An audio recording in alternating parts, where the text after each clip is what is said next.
Chapter 201. Yun Feibai chose Yin Yang Tiger and Light and Shadow Fruit, which are also two things of the same color system and complement each other. It seems that the same color really complements each other. Yun Feibai also passed the test perfectly. But unlike Su Luo, his test was the attack of the sea monster, not the beast tide. The reason is that Yun Feibai's territory is on a small island in the sea. He has never seen land until now, and is obsessed with shipbuilding technology. Su Luo asked with some amusement, "How come your luck is so amazing? I thought everyone's starting conditions would be similar, but I didn't expect it to be so different." Yun Feibai smiled helplessly and replied, "Who can say for sure about luck? But fortunately, I have a lot of mineral resources here, including coal mines and iron mines, and I can also make salt from seawater. At most, I lack some wood. Thinking that I have been in the trial for so long, let alone coal mines, I haven't even seen the shadow of iron mines."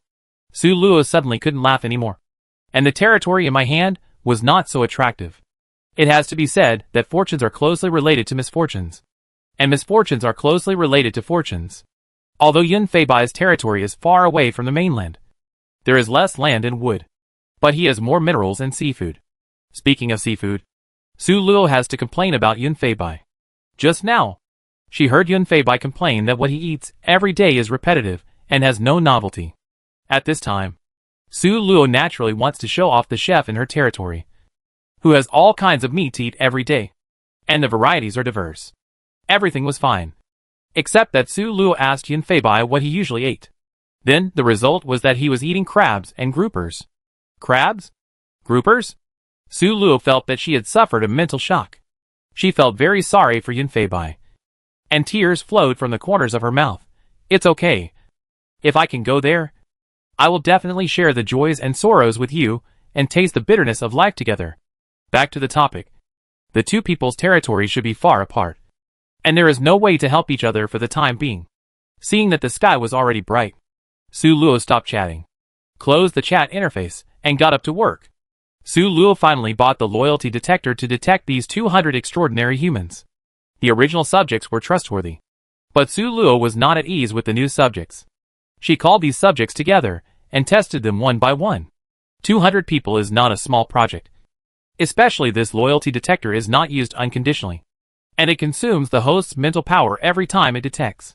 Su Luo's mental strength is indeed far superior to that of ordinary people, but it can't withstand such consumption. So after testing 102 people, Su Luo's face turned pale, and he almost fainted. Among these 102 people, 6 people's loyalty is less than 60. Although Su Luo has not figured out the rules of this loyalty, according to the standards of previous exams, less than 60 means failing. For those who failed, Su Luo decided to try to educate them first to see if their loyalty can be improved. After all, they are extraordinary humans, and they are very useful. If possible, Su Luo still hopes that they can make full use of their abilities. What should I do if my mental power is exhausted? Just take a nap. Sleep is the most effective way to replenish mental power. She slept until she was completely exhausted, and when she woke up, it was already noon the next day. Fortunately, she had already asked Renault to take charge of the affairs of the territory, and everything was proceeding in an orderly manner. After Su Luo woke up, the first person she came to find was Renault. "Lord, I think that now that there are more people in the territory, we should set up some official positions in our territory," he suggested sincerely. 10,000 people is not a small number, and the team leader, who was appointed as a joke before, is not enough. Su Luo nodded. She was also considering this matter. But the question is, what kind of model is the best for the territory? As a history student, she has done some research on the political systems of various countries. Presidential republic, constitutional monarchy, people's congress system, and the ancient emperor system. After thinking for a long time, Su Luo finally decided to implement the emperor system. Of course, this is not to satisfy her dream of becoming a queen. You know, the emperor system that emerged from the primitive society to the ancient society is definitely very suitable for Guijia in the inland.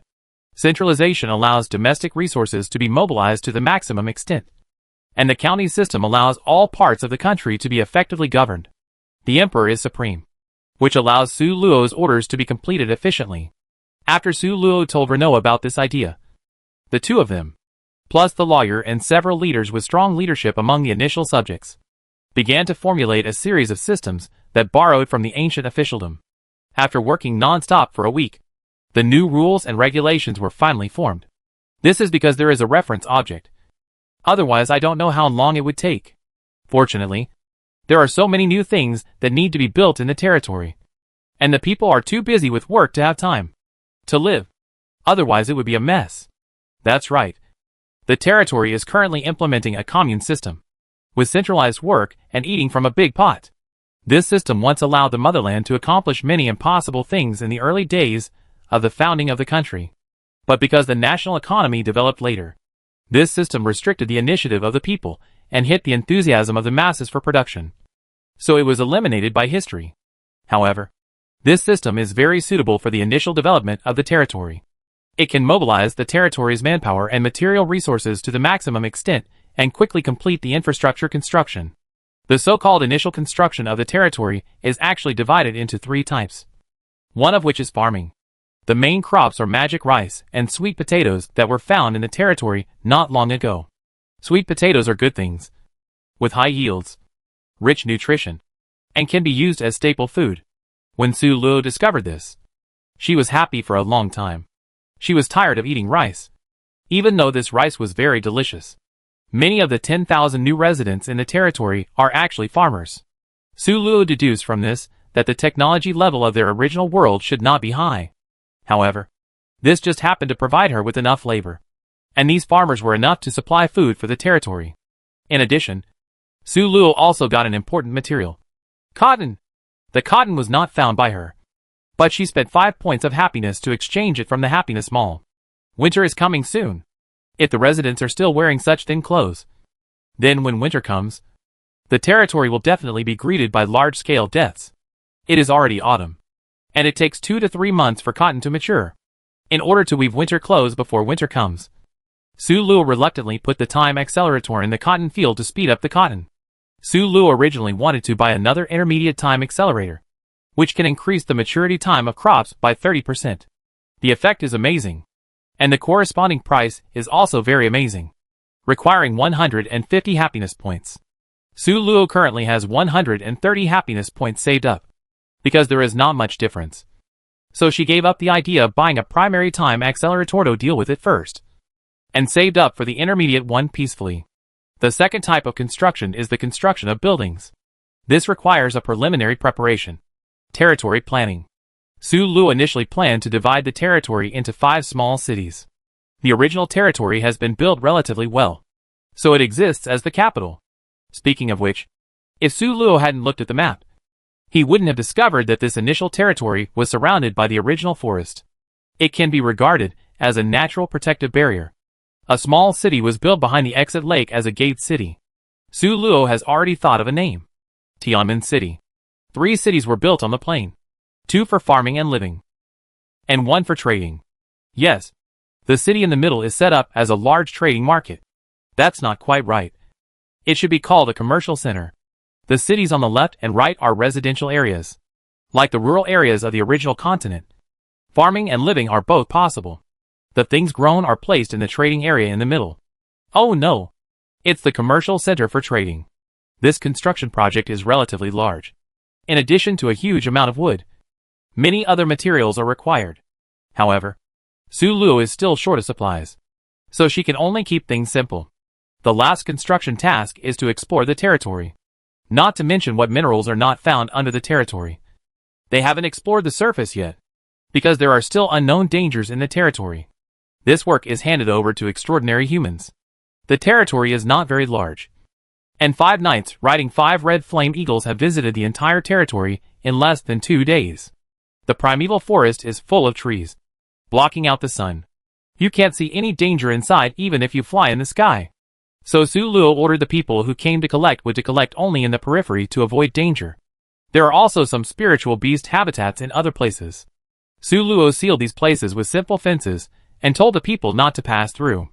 After marking the dangerous places, the geologists in the territory can then explore the parts below the surface. Su Luo was expecting them to give her a surprise, such as iron ore, clay and the like. These are things that the territory urgently needs now.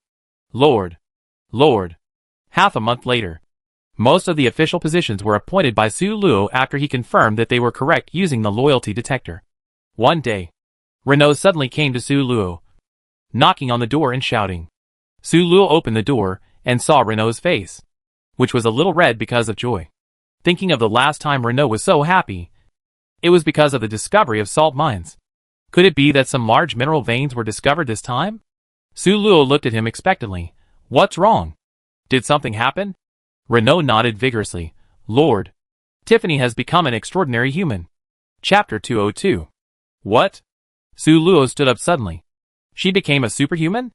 Although she had long known that the magic rice had the ability to turn ordinary people into superhumans, she did not expect that it would be effective so soon. Renault was also very excited about this matter. He had personally witnessed the slow development of this territory and had a deep affection for it. With the increase of superhumans, the people in the territory seemed to be divided into different classes. There was a faint shadow of the aristocracy in his own world.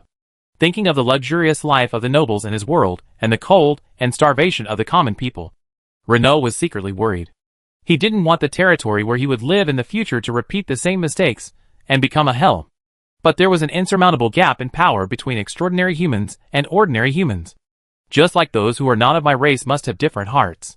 Extraordinary humans with superpowers are different from ordinary people, and they will naturally repel each other. Even a smart person like Renault couldn't think of a solution.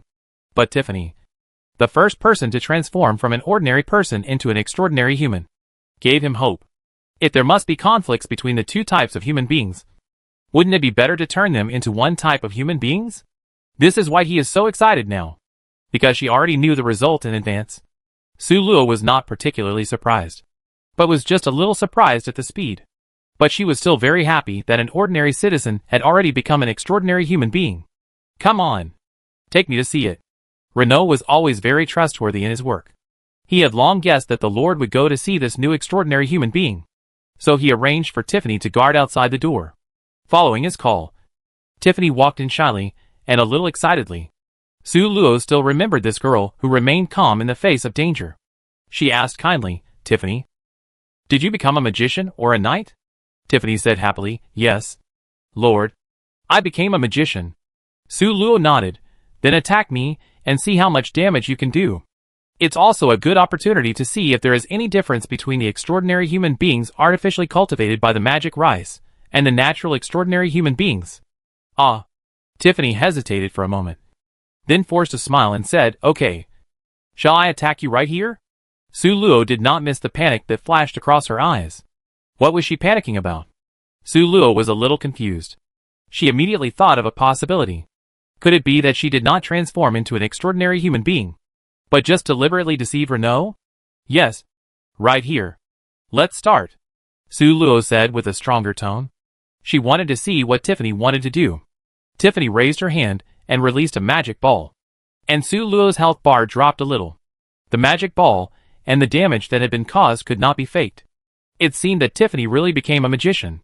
Su Luo just breathed a sigh of relief. But in the blink of an eye, she couldn't catch her breath and almost choked. What's going on? Why is Tiffany's damage so high? The attack power of those natural superhumans was far less than Su Luo's. The damage of Su Luo's magic bullet was equivalent to the damage of their 5 magic balls.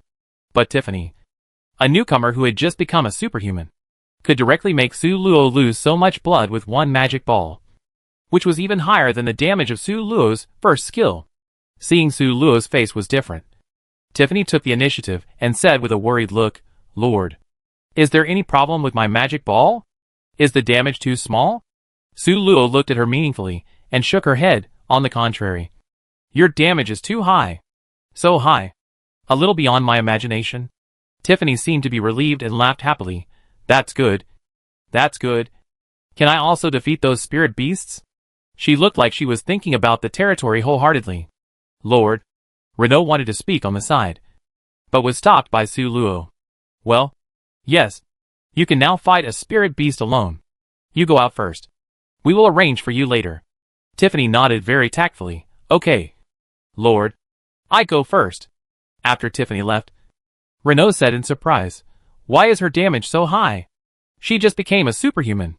Renault had fought with Su Luo before, so he naturally knew how high Su Luo's damage was, and how thick Su Luo's blood volume was. Therefore, he could fully see how incredible the damage of Tiffany's attack just now was. You know, even if he hit the Lord with all his strength, he couldn't do so much damage. And such a newcomer did it. Is this the legendary gift? Su Luo looked at the direction where Tiffany left with deep eyes, then smiled and said casually, I didn't tell you before that one of the special effects of the magic rice is that long-term consumption can turn ordinary people into extraordinary humans. Renault nodded in sudden enlightenment. No wonder Tiffany suddenly became an extraordinary human. In his original continent, there was no precedent for ordinary people to become extraordinary humans. It turned out that it was with the help of the magic rice. So Tiffany is so strong because of the magic rice? Renault asked puzzledly. If that was the case, he felt that he could eat a lemon. He, a natural extraordinary human, could not beat this acquired extraordinary human who was cultivated by the magic rice. Then wouldn't the awakening that he was originally proud to become a joke? Fortunately, he saw Su Luo shook her head. I don't know. It may be the effect of the magic rice, or it may depend on the talent of each person. It may also be that Tiffany herself has some problems. Su Luo did not say the last sentence. She did not want to doubt an initial subject for no reason. These people have followed her all the way. And Su Luo's impression of Tiffany is actually quite good. After all, brave girls are always lovable. Right? Besides, if there is really something wrong with Tiffany herself, then this problem may be serious. Because Su Luo just used the loyalty detector to check Tiffany's loyalty. And it was 100. Just like the other initial subjects. A loyalty of 100 should be extremely loyal. Reaching the point of blind loyalty. Such loyalty could not be concealed from the Lord. But Su Luo was sure that she was not mistaken about Tiffany's serious panic at the time. There must be something fishy. But at present, she had no evidence to prove that Tiffany had a problem. And Su Luo was unwilling to imagine and kill a good person by mistake. So everything can only be decided after other people in the territory evolve into extraordinary humans. In the next month, many major events happened in the territory. The biggest one was probably the discovery of the iron ore and clay ore that were most needed at the moment. Although the output was relatively small, Su Luo was already very touched to have it. As far as she knew, Yun Feibai had even made iron armor, almost reaching the Iron Age for all people. And here, it was sad to think about it. However, within this month, no ordinary people evolved into extraordinary humans. Tiffany seemed to be just an exception. Although she had some concerns, she still fairly assigned Tiffany a small official position. Tiffany was really, as she said, caring about the territory. And it was she who led the team to discover the small iron mine. Because of this contribution, she was quickly promoted to a higher rank. It was the fastest promotion in the territory. In addition, the weather had turned cooler. Su Luo found that the winter in this place was really cold. It was obviously early winter, but it was comparable to the deep winter in the original continent. This gave Su Luo a huge sense of crisis. How cold will it get in another month? How many people in the territory will freeze to death? Seeing that the houses were almost built, Su Luo immediately suspended the construction activities in the territory. Except for those who mined iron ore and planted crops. All the other people in the territory cut wood together to prepare for winter. Fortunately, the cotton finally matured successfully, with the help of the time accelerator. Su Luo immediately organized people to pick cotton, and then arranged for the women in the territory, who could weave clothes to make winter clothes together. Big sister, your technique is wrong. A peasant woman with thick lips and dark red skin said to the young girl next to her, with a simple smile. The girl was stunned, put down the bamboo stick in her hand, and asked humbly, Auntie, what did I do wrong? I just knitted by watching your technique. The old lady smiled and said, Oh, you should turn it over here. While saying that she was not interested, the old lady took the girl's semi-finished product and demonstrated it herself. A young-looking girl next to her said disdainfully, Oh, let me see who this virtuous wife and good mother is. Oh, isn't this Lin Qin? The girl, Lin Qin, frowned, but didn't want to disturb the old lady's interest. She said coldly, Yes. Yes, you are not a good wife and mother. Go and do your work. The standing girl was treated so coldly, but she continued to sarcastically, Oh, the former senior executive can only do these simple jobs now. It's really sad. Lin Qin knew this person's character, and was too lazy to entangle with her. On the other hand, The simple-minded Andy looked at Lin Chin with a cheerful expression and said calmly, "Big sister, you don't know which good wife and mother knitted your winter clothes?" Lin Chin immediately got the Annie's point and agreed with a smile. "Yes. We don't need to wear winter clothes in winter like some people. Otherwise, how can you look down on us good wives and mothers?" The girl was blushing at the two people singing in unison. Seeing that several women around who were also knitting winter clothes were looking at her unkindly, the girl gritted her teeth, said something harsh and left in a hurry. But the back of her looked a bit embarrassed, as if she had fled in a panic. Chapter 203. After the girl left, Lin Chin happily said to the aunt, "Auntie, thank you for your help just now." The aunt smiled. "A man who likes to be bullied is easy to be bullied. And a horse who likes to be ridden is easy to be ridden. Your blind tolerance will only make them get more and more aggressive." Lin Chin said embarrassedly, "I am not good at quarreling. And that person has always been such a shrew." The aunt shook her head and preached, "Hit the snake at its weakest point. And the same applies to people. You see just now. Her weakness to you is that she needs winter clothes to survive the winter. And you have them. If you grasp this point, you will be invincible." Lin Chin nodded thoughtfully and said with emotion, "Thank you, Auntie. You know so much. In terms of dealing with people, I am far worse than you."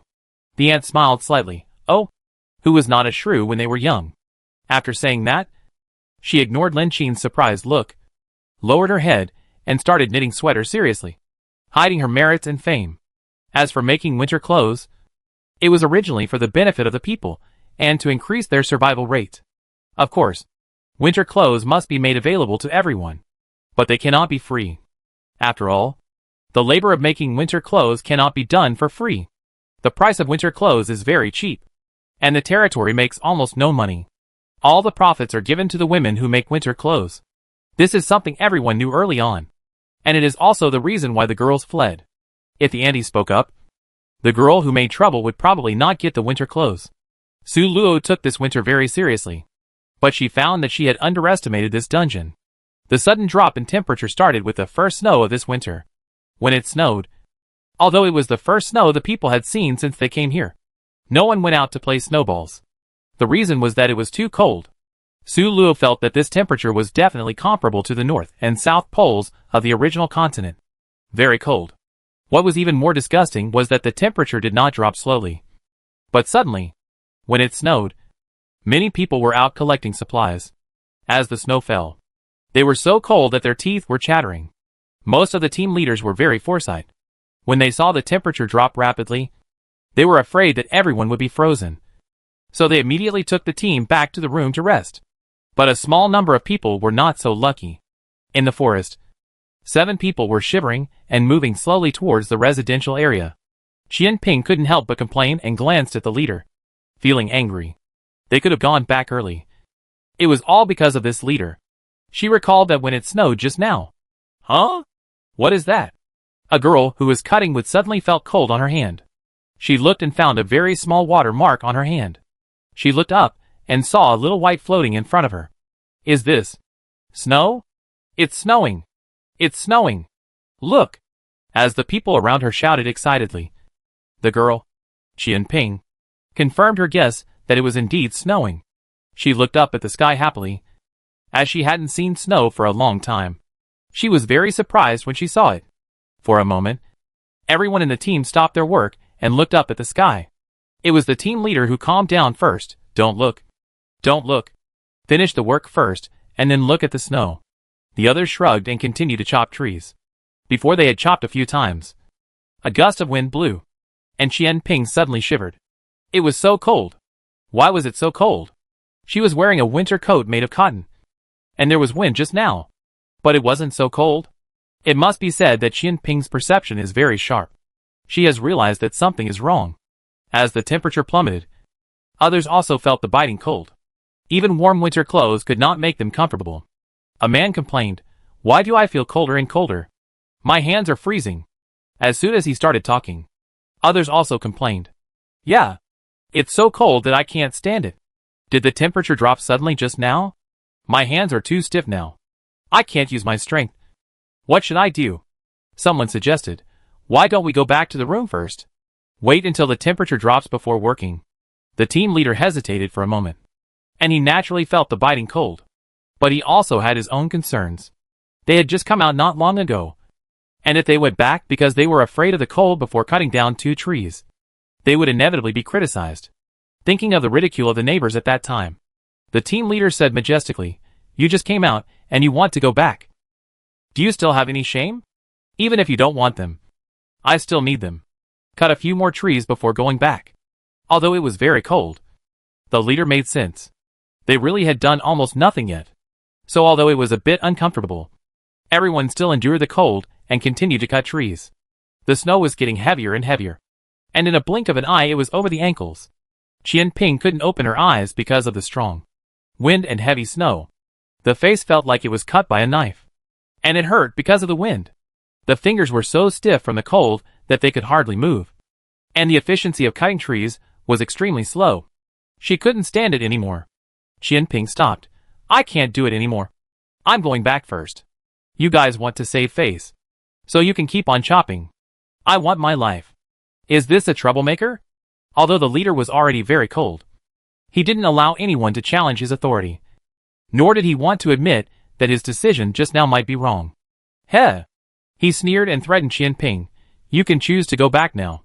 But you left the organization without permission and disobeyed the captain's orders. When I go back, you will face severe punishment. In order to facilitate the administration, Su Luo's punishment for the people who disobeyed his command was still very severe. But who would have thought that it would be used to threaten others at this time?" Qian Ping was reminded by him, and also thought of the punishment. The so-called severe punishment is actually to deduct contribution points. But the deduction is more. But Qian Ping had to support herself and her old farmer father. It was impossible to farm in the winter, and it was difficult for their family to survive until the beginning of next spring with their expenses. So Qian Ping came out to cut trees in the cold.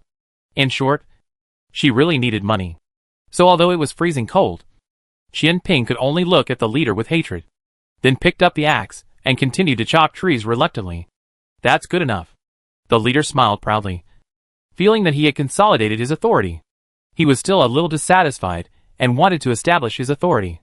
"Today, no one is allowed to leave until they have chopped down 3 trees. If anyone leaves, don't blame me for not remembering our friendship." After saying that, he turned around proudly and continued to chop trees. Qian Ping gritted her teeth in anger. She really wanted to leave, but she had responsibilities. She was not the kind of person who could feed the whole family if she was full. She had to take on this responsibility. However, Qian Ping secretly made up her mind that when she returned, she would work hard and become an official. Sooner or later, she would step on this team leader's head. As for why she didn't report him to the higher-ups, because this team leader and their direct superior were related by blood, probably cousins. So even if she reported it, she probably wouldn't get any results. Instead, she would be envied and get into trouble. Plop! Suddenly there was a sound. Qian Ping turned around and found a girl lying on the snow. She rushed over to help her up, but the girl had fainted. Looking at the girl's blue face and extremely low body temperature, Qian Ping was sure that the girl had fainted from the cold. At this time, the others had also gathered around, and the team leader asked nervously, "What happened to her? Why did she faint? Did she faint from hunger?" Qian Ping gritted her teeth secretly. This idiot. She endured it and tried to reply in a calm voice. She must have fainted from the cold. We have to go back and get medical treatment for her. Fainted from the cold? The team leader was a little shocked, and he began to panic. It was his decision to stay here and continue cutting trees. If someone really got into trouble because of his decision, he would definitely not be able to escape responsibility. He immediately retorted, "Don't lie to me just because I asked you to stay. Although the temperature is cold, it's not that easy to faint from the cold. Right? Oh my God." Qian Ping couldn't help but swear. "Are you?" She paused for a moment, but still held back the curse. "No matter what, we should go back and get her medical treatment first." Right? Fortunately, the team leader didn't really lose his mind. He nodded. "Then I carry her." Qian Ping looked at him and thought he wanted to atone for his sins. But this was the best way. She immediately helped put the girl on the leader's back. And then the people in the leadership began to rush to the residential area. The snow was getting heavier and heavier. If you didn't shake it off for a while, it would fall all over your body. At the same time, The air was getting colder and colder. Everyone couldn't help but hug themselves and hurry on. The leader couldn't wipe the snow off himself because he was carrying someone on his back. So his head was covered with white snow. There was even a light layer of frost on his eyebrows, making him look like an old man. They were still halfway to the territory, but everyone in the team was already panting. They were holding the few harvests of the day in their hands, and their exposed fingers were red from the cold. "We can't do this any longer." Qian Ping asked the people to stop without permission. Seeing the captain's puzzled look, Qian Ping said, "We are in the territory anyway, and it's not that cold outside. We don't have to worry about others taking our things away. Why don't we let everyone leave the wood here first, and come back to get it when it's warmer?" The captain hesitated. If someone took it away, his previous decision would be useless. Qian Ping was a little anxious when she saw this. "Look at everyone's state. It's another matter whether we can return to the territory with these burdens. The temperature is dropping faster and faster. If we don't go back, we all stay here." Chapter 204. The team leader didn't want anything to happen to his team members. He was so cold that he could hardly carry the people on his back. "Well, everyone, put the wood here first, and come back to get it after we go back to rest." Hearing this, everyone breathed a sigh of relief and looked at Qian Ping with gratitude. If it weren't for Qian Ping, this vain team leader would never have thought of asking them to put the things down. Qian Ping twitched her lips and smiled bitterly. If there was no other way, she didn't want to be the first to do it. The days ahead will be tough. After finally returning to the territory, another person in the team had fainted. Everyone sent the two people to the medical room, and then went home. Su Luo was the first to receive the news that someone was frostbitten. In order to show the Lord's closeness to the people, she also brought the newly produced apples in the territory to comfort the wounded. "Come to think of it, you are the first person in the territory to be frostbitten," Su Luo joked as they chatted. The girl's face darkened when she heard this. "If it weren't for that leader, I wouldn't have been frostbitten." "Huh?" Su Luo heard this and realized there was something going on. She immediately said seriously, "What's going on? Tell me in detail. I will definitely enforce the law impartially." The girl nodded. Although the leader and their boss were relatives, it couldn't affect the Lord's judgment. "Right. We just started cutting wood not long ago." Su Luo was also very angry when she heard this. This leader obviously didn't take his subordinates' opinions seriously. It almost caused a disaster. After hearing the girl's intentional or unintentional information that the leader had someone above her, Su Luo's expression also darkened. She didn't expect that this kind of relationship-seeking situation would appear just after the official system was established. 1,000-mile embankment is destroyed by an ant hole. If this continues, her territory will sooner or later develop into an aristocracy. This matter cannot be taken lightly. Su Luo immediately stood up and found Renaud to thoroughly investigate the matter. Sure enough, the team leader was promoted by his distant relative. There were 4 or 5 other relatives who were also promoted by that petty official. Su Luo was furious. Such a thing actually happened right under her nose. It happened that the weather was too cold during this period, so she couldn't go out at all. Su Luo took this opportunity to severely punish the petty official first, killing the chicken to scare the monkey. Then, Su Luo started a comprehensive purge. There were only about 10,000 people in the territory, so there were not many officials. Su Luo had to put the crooked parts back in place while it was still easy to correct them. Otherwise, when there are more people in the territory, it will be more difficult to change, because they wanted to clean up the atmosphere in the territory. All those who did evil things were caught and dealt with seriously. There was a serious atmosphere throughout the territory. By the time this matter was completely over, winter was almost over. The wood stored in the territory was consumed during this period, and they barely survived this winter. However, there was good news this winter. Several people in the territory evolved into extraordinary humans. Most of them are the initial people who have eaten the magic rice for a longer time. Of course, the proportion of this evolution is still very small. Among 10,000 people, only 45 people have successfully evolved. But this is also a big gain, and the role of the magic rice is gradually highlighted. Su Luo did not forget what happened to Tiffany before. She specially found these new extraordinary humans to test. But unlike Tiffany, the attack power of these people is generally not as good as the old extraordinary humans. And only 2 people are barely equal. From this point of view, Tiffany has a big problem. Not only did she evolve too early, but her attack power was too high. And after training for so long, Her attack power has not improved at all. This is very unscientific. But at this time, Tiffany has become a general with a high position. And she has not done anything bad to the territory for so long. Although Su Luo had doubts in her heart, she still let it go. Everyone has their own secrets. As long as they do not pose a threat to the territory, she does not need to dig into the details. On the first day of spring, the long-lost system prompt sounded again. Congratulations to all the lords who have successfully survived the winter. The territory rankings are open. Please check them yourself. The top 10,000 lords will receive special rewards. Oh! The rankings are out? Su Luo immediately opened the system and saw the rankings. Scrolling down, lost territories, 135th. Total number of territories, 3,768,245. The ranking is unexpectedly good, and it ranks so high among the millions of territories. Of course, Su Luo knew this partly because she had known about this trial for a long time. So she took it very seriously. Some people didn't react at the beginning and made random choices, which led to their inability to develop in the later stages. However, Su Luo didn't expect that among the billions of people in the world, only 1 million territories survived. So what about the lords whose territories were conquered? Where did they go? The system suddenly sent an email. Su Luo opened it and found that it was a reward for the top 10,000. 200 points of happiness. This is indeed a huge sum of money for Su Luo. In the previous winter, the happiness value increased very slowly. After finally buying the intermediate level of time accelerator, Su Luo now only has 54 points of happiness. Now suddenly there are 200 more happiness points, which is also very happy. She looked for Yun Feibai's territory again. Like herself, Yun Feibai is also too lazy to change his name. The name of the territory is simply called Jie's territory. 143rd. Just below him, Su Luo breathed a sigh of relief. Both of them performed relatively stably.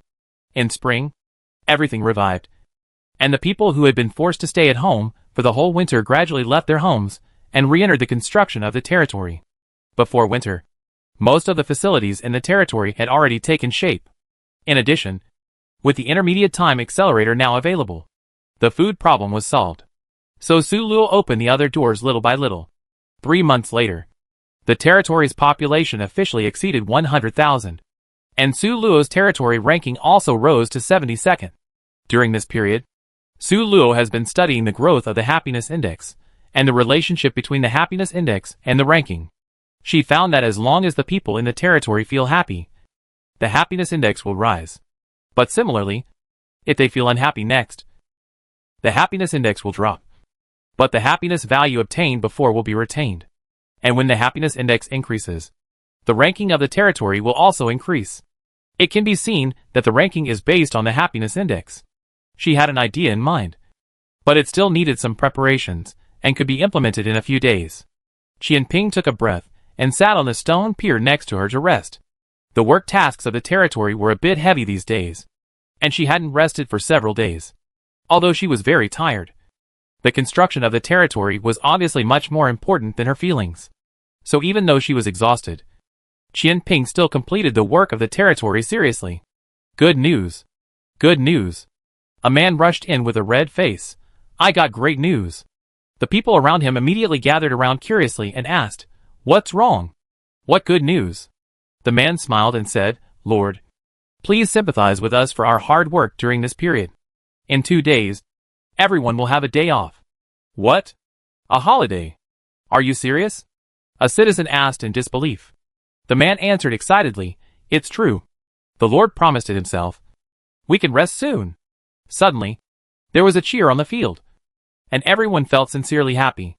It was like going to school hard, but suddenly found out that the day after tomorrow was an unknown holiday, and this holiday would give you a day off.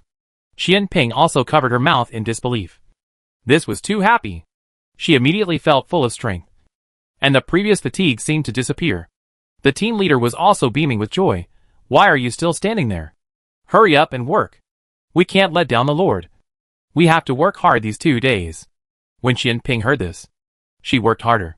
At the same time, Su Luo was happily looking at the system interface in her lord's mansion. On the interface, the happiness index of the territory was rising.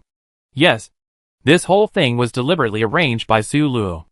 She first increased the workload of the past few days to make the people feel tired. Then, they deliberately announced the holiday today, and successfully harvested a large amount of happiness. And the day after tomorrow, Su Luo believed that she could harvest leeks again, and the happiness would increase significantly. The experiment was successful, and Su Luo told Yun Feibai about this method. Yun Feibai sighed that Su Luo was too cunning, and secretly increased the workload of the people in the past few days. It can be said that he is a model representative of being honest in his heart. When the day of the holiday came, as Su Luo expected, the happiness value had a huge increase again. Now, the happiness value of the territory has reached 6,034 points. With more people, the growth of happiness value has indeed become much faster. If it is still the original 10,000 people, even if Su Luo tries so hard, it may not grow more than 500. Su Luo was a little uncomfortable for a while. From a poor little boy to a nouveau riche, with so many happiness points. What should I buy? It's really distressing, Su Luo thought with a smile. Summer is coming soon. How about buying a constant temperature barrier worth 1,000 happiness points? This constant temperature barrier can cover the entire territory, making the temperature inside the territory constant all year round. If this item was available in winter, then the development of Su Luo's territory would not have to hesitate for the whole winter. Chapter 205. Thinking of the unbearable temperature last summer, and the many problems that would arise in summer, Su Luo finally bought this item worth 1,000 happiness points. Last summer, there were very few people in the territory, so although the weather was extremely hot, there were no problems after Su Luo prepared mosquito repellent in advance. But now it is different. The 100,000 people in the territory are definitely not a small number. The weather is so hot, and there is no effective way to relieve the heat. It is very likely that something big will happen. Thinking of this, Su Luo looked out the window with some complaints. She couldn't find saltpeter in her territory, so she couldn't make ice. She couldn't be just a copy like a single player. If it was just for those few waves of beasts, then to be honest, the magic rice wouldn't be of much use. There must be more places to fight next. The system shouldn't test the same level twice. That would be meaningless. So there must be other tests. The top 10,000 at the end of the trial can pass. But the ranking list has been released now. If the lords don't meet each other, then releasing this list now will not have much effect except making the lords rank behind anxious. So, Su Luo reasonably guessed that the next step might be a confrontation between territories. Then the soldiers, that is, the force value of the territory, is very important. Fortunately, Su Luo had foresight before, and all the iron ore collected was used to smelt weapons. Now she can still equip the few dozen extraordinary humans. Thinking this through, Su Luo turned her attention back to the happiness mall. She still has more than 5,000 happiness points to squander, and can't just leave them there. Barracks blueprint, primary 1,200 happiness points. 10 well-trained extraordinary humans can be produced every month. Su Luo looked at it excitedly, and then looked away. Her own territory is blessed by the magic spirit rice, and this kind of thing is actually of little use. At most, it can help Su Luo train some extraordinary humans. But the price is too high, so Su Luo can only give up. Canal blueprint, 700 happiness points, can be built on the rivers and lakes of the territory to make them canals. This is not bad. The canal is still of great help to the territory. It not only facilitates transportation, but also promotes economic development. Su Luo will stop for now and read on. Small catapult, 200 happiness points. Exchange to get a small catapult. And the stones need to be prepared by the Lord himself. Seeing this, Su Luo's eyes lit up. Her territory was already solid and natural, and other lords had to cross the river first if they wanted to bring troops in. With this catapult, those who crossed the river could be easily sunk, which could be said to be a defensive weapon. Thinking about the area of the exit of her territory, Su Luo spent 1,000 happiness points to exchange for 5 catapults. Then she arranged for the people in her territory to go and learn. In her territory, not only extraordinary humans can be soldiers, but also ordinary people with strong skills and extraordinary courage. This catapult is just right for these people. When summer came, the territory had a long-awaited good news. The first baby was born. This is the first little life to come since the territory was built. Su Luo personally went to see this native little citizen. At the same time, in order to celebrate the birth of this new life, Su Luo even gave all the citizens of the territory a holiday. She had discussed this matter with Yun Feibai a long time ago. Holidays, such as amnesty, must not be carried out every day. Otherwise, there would be no sense of surprise. It cannot be like those holidays, with a fixed time. Otherwise, the people would think that this day off is a matter of course, and their sense of happiness would be reduced. So Su Luo would only give the people a day off when a major happy event happened in the territory. Sure enough, although this time, the increase was not as much as the last time. It was also a great harvest, with a full 3,000 happiness points. And Su Luo's ranking soared to 46th during these 2 holidays. The next 2 months can be said to be the 2 months with the fastest development of the territory. The infrastructure has been built and perfect, and the happiness value is enough to exchange for many things. Su Luo exchanged for a large iron ore to smelt weapons. There are more and more extraordinary humans in the territory, and the original small iron ore is not enough. Then, Su Luo also upgraded the farmland blueprint, turning the soil in his territory into black soil, greatly increasing the production of food and hellfire berries. Now the hellfire berries in the territory have been opened for supply. In addition to those extraordinary humans who join the army, those extraordinary humans with enough contribution points can also exchange them with contribution points. Su Luo also exchanged for some valuable pregnancy fruits, which can make the Red Flame Eagle Riders pregnant. Then put the pregnant Red Flame Eagle Riders into the intermediate time accelerator, and in less than a month, 10 more Red Flame Eagle Riders appeared in the territory. Then let these new Red Flame Eagle Riders give birth. And now there is a small group of Red Flame Eagle Riders in the territory. 63 Red Flame Eagle Riders were so powerful. Of course, the consumption of pregnancy fruits during this period was also very high. These pregnancy fruits cost Su Luo 2,000 happiness points.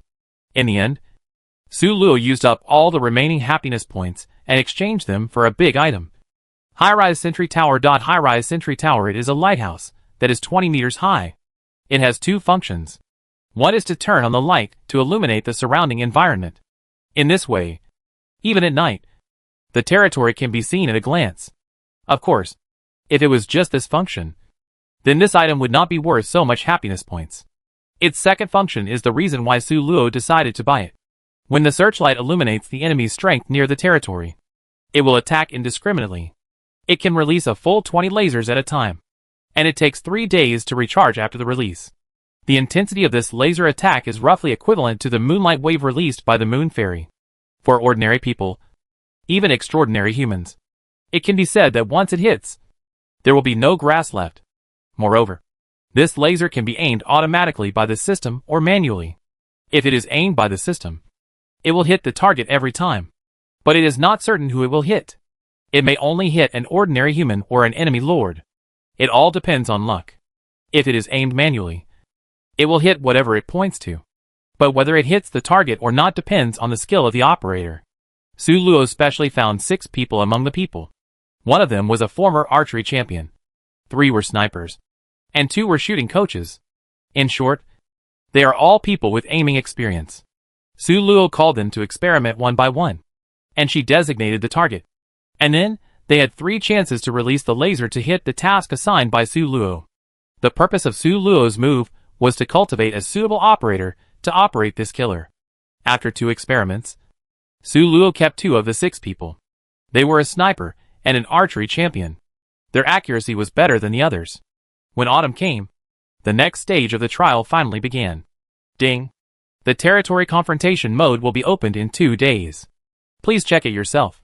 When this system prompt sounded, no one noticed that Tiffany's eyes suddenly flashed with a golden light. Is it finally started? I have to be serious.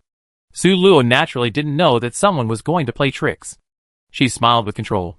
And there was indeed a Lord confrontation link. She clicked to view the rules of this mode. Lords can choose other lords on the leaderboard to challenge. And if the challenge is successful, they can choose any specialty of the failed territory to take for themselves. If the Lord fails to defend, he will lose a special product and the territory will be reduced to half of its original size.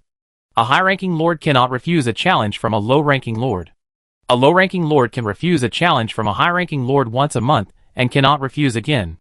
After each challenge, the lord can apply for a 3-day rest period.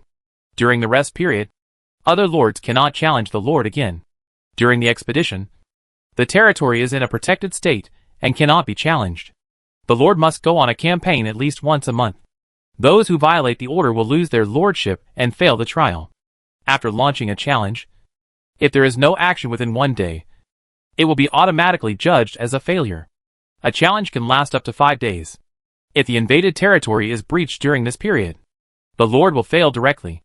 If it is not breached, the winner will be determined by the losses of each party. A lord cannot challenge the same lord twice within a month. Su Luo read the rules carefully, and several ideas flashed through his mind. At present, her territory is obviously easy to defend but difficult to attack, because Su Luo has almost piled up all the supplies in March on the defense of the territory. Looking at the impregnable territory, she is confident that even if it is the first-ranked territory, it is definitely not an easy task to break through her territory. But in contrast to her own defense, when it comes to attacking, her advantage is only the large number of extraordinary humans. But there is no more effective attack method except piling up the number of people. Moreover, the loss of extraordinary humans is definitely much greater than the loss of ordinary humans. Even if she has a lot of extraordinary humans, the system obviously will not calculate the loss according to the ratio of the number of people on both sides in the territory.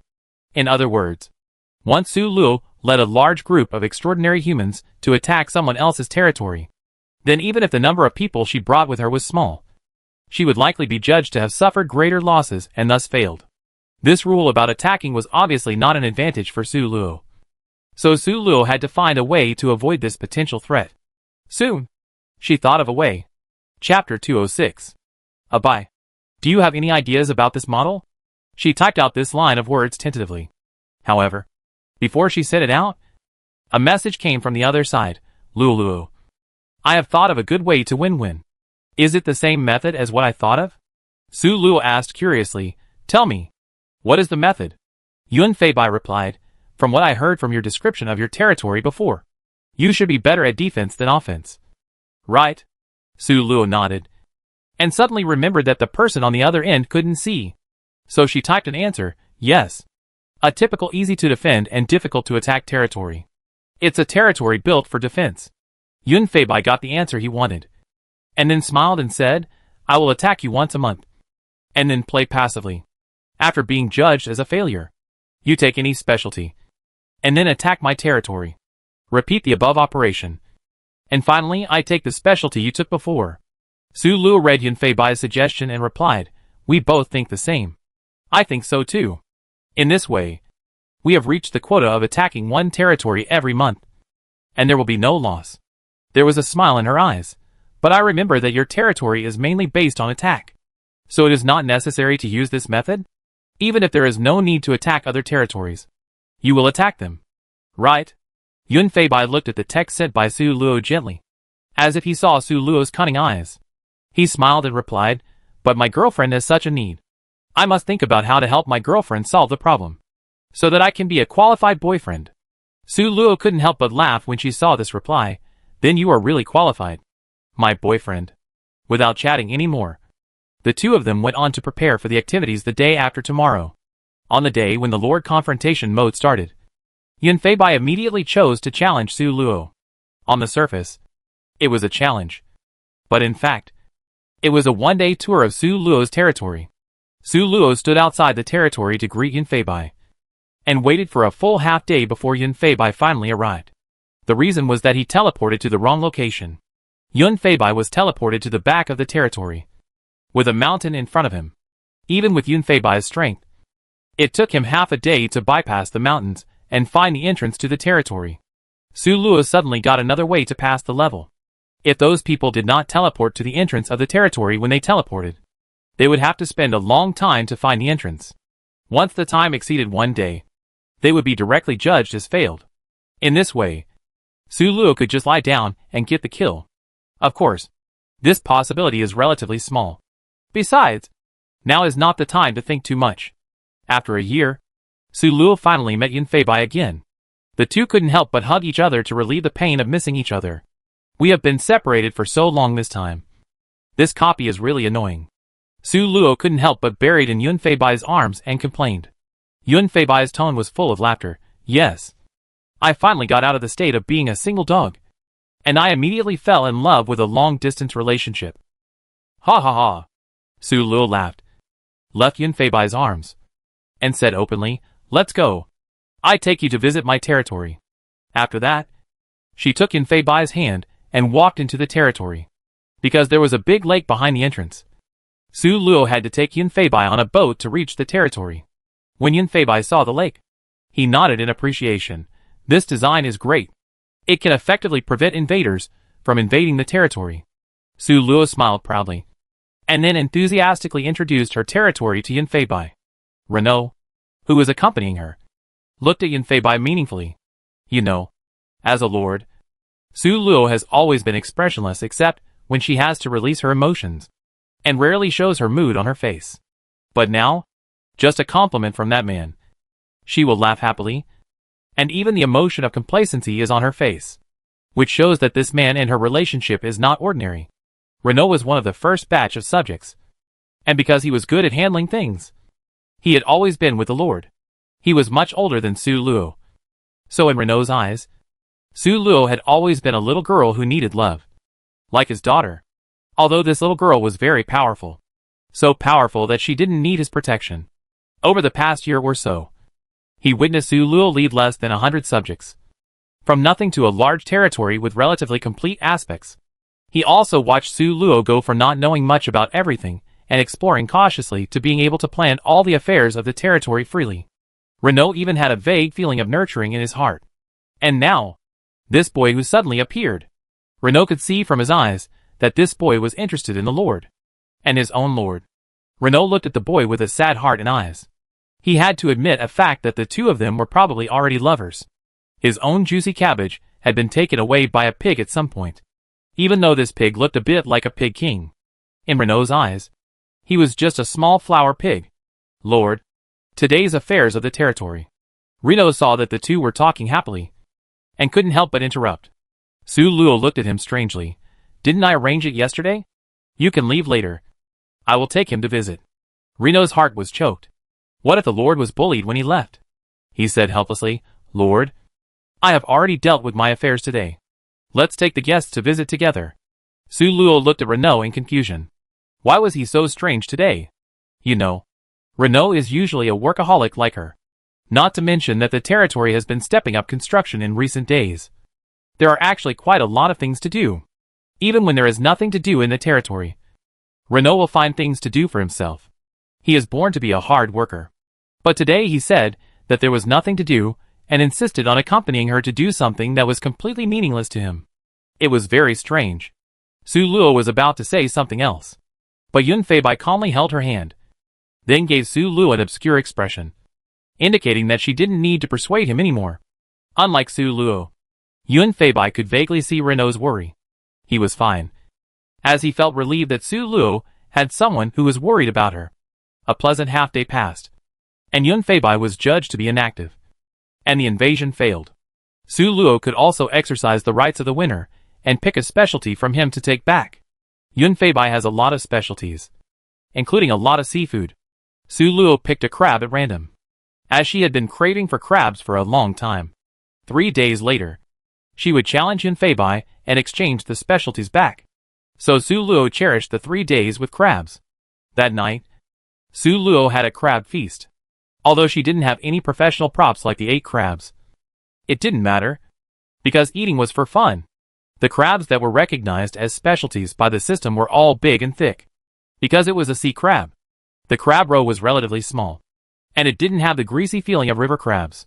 But after a year, Su Luo was already very satisfied to be able to eat crabs again. The next day, Su Luo directly made a limited time supply of crabs for all the people in the territory to taste. For a while, the territory was immersed in a joyful atmosphere, without any gloomy feeling of being invaded. When the 3 days came, Su Luo immediately challenged Yunfeibai.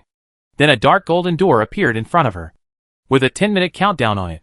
In these 10 minutes, any number of people can pass through this door. Of course, Su Luo did not plan to bring anyone with her. She could go alone.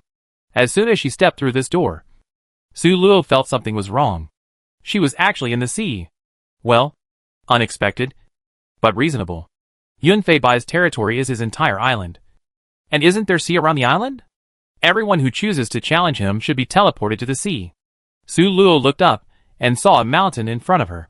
When she chatted with Yun Fei Bai before, she already knew that Yun Fei Bai's arrangement of mountains was similar to hers.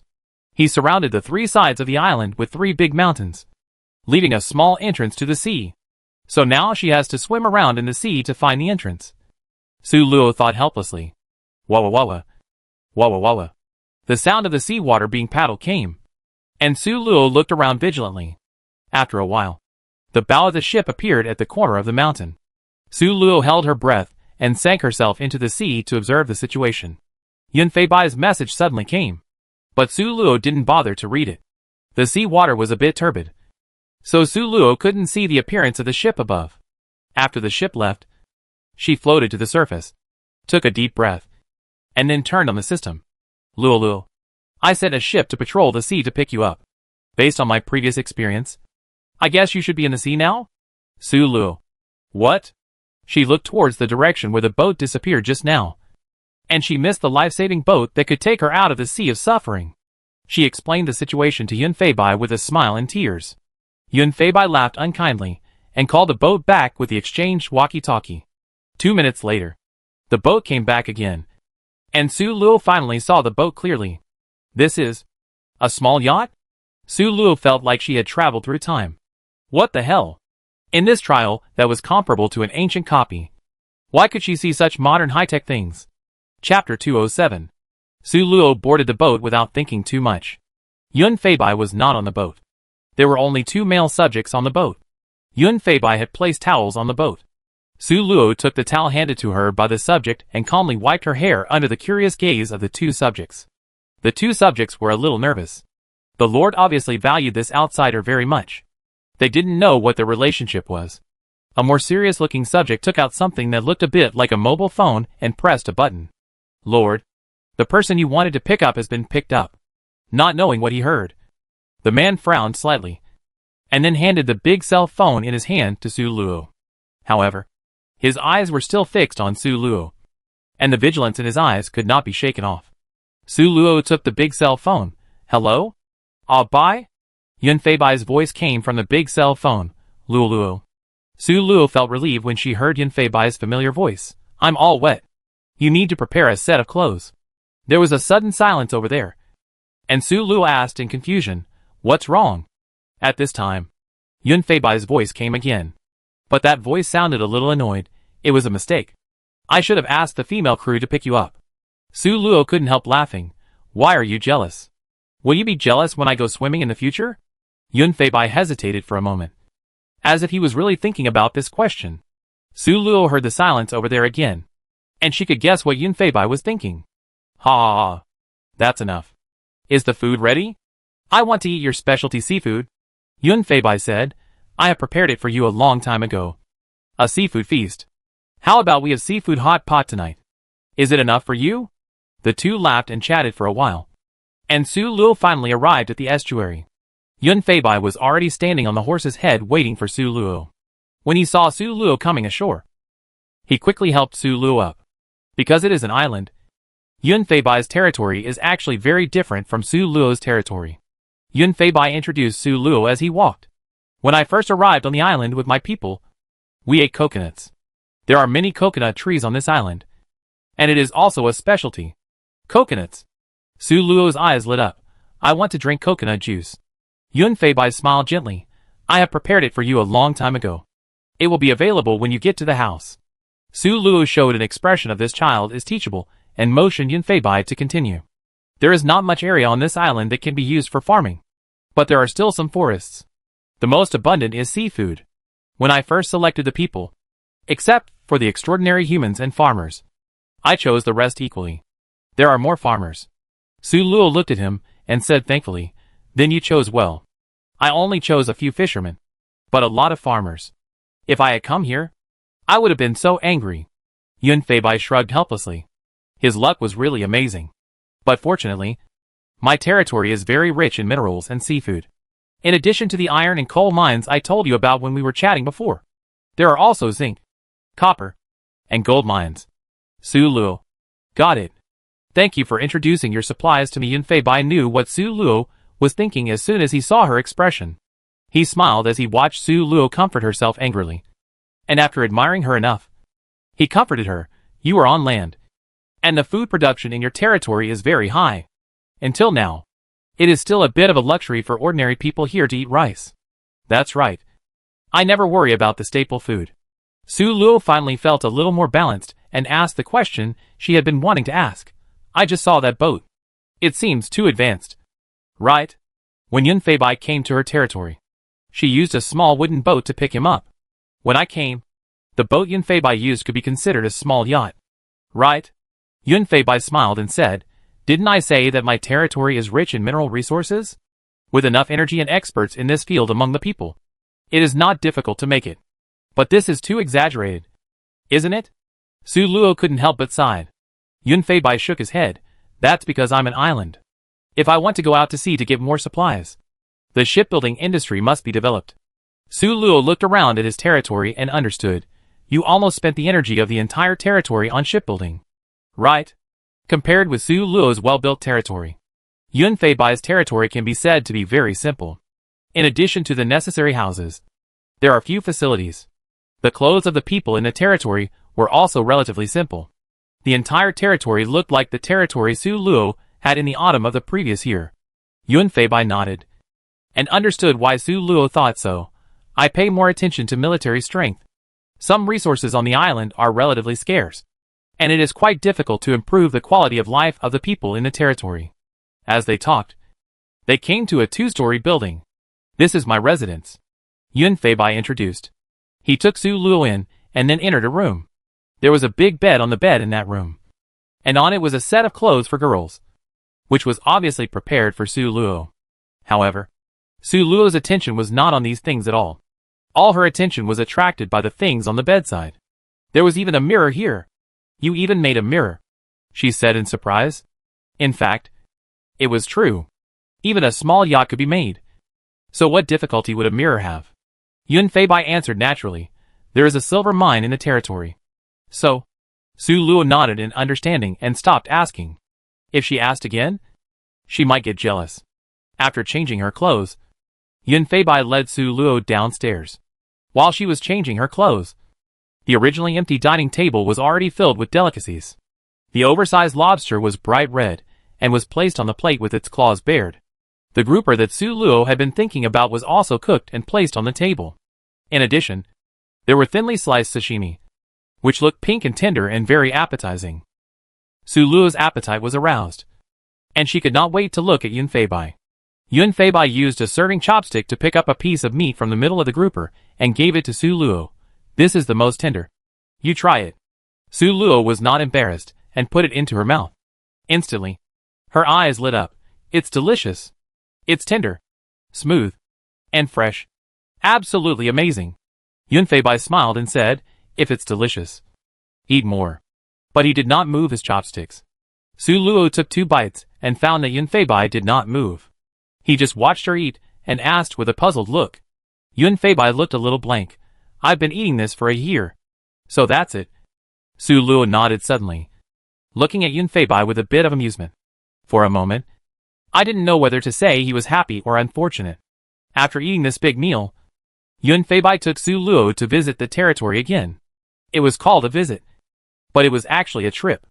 As we all know, the most important thing to do when going to the beach is to swim. Yun Fei Bai took Su Luo to the wooden house by the sea. Su Luo changed into a swimsuit, and then jumped into the sea. Her swimming skills are actually quite good. She used to be an assistant to a swimming coach when she was working part-time. Yun Fei Bai saw Su Luo walk into the water without hesitation, and he knew that he had made a mistake again. He originally thought that he could teach Su Luo how to swim by himself, but he didn't expect that Su Luo could swim by herself. And it seems that she swims quite well. He smiled helplessly, and then changed into a swimsuit. Boys' swimsuits are actually very simple. Just a pair of swimming trunks. Yun Fei Bai, who changed into swimming trunks, revealed a large area of skin, and his 6 abdominal muscles were neatly arranged on his lower abdomen, which made Su Luo drool. Yun Fei Bai raised his eyebrows when he saw Su Luo like this. It seemed that it was indeed a correct decision to bring her to swim. Happy times are always short. In the evening, Su Luo was reluctantly teleported back to the territory by the system. Yun Fei Bai also took his crabs away. Everything returned to normal. The ranking of Su Luo's territory was neither up nor down. It had improved a few places before, and became the 28th.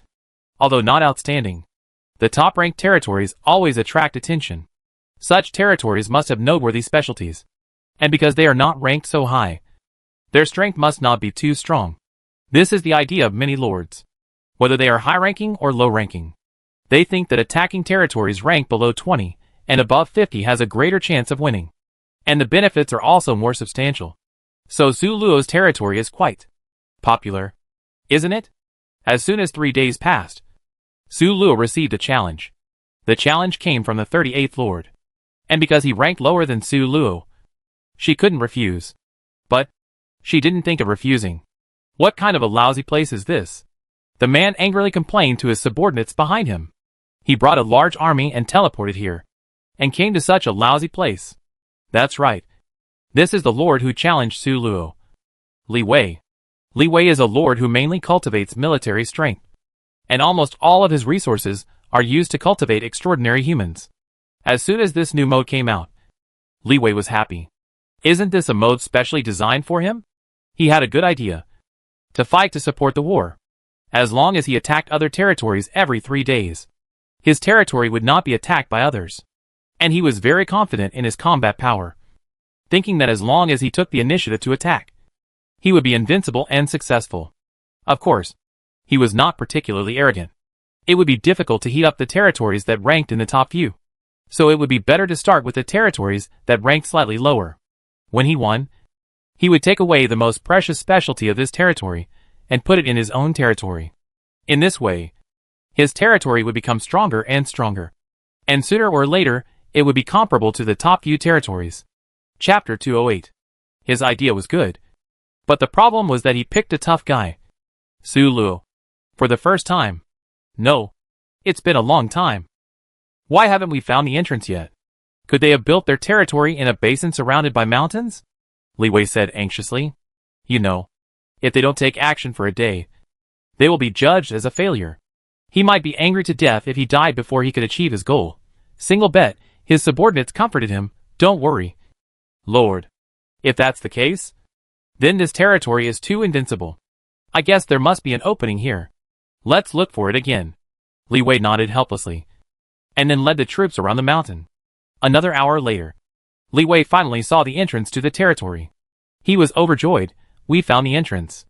Everyone get ready. We will use lightning tactics to catch them off guard. Because the Lord is a battle fanatic. The soldiers under his command are also battle fanatics. After walking for so long, they have long been impatient. Now that they know that they can display their powerful strength soon, everyone is eager to try. However, what they didn't know was that their every move was clearly seen by Su Luo on the high-rise sentry tower. Su Luo slightly raised the corner of his mouth and pushed down the cap on his head. The show is about to begin. The operator received Su Luo's command and directly released the laser of the sentry tower, shooting at the man who was obviously the leader. Everything happened so unexpectedly. In the last second, Li Wei was still proudly talking to the soldiers about the tactics later.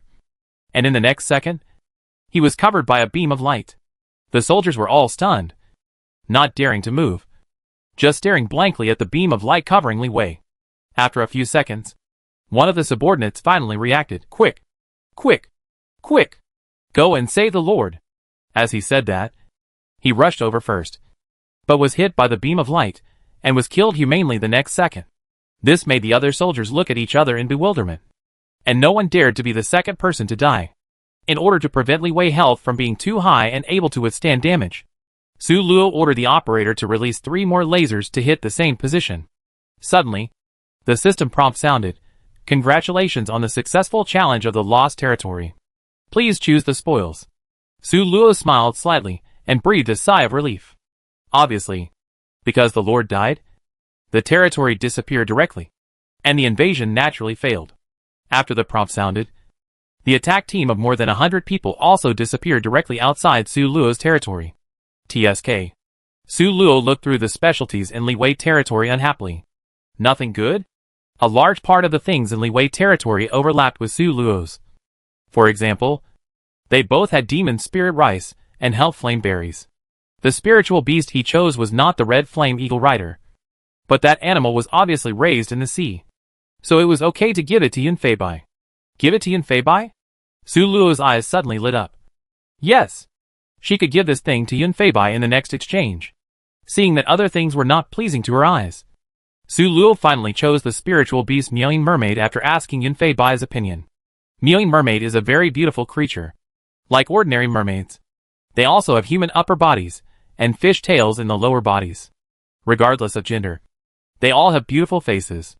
And although they will die due to old age, their faces will not age. They stay in their most beautiful years throughout their lives.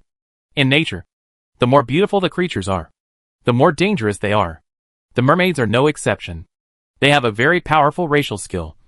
The mermaids singing. When the mermaids start singing, their beautiful voices are like the sound of nature, invading people's minds, making those who hear the singing forget about the world. This skill is an auxiliary skill, a bit like the song of the siren in mythology. But the difference is that this skill can be used for good or bad. Needless to say, the bad side is that when the invaders come, once it is released, they will immediately sink into it and lose their way. As for the good side, the mermaid's song can relax people's minds and forget their troubles. It is a good spiritual station. Su Luo was satisfied and raised them in the lake just after entering the territory, and then went back to continue to direct the construction of the territory. After this, Su Luo's ranking increased by 2 places.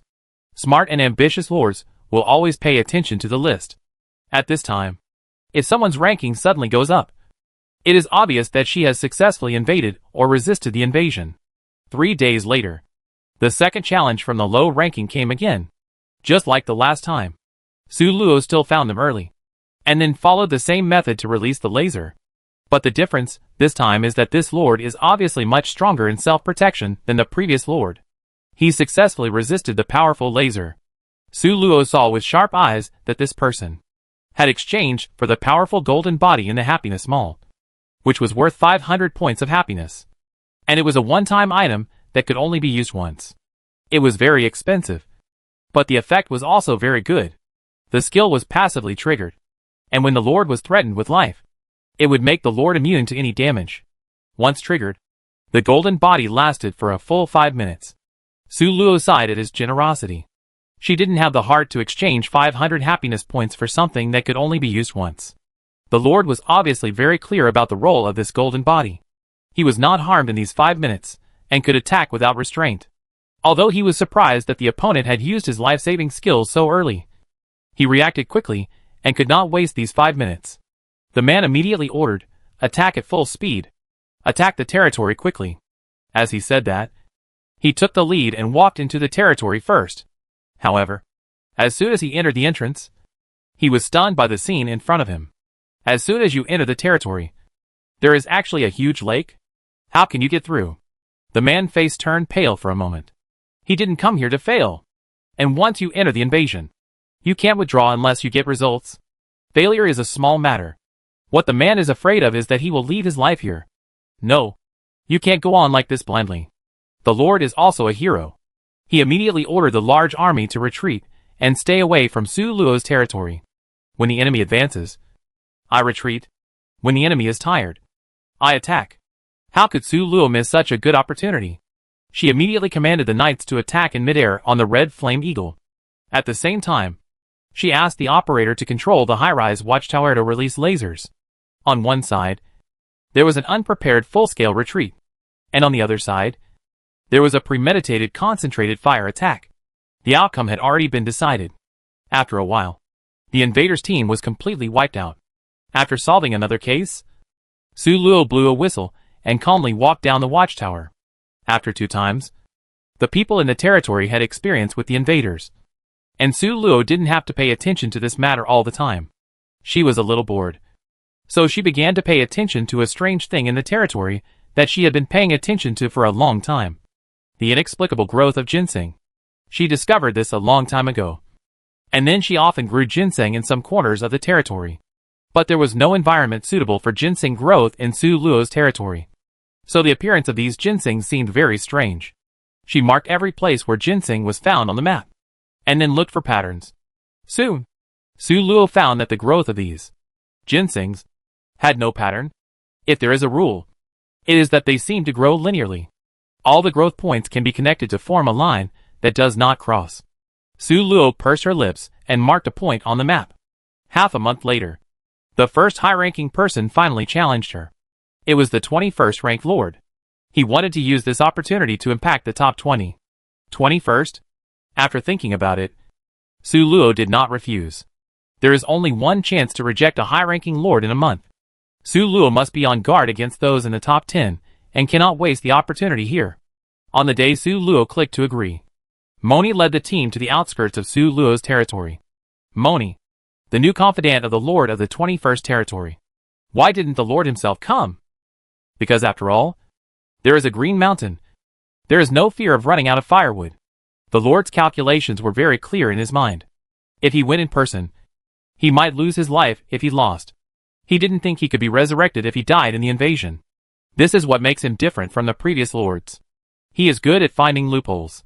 The system said invasion, but there was no stipulation on who should lead the team. Right?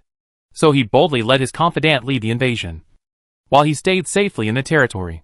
It must be said that his behavior really saved his life. Moni is now living in a forest outside Su Luo's territory with less than 100 people. The original mighty team of more than 300 people is now only left with such a small number of defeated soldiers. Even Moni was injured and was bandaging her wound. General Moni, the enemy's firepower is too strong, especially after entering the territory. You have to cross the river before you can contact their people. I don't think we need to try again, a deputy general suggested cautiously. Moni closed her eyes bitterly. How could she not know that this attack was a failure? Who would have thought that a less famous territory would be so strong? But now with their military strength, even if they leave the opponent's territory, they are still at the mercy of others. Whether they can return to the territory safely is another matter, let alone attack again. Moni was right. Su Luo did not intend to let them go. The moat in her territory is her biggest reliance at present, and she can always catch the invaders off guard. Chapter 209. If this team returns to the territory, then their territory will know that they need to prepare ships for invasion again. This is still a small matter. If the fact that their territory has a moat lake is spread, the effectiveness of this defense will be greatly reduced. Thinking of this, Su Luo sent the Red Flame Eagle Cavalry Squadron to patrol the territory. Although there are forests around the territory, the area is not large. Basically, it is easy to find the team below by observing from the sky. Moreover, from the brief battle before, Su Luo also found that they did not have a special long-range attack method. So although the opponent still had nearly 100 people, 40 Red Flame Eagle Knights were enough to deal with them. Sure enough, within 2 hours, Su Luo heard the news of the successful defense. At the same time, she picked up a special product from the opponent's territory that she needed very much. Weak water. Weak water. On the surface, it looked no different from ordinary water. But the difference is that it has no buoyancy, and cannot hold up anything as light as a feather. If the water in the moat lake is turned into such water, then unless all the enemy soldiers can fly or breathe underwater, they will definitely not be able to get through. As expected of the 21st ranked territory, there are so many good things. Su Luo smiled and chose this specialty, and put it in her pocket. After getting weak water, Su Luo began to prepare to replace it in the moat lake. Why not just put it in? Because the people in the territory also need to go out. She can't trap herself in the territory. So, she has to think of a way to let her people enter and exit the territory freely, and keep the enemy out. Su Luo started to think. What do you think about me putting a transparent glass table in the river, and remembering the position? She discussed with Yun Feibai. Yun Feibai thought for a moment. This method is feasible. But do you have glass? Su Luo replied with a smile. I don't have any. But don't I have you? Glass is made of sand. And the sand in Su Luo's territory is actually not common. Especially after she turned the soil in the territory into black soil. Sand became even rarer. But Yun Feibai's territory is on an island, so there is too much sand. More importantly, the technology in Yun Feibai's territory is very advanced, and glass has been made a long time ago. Yun Feibai smiled indulgently when he saw the word Su Luo sent. He was not disgusted, and was even pleased that Su Luo could think of him immediately when she encountered difficulties. Okay. When you come next time, I will make the glass table and bring it to you. Su Luo was not polite either. They were a team, and it was natural for them to help each other. Besides, Yun Feibai was not only her teammate, but also her boyfriend. Then, I want 10 tables, she negotiated. Yun Feibai agreed with a smile. Lord. Another ginseng. A few days later, on a sunny afternoon, Renault came in to report. Since Su Luo decided to investigate this matter last time, she has issued an order to let the people in the territory report immediately after finding ginseng. She immediately stood up. Where did you find it? Take me to see it. She needed to verify something. When they arrived at the place, Su Luo looked at the map and found that it was indeed the place she marked last time. Then she knew it in her mind. Su Luo circled a small area on the map again, send a few people to wait here for the next few days, and hide it tightly. Although I don't understand why the Lord did this. What the Lord said must be right.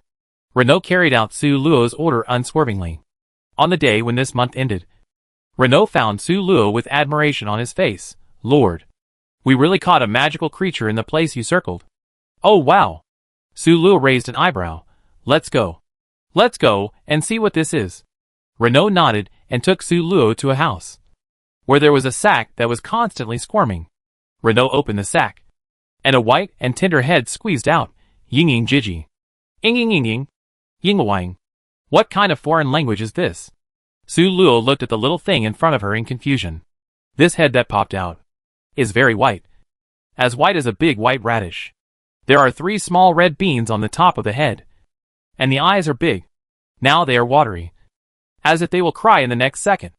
The mouth is pink and tender, opening and closing, speaking a language that Su Luo can't understand. Its voice is actually very nice.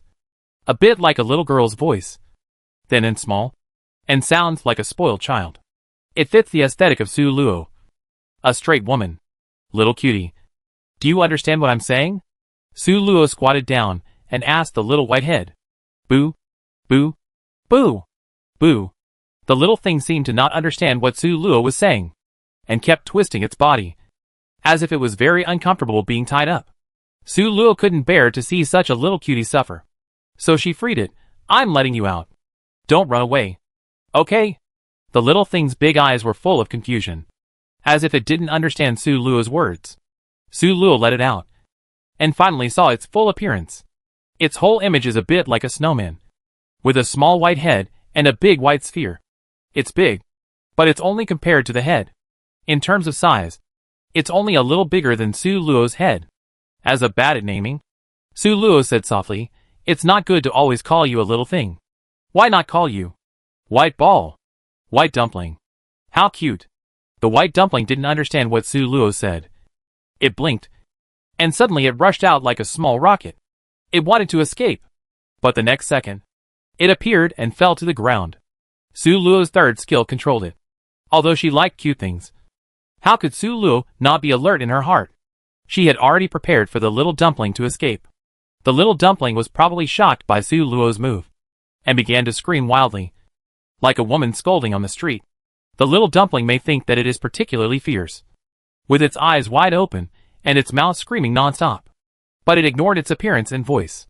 In Su Luo's eyes, isn't it just a chirping little thing? It's too cute.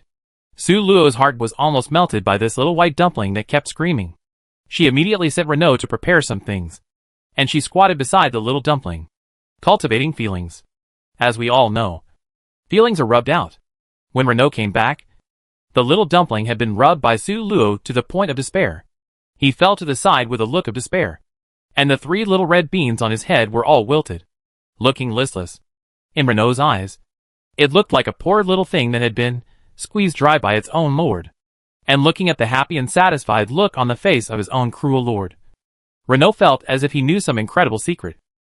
Su Luo didn't care about Renault's indescribable expression.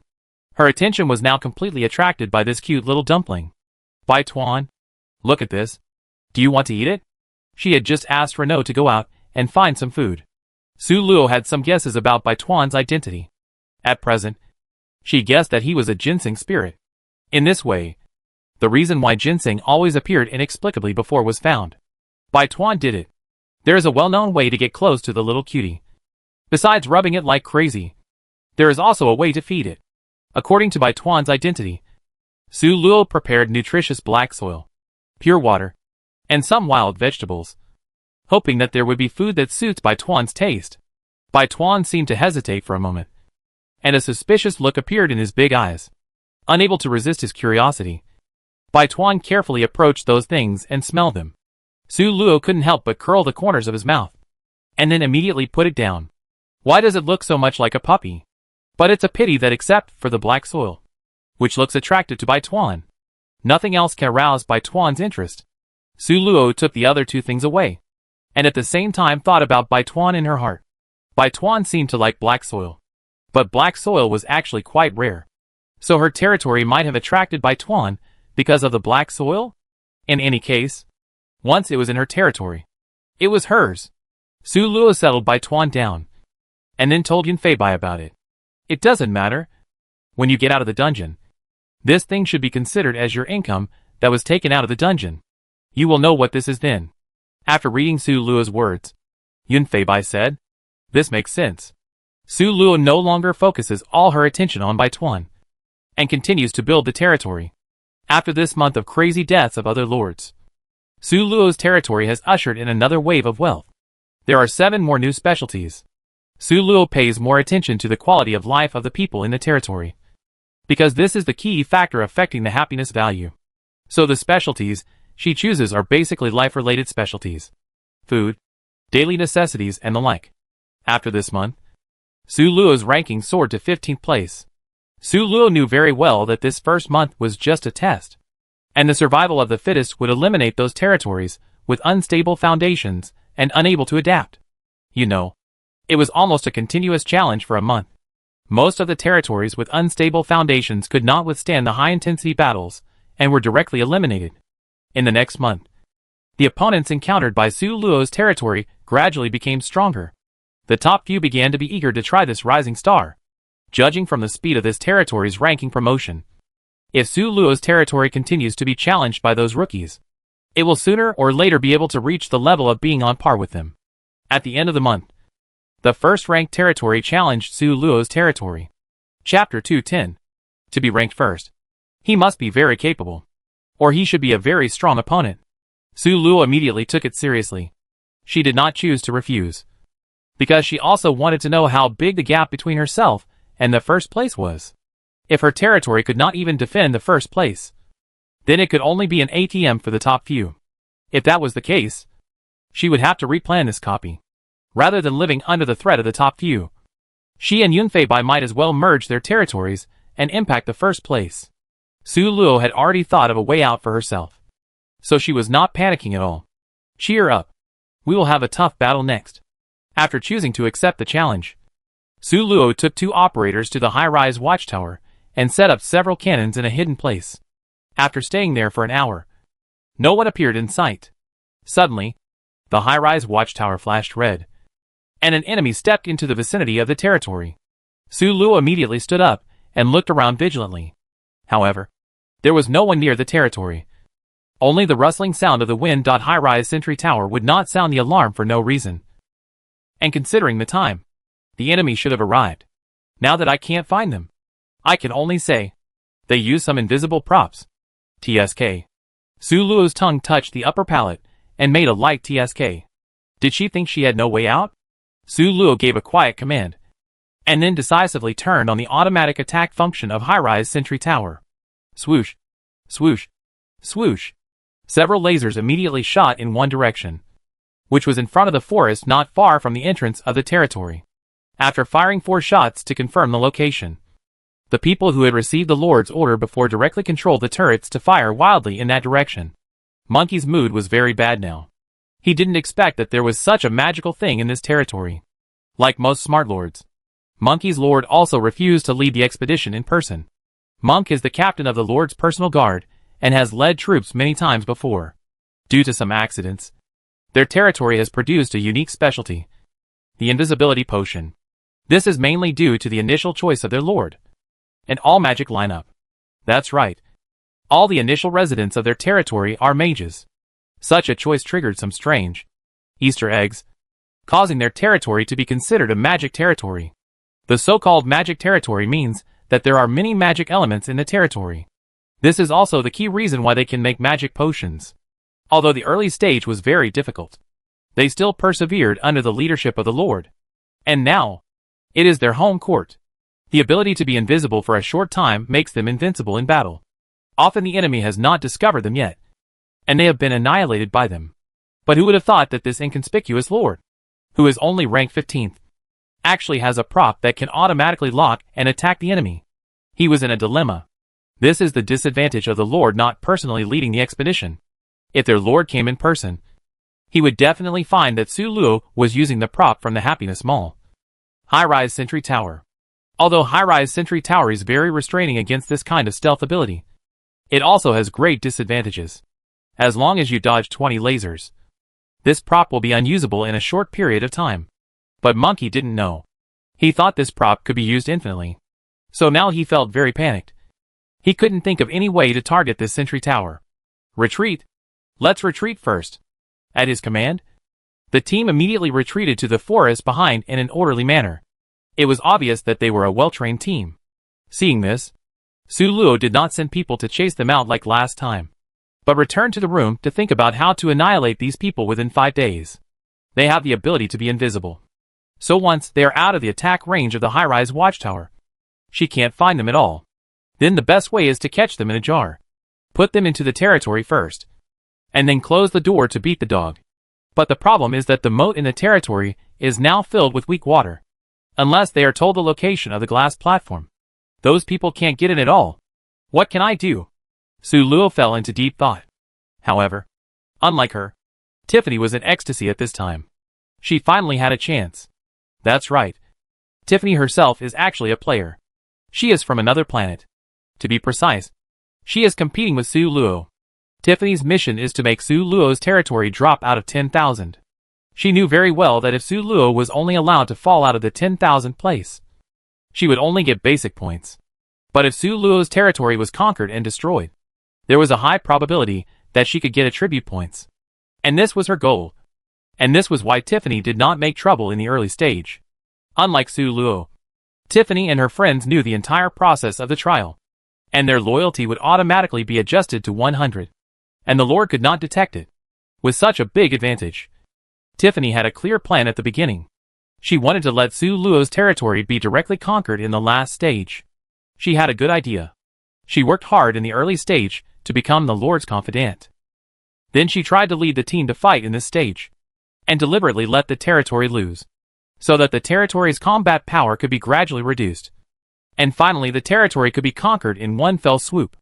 This was also the reason why she had revealed her identity as a mage before, just to make the Lord use her. In fact, she should have revealed it later.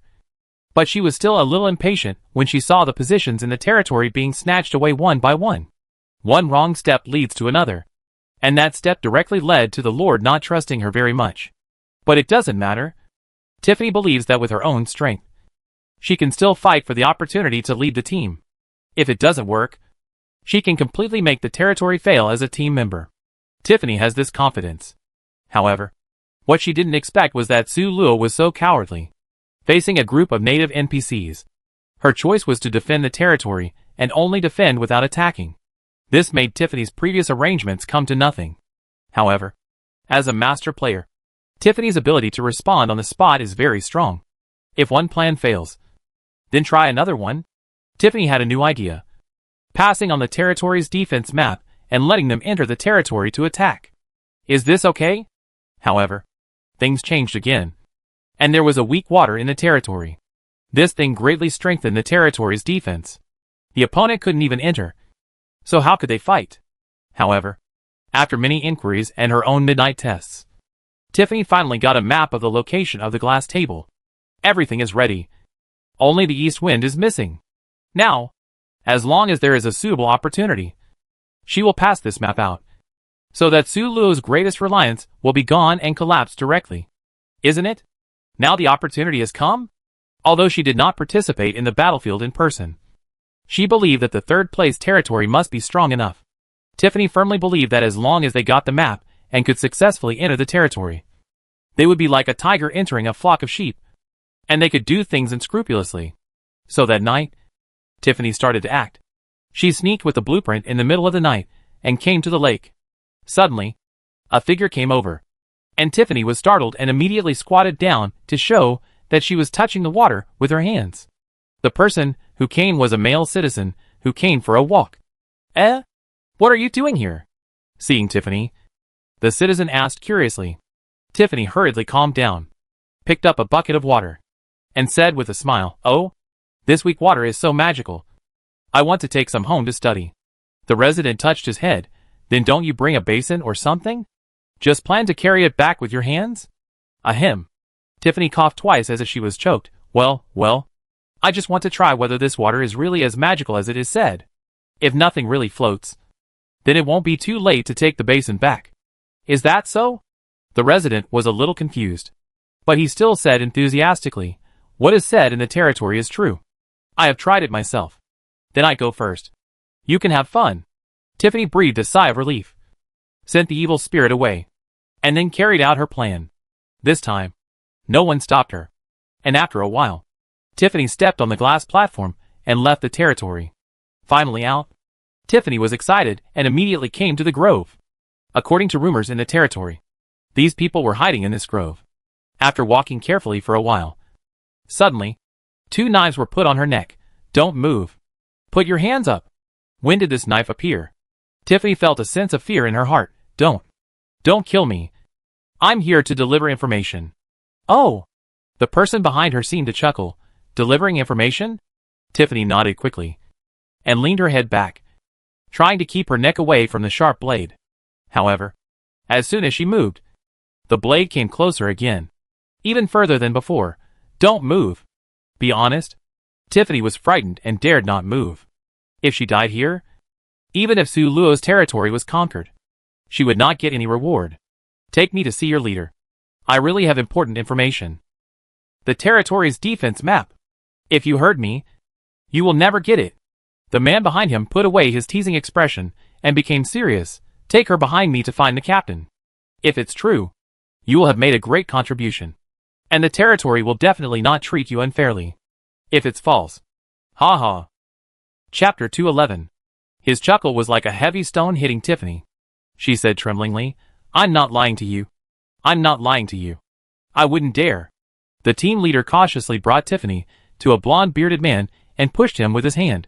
"Captain," this man said, "she has the defense map of the lost territory." The bearded man looked at Tiffany with scrutiny. "Search. The use of system space is prohibited in the trial. But Tiffany is a master player. She is really good at it. How could she carry a map with her? No need to search. Would I be so stupid as to carry something so important with me?" Tiffany said disdainfully. The bearded man's face darkened, and then he laughed again. "What do you want?" Tiffany said, "I want you to defeat this territory. And it would be best if you can kill the Lord. And don't hurt me." The bearded man looked at her suspiciously. "Do you have a grudge against your lord?" Tiffany nodded without hesitation. "A life and death grudge." The bearded man said, "I agree to your request. So can you give me the map?" A golden light flashed in Tiffany's eyes. "Okay. I need a piece of paper and a pen." The bearded man raised his head and sent someone to give her the things. After a few strokes, Tiffany drew a layout of the territory. "Yes, that's it." The bearded man took the drawing and looked at it carefully. The positions of the sentry tower and the lake were correct. There was also a platform marked in the lake, which looked very reliable. "Not bad. Not bad." The bearded man smiled, but suddenly stopped smiling and ordered cruelly, "Kill her for me." However, just as he said this, the bearded man suddenly felt a sharp pain in his head as if it was pierced by a needle. "Ah! My head? Ah! It hurts." Tiffany laughed disdainfully. "Ha ha. If I didn't have some tricks, would I dare to come out alone to trade with you? I advise you to be honest. If I die, you have to die too." If it wasn't for letting them relax their vigilance, how could she be held hostage by these people for so long? Tiffany patted the dust off her body in disgust, waiting for the bearded man's reaction. At this time, the bearded man finally recovered. He looked at her unwillingly, and his eyes flashed with cruelty several times.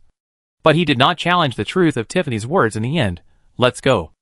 Let's attack the opposite territory at night. A large group of people marched towards Su Luo's territory. Tiffany's plan succeeded, and she smiled triumphantly. She did not follow them, waiting until everything was settled. It would not be too late to go. The alarm of the high-rise sentry tower sounded again, and Su Luo immediately stood up and called the other people in the territory, because they knew the war was far from over. The people didn't sleep deeply and didn't even change their clothes. At this time, they received Su Luo's order, and within 2 minutes, everyone had arrived, and Su Luo had already climbed up the high-rise watchtower and turned on the automatic mode. The enemy, who knew the disadvantages of the high-rise watchtower from Tiffany, did not panic this time, but forced forward against the attack of the watchtower. Oh! Su Luo's eyes flashed with surprise. This group of people seemed to know something. Otherwise it would be impossible to attack blindly. Su Luo could confirm this from their performance just now. But after the war started, they could not contact the outside world. So how did they get the information? Without time to think about it, Su Luo ordered the sentry tower to attack automatically to determine the direction of the enemy, and ordered the artillery to bombard the enemy. The firepower of Su Luo's territory was sufficient, but it could not withstand the opponent's stronger defense. In order to suppress Su Luo's artillery-type territory, the opponent had already installed a system-produced protective shield that could resist great damage. Of course, the shield also has disadvantages. First, it can only block one side. And second, the person who turns on the defense cannot attack. However, such a shield can indeed play a very good role when advancing. Su Luo knew about this prop, so she was not anxious. On the contrary, she was a little happy.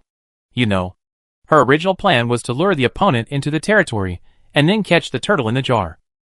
It's just that I didn't know how to do it. Unexpectedly, someone secretly made trouble and happened to help her solve this big problem. What a lucky coincidence. Seeing that they had reached the lake, Su Luo stared at them. If they didn't know how to cross the lake, the news from the sentry tower might be the news that their lord had passed on to them in a special way.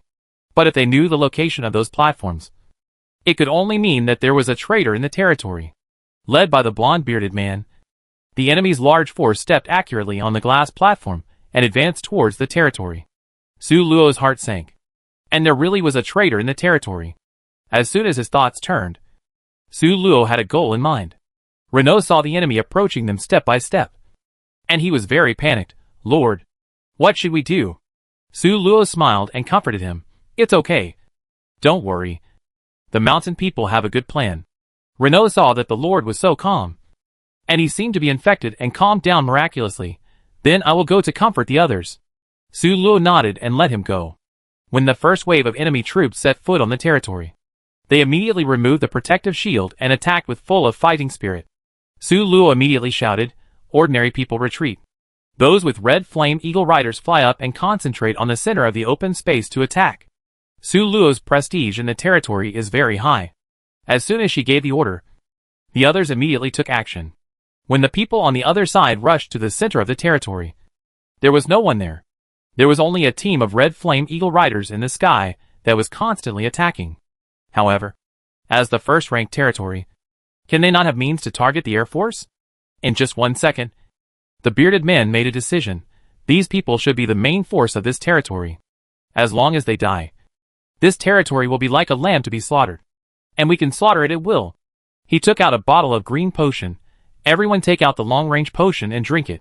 After saying that, he raised his head and drank the potion. After drinking it, the bearded man punched a knight in the sky. The fist turned into a golden fist mark, broke away from the bearded man's fist, and flew into the sky, rushing towards the knight. Su Luo's eyes lit up.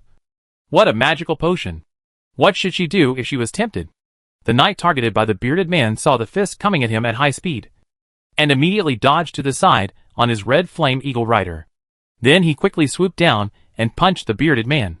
The bearded man laughed after being punched, and punched again as if nothing had happened. At the same time, the other soldiers also drank the potion and punched themselves. For a moment, hundreds of fists flew into the sky, and it felt like a meteor shower flying backwards, which was very beautiful. There is strength in numbers. So many fists, even if they are slow, cannot be easily avoided. Soon, a knight was injured. Fortunately, they did not sit and wait for death, but fought back actively.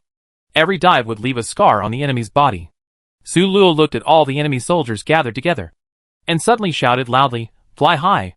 She had specially communicated this command to the Red Flame Eagle Knights. Hearing this voice, they flew high like a conditioned reflex. Oh no! The bearded man's face suddenly changed, and he wanted to retreat immediately.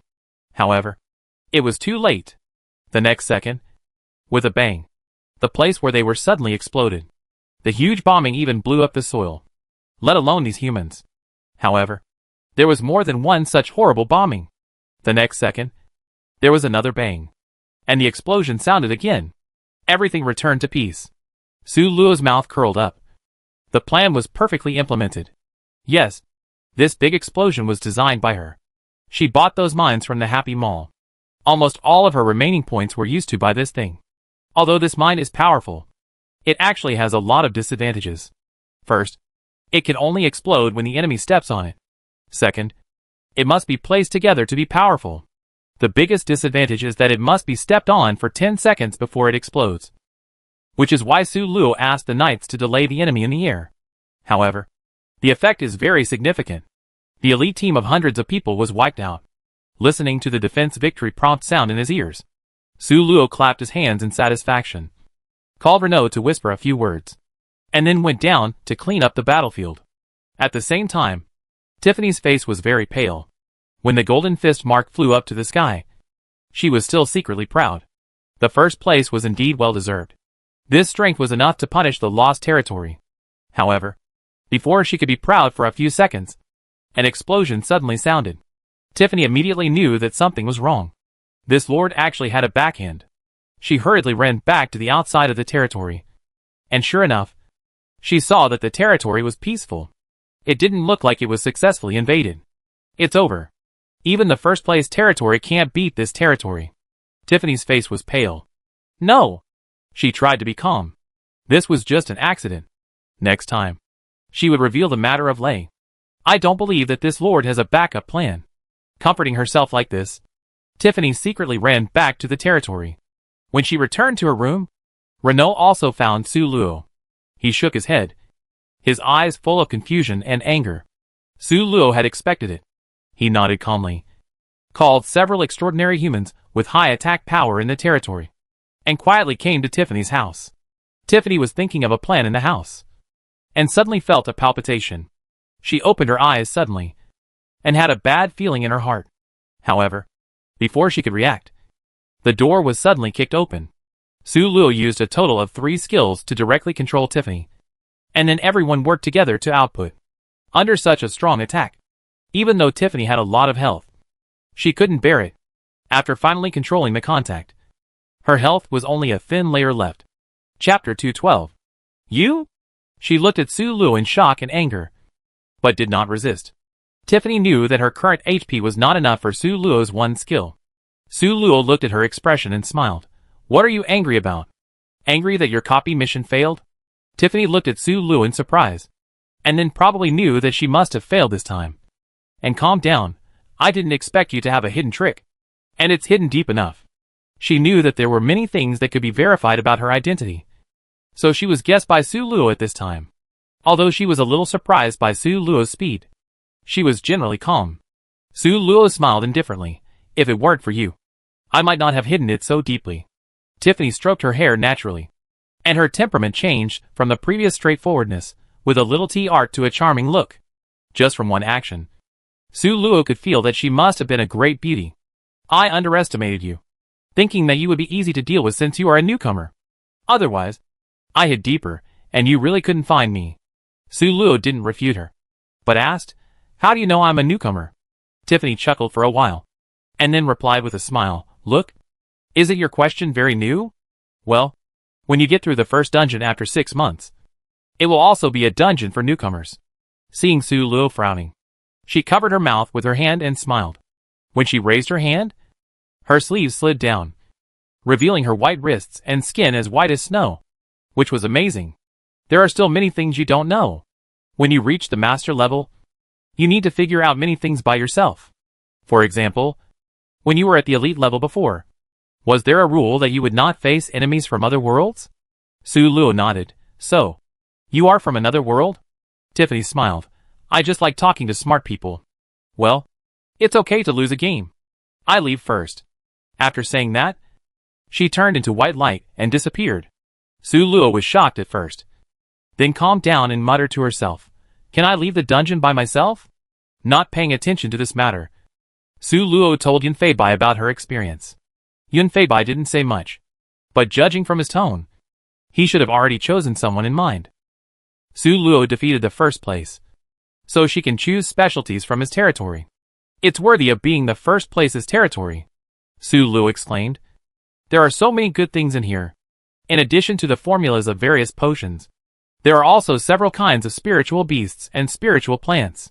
Presumably, the first place got them from other territories. Everything else is fine. But Su Luo is very tempted by this long-range attack potion. Without much hesitation, Su Luo directly chose this, and put this powerful weapon in his pocket. Waste. A bunch of waste. In the hall, a man in gorgeous clothes kicked down the girl serving next to him with a ferocious expression.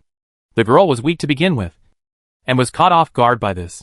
She felt a sharp pain in her internal organs, and blood flowed from the corner of her mouth. Your Majesty. The man she called Your Majesty was the lord of the first-ranked territory. A man with a violent personality. He was very angry at the sudden news of failure and mercilessly exiled the woman who had just been able to please him. Take her away. Exile. The woman knew clearly what exile meant.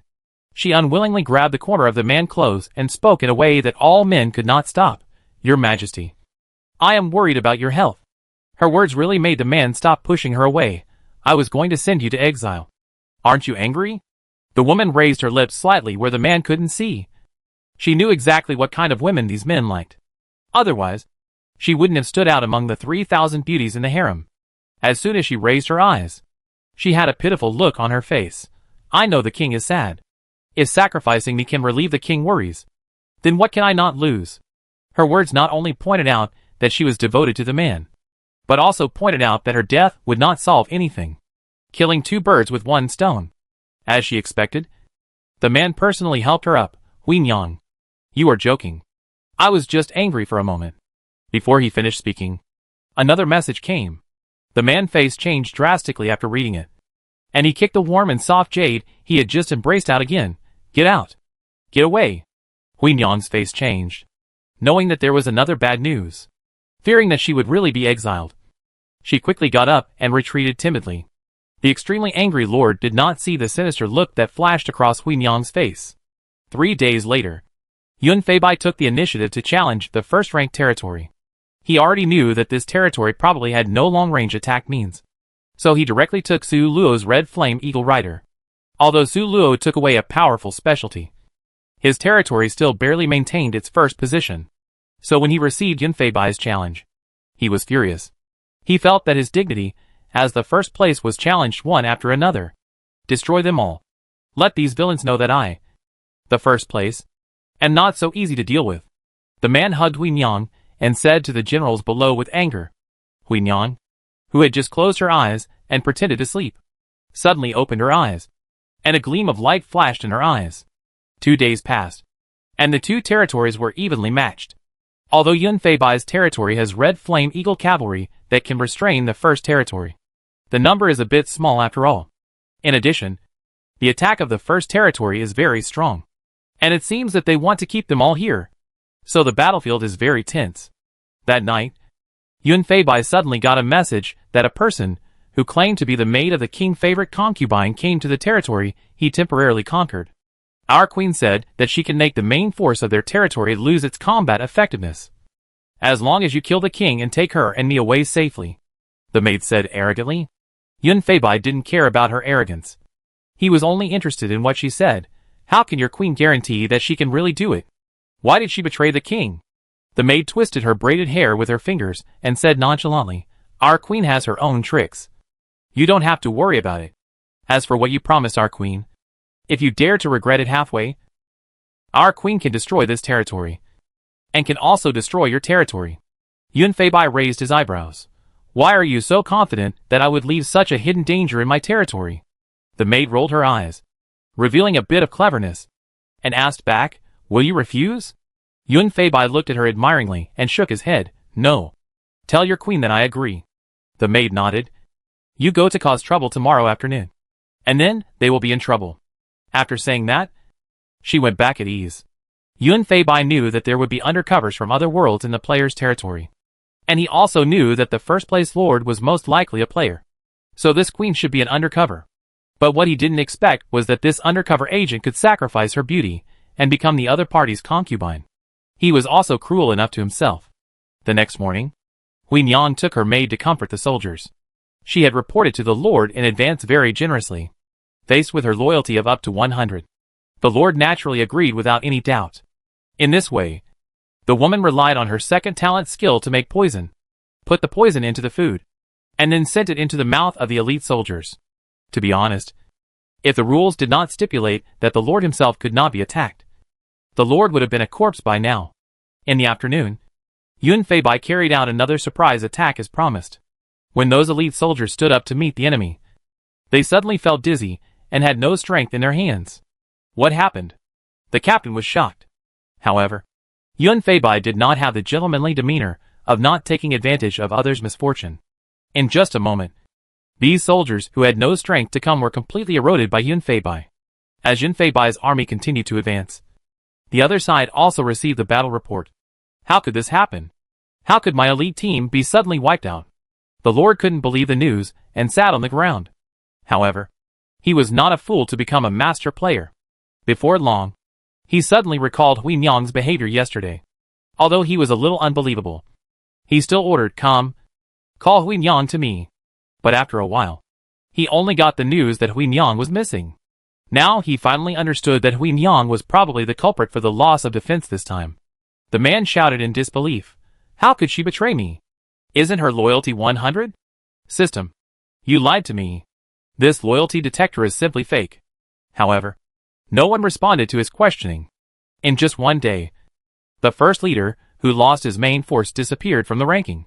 And the one who replaced this position was Su Luo, who had been developing quietly. Yun Feibai's territory was only ranked second because of the fight with the first territory. Since it was already the position of Sini, Su Luo and Yun Feibai started to play the game.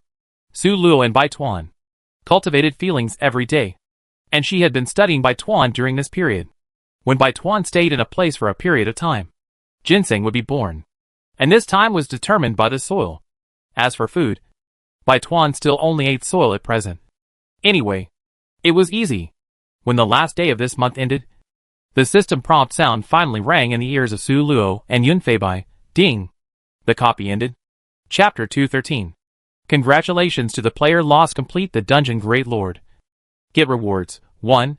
Successfully pass the dungeon. Get points plus 200. 2. Become the first in the trial. Get attribute points plus 5. The highest ranking of the two in the team is the final ranking. 3. Find the enemy player. Get attribute point plus 1. 4. Never lose. Get attribute point plus 1. 5. Get the treasure of heaven and earth. Ginseng doll. Click to view. 6. Get wood spirit bead. When Su Luo saw the wood spirit bead, she was stunned at first. Then her eyes widened, with uncontrollable joy in her eyes. Finally gathered all 5 spirit beads, and finally could synthesize. It's very nice, because it takes 2 people to agree to synthesize. Su Luo was not in a hurry. The first place really gained a lot. Su Luo happily added 5 points to the spirit value, and 2 points to the speed. Check the attribute panel. Life, 27, plus 168, strength, 9. Speed, 14, plus 24, spirit, 16, plus 40, endurance, 12. Charm, 14. Points, 840. Talent skill, God's Redemption, legendary teleport one person with full health to any place where the skill owner has passed. It can only be used once in a copy. Clown's Candy Jar, Master the Clown has a treasured candy jar, which contains a lot of candies. However, even the clown himself doesn't know what flavor he will take out next. Skill 1. Healing Bullet, increase, reduce, friendly, enemy, spirit value x 100% of HP CD, 5 seconds. Skill 2. Holy Light Array, create a magic array with a diameter of 5 meters, which increases, reduces, all attributes of the friendly, enemy, 10%. lasting 10 seconds, CD, 30 seconds, skill 3. Holy imprisonment. After releasing the skill, you can imprison enemy players within the range for 5 seconds, CD, 20 seconds, skill 4. Holy radiance. Use the skill to be immune to all negative effects. Every 10 points of spirit value can be used for 1 hour. And the skill can be interrupted in the middle. CD, 24 hours, after adding points. Su Luo clicked to check the ability of the ginseng doll she had been looking forward to for a long time. Ginseng doll, a plant spirit nurtured by heaven and earth, with no combat ability. But wherever it goes, the grass and trees are lush and may produce wood treasures, can be stored in the system space. So that's it. Su Luo finally understood how this wood spirit bee came out. It turned out that it was nurtured by this ginseng doll. She arched her eyebrows and exited the system. Yunfei Bai also opened his eyes at the same time.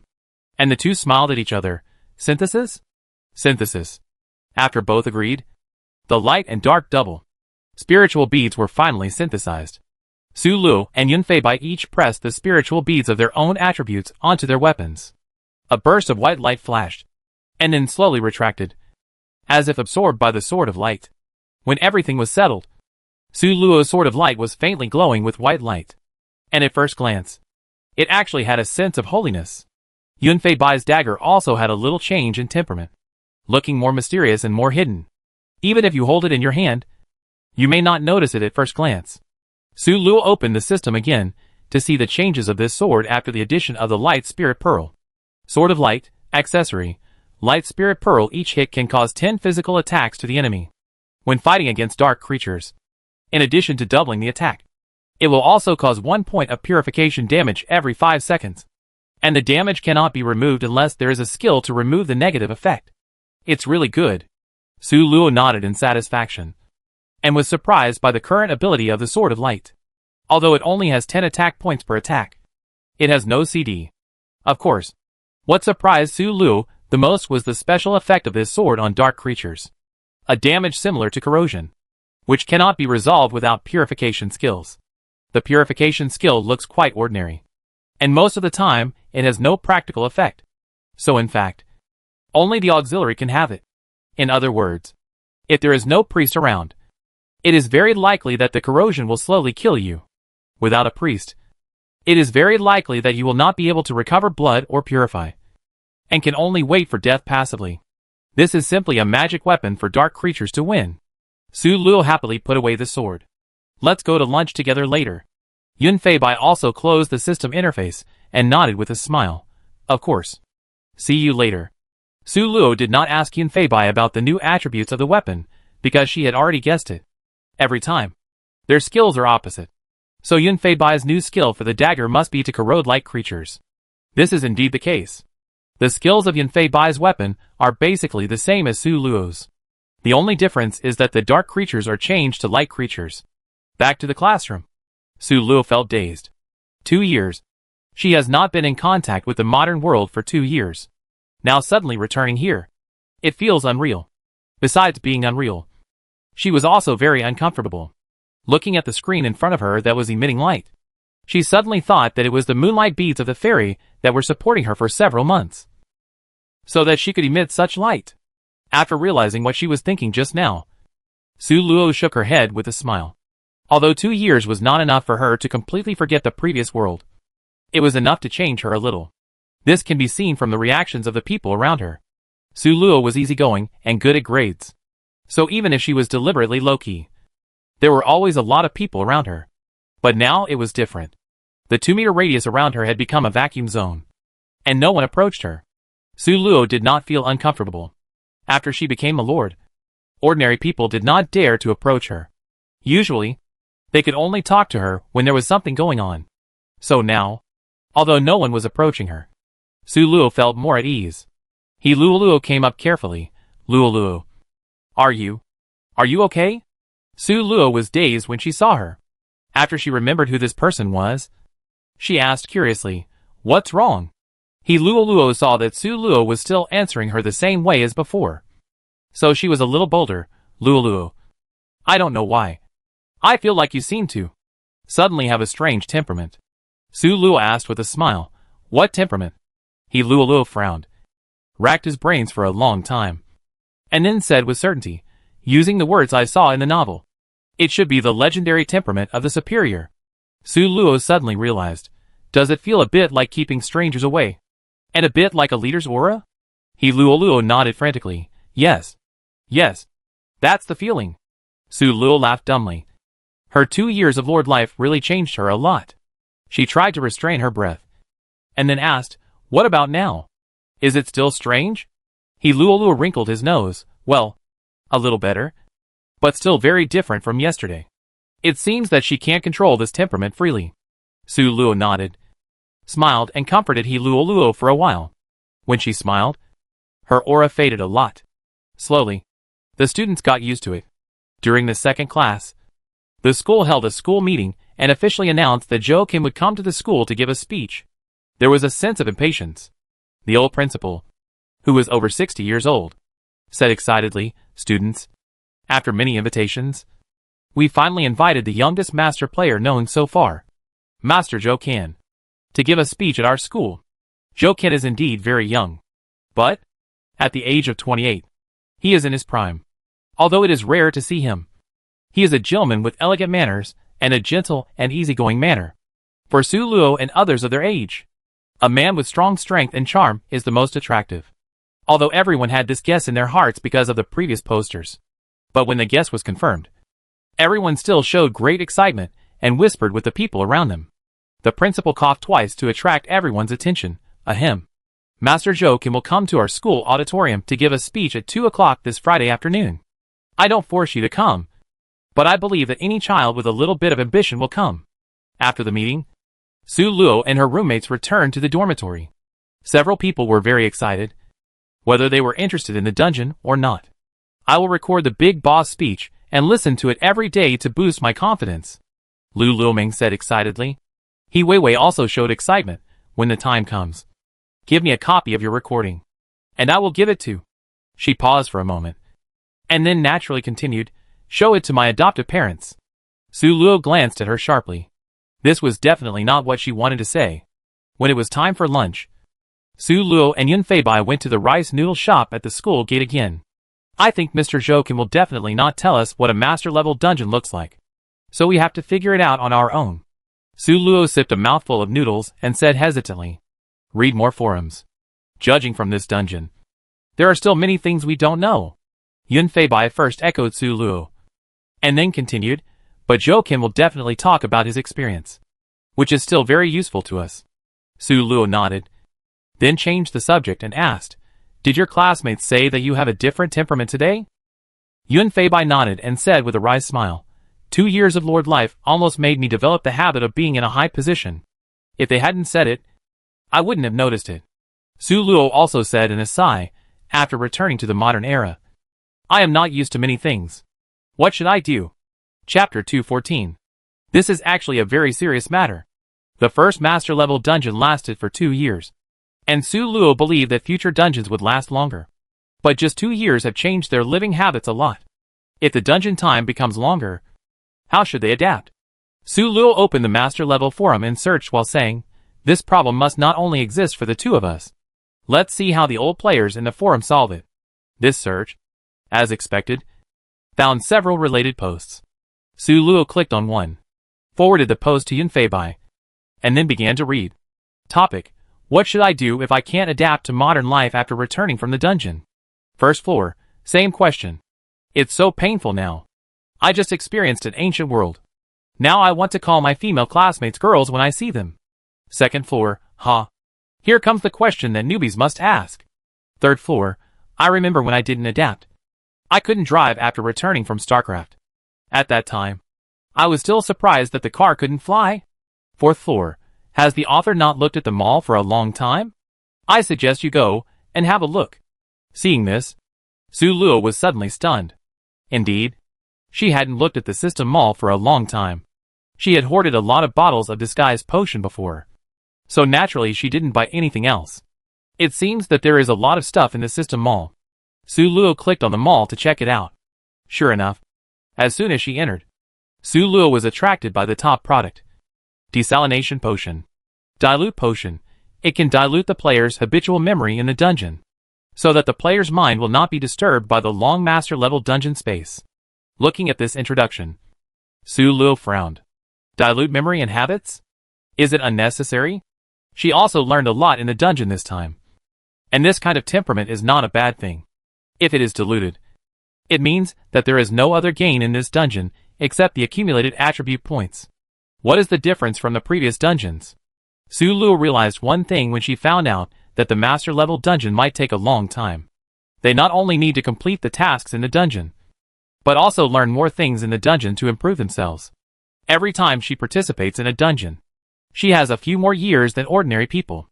If she wastes such time, Su Luo feels that it is really unforgivable. Unless there is no other way, Su Luo will definitely not take this dilution potion. She reopened the post to see if there were any reliable methods. She didn't believe that other big guys didn't know the disadvantages of the dilution potion. Sure enough, the 5th floor directly refuted the 4th floor. The 5th floor. Can the 4th floor stop lying to the newbies? Are you jealous that they are younger and more successful than you, so you have to guide them to take a detour? The 6th floor. The 4th floor is too mean. No one with a discerning eye would take the dilution potion. The 7th floor. Stop going off topic. The host. I suggest you learn how to restrain your breath. As for the habit problem, it takes multiple dungeons to gradually get used to it. 8th floor. Maybe you can treat each dungeon as a previous life. Anyway, I do that. 9th floor. The temperament is easy to solve. As long as you are the kind of person who is in a high position but has to hide yourself in a dungeon, it will be easy to restrain yourself. 10th floor. In the end, the difficult thing is how to solve the habits cultivated in the dungeon. My method is to take an hour every day to recall modern life, no matter how busy I am. 11th floor. The method on the 10th floor has been tested and is feasible. 12th floor. In fact, as long as you don't forget who you are and where you came from, then those habit problems are not worth mentioning at all. 13th floor. The above is the correct answer. 14th floor. Just don't forget yourself. 21st floor. My former partner lost himself in a dungeon that lasted for 10 years. And finally stayed in the dungeon world and never came back. 22nd floor. 10 years of dungeons. What kind of world is this? 23rd floor. Getting lost is really terrible. Every long-term copy may cause the risk of getting lost. After reading many posts, Su Luo had a different feeling in her heart. She secretly remembered that sentence in her heart. Don't forget who you are. She didn't want to lose herself at all. But for now, the method of taking time to recall modern life every day is more reliable. Su Luo immediately talked to Yun Feibai about it. Yun Feibai kept frowning when reading this post. Just 2 years of dungeon experience made them feel uncomfortable when they came back again. So if they were really matched with a 10-year dungeon, it would be hard to say whether they would be lost like the partner in the post. Hearing Su Luo's plan, he nodded seriously. Then we will recall together every night. If we are not together, we can recall by typing and supervise each other. We must not lose ourselves. Su Luo also nodded seriously and promised. Time flies. And soon it is Friday, which is also the day for Zhou Qian's speech. In fact, although Zhou Qian is famous in this continent, not many people really know what he looks like, because Guijia has been taking protective measures for the boss, and strictly prohibiting any photos of the boss from being circulated. And if anyone posts it on the internet, it will not only be deleted immediately, but also bear the corresponding legal responsibility. This is what the old principal has repeatedly emphasized to them. In other words, the 4 people in Su Luo's dormitory, even Chu Qingqiu who came from the military, actually didn't know what Zhou Qian looked like. This made the 4 people very curious about Zhou Qian's appearance. I once heard the voice of Zhou Qian. How to say it? It's quite nice. Chu Qingqiu racked her brains to think about how to describe this voice. When she saw Su Luo, her eyes lit up. Yes, it's a bit like the voice of Luo Luo's boyfriend Yun Feibai, but it's warmer and thicker. Su Luo was speechless. It's okay to be gentle. But what the hell is thick? Chu Qingqiu said embarrassedly. It's just that the voice is a little rough. Su Luo said, then you can also hear that it is more similar to Yun Feibai? Chu Qingqiu said confidently. They are both nice and clear male voices. Of course, there are similarities. Lu Luoming beside him laughed. It's similar. Right? Let's go to the auditorium and find a good seat. Then we can admire the grace of the great god up close. The 3 of them didn't notice that when Chu Qingqiu described the big boss voice, He Weiwei seemed to be thinking about something. After a moment, she sneered and thought she was overthinking. How could it be possible? Su Luo and the others actually arrived at the auditorium an hour in advance. They thought it was already very early, but it was obvious that the students' enthusiasm for the big boss was beyond their imagination. The first 6 rows were full, so Su Luo and the other 4 had to sit in the 7th row. However, the 7th row happened to be a step, so it was considered a wide view. The auditorium was bustling with people discussing actively. People came and went, and soon the entire auditorium was full. This was Q University, where the auditorium was big enough to accommodate the entire school. If it were any other school, I'm afraid it would only be an open-air speech. Soon, the host came on stage. Let's warmly welcome the master player, Zhou Can, to the stage to give a speech. Warm applause broke out in the auditorium, and everyone cheered and stared at the figure in a black suit. Only He Weiwei felt like being struck by lightning when she saw that figure. She was inexplicably surprised. But when she saw the man's face, He Weiwei breathed a sigh of relief, patted her chest with lingering fear, and whispered, I said it was impossible. However, no one noticed her abnormality at the moment, and everyone was concentrating on the big man on the stage. Unlike what the young girls imagined, Zhou Can looked very ordinary. He was the kind of person who you couldn't find at a glance when you entered a crowd. But it was just his looks. Zhou Can exuded a kind of temperament that made everyone unable to ignore him. It was a kind of temperament that had seen a lot of things and was calm and self-assured, which made him extremely charming and attractive. Classmates. Hello. I am Zhou Can. Upon hearing the voice, He Weiwei suddenly trembled and looked at the people on the stage in a strange way. Seeing that Zhou Can was still giving his opening remarks, He Weiwei pulled the corner of Su Luo's clothes beside him. Luo Luo. Luo Luo? Su Luo looked up at her. What's wrong? You are an elite player. Do you think the points earned by master players can be exchanged for the disguise potion that can be used in reality? He Weiwei asked this because she suddenly remembered that the disguise potion in the system mall can be used in reality if more points are spent. Su Luo said, don't think about it. It will definitely work. Even elite players can buy it if they try hard. What? Do you suspect that Master Zhou Can has disguised himself? He Weiwei suddenly panicked. I didn't. I was just curious. Just curious. Su Luo looked at He Weiwei suspiciously. She must be acting strange. But the boss had already started talking. Su Luo didn't bother to ask. It wouldn't be too late to force the question after returning to the dormitory. Zhou Can was a master of public speaking. He spoke wittily on the stage, and he narrowed the distance between him and his classmates in a few words. Then he talked about some interesting things he encountered in the dungeon, which made everyone laugh. During the intermission, Su Luo and He Weiwei went to the bathroom together. Halfway through, He Weiwei suddenly sent a message to Su Luo, saying that she might be away for a while, and asked her to go back first. Su Luo didn't care and left directly. After a while, she came out to buy water, but saw a shocking scene. Chapter 215. She saw He Weiwei pressing a handsome boy against a tree and kissing him. Su Luo thought a little inappropriately. Is this the legendary tree bang? Before she could be surprised, Su Luo suddenly realized that the boy looked familiar. After thinking for a few seconds, Su Luo remembered that the boy was wearing the same suit that Zhou Can wore today. Su Luo? ? She seemed to know something incredible. After He Weiwei pressed the boy against her and kissed him for a while, she stood up a little, held a tree with one hand, kept the posture of tree banging, and looked up and said something. Before she could say a few words, the boy who was being pressed down by her like a puppy suddenly hugged He Weiwei's waist. And with a force, the two of them turned upside down in an instant. Su Luo couldn't bear to watch. Her face flushed, and she hurried back to the auditorium. Even forgetting the water she wanted to buy. Didn't you go out to buy water? Why did you come back empty-handed? Chu Qingqiu asked curiously when she saw Su Luo running back in a panic. This. Su Luo was speechless for a moment, then reacted and pretended to be calm and said, I'm not thirsty anymore. Lu Luoming asked suspiciously, why is your face so red? What did you do outside? Why don't you usually be so careful? Su Luo said perfunctorily with a headache, my watch broke. I thought the lecture was about to start, so I ran back in a hurry. After a while, He Weiwei came back slowly. Su Luo looked at her calm appearance and had to admire He Weiwei's psychological quality. She just saw two people kissing, and both of them blushed a little. As the person involved, He Weiwei was able to remain calm and not breathless, which was a talent. However, despite this, her lips still exposed her behavior just now. Even if she applied another layer of lipstick to touch up her makeup, the slightly swollen state could not be faked.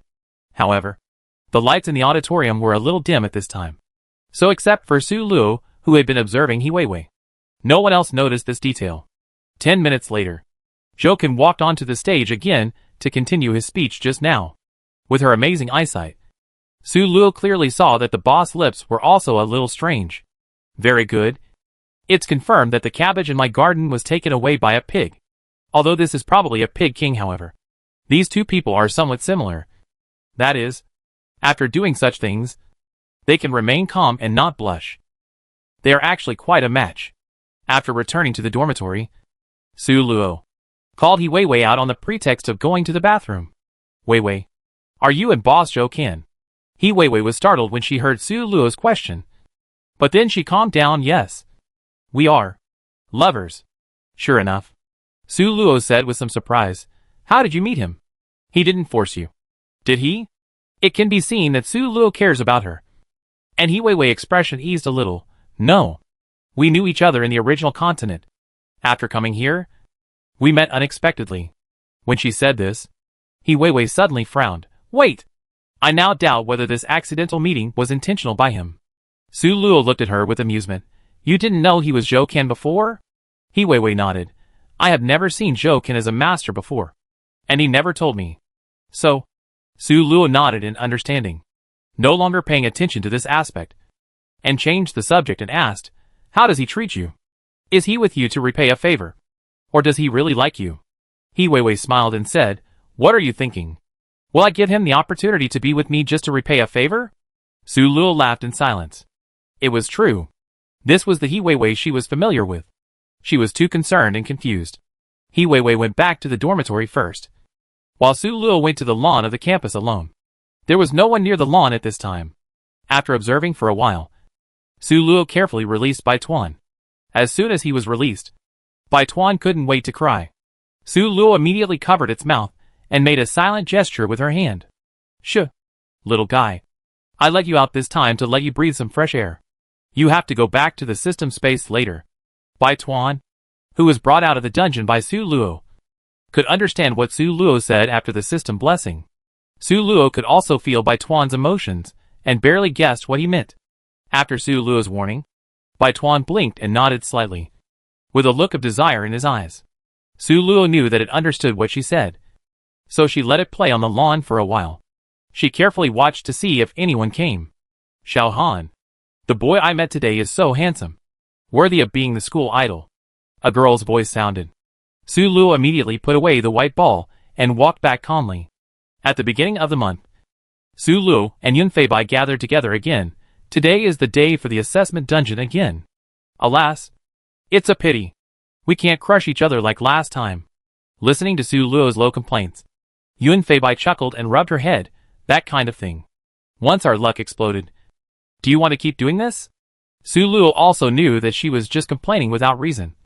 So she smiled and changed the subject. We have become newbies in the master level dungeon again this time. And it seems that we have to survive again.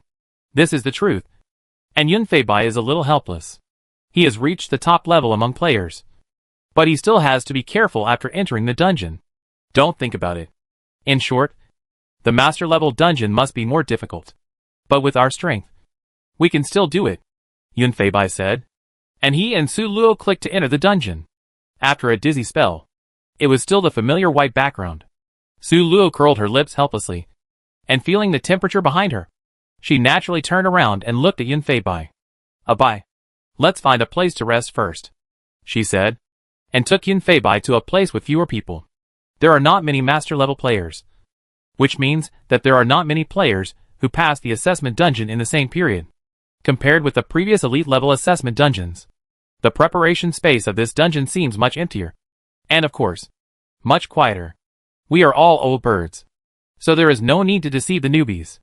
After a while, a man suddenly raised a mound out of thin air in the center of the preparation space and lifted him up. Seeing that everyone's attention was focused on him, the man finally spoke. It's time for the assessment dungeon again. Let's discuss a strategy. Su Luo was stunned, and she and Yun Fei Bai looked at each other in bewilderment.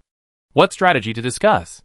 She turned around and observed the people around her, and found that except for a few players, who were the same as them, the rest of the players looked as if it was natural. Okay, fine. Su Luo knew that this was a unique way to play the master level dungeon, so she did not raise any objections, and silently waited for the person on the stage to speak in the crowd. The man paused for a moment, then continued, "Let me introduce myself first. My name is Lu Ji or Shi. I have organized several discussion sessions for assessment dungeons before." He pointed to the mound under him. After all, this skill is too convenient, isn't it? The people present laughed kindly. Su Luo couldn't help but sigh that this person was worthy of being a master-level dungeon player. He was really good at talking, and had a high EQ. His self-introduction just now actually had a bit of a muscle show. If there is a troublemaker among the players, he will probably lose face in public. But he immediately made a little joke to himself, which immediately eased the atmosphere. The most common method used by the alien race is to form a group and catch a single person. So we definitely can't go alone.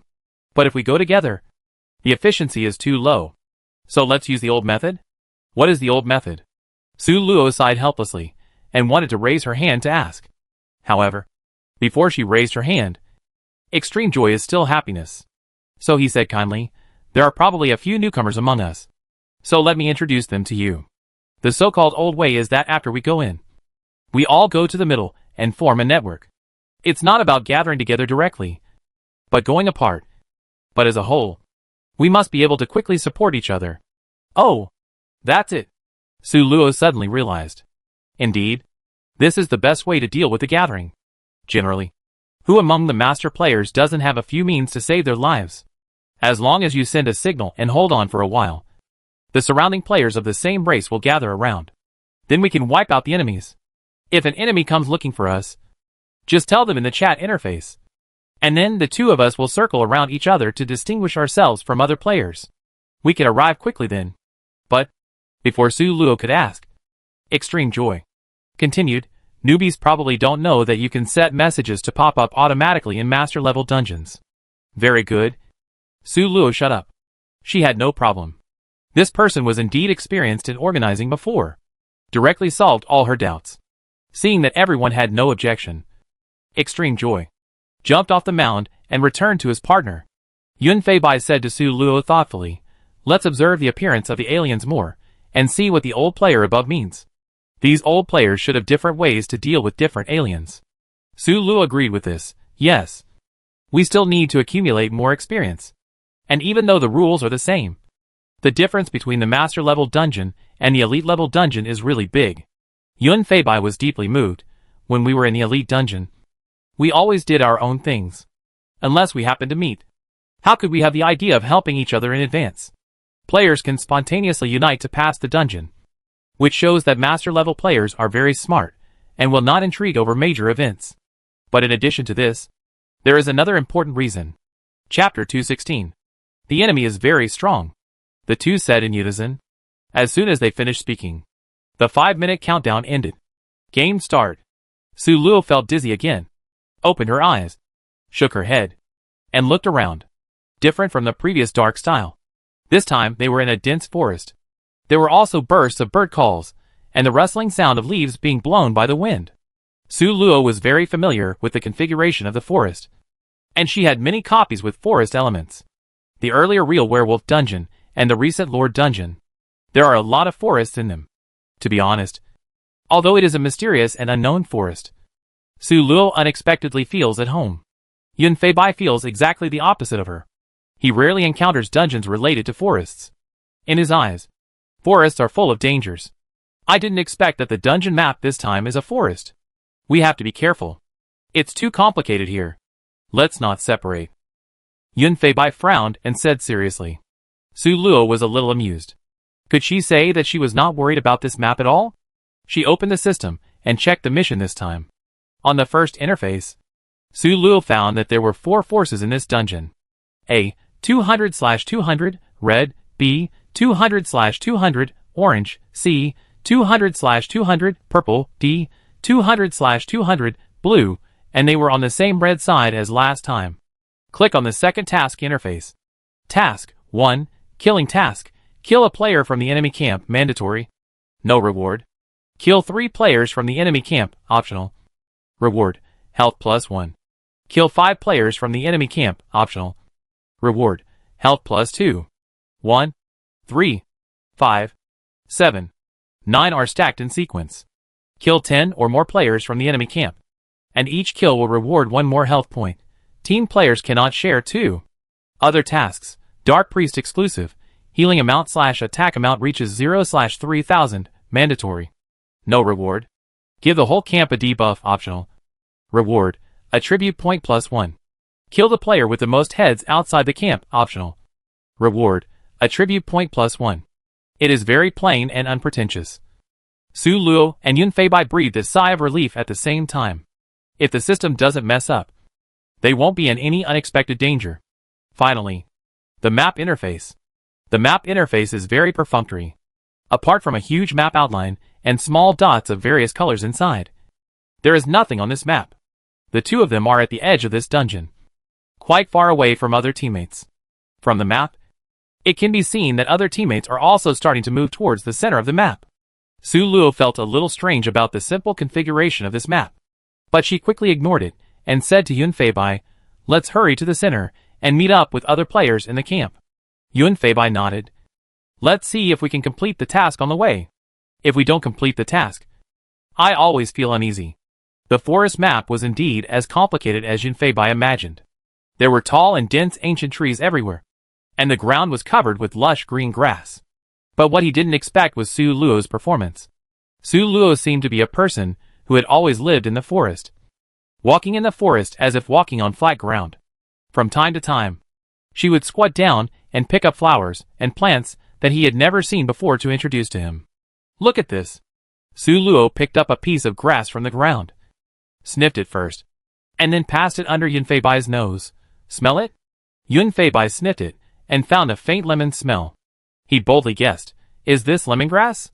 Su Luo was amused, bent down and laughed for a long time before saying with a smile, "This is mosquito-repellent grass, used to repel mosquitoes.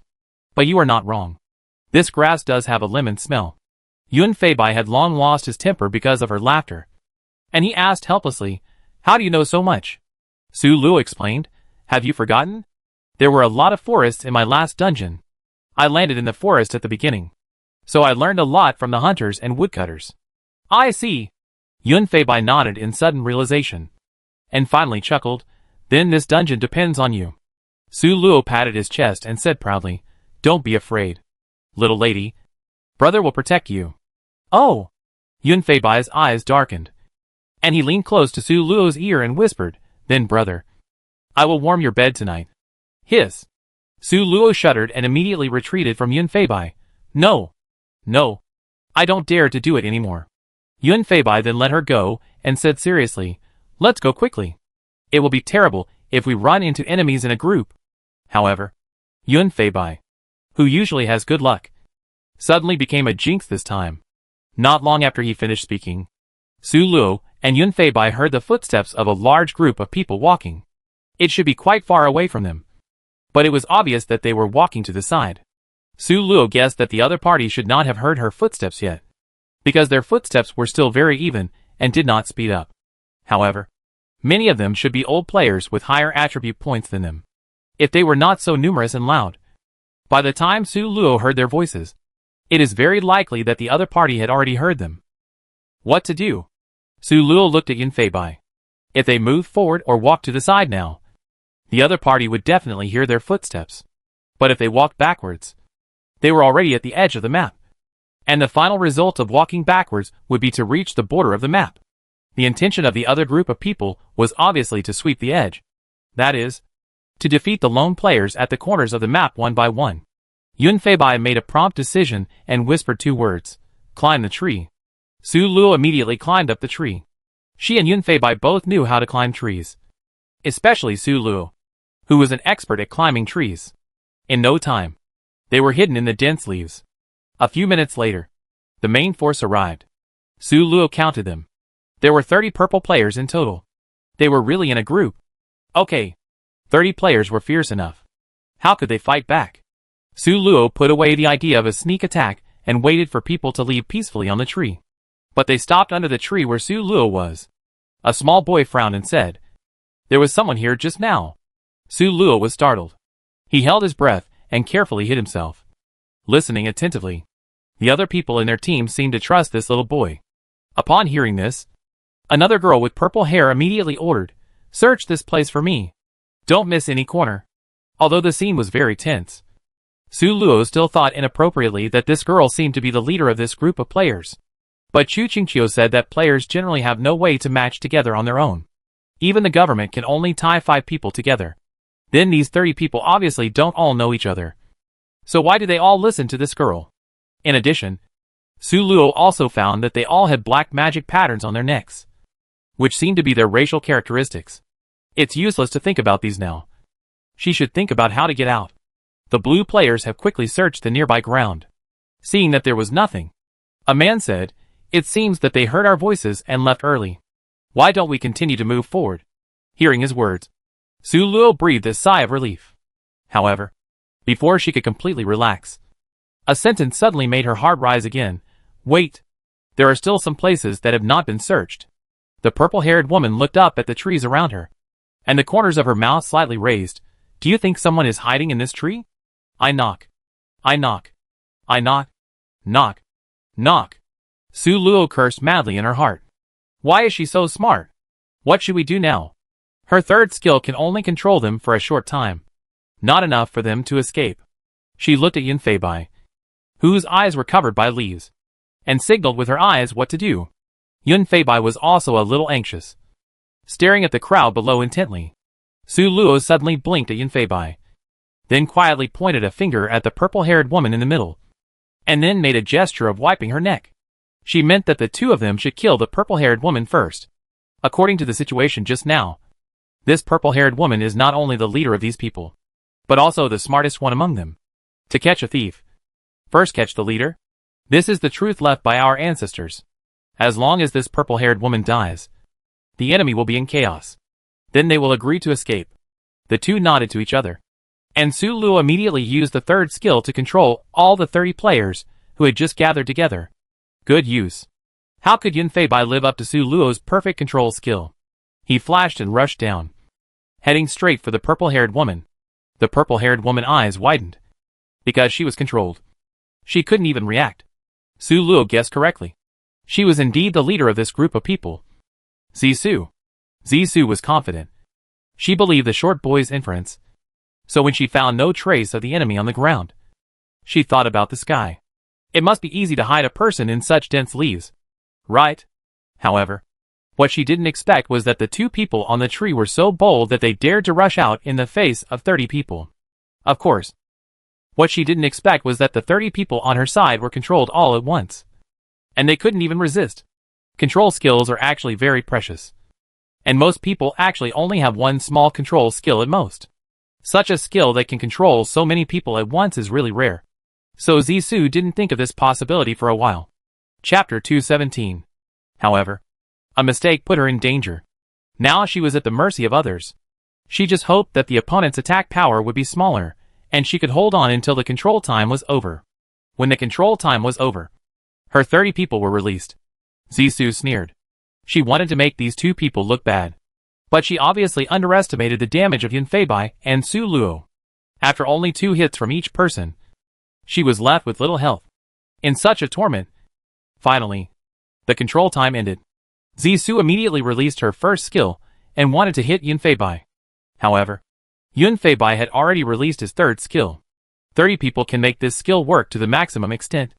Yun Feibai shuttled through the crowd like a ghost, and Zhisu's skill was directly missed. Where is the hard control? Where is the hard control? Control him for me. Zhisu's skill was missed, and he shouted angrily, "I have it! I have it!" A man said like a dog, and then proudly released his control skill. Breath of Thick Light. His skill is a small-range control skill, and the control strength is not strong. It can only make the light in a small range become sticky and slow down the enemy. Although it is not very powerful, it is just right to use it at this time. Yun Feibai's figure. which was like a ghost just now, suddenly appeared. Zissou had no time to be proud. And the next second Su Luo released her fourth skill that she had never used since she got it. This skill can be immune to all negative effects. And Su Luo can support it for a long time with her current mental strength. With Su Luo's bonus, Yun Feibai started to wander again. And Zissou lost his figure again. Catch the man up there. Zissou pointed at the tree where Su Luo was hiding and shouted. She had just determined where Su Luo was hiding by the location of Su Luo's skills. She saw clearly that if she didn't deal with Su Luo, it would take a lot of effort to deal with Yun Feibai. And her health might not be enough to deal with Yun Feibai.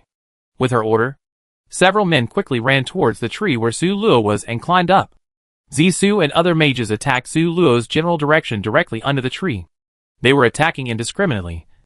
So although they didn't know where Su Luo was, she was still hit by the random magic bullets. Seeing that there were still a few men climbing up under the tree, Su Luo gritted her teeth, took out the Sword of Light, and jumped down the tree, pushing the hilt against the ground. Su Luo did a backflip and landed perfectly on the ground. Zissou smiled proudly. Can't hide it anymore? However, she suddenly frowned, because Su Luo's current appearance was not as embarrassed as she imagined, but rather, pity? What was she pitying? Before she could think about it, Su Luo had already rushed up with a sword. Stop her! Zissou retreated in panic and ordered, don't let her get close to me. But before those people could take any action, Yun Feibai stopped them, as if he was risking his life. He directly exposed himself and stood in front of these people. Although Yun Feibai didn't know what Su Luo wanted to do, he had distrust in Su Luo, and he believed that Su Luo was not a reckless person. There must be a reason why she suddenly rushed over now. And it was his trust that gave Su Luo the opportunity to attack Zissou. Su Luo rushed to Zissou and raised her hand to slash with a sword. Zissou had no way to resist, so she had to block Su Luo's sword with her hand. After Su Luo succeeded in her attack, she immediately retreated. Her goal had been achieved. Zissou was suddenly stabbed with a sword, and the piercing pain made her scream, "Ah! Why does it hurt so much?" Zissou looked down at the wound, but found that there was a white light accompanying the wound. At this time, the white light was constantly penetrating downwards, and it was this penetration that caused Zissou's continuous pain. Zissou found that with the penetration of the white light, the blood bar was also constantly draining away, and said in a lost voice, "You want the essence of me?" Su Luo had calmed down at this time, clapping her hands with a smile and said, "You are worthy of being the leader of these people. You are really knowledgeable. But I think you should ask your men to stop first, and we can have a good chat." Zissou gritted her silver teeth and glared at him. Su Luo looked back fearlessly. After a moment, Zissou said coldly to her group of men, "Stop fighting. Stay where you are." It seemed that the group of people really respected her. As soon as Zissou finished speaking, even though Yun Feibai looked very bad now, they still stopped obediently. Su Luo secretly breathed a sigh of relief. But on the surface, she was still calm and waited for Zissou to make the first move. Zissou didn't care about playing psychological warfare with her. Although the health bar was decreasing slowly, it made her heart hang in the air. "What do you want?" Zissou asked straight to the point. Su Luo ignored her, but waved to Yun Feibai with a smile. Yun Feibai walked over with a smile on his face. He already understood how Su Luo did it. Zissou saw that Su Luo ignored her and gritted her teeth in hatred. If she hadn't been controlled by others now, she would have sent these two villains out of the dungeon long ago. When Yun Feibai came over, Su Luo turned to look at Zissou. "My ability is specifically aimed at dark creatures. If you don't remove it, you will be slowly consumed by this purification sooner or later." She just saw that Zissou and his group were all dark creatures. So she suddenly came up with this idea. You know, her Sword of Light is the most effective weapon against dark creatures. Zissou stared at her. Of course, she knew what was going on. Otherwise she wouldn't be so docile. But she was still a little lucky. But when she saw Su Luo was so confident, the last bit of luck disappeared. Her race has a special ability to vaguely sense other people's moods. At least for now. Su Luo did not lie. "So what? How can you remove this purification for me? What do you want?" Zissou asked. Su Luo raised her eyebrows. "I want a head. Can you afford it?" Zissou frowned, looked at the people around her with some embarrassment, and asked after a moment, "Is there no other way?" Her teammates all looked disdainful when they heard what Su Luo said. Is this woman crazy? They are lucky to be able to save their lives now. But they still want their heads? There is no way Lord Zissou will agree. How can a noble be threatened by a foreigner? Lord Zissou must be stalling for time to find a solution. We must trust Lord Zissou. Su Luo did not care about their words. But Zissou's performance made her frown. In fact, she was asking for something that was difficult. Just like when bargaining. You must cut a big price at the beginning so that there will be room for negotiation later. Su Luo also thought so. Her original plan was to extort some props, and then save her life. What she said just now about asking for a head was just an exaggeration.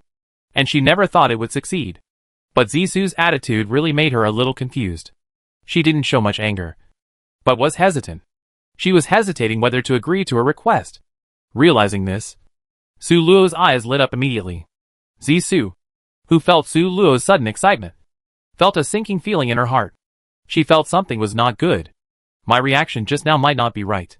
As expected, Su Luo immediately said, "There is no other way. Except for your head. We don't want it. The rest of the heads must be left to me." What? What nonsense is this human saying? A rough-looking, muscular man roared. This is a humiliation to us. Another man with a shrill voice also angrily put his hands on his waist and cursed. We can't let them go. Zissou's eyes were also filled with anger. Sir, don't you think that you are asking for too much by making such a request? Su Luo spread her hands and smiled, but you can. Right? You know which is more important. Your life or theirs. Besides, I'm not afraid to tell you that we both have our own means of escape. It's just that the skills are useless. She was still smiling on the surface. But her tone was threatening. If you can't satisfy us, you will use your life to exchange for the lives of your companions. At the same time, the two of us can still live freely. But you may not be able to do so. Zissou's eyes wandered. She could feel that what Su Luo said was true. She could escape. Then she would be helpless and might really die in this dungeon. Before she could think for too long. When her health bar dropped another level, Zissou's eyes became firm. You. Go to hell.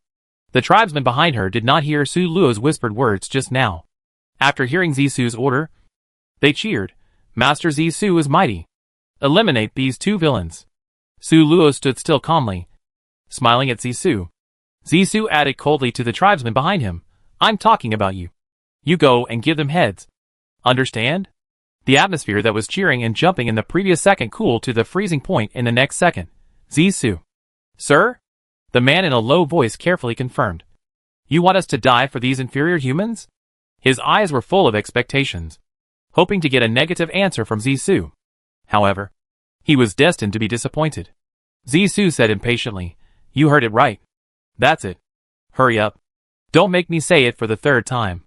The man took a step back, covered his mouth, and looked at Zissou in disbelief, as if he was looking at a lover who suddenly betrayed him. The tribesman chattered, but gradually quieted down under Zissou's cold gaze. Zissou sneered, If I die, I will mark you. Then, you know. Chapter 218. The faces of the group of people all turned pale, as if they had thought of something extremely terrifying. For a moment, the forest was completely silent. After a while, when Zissou's face became more and more impatient, the rough man walked up to Su Luo reluctantly and said, Let's fight. Su Luo was not polite either, and used several skills at the same time, and took the head neatly. With him as an example, the tribesmen came over one after another, and gave their heads. Not long after, Su Luo got 15 kills, and Yunfei Bai got 14 kills. Both of them made a lot of money. When only Zissou, Su Luo, and Yunfei Bai were left on the field, she asked with a bad face, Can you remove the purification for me now? Su Luo nodded, and kept her promise to remove the purification effect of the Sword of Light for her, with the fourth skill. Zissou felt it, and found that it was indeed fine. Her face looked better, and she said with a smile, Next time we meet, I hope we can still be so happy. She deliberately emphasized the word pleasant to show that this experience was not pleasant for her. Su Luo smiled sincerely. I hope we can be so happy next time. After parting unhappily, Su Luo and Yunfei Bai continued to walk towards the main group.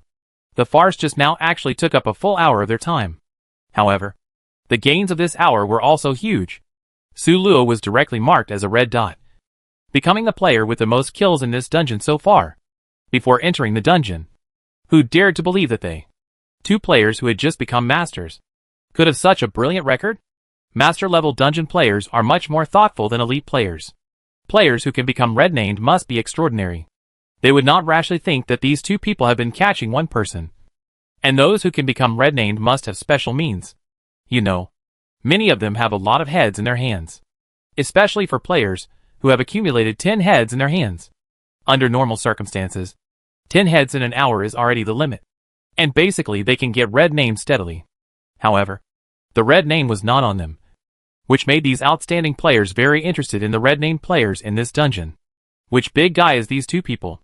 However, Su Luo and his friends didn't know all this, and they were still on their way carefully. The two rookies got the red name, and Su Luo felt like a knife was on his head, and he didn't know when it would fall. Yun Fei Bai also saw Su Luo's nervousness, and he tried hard to find some topics to attract Su Luo's attention. Hey! Look! There's a rabbit over there! Seeing the white figure flashing by on the ground, Yun Fei Bai rushed over quickly. A moment later, he came back holding the rabbit's ears in one hand. No fluttering. It's a female rabbit. Su Luo still likes small animals very much, and immediately took it over. There are even little rabbits in this copy, so there should be tigers and other things. Right? It's really a dangerous forest. Although she said so, there was clearly no fear in Su Luo's eyes. With their current strength, dealing with ordinary beasts is a piece of cake. During the last beast tide in the Great Lord Dungeon, she alone could face more than 10 beasts. Even if there are mammoths in this forest, they can only be abused. Goo-goo-goo. Suddenly, an embarrassing sound came, and Su Luo's suspicious eyes hit Yun Fei Bai's belly. Is this sound coming from Yun Fei Bai? Yun Fei Bai had a cold face, forcing himself to maintain his expression. Well, I ate a little less breakfast today. Su Luo looked at him with amusement, without teasing him, but naturally lifted the rabbit in her hand. Hey, didn't you prepare your own ingredients in advance? Yun Fei Bai took the rabbit from Su Luo's hand. Then let me let you taste my cooking skills this time. Although I may not be as good as you, it's still good. He raised his knife and wanted to end the life of the rabbit. Huh? After cutting it, Yun Fei Bai looked at the still lively rabbit in surprise. What's going on? Why hasn't the rabbit died yet? He cut it again, still without any damage. Su Luo came up and said, Is it because physical attacks don't work? I try using my skills, she said, and used her first skill on the rabbit. Unexpectedly, but logically, the rabbit still didn't suffer any damage, and even the health bar didn't appear. The two people's faces finally became serious, and Su Luo suddenly said silently, There are tigers in this forest. There was a dead silence, and no one wanted to answer this question.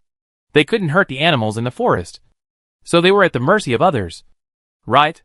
If there were wolves, tigers, bears and other ferocious beasts in the forest, they would have no choice but to run away if they encountered them. Su Luo couldn't help but said helplessly, I thought the dungeon had changed its nature and returned to its original simplicity. The master-level dungeon didn't have those fancy things on the map. I didn't expect it to be waiting for us here. Yun Fei Bai sighed, cheered up and said optimistically, Fortunately, we are very fast. So even if we encounter a wild beast, running away is not a problem. Su Luo nodded, which was the only consolation. At least they were safe. But some players who found out about this were not so lucky. Oversized glasses is a soft girl with glasses, and she is also a warrior. Warriors are generally divided into two routes for adding points. One is the attack speed route, and the other is the attack and endurance route. As the name suggests, the attack speed route is mainly to increase attack and supplement speed. The advantage of this type of warrior is that it can attack and run, whether it is chasing the enemy or running away. And super large glasses chose the second route of adding points, attack and endurance. This route is to increase attack and supplement endurance. This combination greatly enhances her combat endurance, because as a girl, her endurance is not actually an advantage, and it is easy to be exhausted in the battle. So, super large glasses. She chose to add some endurance. But when she unexpectedly met a leopard and was chased by it, she really regretted it. The leopard clan has always relied on endurance to thrive. After all, she only added endurance, and although she had a slight advantage over the leopard, it was really a bit forced. Her teammate was an assassin, who changed direction and ran away early. In fact, they had tried to let the assassin attract the attention of the leopard at the beginning, and then gave oversized glasses, leave space for escape. But unfortunately, Super Big Glasses was the first to attack the leopard, and she attacked a leopard that held a grudge. No matter how the assassin provoked it, the leopard did not move and chased Super Big Glasses. In desperation, the two of them had to separate. Master-level players know that if there is a survivor among the team players, the other dead player is more likely to be resurrected randomly. This is also a conclusion that everyone came to after a period of verification. If a single player dies, or a team of players dies together, then the probability of them being randomly resurrected is slightly lower than that of a team player who dies and survives. This is so annoying.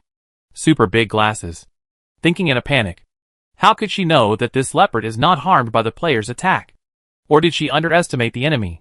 When has the assessment copy ever given them a safe fighting space? Obviously, there are always some tricks every time. This time the start was a bit gentle, paralyzing her attention. To be honest, she actually felt a little strange when she saw the animals. In this dungeon, with their strength, it is unnecessary for animals to appear. These ordinary beasts, even in elite dungeons, are unlikely to cause harm to players, let alone master-level dungeons. But she ignored this problem with a fluke, thinking that the system was really dedicated, creating a big forest and putting animals in it, striving to ensure the authenticity of the forest. Thinking about it now, she almost wanted to slap her naive self a few times to wake herself up. But now, it was too late to think about it. She gritted her teeth and sped up. The leopard behind her not only ran fast, but also had enough endurance.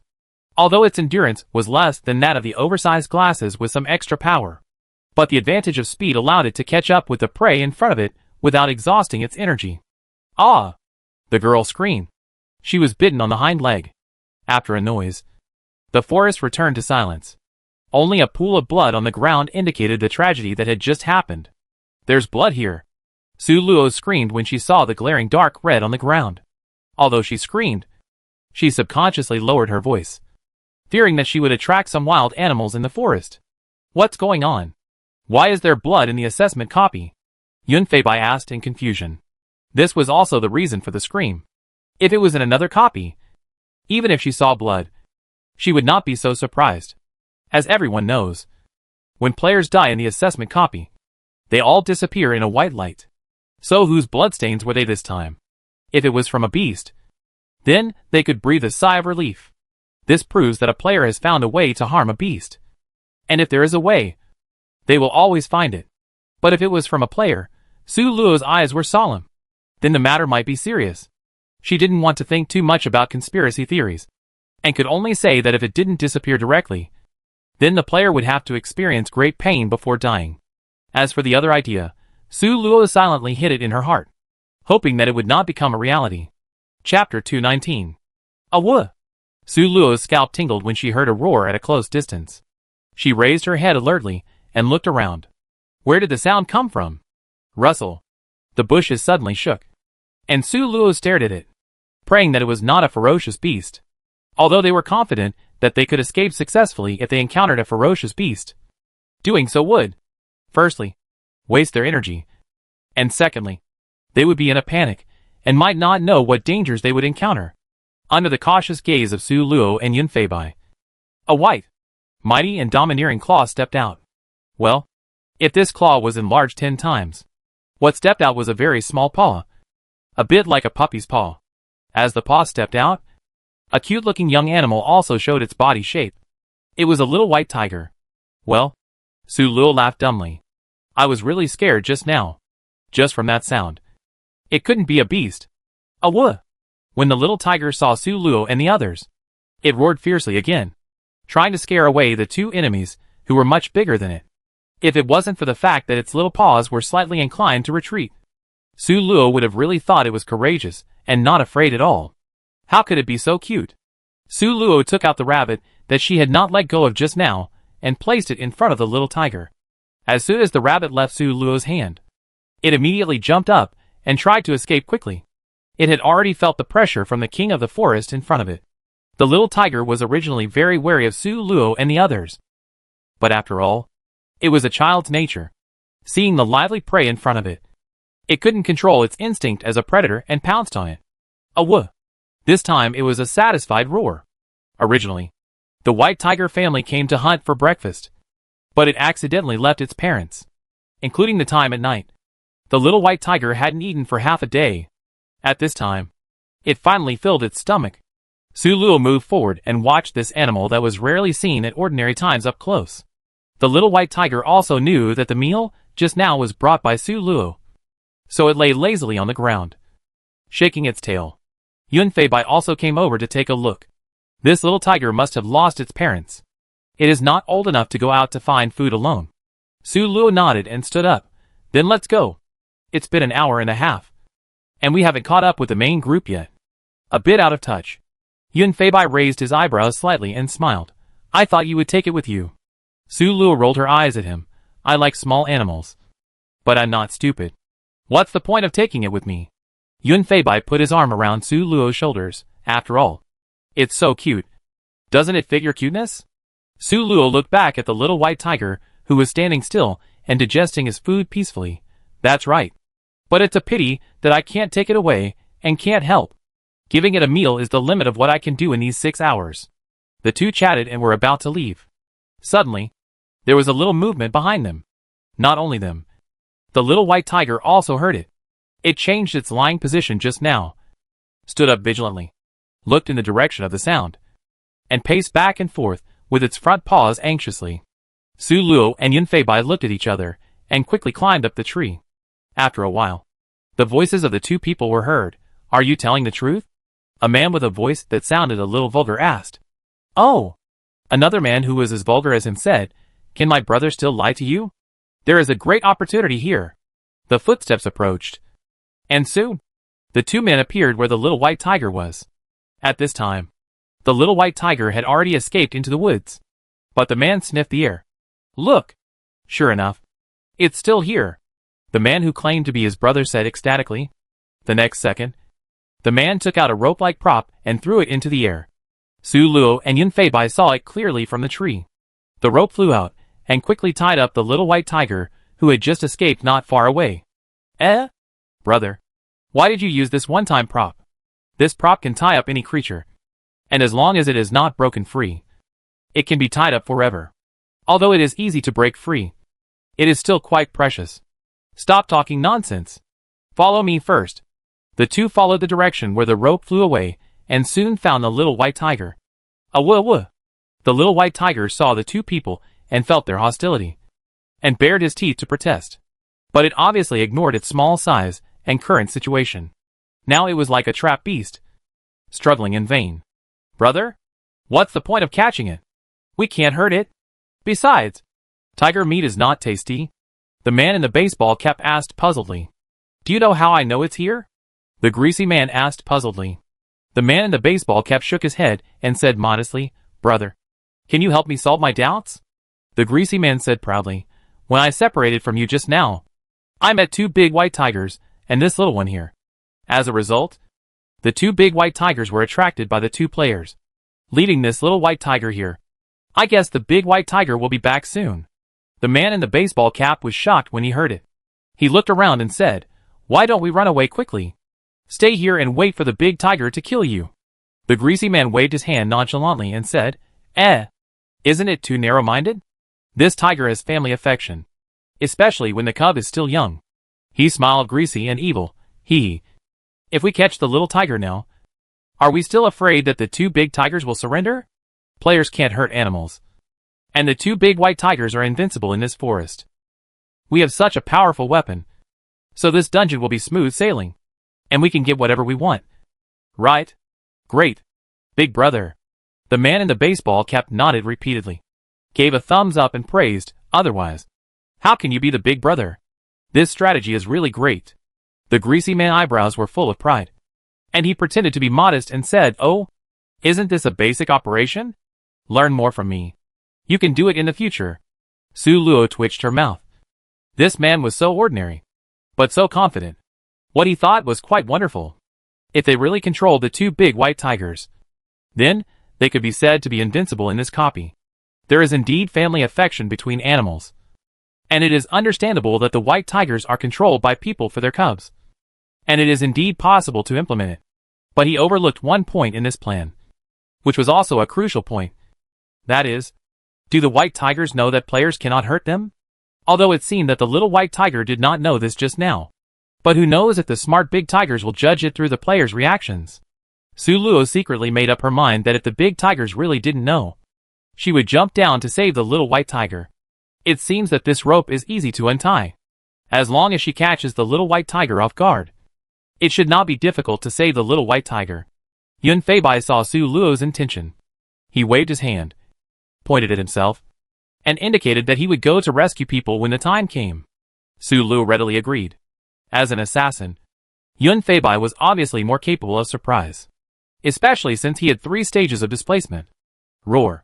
A roar resounded through the forest. It was the sound of a big tiger looking for a little tiger. Hearing this sound, the already restless little white tiger became even more impatient, twisting and turning in the rope. Don't move.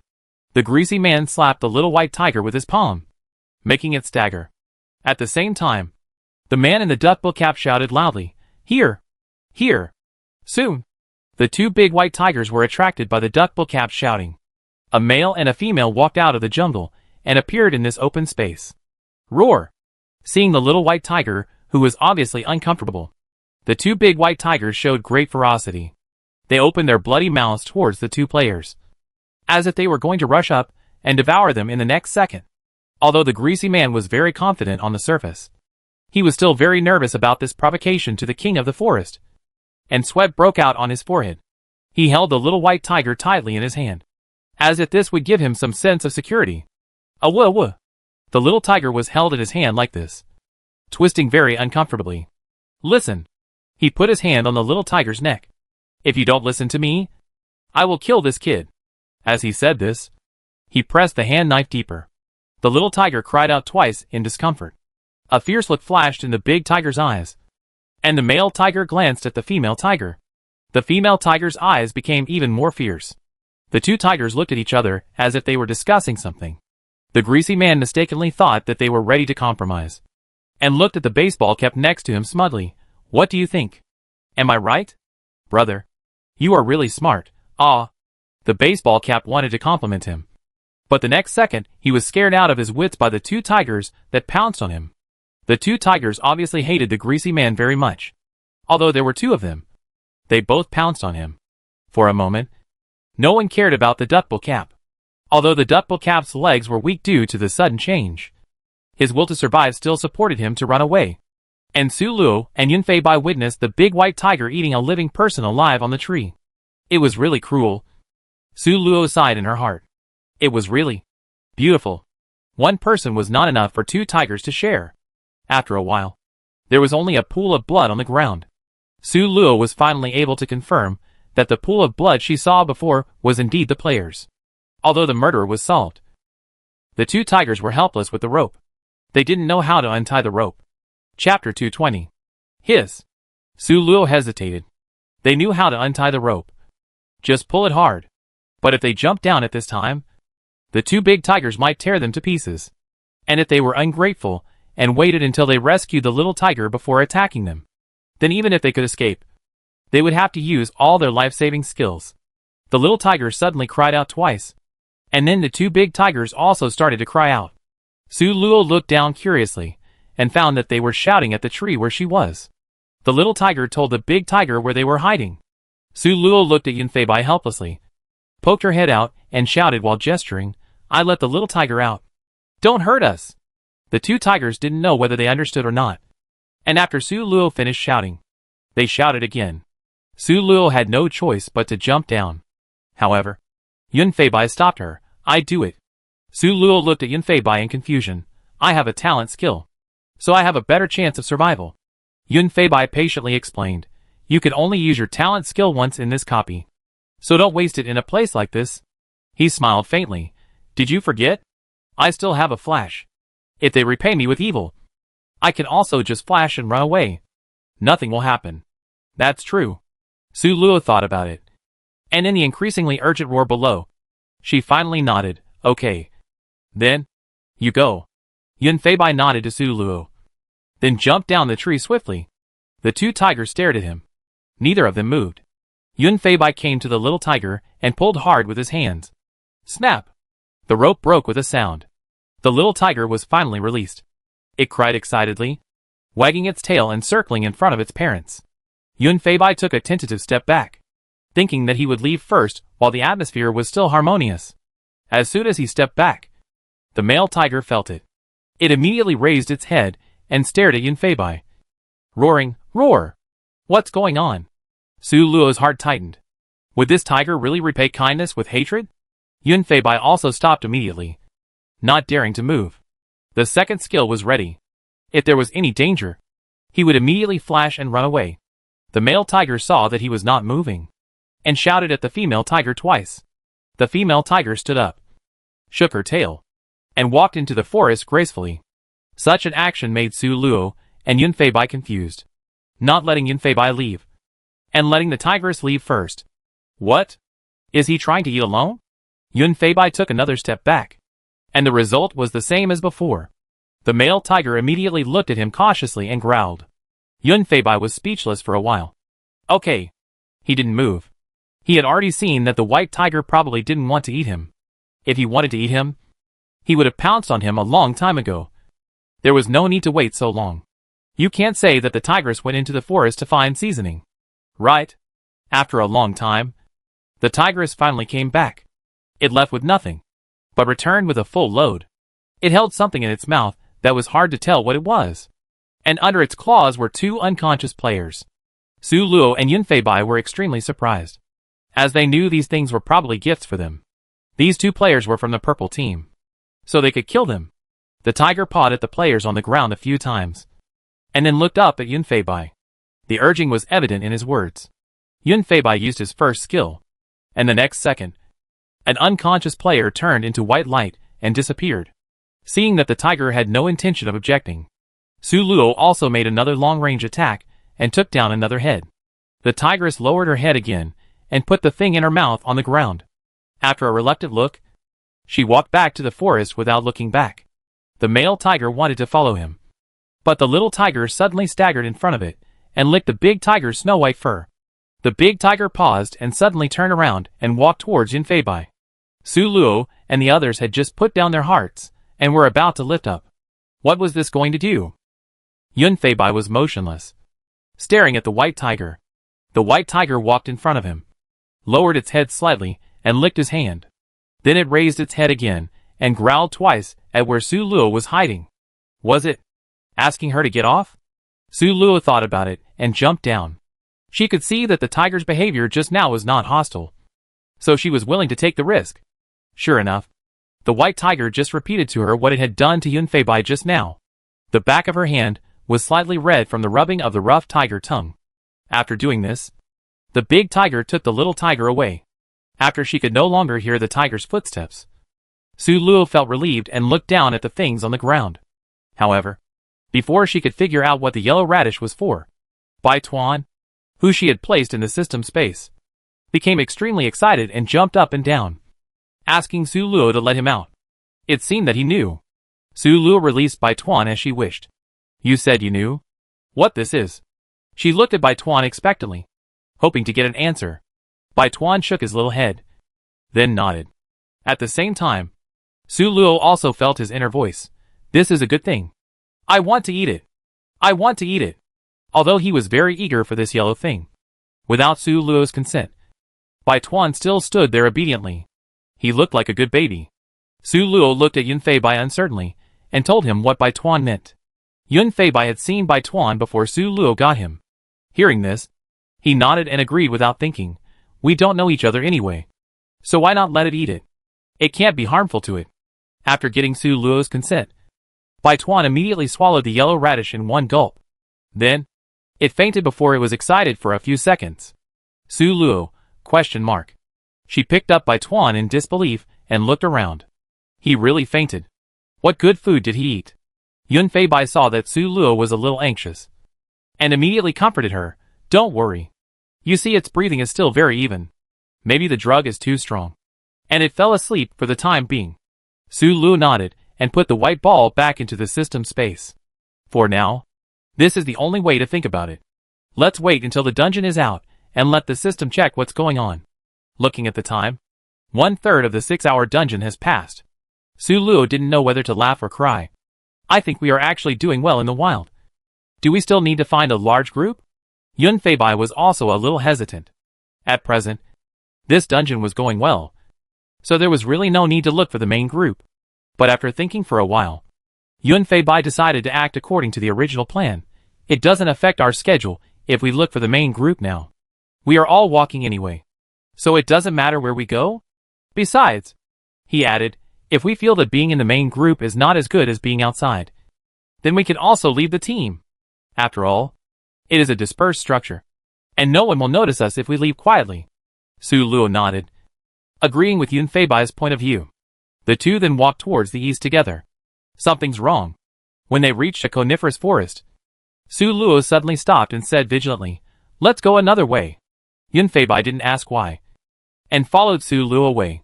After they walked for a while, the ground that was originally covered with leaves suddenly churned, and two dusty men stood up from the ground.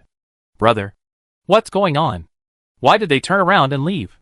The crew-haired man asked in confusion. What else could it be? They found us. The eldest brother slapped him on the head in anger and kicked the place where he had just hidden. Good guy. These two people are really alert. At this time, Su Luo, who was far away from the coniferous forest, was telling Yun Feibai why he left early. Didn't you notice? When we got to the coniferous forest, the birds chirping suddenly disappeared. It was obvious that there were people hiding inside. So that's it. Yun Feibai suddenly realized. He didn't pay much attention to these details, and he wasn't sensitive to the sound of birds. I really didn't notice the problem just now. Su Luo smiled and said, but the people in there are really well hidden. If it weren't for this bug, I don't think anyone would have found out that there were people hiding in there. Yun Feibai nodded in agreement. It's amazing. Everyone has their own unique skills. We newcomers should also learn more. Su Luo said, when I was in the blank space, I also saw a pair of new players. I wonder how they are doing now. The new player who was being thought of by Su Luo suddenly sneezed. Ahem. Who's thinking of me? Puff. The red-haired girl next to him laughed. Ha ha ha. I'm still thinking of you. What sweet dream are you having? I'm almost dying of missing you. The boy scratched his head indifferently when being scolded by the girl, leaned close to the girl's ear, and whispered, Hey, is our dungeon so useless? The girl rolled her eyes helplessly. What do you think I am thinking? Then we can't meet those who are alone. And we can't beat those who are in a group? If we don't follow the main group now, who should we follow? Speaking of which, Su Luo and the others didn't know that there were actually quite a lot of newbies in this dungeon, because it is actually very difficult to reach the master level. Generally, there may not be 3 pairs of players who can reach it in a year. So in such an environment, the probability of matching newcomers in a master level assessment dungeon is even smaller. And in this dungeon alone, there are 2 pairs of new players. This pair of newly promoted master players. The girl is called Cat Ear Slippers, and the boy is called Fiery Bird by the River. They are a couple. They were in the center of the dungeon at the beginning, and soon joined the main force. Since then, they have encountered 2 waves of enemies, each with 4 or 5 people. Chapter 221. How can they beat them? The 2 men immediately rang the bell, and called their teammates. 4 or 5 people were not enough for the numerous teammates near them. Soon, the enemy was gone, but they also got nothing. Not even a bite of soup. When the people around them rang the bell, they also went over to get a share. Unfortunately, their attack power was not enough. After 3 waves, the 2 of them only got 1 head. This is too difficult. Fiery Bird by the River let out a meaningless sigh. We came to this assessment dungeon for nothing. We can't do anything except save our lives. You're not satisfied with being able to save your life? Cat Ear Slippers looked at him with a sidelong glance. Why don't you leave the main group now, and try it alone? I wonder how long you can survive. But if we don't leave, then we can only get 1 attribute point back this time, which will not be good for future dungeons. Fiery Bird by the River said unwillingly. Cat Ear Slippers hesitated after hearing this. How about this? I use my talent skill. Leave a puppet here with the main group, and then the 2 of us go out to explore? Cat Ear Slippers' talent skill is to divide half of her health into a puppet. This puppet is equivalent to her other life. no matter whether the main body or the puppet dies. As long as one of them is left, she can be resurrected. But the lost health will not be restored in this copy. To be honest, this is a very useful legendary skill. If it weren't for this skill, the two of them would never have reached the master level. Fiery Red River Bird nodded in agreement. This method is indeed a foolproof plan for now. His innate skill is offensive, and he is also a warrior, so he can't escape quickly. Although this method will cause cat ear slippers to lose blood, making them inherently weaker. But once the two of them encounter danger outside, at least, cat ear slippers, they are definitely safe. Unlike Su Luo and Yunfei Bai, these two are natives of the continent. Their parents are both master players of the previous generation, so they also know a lot of player secrets. Among them, if one of the two players in the team survives, the chance of the other player being resurrected will increase. When they were promoted to master level, the elders in the family told them this. The two discussed and quietly left the main group. Oh! They left? Seeing the two red dots that suddenly left the map disappear. Is it still joyful? He muttered to himself with interest. As early as when he was in the blank space, he saw that there were two pairs of new players in this dungeon. The two red dots that left were the ones marked by one of the new players. Xiao Hei, go see what they are doing. Is it still joyful? As he said this, he raised his hand, and a black crow suddenly appeared in his hand. This crow is the companion pet of his innate skill, and his innate skill is to awaken a natal pet. A pet with special abilities. Xiao Hei's ability is to become his second pair of eyes. Everything he sees can be transferred to his eyes through this skill. It is a perfect reconnaissance tool. Of course, this is also limited. The distance cannot be too far. Not more than 1 kilometer. Hee. This skill is interesting. Seeing the puppet left in place. Extremely happy. Chuckling. I really want to know what will happen to the main body after killing this puppet. TSK. He shook his head regretfully. It's a pity that players of the same race cannot hurt each other in the dungeon. Otherwise we could try it out. Looking at the sky in the distance. Extreme joy is still happiness. He stroked the broken hair on his forehead. I wonder how the other group of newcomers are doing now. And the other group of newcomers he mentioned is now on the tree again. Don't ask. If you ask, it's that the other team is coming. Good guy. He climbed the tree 3 times in 3 hours. Su Luo was about to vomit. There were 100 people under their tree. Compared to these people, the group led by Zisu that they had just met seemed like children. These 100 people have one thing in common. They are all strong men and strong women. Su Luo guessed that this should be their racial characteristics. Why haven't we met a large group of other races? Every time we meet those scattered ones, they are not enough to fill our teeth. A scarred man complained angrily. His words vented the dissatisfaction of other players. And many people immediately followed suit. That's right. Many of us have not completed the task yet. A man wearing a horn hat said impatiently, Hurry. Hurry. Hurry. Hurry. Hurry. Don't I want to have a good fight? The problem is that I can't meet anyone. Is this something I can decide? Hiss. Su Luo suddenly heard a sound beside her ear. She turned her head slightly to take a look. And then she froze in place. Next to her, there was a green snake coiled around the branch where Su Luo sat. Its cold green eyes staring at her without blinking. Looking like a predator. How could she be so unlucky? Su Luo secretly complained in her heart. Such a fancy-looking snake must be quite poisonous. She immediately activated her force skill to protect herself. This snake was small and exquisite. And even if it bit someone, it would not swallow the person directly like a python. She could still endure the pain of being bitten. If it strangles me, I will pull it away. So I just need to make sure I don't get poisoned to death. It is said that you should hit the snake at the 7-inch point. Where is the 7-inch point? Su Luo stared at the green body of the snake, her eyes full of inquiry. The little green snake suddenly felt a chill in her heart. Hiss. It moved forward again, intending to teach this prey a good lesson with its own poison. And by the way, give itself a good meal. Wait. The green snake suddenly stopped its movements, and it smelled a terrible smell on the prey in front of it. The smell frightened it, and it wanted to leave the tree immediately. Goodbye. Goodbye. The green snake retreated quickly, and got down from the tree. Su Luo was left alone there, confused. In her eyes, the green snake, which was originally very threatening, and was about to launch an attack, suddenly paused, and then ran away. Ran away? The most confusing behavior in the world. Su Luo turned off her force skill, temporarily put this strange green snake behind her, and then paid attention to the situation below. If you ask me, let's just fight those humans. They are so fragile that they can't face the attack of the great orcs. The scarred face who complained at the beginning said. Shut up. Aren't you suffering enough?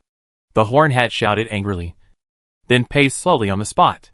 Now the tribesman's fighting spirit cannot be vented, and many tasks have not even been completed. They can't go on like this. After thinking for a while, he said, how about this? Let's go and take a look around the humans. Maybe there are some small troops of the same race there. If it doesn't work, we will just harass the humans around us. Okay. Amidst the cheers, a large army of more than 100 people marched towards the center of the map. Su Luo and Yun Fei Bai looked at each other and followed quietly behind. After walking for 10 minutes, the large army suddenly stopped. The reason was that there was a big river in front of them, and the endless river just blocked their way forward. The man with the horn hat looked around and saw that the river was endless. It seemed that it would be difficult to take a detour. This broken map. Scarface kicked a stone on the ground angrily, kicking it into the river and splashing some waves. I was wondering why the map was all green, except for a few small paths. It turns out they were just perfunctory to us. There is not even a mark on such a big river? The horned hat was also a little annoyed. They were the orcs, who were the worst at controlling their anger. What should we do now? A hot girl wearing a leopard print leather jacket approached the horned hat and asked. The face of the man in the horned hat, which was full of anger just now, suddenly softened. He looked at his calm and sexy girlfriend in front of him and said softly, I go test the depth of the river to see if I can wade across the river. The leopard print girl held him, shook her head at him obscurely, and then raised her voice. We are going to cross the river now. Silly duck. Come out for a moment. As soon as she shouted, a slightly fat man stood up. What's wrong? The grown man spoke in a coquettish voice, which made Su Luo and Yun Fei Bai feel sick. The leopard print girl seemed to be used to it. She smiled to make herself look more friendly. You are the best swimmer. Why don't you try to cross it first? If the water is too deep, we can't get through. Su Luo sighed behind. That's bad for the silly duck. This seemingly calm river may contain other dangers. For example, there may be aquatic carnivores such as crocodiles. Comparatively, the depth of the water is actually a very minor problem. The leopard print girl exposed the trouble of the water depth, obviously to cover up the greater danger, and let Silly Duck be the cannon fodder first. Okay. Silly Duck lived up to his name of Silly, and really went into the water happily. When he walked to the center of the river, he suddenly stopped. Everyone, including Su Luo, stared at him closely, wanting to see if there was any danger.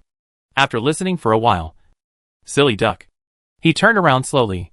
We are already in the middle, and the water is only above my neck, so there shouldn't be any danger. After saying that, he suddenly looked at the leopard print girl. Hey, I heard that leopards are very good at swimming. You are not an alien. Afraid of water? Who do you think is afraid of water? The leopard print girl frowned and rolled up her sleeves. I get in the water right away. Wait, something's wrong. Su Luo frowned and looked into the water, and was suddenly startled. Chapter 222. With her good eyesight, she found that Silly Duck had small bubbles coming out of its body. Obviously, there was something in the water. She told Yun Fei Bai about her discovery, and Yun Fei Bai suddenly realized, so that's it. I was wondering why he deliberately let the leopard print girl into the water. It turns out he was deliberately tricking her. After he said that, Su Luo also reacted. There really are no fools who can reach the master level dungeon. Silly Duck looks silly, but in fact, he is full of bad intentions. Yun Fei Bai nodded. He probably has some way to be immune to damage, and then deliberately went into the water and pretended to be fine, luring the leopard-printed girl down.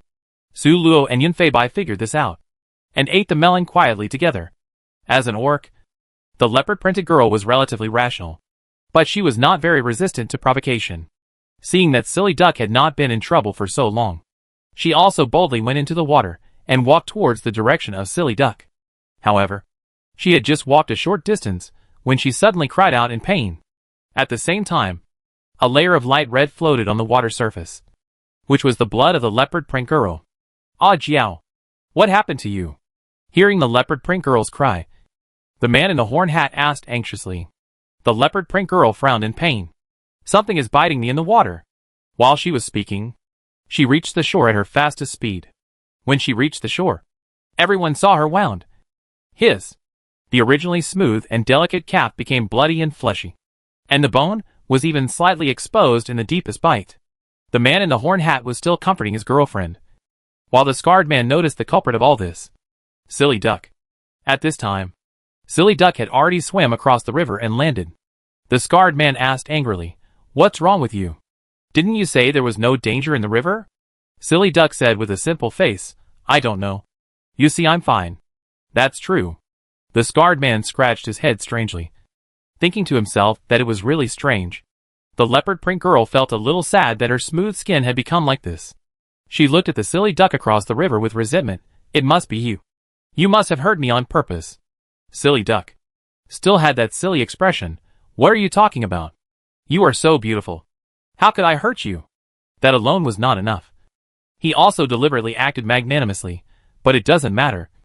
I know you are angry about your disfigurement. And you said something that you shouldn't have said. I don't blame you." Disfigured? Disfigured? The leopard print girl was hit in the sore spot and was almost mad. She wanted to open her mouth to curse again, but was stopped by the horn hat. "Stop it. I know you are angry, but you can't blame the good people wrongly." "Right? I blame the good people wrongly?" The leopard print girl looked at her boyfriend in disbelief. "How could I blame him wrongly? I saw something swimming around him underwater. Exactly the same as the thing that bit me. Then why am I fine?" "Silly duck," he asked with a pure face, as if the fire was not strong enough. He said with a sad face, "It doesn't matter. It may be the visual difference underwater. It is definitely not that Jillian deliberately framed me." The most erotic thing is that when he said this, he was still looking up at the sky at a 45-degree angle. That kind of pretending to be strong is simply amazing. Su Luo covered her mouth with her hands, her eyes full of smiles. This kind of drama is really never boring. The two of them guessed the truth, so they could see. Silly duck. It was intentional. But those beast men certainly couldn't see it. In their eyes, the leopard print girl, Jillian, was making trouble for no reason and wrongly accusing a good person. Su Luo felt that if Jillian was smart, she should shut up now, while others still felt sorry for her injury. She should try to gain some benefits. Wait until the fight later to retaliate. But Jillian, who was distrusted by her beloved boyfriend, had obviously lost her mind. She pushed the horn hat away angrily. "You don't believe me. You are all accomplices." The man in the horn hat was also a little angry when he saw this. "How can you say that? We are all kind-hearted." "Forget it. You should take a nap to calm down your emotions." After saying that, he directly stabbed Jillian and made her fall asleep. "This man is so annoying." Su Luo saw this scene and couldn't help but said with disgust. He didn't even believe his girlfriend's words and forced her to sleep, which was really annoying. Seeing this, Yun Feibai quickly expressed his opinion. "If this kind of thing happens, I will definitely stand on your side and trust you unconditionally." After expressing his opinion, he also flattered Su Luo and scolded, "This man is not a good guy at first glance. He is stubborn and chauvinistic." Su Luo was amused by Yun Feibai's desire to survive, and her anger towards the horn hat was finally alleviated. There is danger in the river, so how to get through? The master players showed their strength one after another.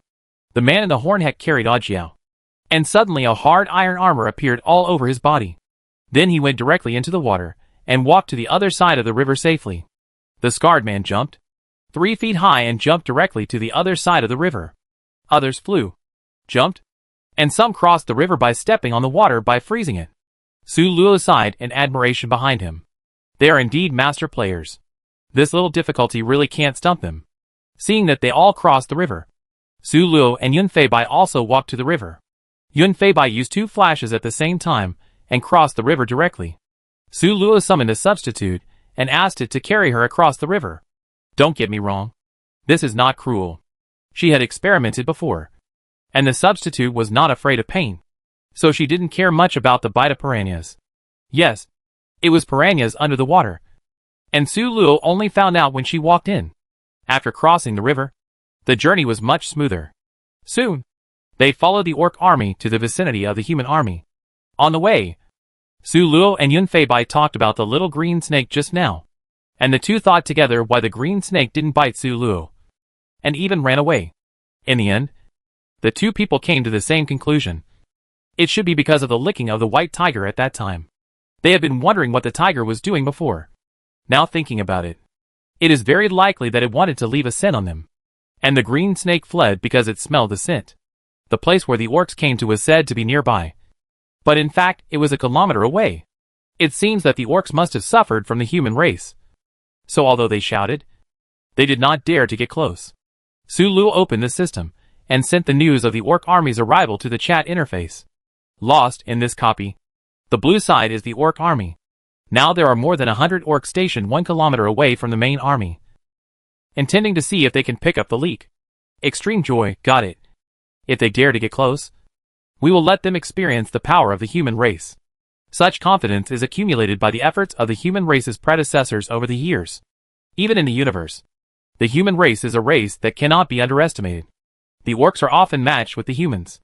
The two sides have experienced large and small battles, and most of them ended with the humans winning.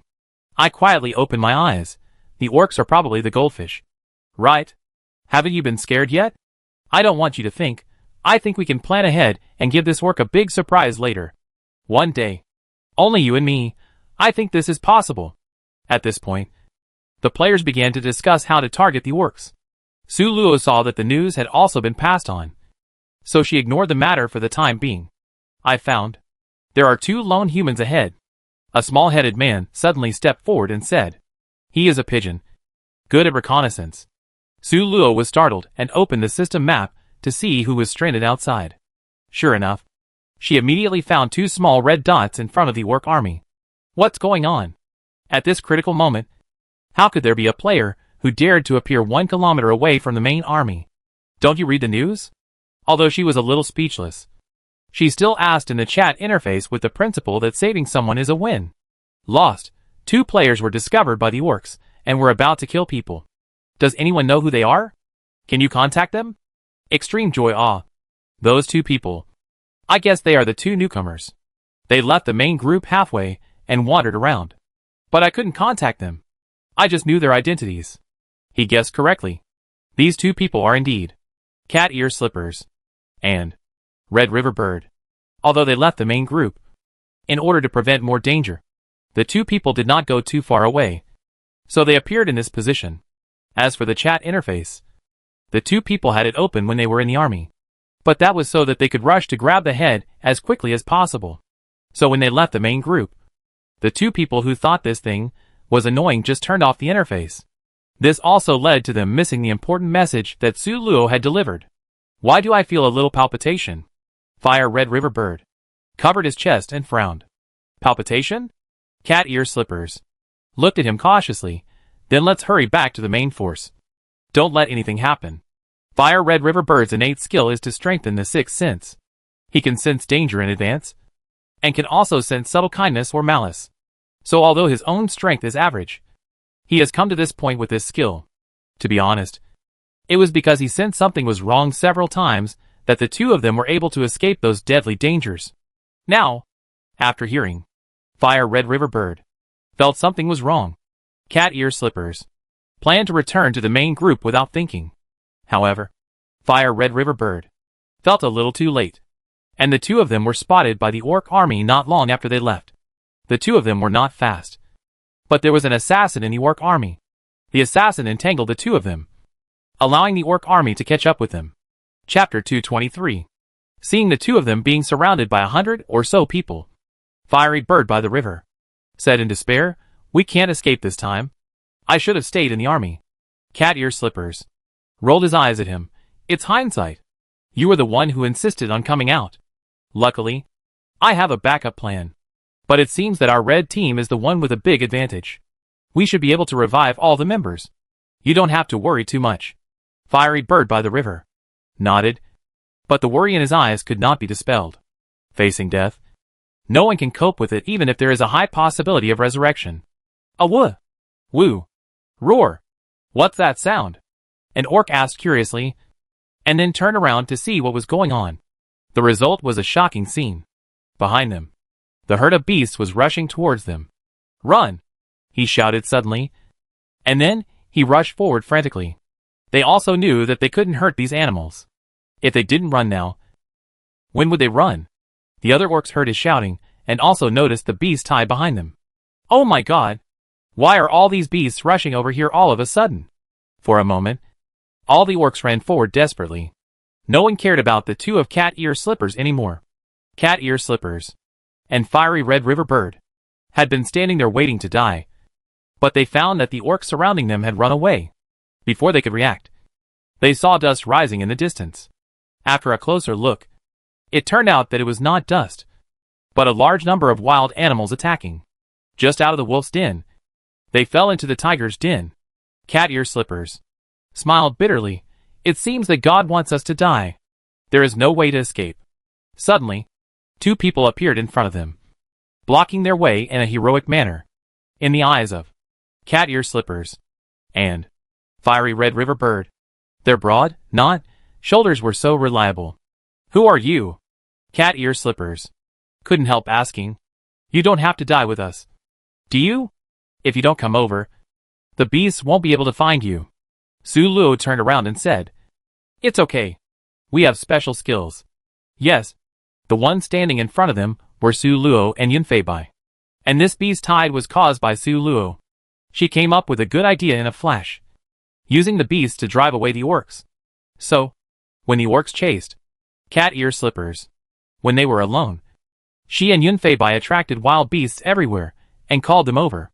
At the same time, she also told the main force on the chat interface to migrate and stay away from the route of the wild beasts. As for the fact that they dared to block in front of them now, it was naturally because of the protection brought by the smell of the white tiger. With this support, Su Luo believed that the wild beasts they attracted would not do anything to them. Sure enough, when the wild beasts rushed over, they only stayed in front of them for a short moment, then bypassed them and continued to chase the orcs. You two should go back to the main group first. We have something else to do, so we leave first. By the way, don't close the chat interface, or you miss important information. After Su Luo finished her instructions, she immediately chased after the beasts. We are all masters, so why is there such a big gap between us and others? After Su Luo left, the two looked at each other, and Cat Ear Slippers couldn't help but sigh. Fiery Bird by the river, looking at the place where Su Luo and the beasts disappeared. He felt endless emotion in his heart. We are still too weak. We need to work hard to become stronger.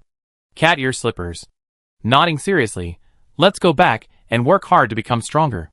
We will also become such people in the future. Su Luo didn't know that her good deed made two more good people in this world.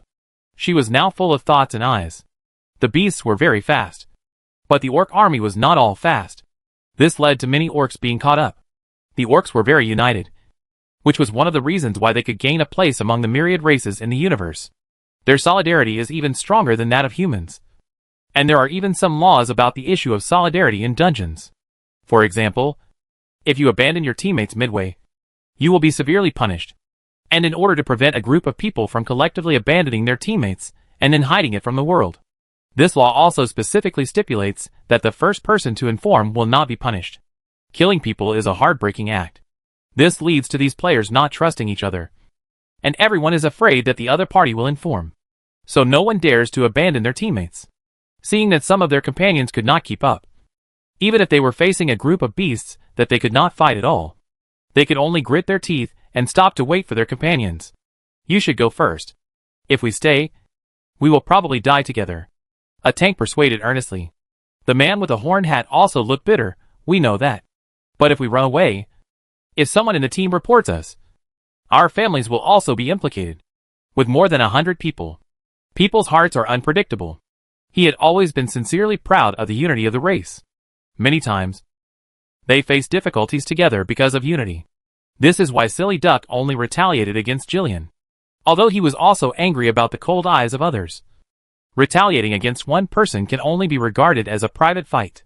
If he retaliated against the whole group, he would have to die to pay for his crime. There were only so many orcs in the dungeon, and their group accounted for half of them. If he went back and found that the master-level combat power suddenly decreased, he would definitely not end up well. Jillian had woken up without knowing when. Faced with such a situation, she did not first investigate the behavior of the horned hat. But rationally analyzed, we just can't hurt them. But there is no rule that we can't control them. The eyes of the man in the horn hat lit up. Yes. We can use control skills to control the beasts. And then a few strong orcs can hug the beasts with their bodies. Although there are many beasts, there are only dozens of them. We can still deal with them. They thought well. But Su Luo would find big ones if she didn't look for them. Leopards, tigers, wolves, rhinos, etc. accounted for the vast majority of these 23 beasts. Is that a delicacy that you can hug just because you are strong? Obviously not. Jillian had just woken up and didn't pay attention. But the horn hat and the others were really brainless. This time, an orc who was hugging the jackal was directly bitten off by the jackal. Ah! The orc who was hugging the jackal let go of his hand in pain, and was directly thrown down the next second. Su Luo took advantage of the fact that no one was paying attention, and took the head with one skill. No! An orc shouted, we definitely can't beat it. Those who run slowly are almost all dead. Let's run. The hornhead nodded. Run. Run. Run. Everyone. Run, he said. And he ran first, with him leading the way. The other orcs also ran away. How can this be possible? Su Luo sighed softly behind him, and then released the third skill, trapping most of the orcs in place. Who is it? Who ambushed us? The locked horn hat shouted angrily. Of course, he could see that this was a skill that only players had. Su Luo ignored him, and continued to carry out his mission of finishing off the enemy with peace of mind. Yun Fei Bai also took advantage of them being pinned down, and happily jumped out to finish off the enemy. You guys? The man with the horn hat angrily looked at the man who was attacking him. Why aren't you attacked by the beasts? Yun Fei Bai kindly replied. It's a fortuitous encounter. Okay. Now it's time to send you off. As he spoke, he used his first skill to finish off the last drop of blood of the horn hat.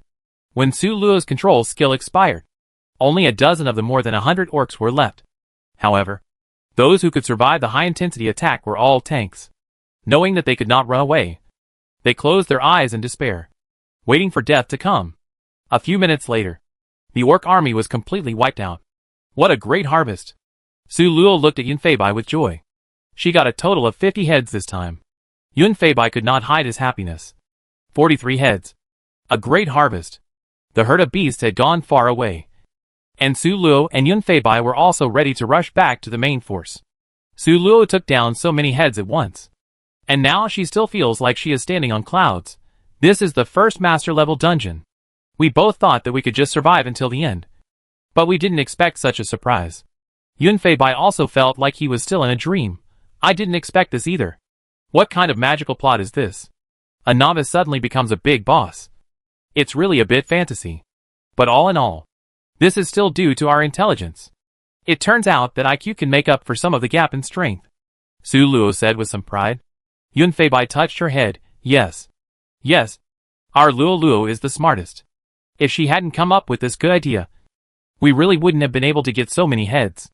The two of them laughed and came to the main group, because they didn't need to gather together. They just found a side and joined in. Speaking of which, we haven't grabbed the system buff in this copy yet, Su Luo suddenly said. Yun Fei Bai smiled helplessly. We too were originally planning to hide, and we got a lot of heads by chance before. But those heads can only be withdrawn after this dungeon is over. So we are still newcomers. How can we grab the buff? That's true. Su Luo shook her head helplessly, and gave up the idea. After a while, two players suddenly came over. Hey, you just came to the big team, right? We are next to this piece of land, so we came to see it. Su Luo looked up and saw a man and a woman, both wearing green clothes. She nodded yes. We just got here. Chapter 224. The girl in green clothes smiled and stretched out her hand. Hello. My name is Qingyu Yunxia, and that's my teammate Liu Yunyu. We saw you just arrived, so we came to meet you. As the saying goes, don't hit a smiling person. Su Luo also shook hands with her in a friendly manner. Hello. I'm Shi Luo, and that's my teammate Jihei. The girl heard her name and showed an expression that she didn't expect. It's you guys. I thought the newcomers should be you who are nearby. You could attract the beast tide and escape unscathed. We all admire you. Su Luo said modestly. It was just luck. Luck. The girl did not refute, but smiled and said, If you come here and you can't handle anything, we will come to help immediately. After that, she left with her teammates, as if they really just came to say hello.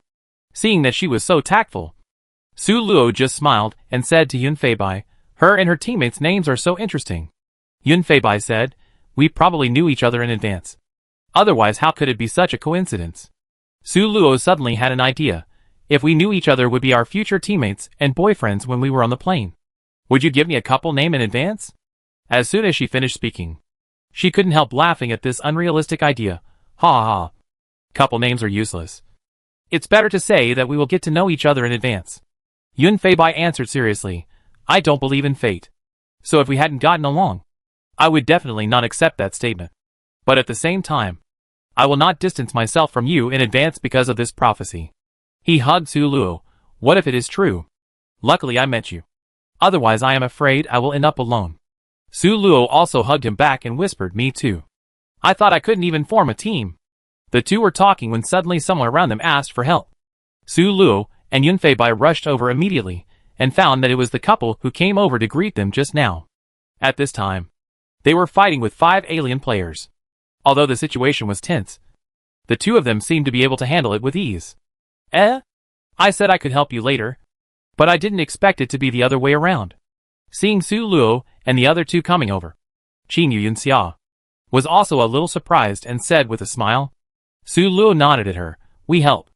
After that, she and Yun Feibai joined the battle together. With the help of the two of them, the battle quickly became a one-sided situation. The 5 players on the other side were all dark attribute.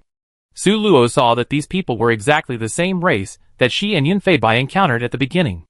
After the battle, Su Luo and Yun Feibai each got a kill, which was not in vain.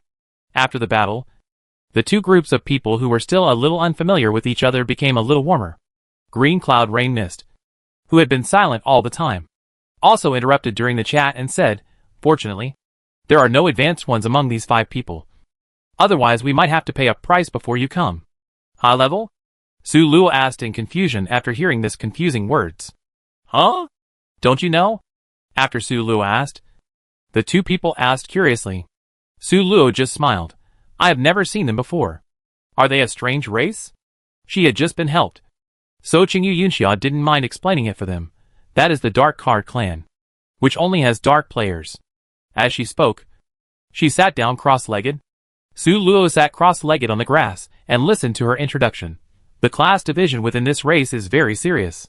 The high-level ones are superior, and the low-level ones must obey the high-level ones. Otherwise they will be severely punished.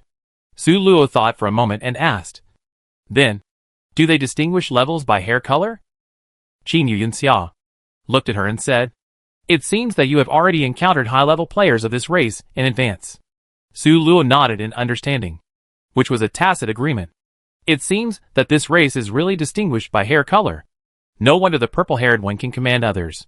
Qin Yunxia then said, we also found out after exploration. Among their tribe, the purple-haired ones have the highest level, followed by black, red. It seems that the purple-haired person he met was the highest level. But if so, how could she be defeated so easily? Su Luo asked in confusion. Don't the purple-haired people of the highest level usually have a lot of life-saving items? We met one who seemed to have nothing? Qing Yunxia smiled and said, the higher the status, the greater the danger.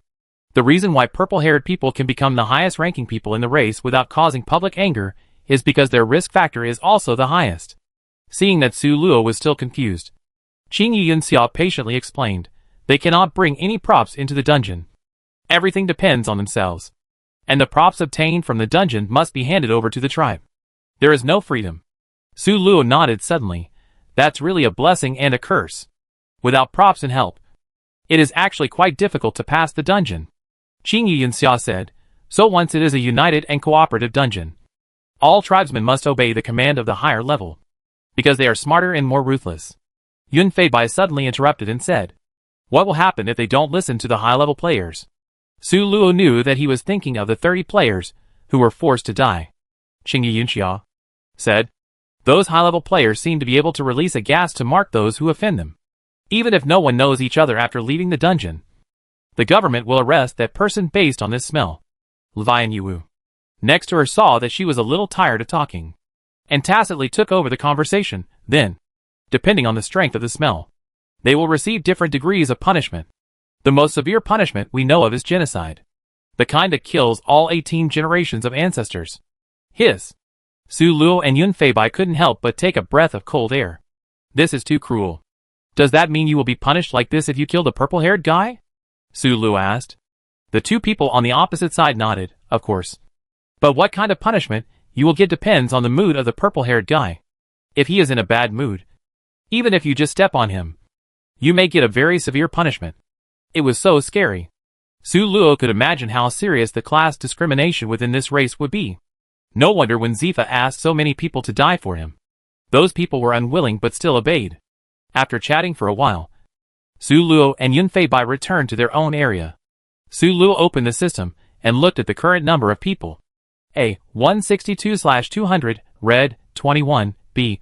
156/200, orange, 41, C. 62/200, purple, 32, D.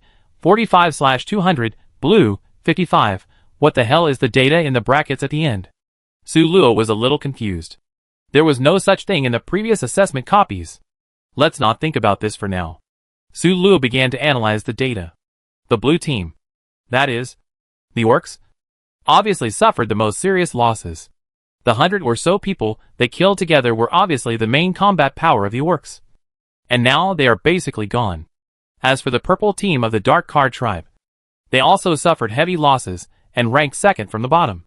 Until now, Yun Feibai and he have not encountered the orange team. But since they are ranked second, their strength should not be weak. But probably because of the variable of the beast. The damage of each race this time is obviously much more serious than before. Normally, in the 4th hour of the dungeon, the number of people of the top-ranked race should be reduced by 20 to 30. But this time it was as high as 40. However, our side has the most surviving players. If there are no accidents, the human race should be able to revive all members by the end of the dungeon. But, it's still the same question. What is in the brackets? Su Luo and Yun Feibai discussed for a while. But neither of them could come to a conclusion. So they found Qin Yun Xia and asked about the situation. Unexpectedly, they didn't know what was in the brackets. Qin Yun Xia answered honestly, "We discussed this when we found it." But there was no result.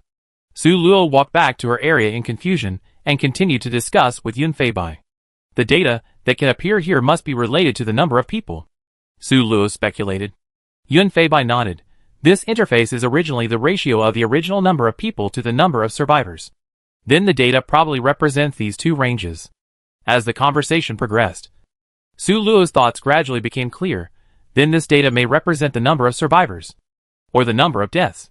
Yun Feibai continued, but we have more than that number of people in this large army. So it is definitely not the number of survivors. But in addition to the two possibilities you just mentioned, there is another possibility, which is the number of people who pass the level. Su Luo lowered his head and thought, then, there are only two possibilities left. One is the number of deaths, and the other is the number of people who pass the level. Let's discuss the first possibility first. Yun Feibai nodded. If it is the death toll, then the data in the brackets must be less than the actual death toll. That is, the data obtained by subtracting the number of survivors from the original number of people. The two people's brains were working frantically. And Su Luo affirmed, that's right. So this data must have died due to a special situation. So it was specially marked. Then, this special situation is killed by a wild beast. The two shouted in unison. Chapter 225. This guess is very reliable, and may be the final answer. But Su Luo still discussed another possibility. If it is the number of people who pass the level, then there must be a specific way to pass the level. If it is not completed, even if you complete the task and survive to the end, you cannot pass the level. The two of them were silent at the same time. After a while, Yun Feibai denied it and said no. In this case, it should definitely be included in the task, instead of letting us discover it ourselves. Su Luo was still hesitating about this possibility. But Yun Feibai found a more practical example to rule it out. Look at the orcs. They have the most data in brackets. But we killed nearly 150 of them. Did all the remaining players find a way to pass the level? That's right. Su Luo suddenly understood. The orcs are the best example to deny this possibility. So now the only thing left is the conclusion they came to just now. The data in brackets is the number of players killed by wild beasts. But a new question came up again. Su Luo frowned. But why should this data be specially marked? This is a good question. The two fell into silence again. Su Luo suddenly thought of the possibility that she didn't want to think about before. Her tone was a little cold. And her expression was obviously hesitant, you said. Yun Feibai saw that she was reluctant to finish this sentence. And realized that she was thinking of something wrong. He hugged Su Luo and gave her a little sense of security. Say it. Anyway. We will always be safe. Right? Yun Feibai's words calmed Su Luo down a bit. That's right. Her guess wouldn't threaten him anyway. I'm thinking that players killed by wild beasts may not be able to be resurrected. Yun Feibai was stunned for a moment. He had never thought about this before. After thinking for a while, he had to admit that what Su Luo said was probably right. Indeed, generally speaking, when players die, they turn into white light and disappear. But the bodies and blood of players killed by wild beasts remain in the dungeon. Assume that the part that turns into white light is the system recycling their bodies and souls. Once they are successfully resurrected, the souls will be pressed back into the bodies. And then the players will be alive. If the assumption is true, then if the bodies are gone and only the souls are left, is it possible for the players to be resurrected intact? Of course not. Su Luo and Yun Feibai feel that they have touched the truth of this copy. What to do next? Tell other players. Or keep it secret? If they tell, first, they will be suspected. And second, it may disrupt the morale of the troops and make the players panic. But if the truth is not told, some players who can avoid permanent death may not take it seriously and think they can be resurrected and actually die. After thinking about it, the two finally decided to tell other players about it.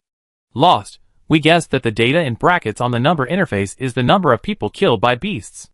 And players killed by beasts cannot be resurrected. 1, 2, 3. Wooden man, question mark. Cat ear slippers, question mark. Really? Chio. Shut up. Where did you get this conclusion? I'm not happy when I ask. What? My teammate was killed by a beast.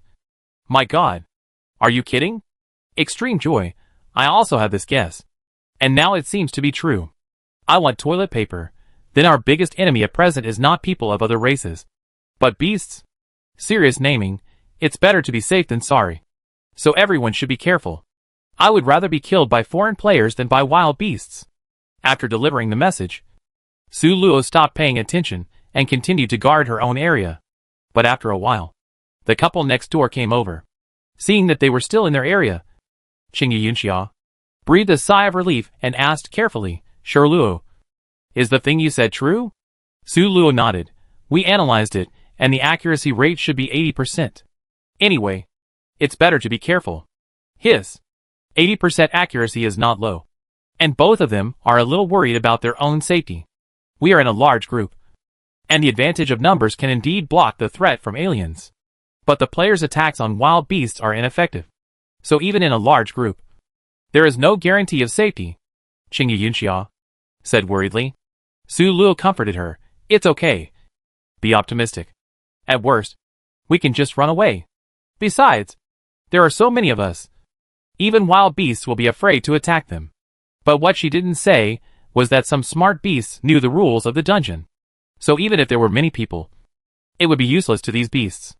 After finally coaxing the clingy couple away, Su Luo and Yun Feibai didn't plan to stay here any longer. They had obtained all the information they wanted.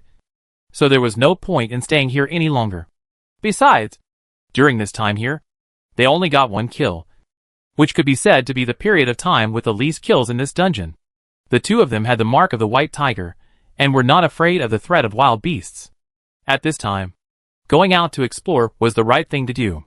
Su Luo and the others continued to walk eastward. The first place they came to was the westernmost part of the dungeon. And then they walked all the way east to the middle part of the dungeon, which was where the main force was.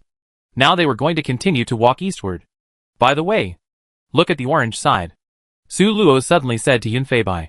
The number of people in the orange side is amazing. Yun Feibai was stunned. And then he looked at the number of people in the orange side as he said. Then he also widened his eyes.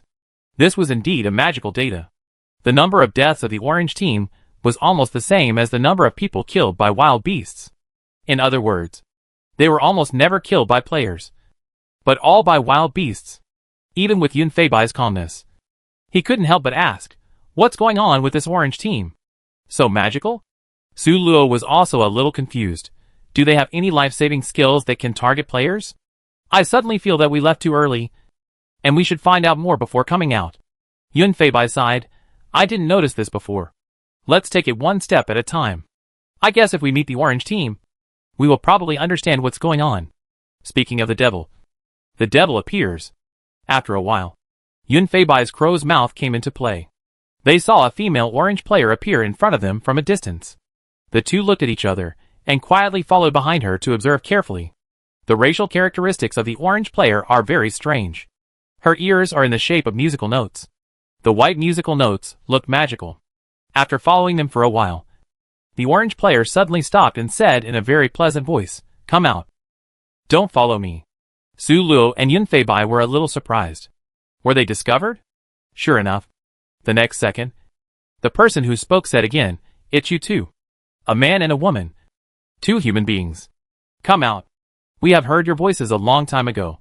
Seeing that they were really discovered, Su Luo and Yun Feibai no longer avoided it, and walked out openly. "Hello." The girl who spoke said, "We don't sing in the dungeon.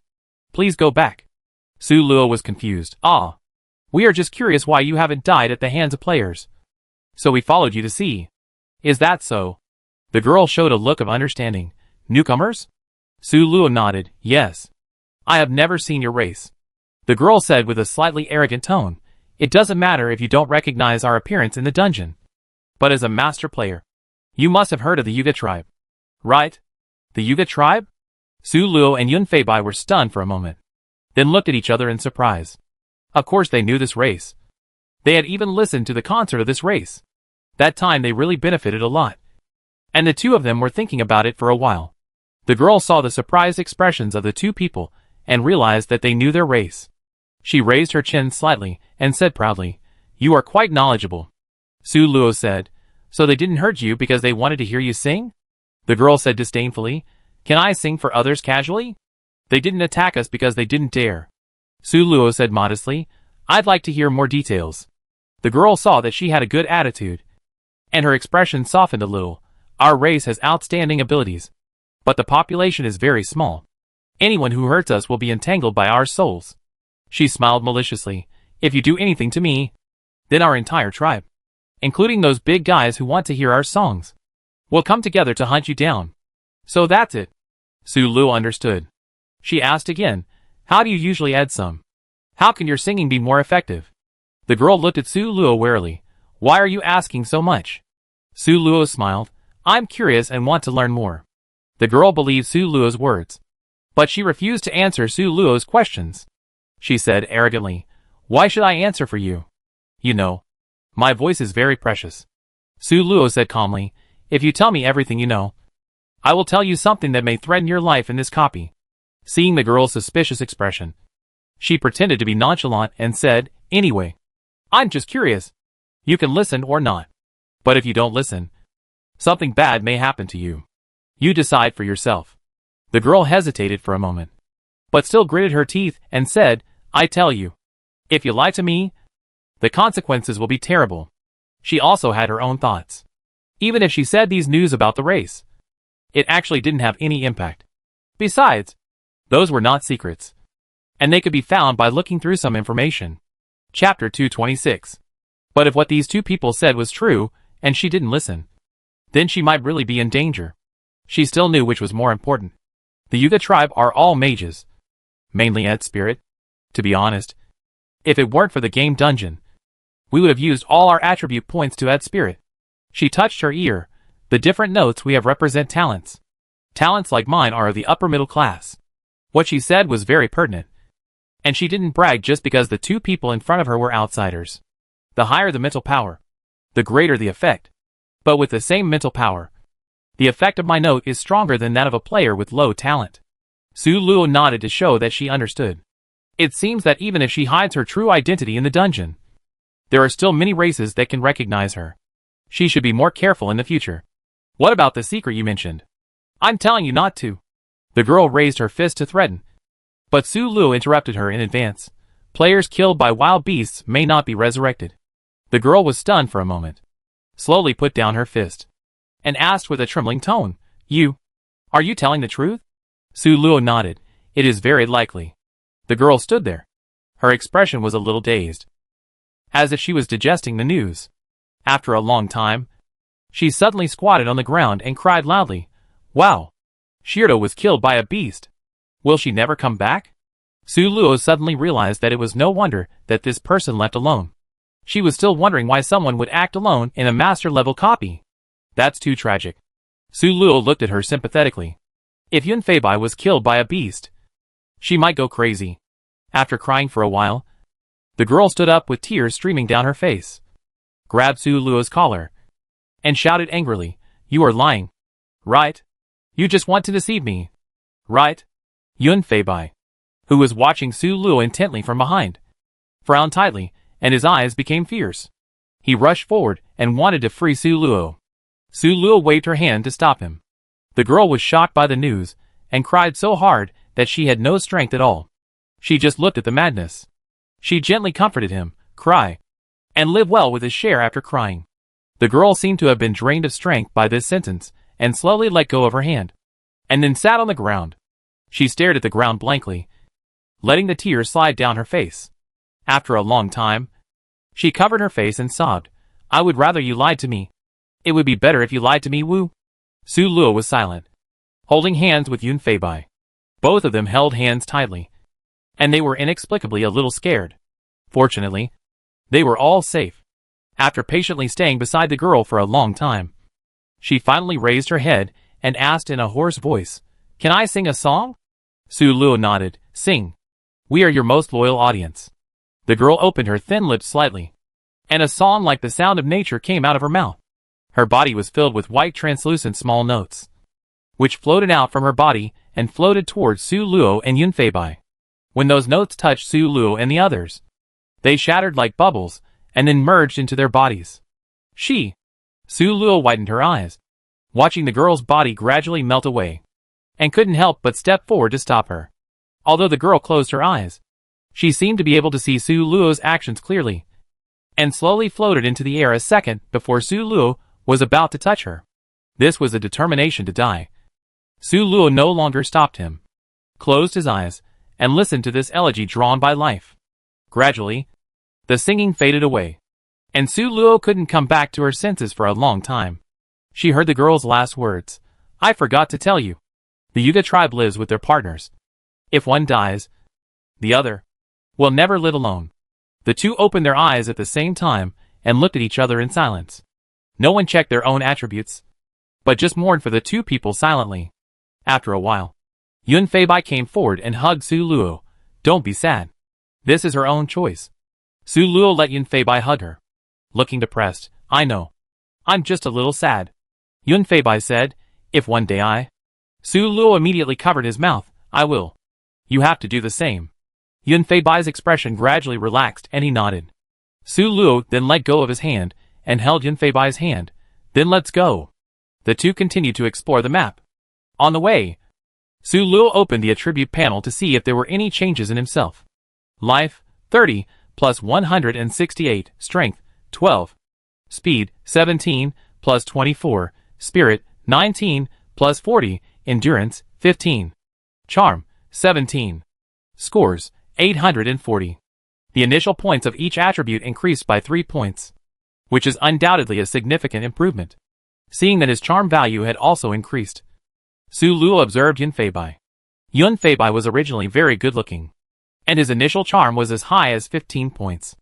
Now with 2 bonuses, his skin seemed like the best warm jade, or even to use a feminine word, it could be called skin like solidified fat. But this did not affect his masculine handsomeness. Handsome eyebrows, and a pair of eyes as bright as stars, which was the most attractive. When Su Luo observed Yun Feibai was also looking at Su Luo. In the beginning, Su Luo was not ugly, and could be considered a little beauty. Now, anyone who sees Su Luo would say she is beautiful. Yun Feibai doesn't care about appearance. Otherwise, he wouldn't have teamed up with Su Luo in the beginning. As early as when they formed a team. He guessed that the two would be together in the future. So he looked for teammates for two reasons. One was outstanding ability, and the other was getting along well. Su Luo perfectly met these 2 points. Sure enough, the future development was as he expected, and he was gradually attracted to Su Luo. Su Luo also liked him. Everyone was happy. Alas, you said that the group of human race in the middle of the dungeon was really arrogant. A sudden voice broke the ambiguous atmosphere here. Su Luo and Yun Fei Bai's expressions were restrained, and the two of them hid to the side together. The people who came were 2 purple players, both with red hair. Thanks to Qingyu Yunxia, they knew that this level was actually quite high in their tribe. Another red-haired boy said disdainfully, "Don't worry about those dying people. Lord Zisu has already assigned the tasks, and we have to hurry to the location to complete them." The girl also smiled a little proudly. "That's right. Let them be arrogant for a while. And when our task is completed, Lord Zisu will give an order, and most of the human race in this copy will die." The boy said with some emotion, "Alala, how can Lord Zisu be so powerful? I'm afraid no one would have thought of such a brilliant plan." Alala also said admiringly, "Otherwise, how can he be called the purple-haired master? He is much smarter than us. We will definitely win this time." Listening to their conversation, Su Luo and Yun Fei Bai frowned. It is obvious that the purple-haired dark card tribe named Zisu is going to make a big move. And this move will drag the master players in this dungeon into the abyss. We must stop it. In just a moment, Su Luo and Yun Fei Bai made a decision. Su Luo opened the chat interface. "Lost. Does anyone have a prop or talent that can make people tell the truth? It's urgent. It concerns our lives. Extreme Joy, what happened? You should expose your location first, so that people with this ability can find you." "Lost, I'm in the east of the map. The one spinning in place. Did you see it?" "Xiaoshui Luo Tianyi, I saw it. I saw it. I come right away. I have this ability. Bear-like confidence, I can get there quickly. I take you there. Wait for me where you are." "Xiaoshui Luo Tianyi, okay. I turn around. You see where I am." "Lost, okay. Okay. Hurry up. It's urgent. You guys pay attention to our movements. We are following the aliens. Extreme Joy or Joy, do you still need us to help?" "Qingyu Yunxia, you two are going to do something big. Do you need help?" "Lost, not for now. You just need to pay attention to the chat interface at all times. The aliens are the ones who are really going to do something big. So be careful." After saying that, Su Luo closed the chat interface and followed the 2 people in front of her. This is the advantage of the master level copy. The players are very clear about what to do, and do it without any procrastination. And Su Luo is also gradually cultivating the ability of teamwork. In the past, she would have followed the 2 people to their nest with Yun Fei Bai to find out. Now with the help of professional teammates, it is much more convenient. As long as we can find out the whole story from these 2 people, it will be much easier to solve the problem. Those 2 people were careless. They probably thought that everyone was in the middle of the map, so they didn't pay attention to the surroundings. This also made Su Luo and the others feel comfortable following. Bear-like confidence. Sure enough, he didn't lie. In just 2 minutes, he suddenly appeared with Xiaoshui Luo Tianyi, behind Su Luo and Yun Fei Bai. Su Luo and Yun Fei Bai keenly felt the movement behind them, turned around quickly, and saw a rough man carrying a petite girl to the ground. It really feels like a Beauty and the Beast. Su Luo twitched her lips and sighed secretly. "Hey, we are here fast. Right?" Seeing Su Luo looking at them, bear-like confidence, first carefully put down Xiaoshui Luo Tianyi, then scratched his head and whispered proudly. Su Luo nodded in admiration. "Too fast. It's really fast." Chapter 227. After saying that, she calmed down and pointed at the 2 aliens who had already walked away. "I will freeze them later. And you immediately ask him what Zisu's plan is. It must be the truth." Xiaoshui Luo Tianyi. She didn't ask why. She knew the priorities of things. Now is not the time to ask more questions. And doing things is the most important thing. The 4 people immediately went out. Yun Fei Bai took the lead to entangle the 2, and Su Luo followed closely, and used the 3rd skill to control them. Xiaoshui Luo Tianyi ran over, and a green magic circle rose under her feet.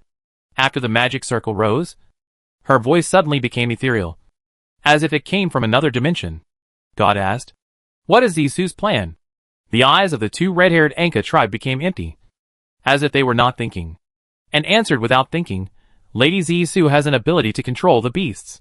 She gave us the powder made from this ability, and asked us to sprinkle it around the copy. When we are done, she can easily control most of the beasts. Su Luo and the other three looked a little serious. Su Luo asked, Can you ask him to take out the powder? Qiu Shui Luo Tianyi said uncertainly, I try? Then, she looked at the two people again. Shen Wan, where did you put the powder? In my pocket. After getting the answer, Yun Feibai quickly searched his pocket and found two small energy balls with white powder inside. After thinking for a while, Su Luo said, Ask him one last question. Where is Zisu now? Qiu Shui Luo Tianyi nodded. God asked, Where is Zisu now? Don't you? We are here to meet her. Su Luo nodded. Deal with them. Qiu Shui Luo Tianyi said, You three can share? I don't want it. Bear-like confidence. Seeing everyone looking at him, he also shook his head. I don't want it either. One head will not have any impact on the final reward I get. It's not necessary. Seeing that both of them declined, Su Luo and Yun Feibai did not hesitate. Then we will take it. Thank you. After that, they each took one and quickly solved the problem. While they were taking the heads, Qiu Shui Luo Tianyi was not idle either. She passed information to the human race in the chat interface. Qiu Shui Luo Tianyi now sent people to the four corners of the dungeon respectively. If the Dark Card tribe wants to control the beasts, they just need to occupy the four corners of the map and sprinkle specific powder there. Go and stop them. Extreme happiness, my teammates and I can go to the south. Bear-like confidence. Isn't it fast? Ask him if he can go to the farthest place. Bear-like confidence, no. This skill has a time limit and can only be used once in a short period of time. You can ask someone else to go. Don't want to talk. Let's go. We are both assassins and fast. Away is dead. Let's go to the last side. Extreme happiness, okay. Let's start. In a few words, the tasks were assigned. When Su Luo saw the chat interface, she felt relieved. This is the advantage of having a good teammate. You don't have to worry about many things yourself. For example, in elite dungeons, whoever finds it is often responsible for the management. And you can't rely on your teammates at all. With their words, Su Luo calmed down a lot. You go back first. We go to the east corner. Qiu Shui Luo Tianyi asked worriedly, that Zisu should be a purple-haired. Very strong. Are you two okay? Do you really not need our help? Su Luo shook her head. It shouldn't be necessary. We have a way to restrain Zisu. 2 people should be enough.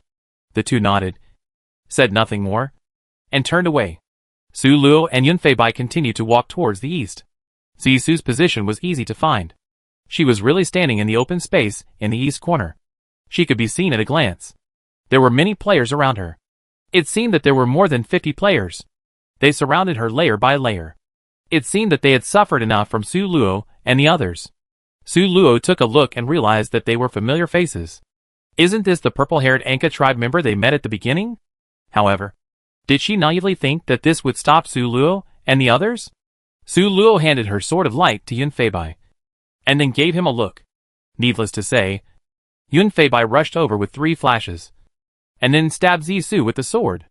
Then it was the moment when his hand speed reached its limit. Yun Feibai used his first skill to hit Zisu, and then used his third and fourth skills at the same time. It was obvious that he was going to face these 50 people head-on. Yun Feibai's hard fight is definitely not a forced one. He is confident. Looking at Yun Feibai's third and fourth skills, they are all prepared for group battles. The third skill allows him to quickly move among the enemies when there are many of them. If he does not have control skills, almost no one can touch him. This is the benefit of a perfect evaluation at the beginning. Your subsequent skill choices are all perfect skills. It just depends on whether you can choose them. Obviously, Yun Feibai's skill is a perfect skill for group battle assassins. His fourth skill absorbs the shadow of the player and uses it for himself. There are more than 50 players present, which is enough for him to strengthen his ability to a perverted level. Su Luo was not ambiguous either. He threw a second skill at his feet and activated the fourth skill at the same time to protect Yun Feibai from being controlled. Yun Feibai felt the sudden lightness of his body and smiled at the tacit understanding between the two.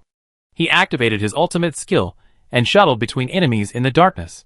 Su Luo had to admit that Yun Fei Bai was really qualified as an assassin. Take the enemy's head from 1,000 miles away, and enter and exit the enemy's camp as if nothing happened. The players who were still in the dark were in a panic. What's going on? Why did it suddenly go dark? Protect. Protect Lord Shiso. Quick. Quick. Quick. Who can dispel this darkness? This must be a premeditated enemy attack. Someone is attacking me. Oh my god. My health has been reduced by half in an instant. How is it possible? Me too. Who is this great god? How can I reduce so much health at once? Indeed, because the health of master players has been greatly increased. The battle time has become much longer. But they haven't encountered such a long time of losing so much health at once. If it weren't for the bonus of the force skill and the large number of people here, Yun Fei Bai would never be able to achieve such a high attack. At this time, Zisu, who was hit by a sword, was terrified. She could clearly feel that the enemy player was targeting her.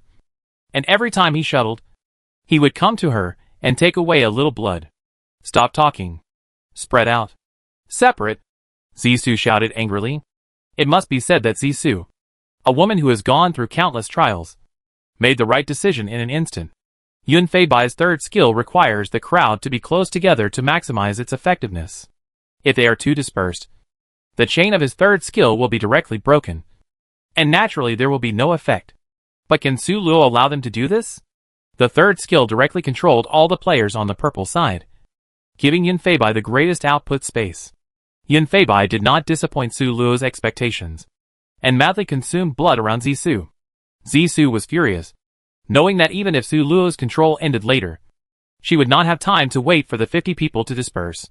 She ordered anxiously, when the opponent's control skills end and can be released, the priest will add blood to me madly. You must save my life. Otherwise you will be finished. This was not enough. She ordered again, then the mage will directly use group attack skills with me as the center, and he will always be able to hit this assassin. I have been standing still. It is a perfect plan. Su Luo nodded repeatedly.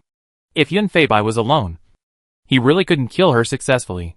But the problem is that there is Su Luo, a powerful assistant, cheering beside him, because she and Yun Fei Bai are teammates. Su Luo is not affected by his innate skills, and can still see the situation in the fog. As soon as the third skill ended, she used the first skill on the priest, who immediately started to heal Zisu. Yun Fei Bai followed the beam of Su Luo's first skill, and found the priest. The priest was already low on health, because of Zisu's request. After the control skill ended, she didn't heal herself first, but healed Zisu first. But this gave Yun Fei Bai an opportunity. He used his first skill to kill her instantly. Zisu, who was enjoying the blood heal, suddenly realized that the blood heal had stopped. She asked in horror, Priest, are you still alive? No one paid attention to her, and the only answer she got was Yun Fei Bai's attack again. Quick! Quick! Quick! Mage, use the group attack skill for me. Zisu shouted in a somewhat collapsed manner. As a warrior, she really had no way to deal with Yun Fei Bai now. However, with Su Luo, the super big breast, adding blood from behind, Yun Fei Bai's blood volume could not drop at all. Seeing that the time of the talent skill was about to end, Yun Fei Bai left the enemy army of 50 people freely. Looking at his chic and freehand expression, he really had the feeling of a real man who never looked back at the explosion. When Yun Fei Bai came to Su Luo and hid, the innate skill was completely over. Everything returned to clarity, as if nothing had happened, and all the panic just now was just a dream. However, the team of 50 people originally was now only more than 30. The crowd that was originally standing in a dense position suddenly became empty. By the way, how is Lord Zisu? A black-haired Anka suddenly remembered this, and immediately turned to look at Zisu. Fortunately, Zisu was still standing there, but his expression looked a little strange, as if he was struggling with something. Chapter 228. But Zisu's decreasing health did not give her a chance to struggle. Soon she could not help herself and shouted loudly, I know it's you too. Shall we make another deal? Same as last time? Because she could lose blood continuously, coupled with a familiar touch. Zisu was almost sure that the two red players she met at the beginning of the dungeon were the ones attacking her. She knew that the female player could remove this negative effect. So she wanted to repeat the same trick and exchange the lives of 30 people for her own life. Su Luo hesitated a little. Should she agree? Yun Feibai smiled at her and said, we will take the head, and then help you get rid of the control. Right? Zisu heard the question and immediately said in ecstasy, yes. Yes. Yes. This is 100 benefits for you and no harm. You will definitely agree. Right? Yun Feibai got a satisfactory answer and said leisurely, we agree. You go and tell them. So history repeated itself. More than 30 people. Heads for heads again. Su Luo listened to Yun Feibai's decision and said nothing. She supported Yun Feibai's decision. But she also believed that Yun Feibai would give a perfect result as she thought. After getting the kill, Zisu was obviously relieved. After the first transaction, she still believed in the character of Su Luo and the others, knowing that they would not betray their trust. Sure enough, after Su Luo got the last kill, she used her force skill to detoxify Zisu.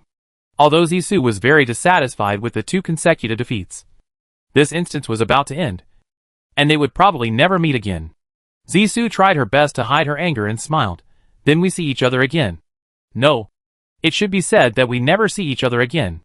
Yun Feibai smiled and said, it's true that we never see each other again. After all, your race has the fewest people at present, and you probably won't have a chance to revive. Zisu's eyes widened. Her scalp tingled, and she wanted to run away immediately. However, Su Luo naturally understood what Yun Feibai meant when she heard him. How could she give her a chance? The 2 of them attacked the extremely low-health Zisu. And Zisu turned into a white light and disappeared in the dungeon.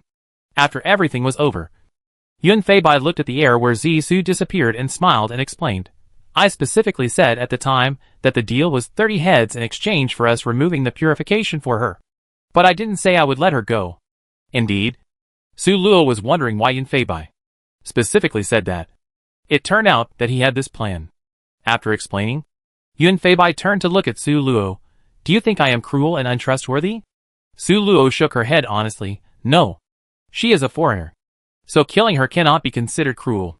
Besides, the deal clearly stated that she was fooled by not paying attention to the details. You did not breach the contract. At most you are cunning. Yun Feibai finally smiled sincerely this time. Then let's go. After this dungeon, we are expected to take off. Hearing this, Su Luo also smiled. Yes. I didn't expect the opportunity of the master level assessment dungeon to be so great. And I suddenly felt that I could catch up with those big guys. If other players heard this at this time, they would definitely shake their heads wildly. That's not the case. They passed the dungeon carefully. Okay. Not to mention taking off. It's very difficult to survive the dungeon. Su Luo took a look at the current number of people. The human race was firmly in the first place. The Orange Yuga tribe was second. The Orcs were third. And the Dark Card tribe was fourth. Compared with the first 2, the latter 2 can be described as suffering heavy losses. There were less than 100 people left. Under such circumstances, the large army also disbanded on its own. There is almost nothing in the dungeon that can threaten the human race, as a race that is almost purely auxiliary. Even the heavens favor them in their assessment dungeon tasks. They do not need to kill people. They only need to experience sublimation. Of course, this is the internal affairs of their race. Even the human race has not yet figured out how to obtain this sublimation. Something is wrong? Why did this rabbit start biting people? A boy covered the bitten area and looked at his girlfriend in confusion. My girlfriend ran over worriedly and looked at the wound first. After finding that there was no big problem, she started to think about this matter together. After a while, she asked blankly, do you feel that the animals in the dungeon seem to have become more agitated? Most of the players in the dungeon had the same feeling as her. They were all affected to varying degrees by the agitation of the beasts. Don't chase. Don't chase. We didn't provoke you. Did we? While running, Qing Yunxia shouted. She didn't know what was going on. She was fine at the beginning. But the birds nearby suddenly started pecking at them. And their cries became high-pitched and rapid. It's not that painful when 1 or 2 birds peck at people. But it's very uncomfortable when more than a dozen birds peck at the same time. The 2 of them were running away and ran into 2 people head-on. Looking up, it was Su Luo and the other person. Qing Yunxia didn't have time to explain, and hurriedly said, run. Run. There are birds. Su Luo pulled her behind her and faced the flock of birds. The flock of birds were about to peck at her. But suddenly they smelled the scent of the white tiger on Su Luo. Good birds don't fight tigers. So the flock of birds turned around and left. Are you saved? Qing Yuanxia said in disbelief as she watched the flock of birds fly away. She looked at Su Luo gratefully. Thank you. Otherwise we don't know how long we would have to run. Su Luo waved her hand and asked, how did you provoke the gentle flock of birds? Green clouds. Rain and mist said doubtfully, we don't know either. It was these birds that suddenly attacked us. Before that, we were just walking. As master players, they are not fools, and can even be said to be very smart. Green clouds. Rain and mist would not think that their inexplicable attack was a coincidence. There must be some reason. Su Luo frowned. Zixu and the others are already dead. So it stands to reason that their plan did not succeed. Right? Why are the birds and beasts becoming a little irritable? Before meeting Qing Yuanxia, they saw several players being attacked by wild beasts. But probably because they had the white tiger's aura. They had not encountered any problems. Li Yanyu suddenly looked at the system, and then said suspiciously, according to the time, when we were attacked by the flock of birds, it should be the last hour left in the dungeon. The four people took a breath at the same time. Qing Yuanxia first asked, did the dungeon start to work hard in the last hour? Su Luo's face darkened. It should be. The dungeon is messing up. It really makes people restless. We have no way to attack the beasts. Now we can only hide passively. She opened the chat interface, and the players have begun to discuss the current abnormal situation. Strawberry jelly boyfriend. It's strange.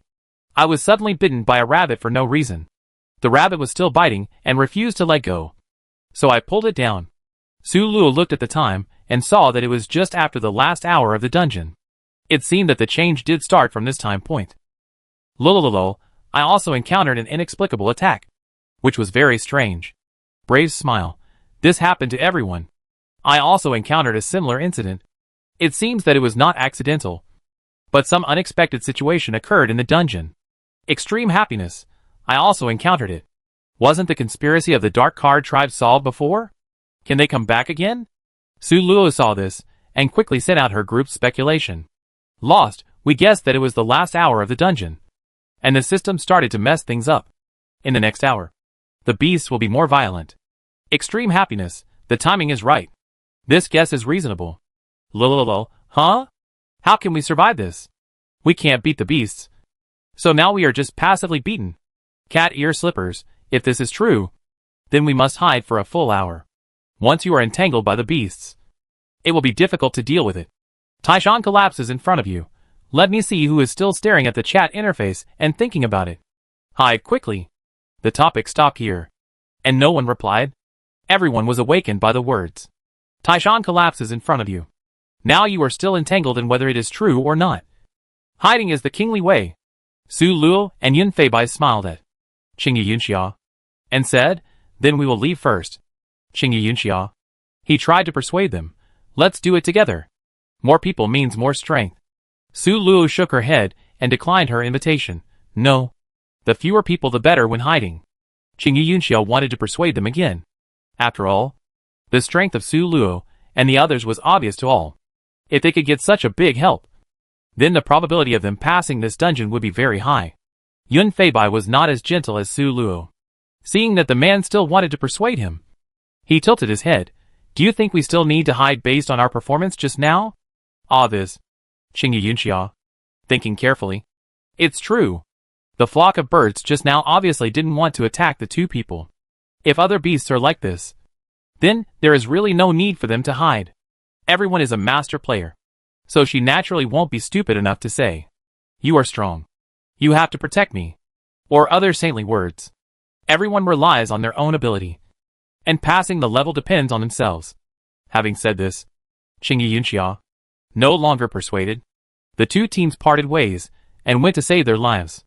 Su Luo and Yun Feibai were protected by the white tiger, so they were not in a hurry to hide. Yun Feibai smiled at Su Luo. Then let's get the last copy buff first, and then make an appointment? Su Luo nodded and agreed happily. Chapter 229. Most of the players in the dungeon have realized that they should hide. So now it really looks like a two-person vacation dungeon. Under this situation, not many players are thinking about the dungeon buff. After all, their lives are at stake. So who has the time to care about other things? But even so, when Su Luo and the others came to the dungeon buff, there were already several players fighting there. Their wishful thinking was similar to Su Luo and the others.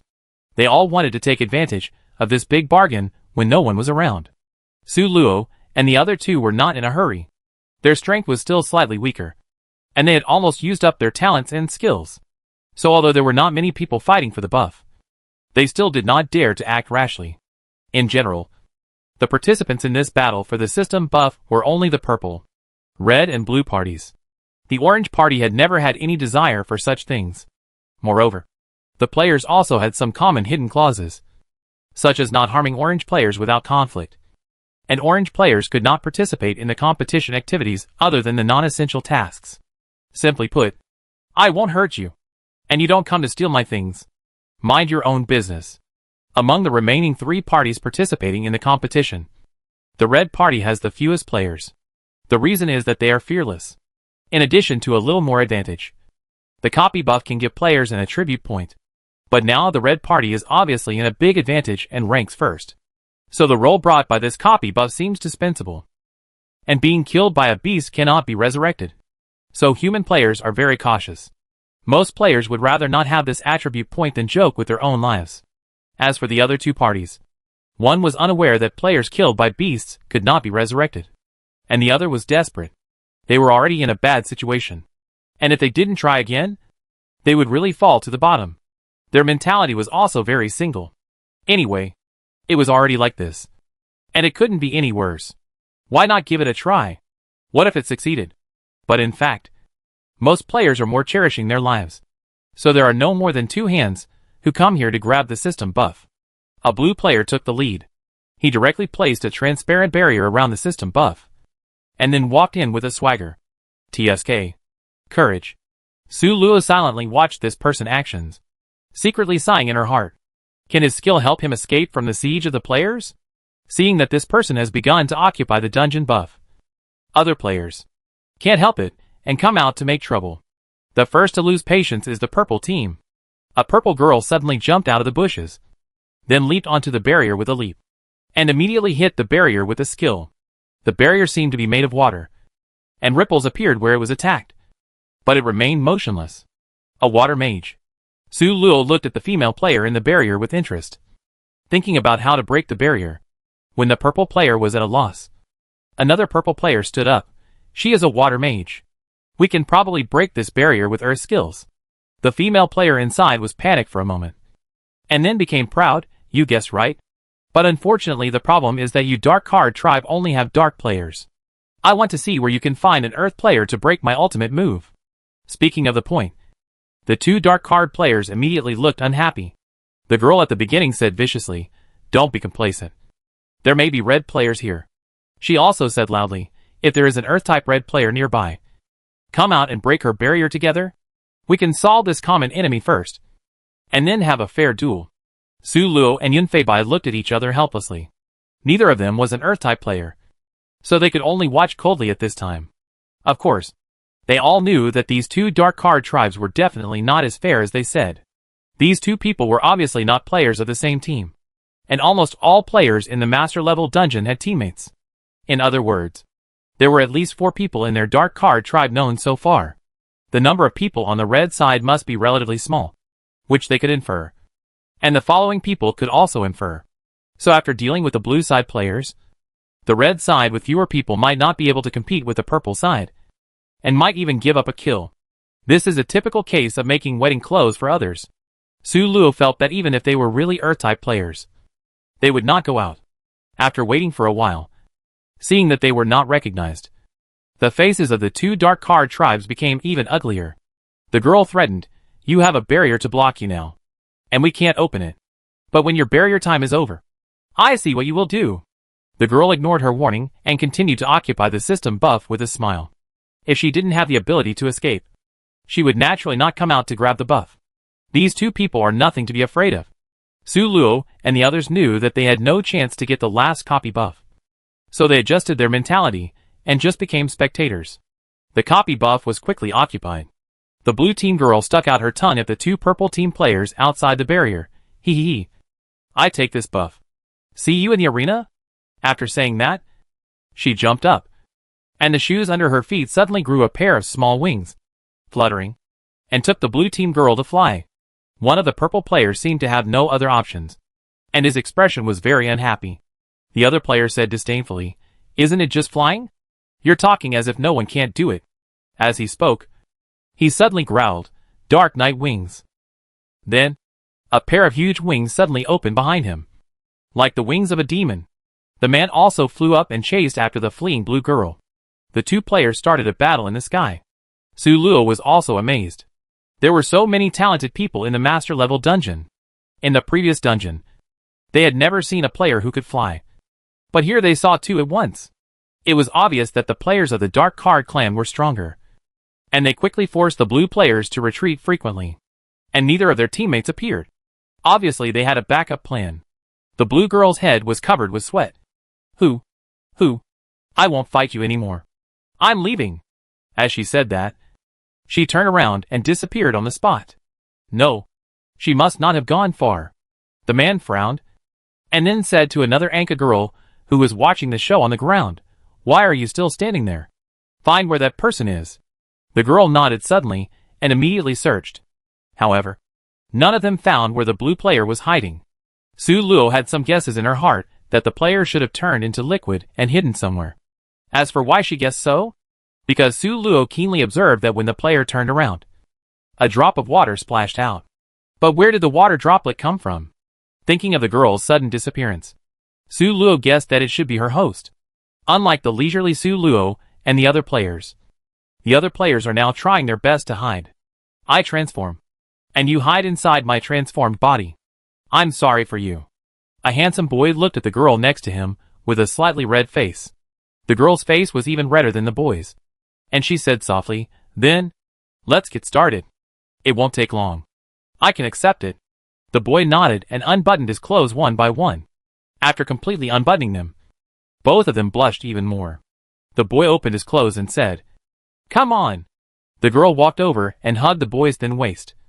Then the boy covered her with his clothes and used his innate skills to turn her and her clothes into a big tree. The girl was covered by his skills, and her figure was also hidden. The flaming red-lipped queen took out her long-treasured magic broom, and went up with a cold face, saying to the boy standing aside, "Come up. Sit behind me. We will take refuge in the sky." She looked as cold as ever, but her slightly trembling voice revealed a hint of shyness. The boy looked like a little puppy, and his expression was also very innocent. But his words broke the superficial impression he gave people. "Then, sister, can I hug you?" The girl blushed for a moment, and her breathing was not so calm. If you don't?" After struggling for a while, she seemed to be half discouraged, and said in self-abandonment, "Forget it. You hug me." The boy seemed to have expected this answer, and he said happily, "Okay, I come up then." After that, he took a long step and sat behind the girl, with two arms around her. He embraced the girl. The girl tried to stay calm. "Sit down." Then he started the broom and took off slowly. The boy behind her looked at her red ears with interest for a long time, chuckled, and leaned close to the girl's ear, saying in a low and pleasant voice, "Sister is really amazing." The broom deviated from the track for a moment, and returned to normal the next second. The girl glanced at the boy with a broken leg behind her, and finally regained some dignity. "Stop making trouble. Sit still." Seeing the flock of birds rushing towards them, the girl leaned forward seriously. "Let's go." After that, a speed and passion in the sky began. In addition to these players with special abilities, there are a large number of players hiding carefully in caves and tree holes. Blue rain clouds, and green clouds rain fog. That's how it was. They hid in a tree hole of a huge old tree. Although this place was small, it could accommodate the two of them and allow them to hide. Green cloud rain mist. Use the second skill. Everything grows, to cover the hole with a layer of grass and trees. From the outside, it looked like there was really no flaw. "Honey, look. Isn't this good?" Green cloud rain mist hugged his wife tightly and chuckled. Green rain cloud nodded with satisfaction. "Sure enough, there are no useless skills. Only players who don't know how to use skills. I thought your second skill was useless before, but now it seems that it can be very effective in certain circumstances." An hour passed quickly as the players showed off their skills. Su Luo and Yun Feibai looked up at the sky at the same time. And the system prompt sounded, ding. The dungeon is over. Chapter 230. Congratulations to the player for passing the assessment dungeon. In this dungeon, the player will receive the following rewards. 1. Successfully pass the dungeon. Reward, attribute points plus 5. Points plus 100. 2. The camp wins. Reward, revive all the dead. Players killed by beasts cannot be resurrected, since the player and his team have not died. Additional reward, attribute point plus 1. 3. Kill 90 enemy camp players. Reward, health plus 90. 4. This time the player can choose one of the following two options. 1. Upgrade the talent skill to level 2. 2. Choose one of the following 3 skills as the second skill. 1. Holy Sacrifice. The player can transfer any blood that does not exceed his own blood volume to other players. No CD. 2. Angel Descends.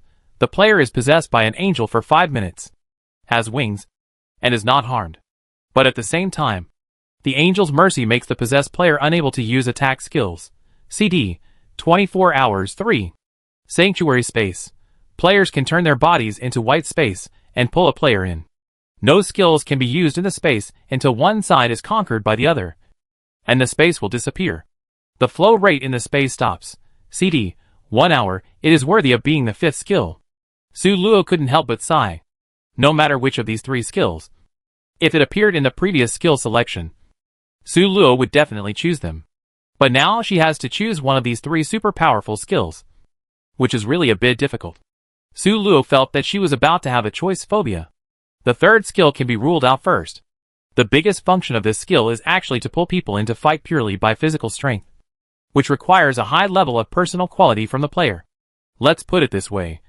If the opponent is an orc, then Su Luo is not naturally at an advantage. If she is a warrior, this skill can still be considered. The first skill is also great. Su Luo knows how much blood she has. No matter who it is, this blood can definitely make him regain the strength to fight. But this dungeon gave Su Luo a warning. As an assassin, it is easy for Yun Feibai to escape. But she is a priest. Although she is very fast, she can't compare with the master-level real assassin. In this way, she will sometimes become Yun Feibai's weak spot. Her healing capacity is already very large, so there is actually no need for this skill. And once this skill is used, her health will be reduced, and she will be coveted by the enemy. So in the end, Su Luo chose the second option. Needless to say, the power of this skill itself is that it can not only avoid damage, but also fly, making it easier to escape. If she has this skill, she can also block the skills of her teammates in front of her, or take her teammates flying. After choosing, it is the exciting part of adding points. Speaking of which, there is a reward of 5 attribute points for clearing the master level assessment copy, which Su Luo was quite surprised. She said without hesitation, add 2 points to speed and 4 points to spirit. Look at the attribute panel again. Life, 30, plus 258, strength, 12, speed, 17, plus 26, spirit, 19, plus 44, endurance, 15, charm, 17. Scores, 930. Talent skill, God's Redemption, legendary teleport a person with full health to any place the skill owner has passed. Only once per copy. The Clown's Candy Jar, Master the Clown has a treasure candy jar with lots of candies in it. However, even the clown himself doesn't know what flavor he will take out next. Skill 1. Healing Bullet, increase, reduce, friendly, enemy, spirit value x 100% of health, CD, 5 seconds. Skill 2. Holy Light Array, create a magic array with a diameter of 5 meters, which increases, reduces, all attributes of the friendly, enemy, 10%. Lasting 10 seconds, CD, 30 seconds. Skill 3. Holy Imprisonment, after releasing the skill, you can imprison enemy players within the range for 5 seconds, CD, 20 seconds. Skill 4. Holy Radiance, use the skill to be immune to all negative effects. For every 10 points of spirit value, the skill can be used for 1 hour, and the skill can be interrupted in the middle. CD, none. 5th skill. Angel Descends, the player is possessed by an angel for 5 minutes, has wings, and is not harmed. But at the same time, the angel's kindness makes the possessed player unable to use attack skills. CD, 24 hours. after adding points. Su Luo left the system space. Yun Feibai also opened his eyes with her. And both of them could see the excitement in each other's eyes. Obviously, Yun Feibai was also very satisfied with his fifth skill.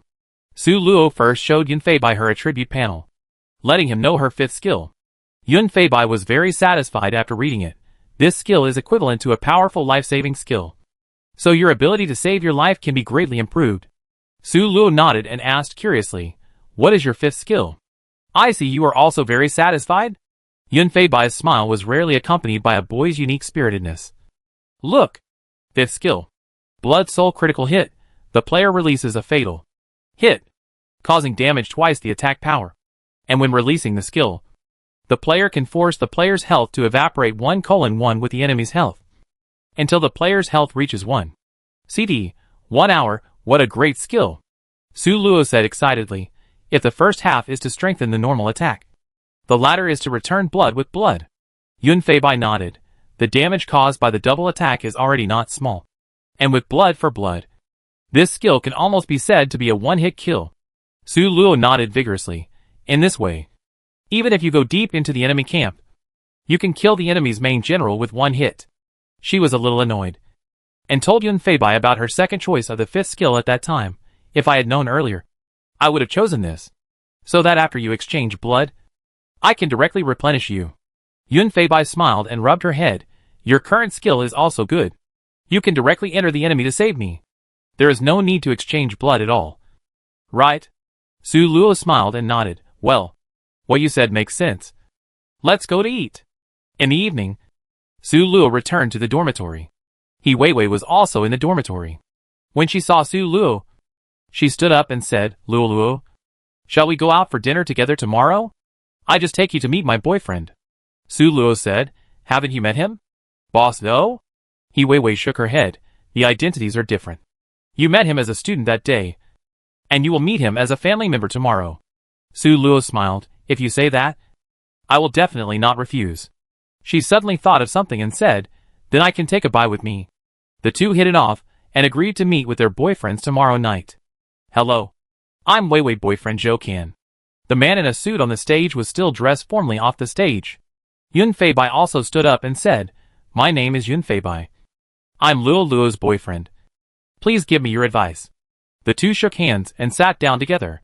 While waiting for the food, Su Luo asked, "Boss Zhou can you tell us about your experience in the dungeon?" Zhou Can smiled and waved his hand. "Don't call me boss. Just call me Zhou Can." After that, he talked about his experience in the dungeon. There is no time limit for the master level dungeon. The shortest time I have ever led a dungeon is only 1 minute. 1 minute? Su Luo and Yun Feibai looked at each other in bewilderment. Isn't that too little? Zhou Can looked at the reactions of the two people, but his eyes suddenly condensed, and then returned to normal. "Well, that dungeon is a maze.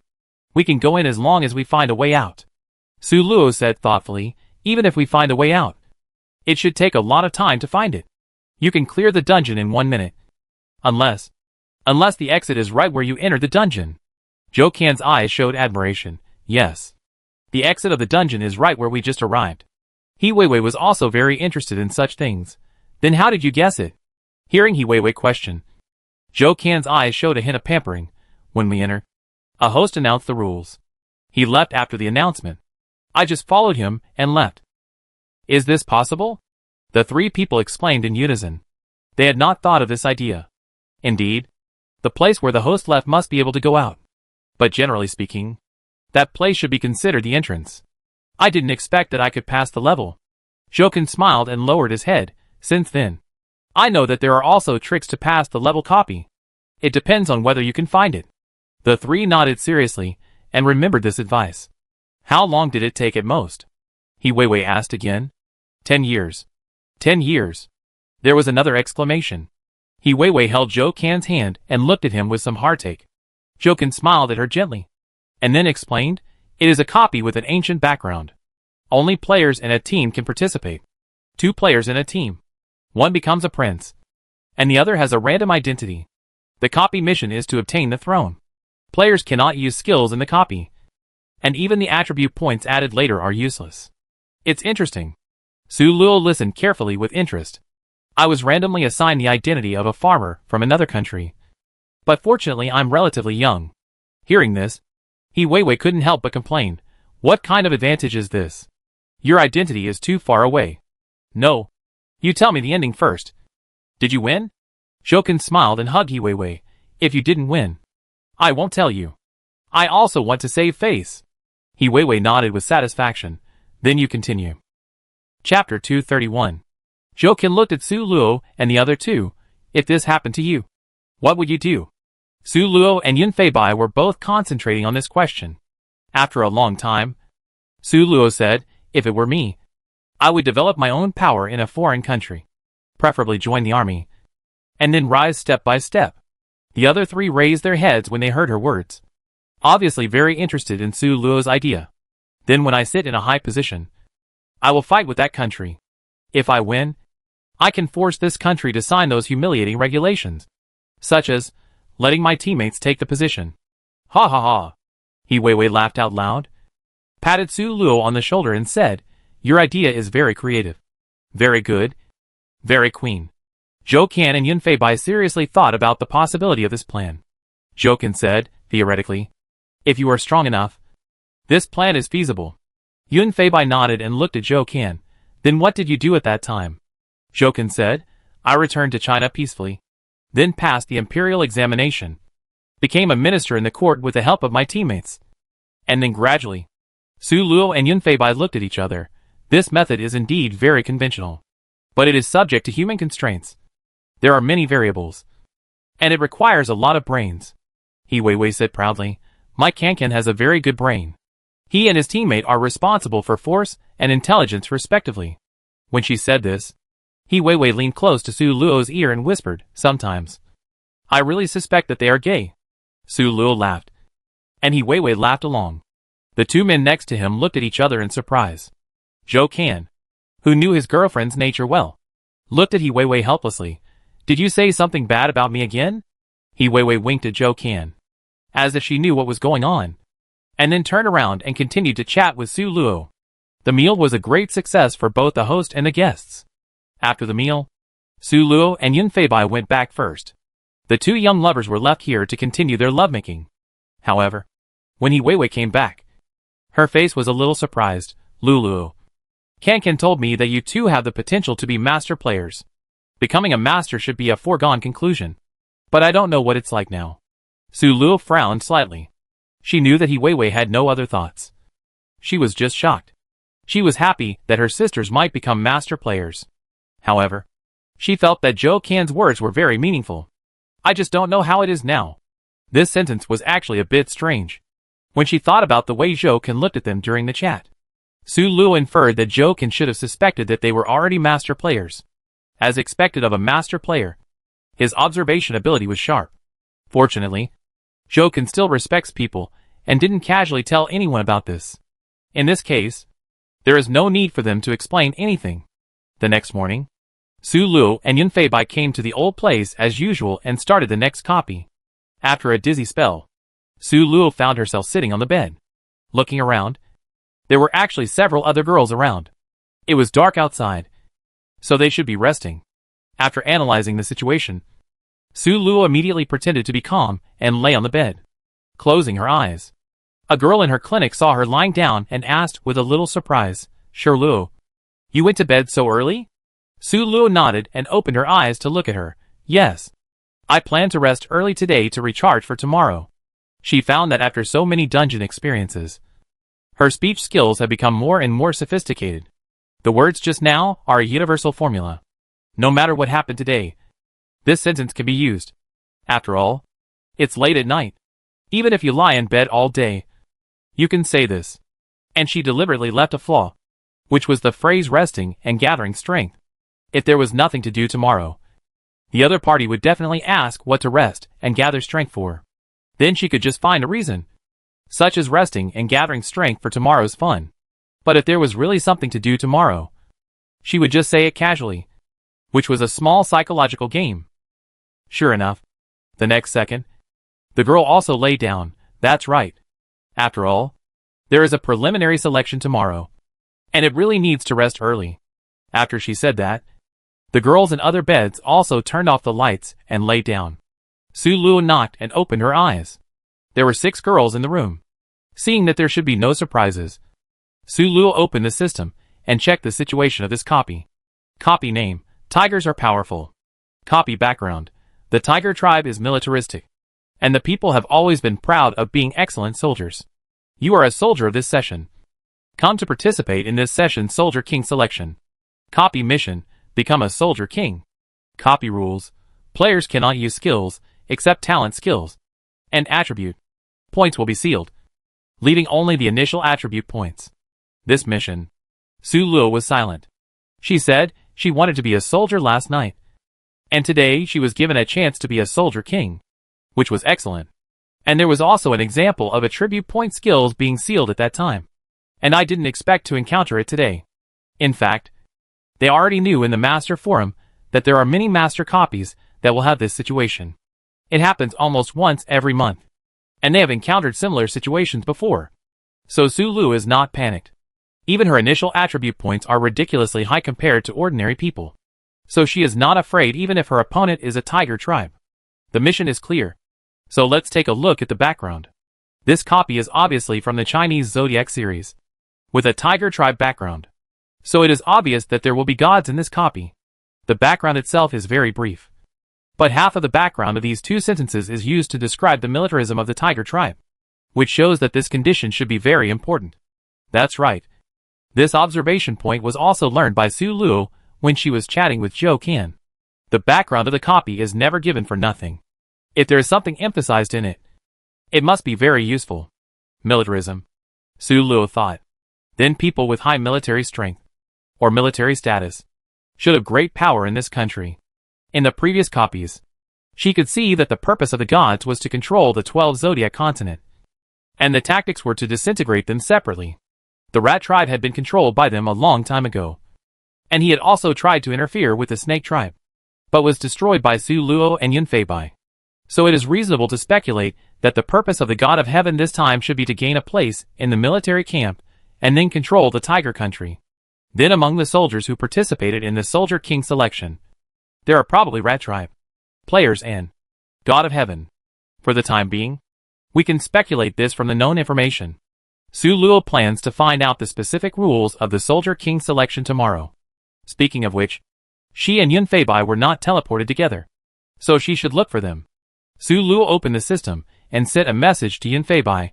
Abai. How are you now? Yun Feibai replied quickly. I should be waking up in the same dormitory as you, and I have to go to a meeting tomorrow. Su Luo nodded, told Yun Feibai her speculation, and then went to bed. It is indeed necessary to recuperate. At 5 o'clock the next morning, Su Luo, they were woken up, and the opening ceremony of the selection competition was about to begin. They arrived at the venue, which was a large empty field. There were no chairs either, and it seemed that everyone had to stand in military posture until the end of the speech. Su Luo had no problem. Her physical fitness was really good now, and these things were not difficult for her at all. She just didn't know which one Yun Feibai was, and her eyes wandered over the male soldiers. Soon, the speech began. A middle-aged man with a strong back and a round waist stood on a tall platform and said, "This is our 25th Soldier King election." A total of more than 100,000 people across the country participated in this event, and there will be 10 Soldier Kings in the end. There are a lot of people. There are so many people participating this year? With so many people participating, won't there be more candidates for the Soldier King? Why are there so many people this year? The opening remarks were simple and clear, but they directly attracted the soldiers below to discuss. Su Luo carefully grasped the key points of the soldiers' discussions and sorted out his thoughts. Everyone thinks that something is strange, so it must not be ignored. At this time, anyone who thinks that these things are simply accidents is a big fool. Su Luo extracted 2 pieces of information. One is that there are 10 soldiers. This information is actually quite common. No one discussed this point, which shows that it was the same in previous years. The second piece of information attracted Su Luo's attention. The number of candidates this year has increased. Su Luo is not naive to think that the increase in the number of candidates is simply because the Tiger tribe is stronger this year and has a large population. So there are more participants. Recalling the previous speculation, Su Luo guessed that the rat tribe may also disguise themselves and participated in the selection of the tiger tribe this time. While she was thinking, the person above was still giving a speech. I think everyone knows the rules. The first round is a jungle battle. The second round is a two-army confrontation. And the third round is a single challenge in the ring. Everyone nodded. And Su Luo relaxed her brows. This is very nice. She doesn't have to find out the rules herself. It's comfortable. But the next second, the person above said again, but there is a special rule this year. The whole process will be live broadcast. As soon as this was said, the soldiers present burst into an even greater uproar. Obviously, they didn't expect such a thing to happen. Su Luo was also confused. Live broadcast? Is it a crossover? She always thought that the 12 Zodiac continent was a semi-ancient background. The previous snake tribe and cat village didn't have such high-tech things? Chapter 232. The leader had expected this kind of reaction from everyone. And he said sternly, everyone, be quiet. Anyone who makes more noise will be disqualified. As soon as these words came out, the field immediately fell silent. The man nodded in satisfaction and continued, the live broadcast industry has been quite popular in recent years. So let's catch up with the trend. Next, each of you will be equipped with a live broadcast device, which will automatically shut down when you go to the toilet or sleep. And the rest of the time it will be live broadcasted. And everyone can participate. At this point, he waved his hand and summoned a small aircraft. This is our live broadcast. This aircraft surprised Su Luo. It was exactly the same as the aircraft in her previous copy. If Su Luo guessed correctly, this aircraft was probably provided by Jianjin Group. Ignoring this for the moment, Su Luo began to think about the leader's words. National participation? How can this be participated? Su Luo was a little confused. Could it be that the audience should decide whether they should stay or leave? The next second, the leader solved Su Luo's doubts. Citizens can get a flower every day to vote for their favorite contestants. They can also get an egg to throw eggs to the contestants. The soldier who gets the most eggs every day will be eliminated. And the soldier who gets the most flowers will have a chance to revive. I mean, if you happen to be the first place when you are eliminated, then you can stay. Su Luo frowned, keenly aware that something was wrong. Tiger Country is a militarist country, so it shouldn't do these empty things. Live broadcasts, although they say they are following the trend, have nothing to do with the assessment. There is really no need to do this. There must be something wrong when things are abnormal. Su Luo guessed that there might be some hidden secrets in the live broadcast. Without thinking about it, Su Luo analyzed this new rule. If you want to get flowers, you have to perform well. High military power, efficient work, and loyalty are all regular bonus points. She plans to pay attention to these aspects for the time being. As for eggs, too many eggs can make people eliminated. So the audience will definitely vote for the soldiers they hate. Then apart from anything else, morality must be upheld. Just like Su Luo herself. She doesn't like people without ability. But if it doesn't affect herself, she won't hate him. But if a person has a bad character, then she will hate him even if he has nothing to do with her. If the egg is in her hand, she will definitely throw it. So the main thing is not to violate the bottom line. Su Luo can do this. So she is not worried. Tiger people are rough and straightforward, and they don't like long speeches. After announcing the rules, the meeting ended without saying a few words. Su Luo went back to the dormitory with her clinical. During the chat, she learned that the girl's name was Hu Yu, and she had longed to become a soldier since she was a child. This live broadcast is really innovative. You know, it was all closed management before. Hu Yu turned around and said carefree. Su Luo really envied her for being so innocent that she didn't care about anything else and only wanted to be a soldier. She didn't think these were just innovations. You said, how did the flower number 1 come back to life? Su Luo asked, pretending to be casual. She had always had some doubts about this matter. Swords and guns are blind, and many people should be injured in this kind of competition. It can even be said that most of the losers will be injured. Then, how can we talk about resurrection? At most, there is a chance of resurrection in the last round of single duel. Because of Su Luo's casual attitude, Hu Yu did not find it unusual and said indifferently, just give that person another life and let him enter the trial with full blood again. Su Luo's eyes widened, and then lowered his head slightly to cover up the shock in his eyes. From the meaning of this sentence, their trial is definitely not in reality. It may be some magical thing like the trial tower, Or it may be in high-end technology such as holography. Su Luo sighed. This copy is really too advanced. Anyway, according to the leader's speech, the competition will officially start tomorrow. There is no point in thinking about it now. Su Luo shook her head and said no more. When she returned to the dormitory, Su Luo unexpectedly found that there was a helmet at the head of their bed, and a live broadcast machine that was displayed today. It seems that this should be the way for them to enter the trial. Su Luo asked a little, and found that it was true. She said what she thought before to Yunfei Bai. Bai. I guess the soldiers participating in the competition this time should be mixed. Not just the tiger tribe.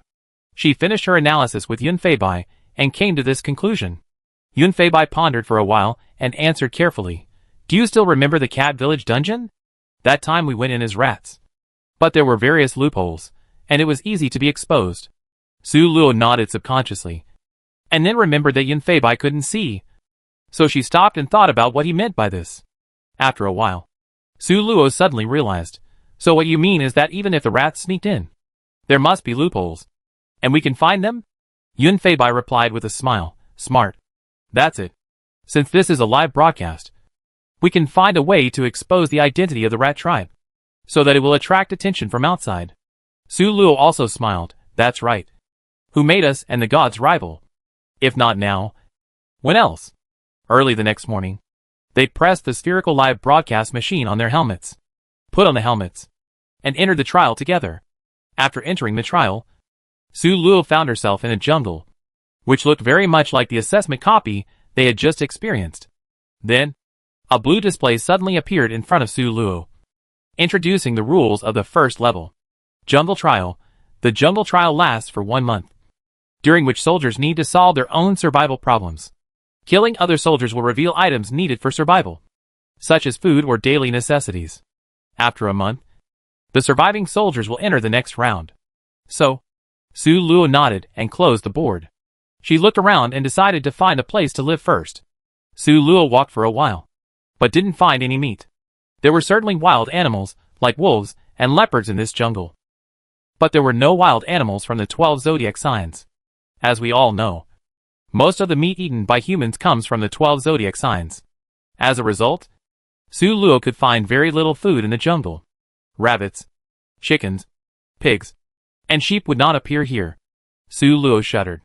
Wouldn't she have to live on insects? That wouldn't work. Although she could eat insects, Su Luo felt that it was really unnecessary. Wouldn't it be better to kill people? This is the intention of the military. In fact, there are meats in the zodiac continent, and there are also pigs and sheep. The holographic trial is said to respect the rights of all races, and not to put the 12 zodiac animals in it. But in essence, it is just to encourage soldiers to kill each other and increase the elimination rate. Because it is a holographic trial, Su Luo found that the system space could not be used, and the sword of light could not be taken out. There is no way. So I have to make my own weapons. In the previous Great Lord dungeon, Su Luo and the hunters learned a lot of methods to make weapons in the wild, and also learned a lot of weapons usage from the special forces. So soon, Su Luo found a bamboo forest and made a simple bamboo sword. With weapons, she felt more at ease. She built a simple thatched house neatly. To be honest, Su Luo was really familiar with this thing. If it was not really necessary, she could even make a fence quickly. Su Luo solved the accommodation problem so effectively, and also attracted the attention of some viewers. Is this girl something? Does she live in the wild all year round? How else can she do this? I've learned it. I feel I can survive in the wild in the future. Brain, I can do it. Hand, dream on. The little sister is very skillful. Love it. Now I'm going to watch this live broadcast room. Of course, Su Luo didn't know about the comments of others. She only knew that she was hungry. In order to let the soldiers start killing faster, the camp did not prepare breakfast for them before letting them enter the trial. Su Luo had been busy for a long time just now. It was almost noon, and she was already starving. Su Luo wandered around the place where she camped to see if she could find any prey, while secretly memorizing the nearby terrain and drawing a topographic map in her mind. Wait! There is a sound! Su Luo was startled, and then climbed up the tree as nimbly as a cat. When she looked down at the ground, she suddenly laughed. Unconsciously, her tree climbing skills had become so powerful.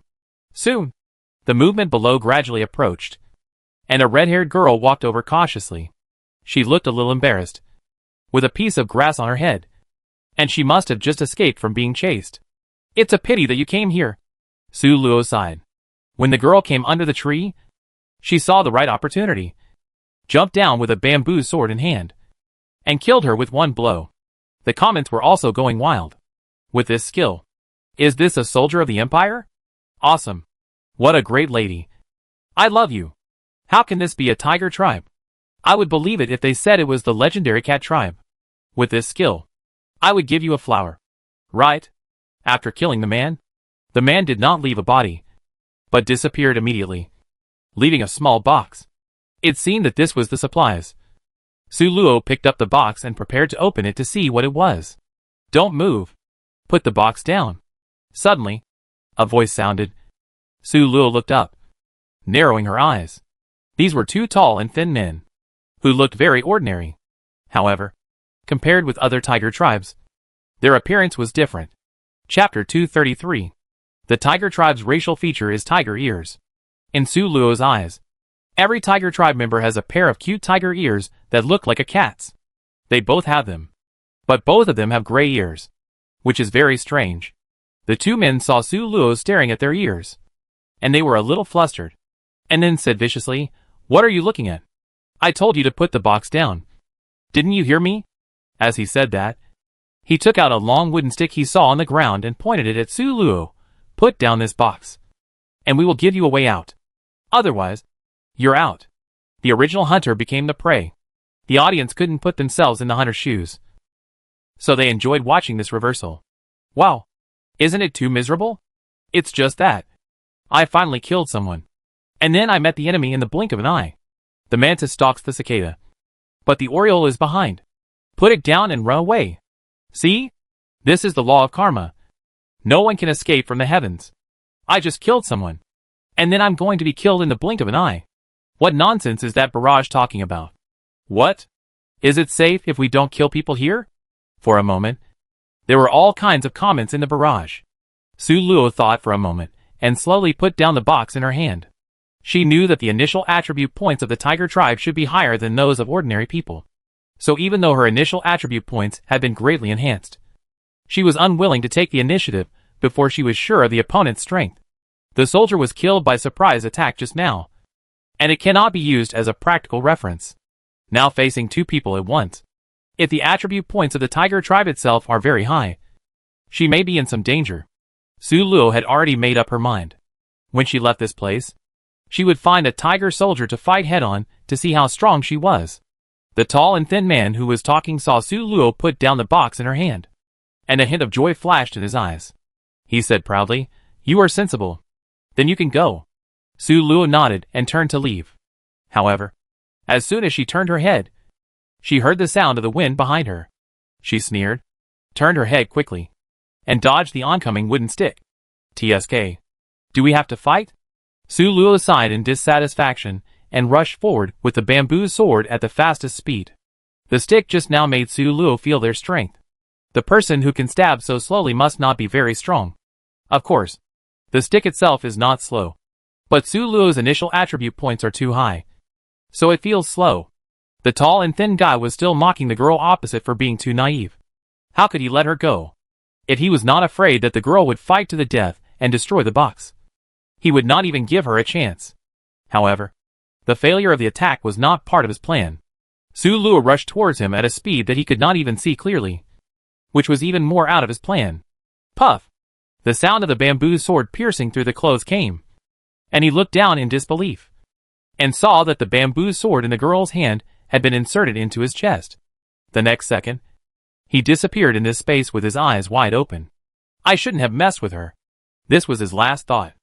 And now the other person on the field was already scared out of his wits. He never expected that the soft persimmon he picked at random would be so powerful. If he had known she was so powerful, he would never have sneaked up on her. The fact that the girl had a box in her hand proved that she had taken a head, so he was quite afraid.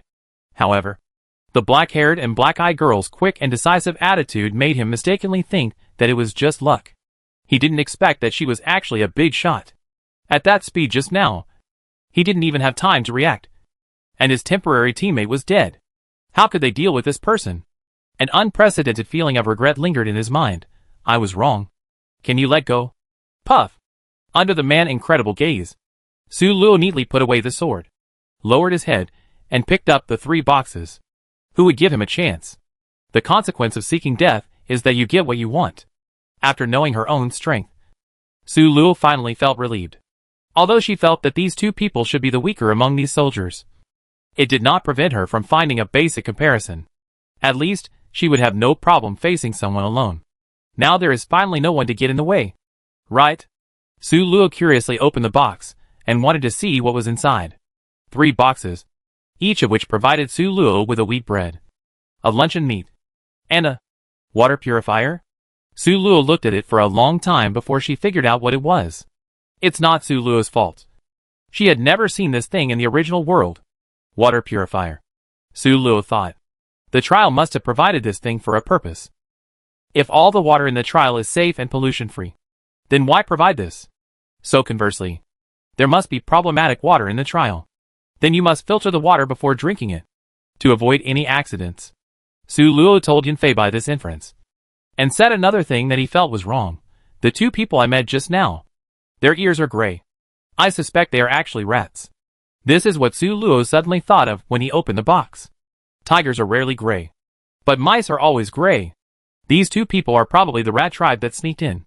If that's the case, then her guess can be verified. Yunfei replied, it's very likely. Next time you meet them, you must try to see if you can make them reveal their identities. Su Luo asked helplessly, then how can we make them reveal their identities? Yunfei was speechless for a moment. This is a good question. If it were in reality, they could still use the experience of the Cat Village dungeon to see if they were wearing makeup. But it is impossible to bring makeup into the holographic trial. Right? So these 2 people must have used some other method. Considering that there is a potion that can make snakes lose their toxicity in the snake dungeon, Su Luo reasonably guessed that they might have drunk some potion that can transform. This is very difficult to deal with. Su Luo sighed. How to expose this kind of thing? She is not a relevant talent. Forget it. It's just a side quest. Su Luo shook her head, sat on the ground, took out the food she opened from the box, and ate it with relish. At this time, the barrage was exploding. Oh my god! What kind of combat power is this? You can 1v2 counterattack after being attacked? I gave it. Isn't it enough for me to give the flowers? Stop showing off! Isn't this skill too strong? Is 1v2 so strong? It's reasonable to suspect that he is cheating. How much does this cheat cost? Can I have one? Kneel down to the boss. What's that? The 1v4 next door can escape successfully. Are you serious? I want to know which next door. There is really a boss next door. Go search for number 1556. The boss number is 3477. I wrote it down. I come back later. Su Luo took another bite of bread and checked the time. It's 1 o'clock in the afternoon now. And she got 3 heads. Although it's not very useful. Now that she was no longer hungry, Su Luo slowly returned to her little thatched house. She would be staying in this trial for a month. So it was probably not possible to scout the wild every day. So she still had to stock up on some things. Then the question was, where would the basic supplies come from? First of all, the first priority must be to find a water source. When she thought of this, Su Luo slapped her forehead in annoyance. I was careless. When she first entered the trial, she only thought about building a house quickly so that she could live in it at night. But she forgot to find a suitable geographical location. There is no water source nearby. She is so lonely. It's over. Su Luo looked at the hut she had built with a heartache. What should she do? With a month's time, Su Luo knew that she could not make do with it. And she had to build another place to live. But if this house was abandoned, Su Luo was a little unwilling. After thinking for a while, Su Luo raised her eyebrows and smiled. She had a solution. It was late today, and there was no time to build another house. So Su Luo planned to stay here for a day and build a new residence tomorrow. Now, she had to find a place with water to prepare for tomorrow. She randomly picked a direction and walked towards it. Swish, swish. After walking for more than an hour, Su Luo finally heard the sound of running water. She was happy and walked towards the direction of the sound. But she stopped when she reached the jungle by the river. There were several simple residences on both sides of the river, and even a small tent.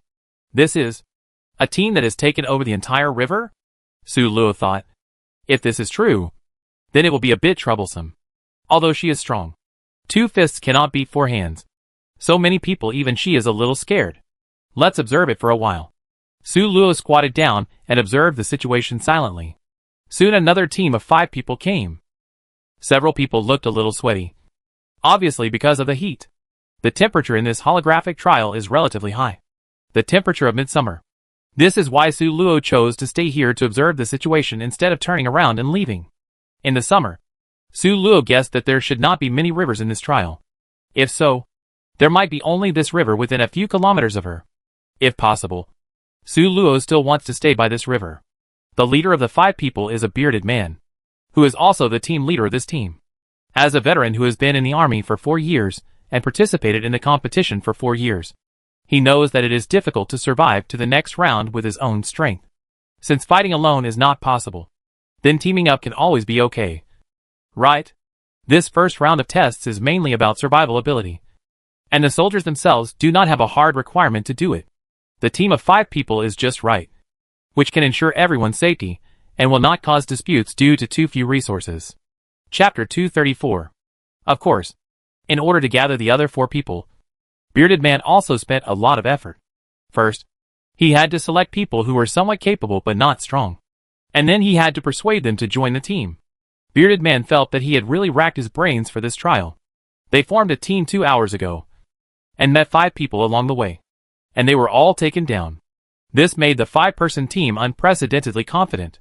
But unfortunately, none of the things that the 5 people dropped were water resources. Water is scarce in summer.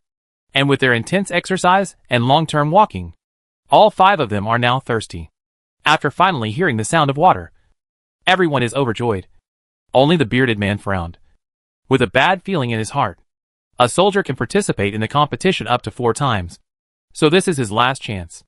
The process of the competition is almost the same every time. And the rules of this first level have never changed. Only the map and season have changed. The seasons rotate in order from spring to summer, autumn to winter. In other words, even if a soldier participates 4 times, he will never encounter the same season. So this summer is also the first time for Bearded Man to encounter it. But even if you have never eaten pork, you must have seen pigs run. Right? There are scarce resources in every dungeon. And naturally there will be monopoly. As early as when he walked for half a day without encountering water resources. And killing people did not provide water resources. Bearded Man knew that water resources were probably the scarce resources of this trial. Then will someone form a group to occupy water resources? The Bearded Man heart sank. Sure enough, when he saw the simple houses standing in a row by the river, he confirmed his guess. These people want to occupy water resources. He immediately ordered the team to stop and think about countermeasures. In his team, there are only 2 old people including him, and the remaining 3 are all newcomers with no more than 2 experiences. These newcomers have one characteristic. That is, naivety. Sure enough, one of the thin boys looked at the bearded man in confusion. Captain, why did we stop by the river? I'm so thirsty. I want to drink water. Let's go over there. The bearded man looked at him unhappily. Didn't you see that there are several people setting up camp over there? I saw it, the thin boy said inexplicably, looking confused. Isn't it common to set up camp where there is water? It's normal for them to be here?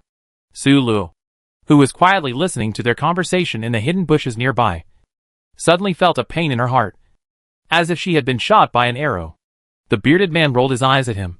Do you think they will give us a share? The thin boy nodded and said confidently, why not? The river is so long. They definitely don't mind us sharing a share. Su Luo glanced at the naive child with amusement. This child had a beautiful wish.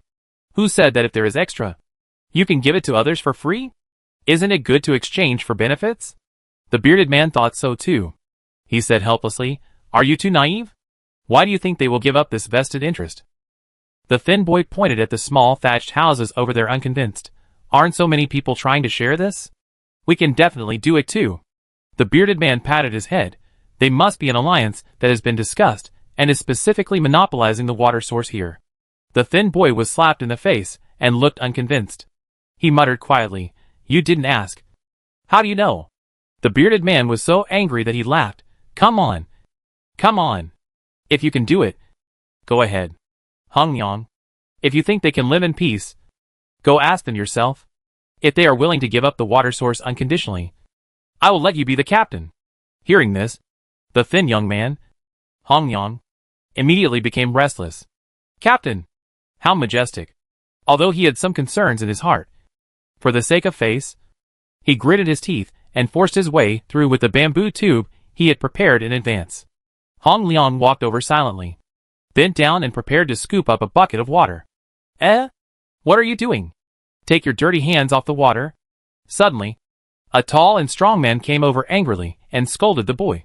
Hong Liang looked up instantly like a frightened deer, and said without hesitation, I'm thirsty. I want to drink some water. Perhaps he remembered that the water was for public use, so he didn't need to be so cautious. He straightened up and asked confidently, What's wrong? The burly man sneered and said, Oh, what's wrong? Can't you see that we have taken all the water? Hong Liang asked. How did you take all the water? Did anyone give you this authority? This river water is a public resource. Why do you monopolize it? Yo. Which rookie is seeking justice here? While the two of them were confronting each other, people from other thatched houses came out one after another.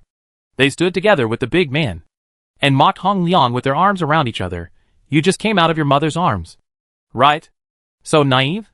Go back and drink milk. Hong Liang's face flushed with anger, and he trembled. How can you do this? Bearded man couldn't stand it anymore, so he walked out and held Hong Liang behind him, frowning and asked, Let's draw a path. How can we get water? The leader of the group smiled and said, Finally, someone who understands the situation has come. Our request is not high. 1 human head box in exchange for a bamboo tube of water. Su Luo and Bearded Man frowned at the same time. This request was really a bit too much. The water in a bamboo tube is only enough for 1 person to quench their thirst, and it won't last long in this hot summer. As for heads, it is well known that they are hard to get. It's really a bit of a loss to exchange them for quenching thirst. Although Hong Liang is naive, he is not stupid. He also thought of what Su Luo and the others could think of. Isn't this bullying? The big man said cheerfully, Brothers, come out and show them what bullying is. As soon as he finished shouting, 30 people came out from their respective residences, together with the 8 people who were already outside. There were a total of 38 people who were monopolizing the water source. You two seem very dissatisfied with our rules, so I think it would be better for you to leave the examination room. What do you think? The big man said smugly. He was indeed a rogue. Su Luo's eyes showed disgust.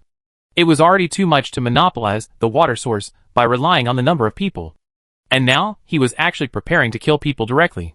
She quickly calculated in her mind that with 38 people, she should be able to kill 5 or 6 people in a melee. The bearded man is a veteran with rich experience, and he should be able to kill more than 2. Even if the remaining people are 1 by 1, they can't beat so many people. What should we do? Wait. Su Luo curled her lips. If you want to save people, there are more than just violence. When they confronted each other, the number of people in the live broadcast room of these people increased. It's too much. How can you monopolize the water source? Although all is fair in war, it's still annoying. With so many of them, I'm afraid this river is really unusable. These 2 people are in danger.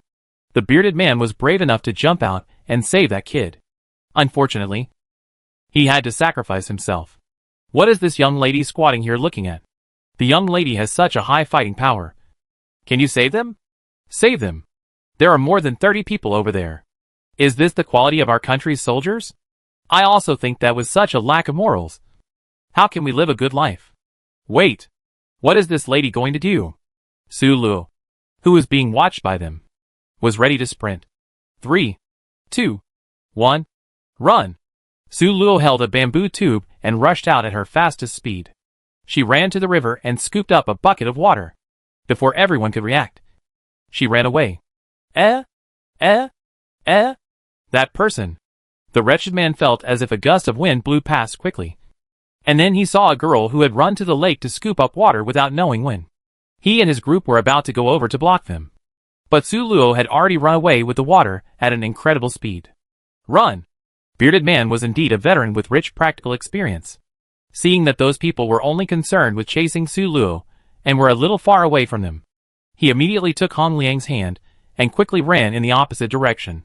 Go back and chase them.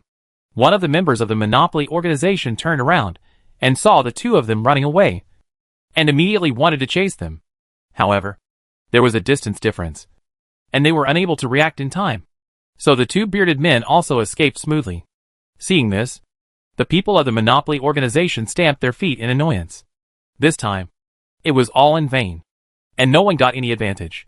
It's okay. The wretched big man in the lead wiped his face. Isn't this river still under our control? They will either find another place or come back. We are not in a hurry. Let's see who can outlast the other. Let's go back. Su Luo stopped after running to the woods on the other side. She knew that those people would not go too far to guard the water source. Looking at the water in the bamboo tube, Su Luo happily filtered it with a water purifier and drank a sip. Her mouth was too dry, and bread and other things really made people thirsty. Now, this time, she saved people and quenched their thirst, which was perfect. The audience watching the live broadcast also felt perfect. Love. Love. Fairy sister. This solution is perfect. To be honest, this trick of making a feint to the east and attacking in the west is outrageous. I learned it. Didn't anyone notice that the sister ran really fast? I found it. It was outrageous. Sorry. My wife's speed is a bit fast. What nonsense are you talking about in that barrage? Coveting my wife? The genuine husband is here. The barrage will go away. Chapter 235. At this point, the barrage suddenly developed in a strange direction. Huh. Luckily he ran away. On the other side, Hong Liang said breathlessly. The bearded man rolled his eyes at him unhappily. Do you believe it this time? Hong Liang walked behind the bearded man in a flattering way and rubbed his shoulders. I believe it. I believe it. The boss is far-sighted. I was reckless. The bearded man's face looked much better, and he snorted in an ambiguous way. This time, it's all thanks to that girl who suddenly appeared. Otherwise we would have lost our lives. As he said this, he fell into deep thought. Although nearly 40 people are indeed a lot, the 5 of us alone cannot handle them. Although the girl is fast, her fighting ability is uncertain. Besides, we may not meet her again next time, so we can't count on her. Why don't we run away? We can always find the second river if we walk further. Another girl with twin ponytails suggested. The bearded man shook his head with a gloomy face and asked back, Can you hold on? We haven't had any water for a day, and it's hot in summer, so we can't hold on for too long. That's true. The girl looked a little gloomy. She hadn't drunk any water for a day, and now her lips were cracked and peeling. Her mouth was sticky, and she had to rely on saliva to quench her thirst. How about we rush over like that girl? Grab the water and run away. Of course, he also knew that he couldn't be faster than Su Luo. So he added, if the 5 of us rush over together, they will be thrown into disarray, and we will have a chance. Hong Liang was smart for once, and retorted, what if they catch one person? What about the person who gets caught? Ah, this. The boy was speechless for a moment and kept silent. Forget it. Let's do this. Let's walk around first and see if we can find any animals. Drinking animal blood can temporarily quench our thirst. Finally, the bearded man decided on this plan. He sighed helplessly. After we quench our thirst with animal blood, we will leave. We are not strong enough to stay in this place. Everyone nodded and immediately took action to find wild animals. Unlike them, Su Luo decided to stay. She was fast enough. Although the river was not that long, it was impossible for only 38 people to surround it. Each of their residences was separated by more than 10 meters. Su Luo was confident that she could get water and escape before they arrived. Besides, weren't these people just fattened pigs waiting to be slaughtered? As long as they were alone, Su Luo could defeat them one by one. That night, someone really got up to go to the nearby forest to relieve himself. Su Luo, who had been keeping a close eye on the situation, followed him and killed him with a knife. In just one night, she got 3 boxes of human heads, tomorrow's breakfast, lunch and dinner, and 3 loaves of bread. Su Luo looked at the 3 loaves of bread in her hand with a dark face, feeling that she was being targeted. She even doubted whether her luck had been used up on the water purifier. Otherwise, How could she open 3 boxes in a row and find that they were all the most ordinary bread? The next morning, the wretched man who found that 3 people were missing from the organization inexplicably was furious. What's going on? Why are there 3 people missing? One of them stood up and said, I heard the guy next door go out last night. And then I never heard him come back. Someone is staking out. In just a moment, the wretched big man guessed what was going on. Okay. He laughed angrily and ordered angrily. No one should go out alone today. If you want to go out, go in pairs. Understand? I don't believe they can succeed like this. Everyone was a little indifferent. What's wrong with staking out? Can you kill 1 person at night when they are not being killed? And can you kill 2 people when they are prepared? It turns out that you can. The next morning, seeing 8 more vacant straw houses, everyone finally panicked. Originally, when they walked alone, 1 person died at a time. Now 2 people are walking together, and 2 people die at a time. What should we do? 1 person asked in panic. The wretched man was a little annoyed. Don't go out today. Hold your urine. If it doesn't work, dig a hole in the camp to solve it. On the 3rd day, they were even more desperate, because Su Luo was no longer satisfied with catching people alone. She now went directly to the camp in the dark and sneaked into the tent to kill people. In just one night, 6 houses were empty. Of course, the reason for such a crazy sneak attack was mainly because Su Luo was in a bad mood. Ha ha! Sorry. I laughed. Ha ha! What kind of suffering is this? Ha ha ha! What makes the barrage so cruel and crazy? Su Luo's bad luck. Su Luo couldn't believe it either. 14 boxes of human heads. 12 loaves of bread. Su Luo looked at the bread in a row with a smile on her face. Wanting to cry, but not tears. She knew that her luck was bad. But she didn't expect it to be so bad. Turning her eyes to the other side, Su Luo felt a little relieved. Fortunately, it wasn't all bread. She also got a can of luncheon meat and a small tent. This was the only thing worth being relieved about. Su Luo opened the can of luncheon meat and picked up a piece of meat with bread as breakfast. Thinking back to the time when she first entered the trial, she could eat a can of luncheon meat for 1 meal. But now she could only live in such a shabby way. Su Luo shed sad tears. The atmosphere on Su Luo's side was quite good. But the monopoly organization was already in an uproar. I quit. I don't want to stay here. A small boy was the first to say what everyone was thinking. As soon as he said this, someone immediately echoed with a bitter face, I want to quit too. No one has come these days. And there are no heads. I haven't eaten for 2 days.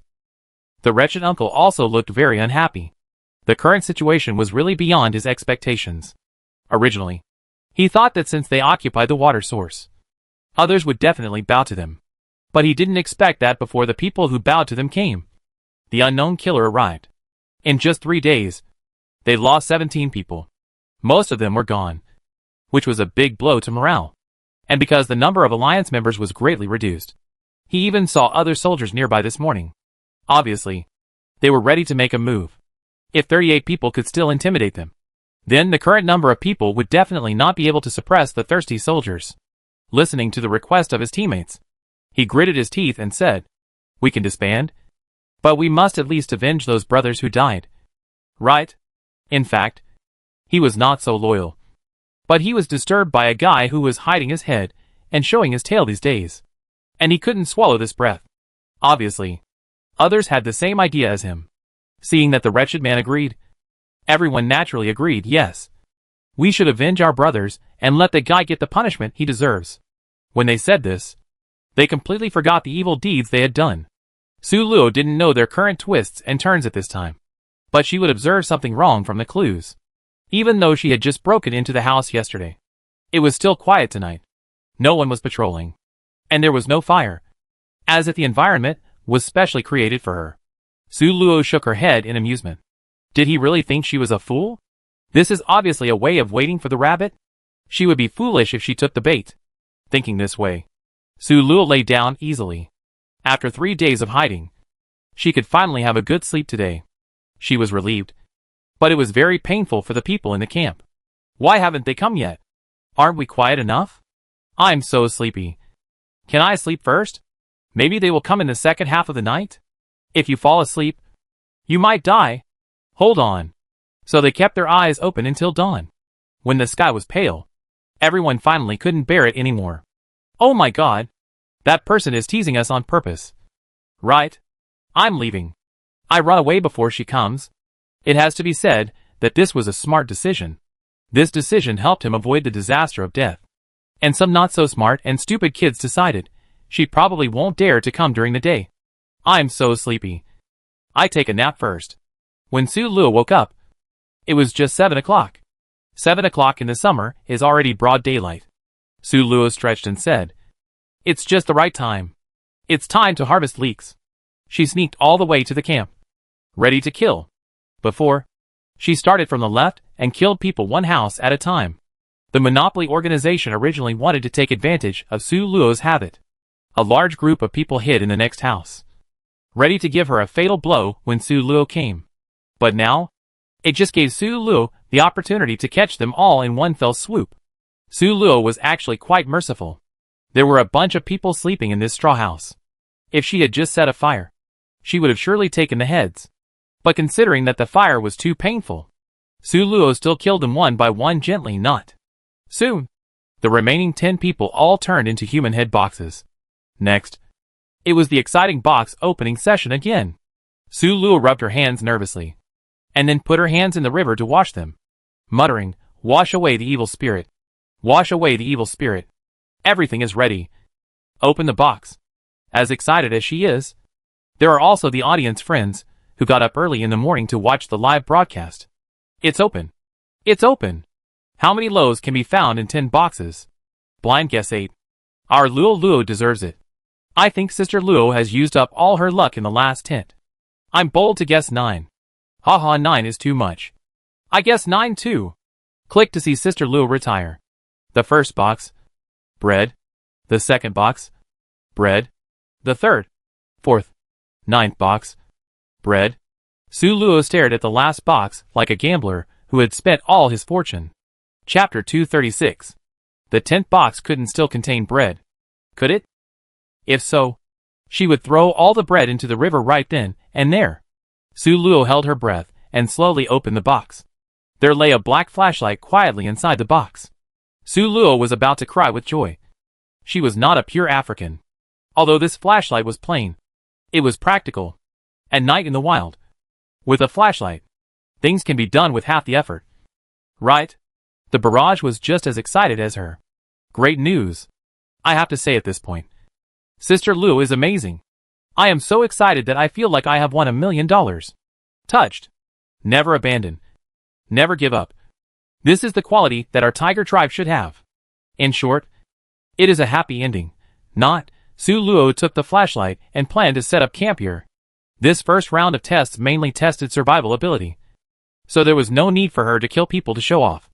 Before, it was mainly due to survival. Now, Su Luo plans to wait and see. There are still fish in this lake. Even if no one comes, she can still fish to make a living. Welcome everyone to watch the retirement program.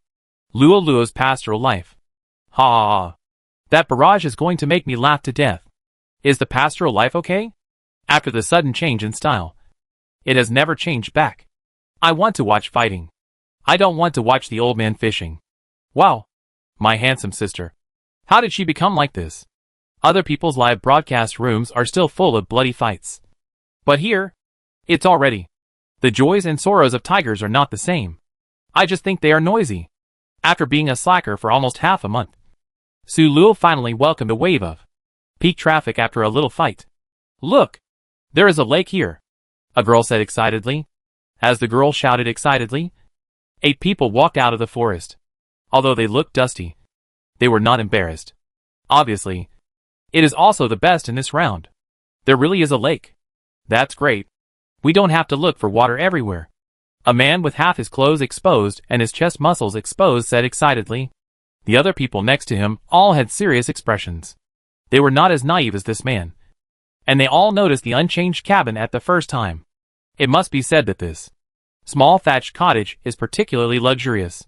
When I say luxurious, it mainly refers to the large amount of materials. Whether it is fodder or other things. There are a lot of them.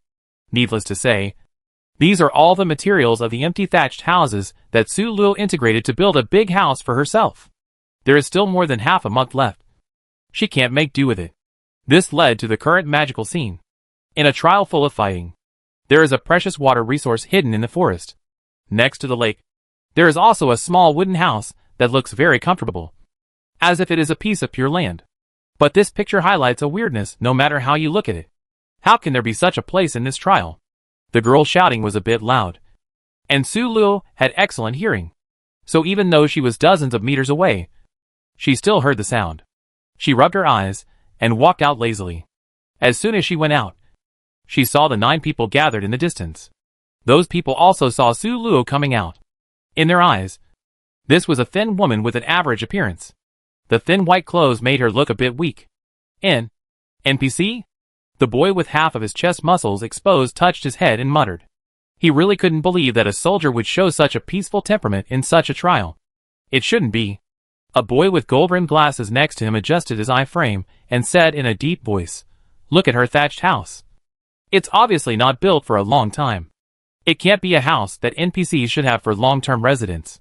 This person should be the intellectual leader of this group of people." As soon as he finished speaking, the others immediately nodded in conviction. And the 9 people walked towards Su Luo in a mighty manner. There were 9 of them. No matter what strangeness this girl in white had, she should not be able to pose a threat to them in the face of the advantage in numbers. "Hello. We are a team, helping each other in this trial. May I ask who you are?" As soon as he arrived in front of Su Luo, Brother Banla touched his head and spoke. Jin Sifang glared at him obscurely. By saying this, they had directly revealed their true colors. He was really stupid. Brother Banla looked innocent. And he was also a little surprised. He clearly didn't want to say anything. But under Su Luo's stare, he couldn't help but say it.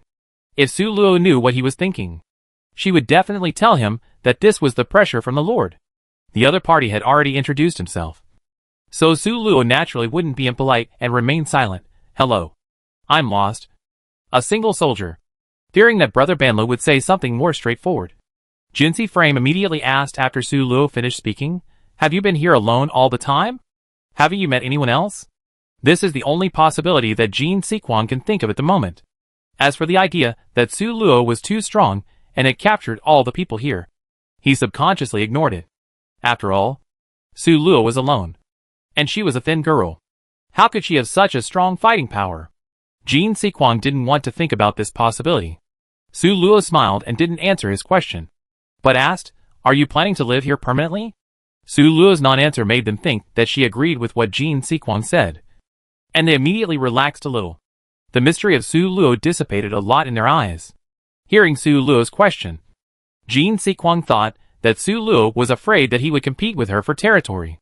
So he smiled and replied, "Don't worry. We don't plan to stay here permanently. We just want to get some water resources and leave." Brother Banlu also showed a hearty smile, touching his head with one hand and pointing at the girl who spoke before with the other hand. "You really don't have to worry. Look at Shioa. She is the one we met halfway, and we have been protecting her all the time." Su Luo found that this person really liked to touch his head before speaking. He had to do this every time before speaking, although she knew that he had misunderstood. Su Luo did not intend to explain anything. She nodded. "Then you can do whatever you want. I will go back first." After saying that, she turned around and walked back to her own room. These people were quite polite and did not make trouble by relying on their numbers. Since that was the case, she did not intend to cause trouble for herself. After the initial period of continuing to use resources, she actually became a Buddhist. This round of competition was not threatening to her, and she had enough food, so she just took it as a retirement. Seeing Su Luo turn around and leave, Brother Banla touched his head again and couldn't help but said, "Why don't you go with us?" Jinsi Frame glanced at him after hearing this, but didn't say anything to refute, because he thought so in his heart. Although there are still some doubts about this girl. There may be danger, but it is indeed dangerous for a girl to be here. The Tiger tribe is well known for being righteous. If they just abandon a weak woman like her, they will feel guilty. Su Luo did not turn around, but just shook her head. "No. I am fine here. Is fishing not fun? Or is it boring to enjoy the scenery? Why should she give up her good time to fight and take risks?" Jinsi Frame raised his hand to support his eye frame and said, "It is dangerous for you to be here alone. Why not follow us? You know that our tiger tribe men will never bully you. Hearing this, Su Luo suddenly raised her eyebrows slightly. She heard some of the hidden meaning in this sentence. Either the strong tiger tribe will not bully the weak, or men will not bully women. Anyway, no matter what, this is absolutely inconsistent with the behavior of the organization that monopolized water resources before. It can be seen that the people in that organization are probably not from the tiger tribe. Or, they are all pretending to be rat tribe. This discovery made Su Luo's heart sink. If this is true, then the damage done by the rat tribe to this land is more serious than she thought. Su Luo was still thinking, but they thought she was hesitating. Xiao He, who first discovered the lake, also persuaded her, just follow us. Even if you are confident that you can survive this dungeon, you have to consider the next dungeon. Right? Su Luo heard her words and asked with interest, what do you mean? Seeing that Su Luo was interested, Xiao He immediately continued, think about it. If the live broadcast room is popular, then we might get a chance to revive. The tiger tribe is warlike. If you live broadcast here, the audience will definitely run away. Why not fight with us? Maybe you can still fight.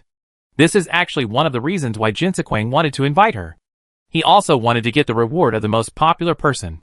And he saw clearly that for the righteous people of the tiger country, a timid person could not win the favor of the public. So in addition to wanting to help Su Luo sincerely, there is actually another reason. Otherwise, in such a dangerous place, he would not be willing to bring a mysterious person. At this time, the barrage was also persuading Su Luo in a place where she couldn't see. Yes. Luo. Just listen to her. The girl is right. The popularity of the live broadcast room has obviously dropped a lot in the past few days. I want to watch a fight. Retirement is too boring. I want to watch the big guys fight. Not the old man retirement. Su Luo nodded on the surface. But she was thinking about something else in her heart. The girl's words reminded her. The first popularity in the live broadcast room should be a hidden task to get attribute points. Right? If so, then just based on this point, she can no longer retire. The girl is right. She will definitely not attract popularity like this. So for attribute points, go for it. Chapter 237. Su Luo nodded and extended her right hand to the girl. Thank you. The girl saw that her persuasion was successful, and she smiled and shook hands with Su Luo. Hello. My name is Bai He. After replenishing their resources, the large team of 10 people set off together. Since Su Luo came to this trial, she has never moved her nest, so she is not familiar with the surrounding scene. Even because the place where she is only threatened by the soldiers. She does not know that there are other dangerous things in this trial. At this time, Bai He was giving her a science lesson. In Bai He's eyes, Su Luo had changed from a mysterious girl to a little fool who didn't know the difference between grains. Most of the beasts in this trial are still very dangerous, like wolves, foxes, etc. Even our brave and warlike tiger tribe has to use a lot of strength to deal with them. After the actual combat at the beginning of the copy, Su Luo knew that with her strength, she would definitely have no problem dealing with these ordinary beasts. So she answered incoherently this time, looking a little absent-minded. Bai He, a girl with a good character, saw that this topic could not surprise Su Luo. So she immediately changed the topic. In addition to wild animals, there are many magical and strange things in this forest. She had never encountered this before. Su Luo turned to look at her. For example? Bai He said, just the ones we encountered. There are groups of carnivorous plants, old demon trees and the like. They all have one thing in common. They are good at camouflage. She also specifically gave an example, the group of carnivorous plants. On the surface, they are a sea of flowers. Very beautiful. But when the prey approaches, it will suddenly swell and turn into a terrifying giant carnivorous plant. Very scary. Before the introduction was finished, Bai He and others stopped because of the scene in front of them. There is a river here? The steps of others were also stopped by the river. Jinsiliang adjusted the frame of his glasses. Didn't expect that there are so many water resources here? Only the direction we came from has scarce water resources? Su Luo frowned and felt something was wrong. According to her previous speculation, water should be a scarce resource in this trial. The reaction of Jinsequang and his group also verified her speculation. If the place where she lived before was considered a resource supply point, then this bottomless river water seemed a bit strange. Could it be that she guessed wrong? When Brother Banla saw the river, he didn't think too much. He touched his head and said excitedly, "Hey, there is actually a river here? But this river is across the middle, so we have to wade through it." He nodded in distress. "It seems so. But my shoes and socks are still clean, and they might get dirty now." When she said this, her eyes flickered as she looked at Brother Banlu, obviously hinting at something. Su Luo looked at her with amusement. She just wanted someone to carry her across the river like a princess, so she could just say no to Brother Banlu. A straight man. She had seen it in the previous chat that showed he liked Brother Banlu, and had been trying to get close to him intentionally or unintentionally. But the flowers are willing, but the water is ruthless. Brother Banlu has been playing the role of a blind man, turning a deaf ear to Xioa's flirting. Su Luo couldn't tell whether he was a real straight man or simply didn't like Xioa's pretending to be straight. Sure enough, this time Brother Banlu was also indifferent. He touched his head and said, "Then I go down to the river first, just like taking a cold shower." As he said that, he went down to the river directly, and when the water was a little deeper, he was ready to swim across. Jinsequang was afraid that the water was too deep, so he wanted to call him. But seeing that Brother Banla had already gone into the river, he did not speak. Brother Banla walked for a while, and reached the middle of the river. The river was indeed quite deep. Brother Banla was over 1.8 meters tall. But when he reached the middle of the river, only his head and neck were left. 3 other people followed him after taking a look, and they walked to the middle together. Brother Banla suddenly turned around slowly, looked at Su Luo and the others, and said with a smile, "The water in this river is quite cool. You should hurry down as well." Another boy who was close to him nodded. "I'm coming." As he said that, he also wanted to go down to the river. The river was a bit deep, and Su Luo was a bit embarrassed. With her height, she would be drowned before she could even reach the middle. But fortunately, she could swim, so it didn't matter. Wait! Swimming? Su Luo was suddenly stunned, and subconsciously pulled the man who had already stepped into the river. "Wait a minute. We seem to have overlooked something." The man asked nervously, "What did you overlook?" Su Luo made a hushed gesture. "Don't talk. Let me think about it." She suddenly realized that most people would swim across the river. Brother Banlu's initial performance was indeed as if he was going to swim. But looking at Brother Banlu's current state, he was obviously standing in the river. That is to say, he just walked to the middle of the river. This doesn't match what she just saw. She was shocked by her sudden discovery. Brother Banlu's state was obviously wrong. Jinsefang is indeed the most intelligent person in the group. He also found something wrong. Speaking of which, when Guanha was talking just now, he didn't touch my head? Su Luo nodded. She also found this problem. He had touched my head before. Why didn't he do that now? He explained for him. He was in the water, so he couldn't touch my head. Su Luo shook her head with a serious look. No, it's not because of this. She told everyone about her previous discovery.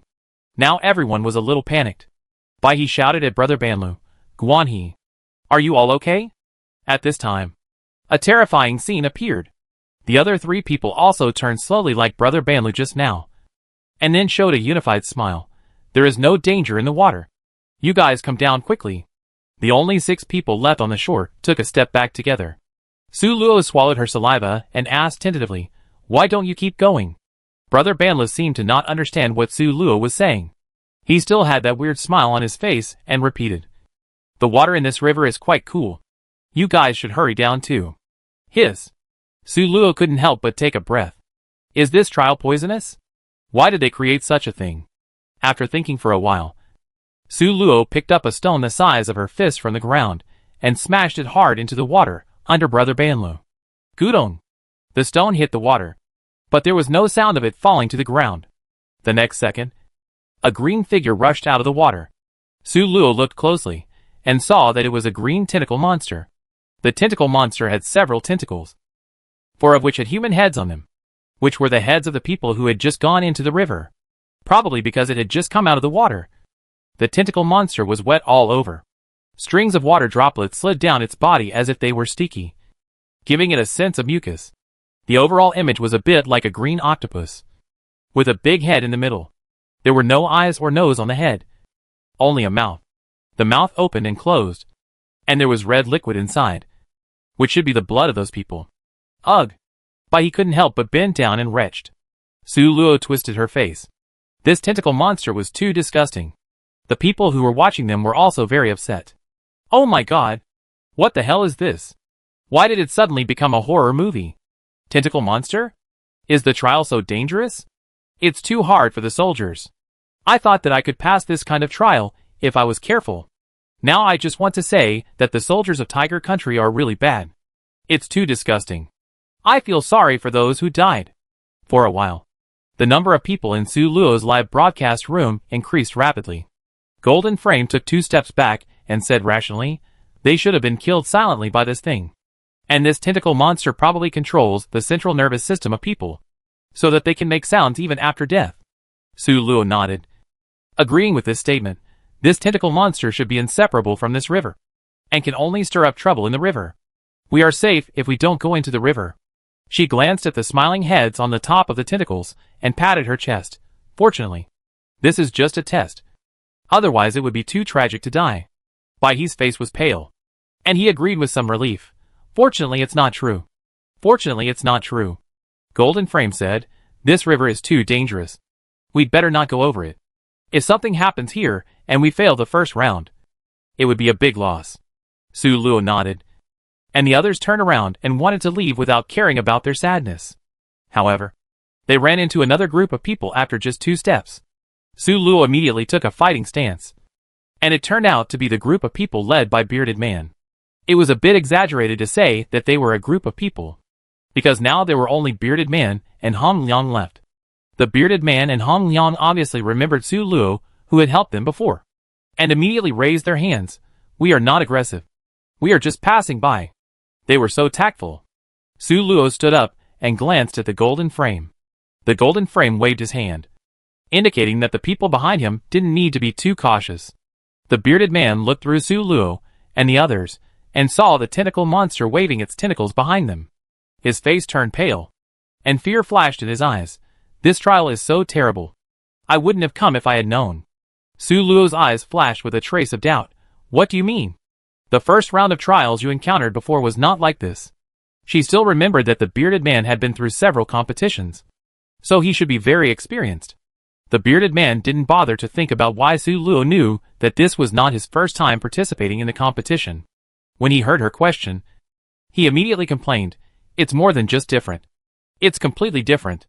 Chapter 238. When he said this, everyone gathered around. Among this group of people, only Bearded Man had participated in more than one competition. They had all participated in this competition only once. Bearded Man sat down on a stone nearby and said with a bitter face, when we first started, except for the climate map, everything else was exactly the same as before, until I encountered the blood-burning fruit. Blood-burning fruit?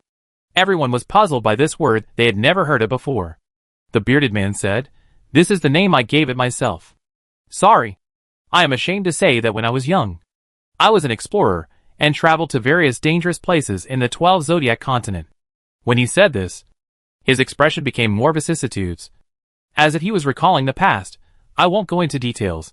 Anyway, I have experienced a lot of things. Later, I joined the army and wanted to contribute a little to the country. Su Luo said, so this blood-burning fruit is what you saw when you traveled around the continent? The Bearded Man nodded, yes. I found this in the rat country.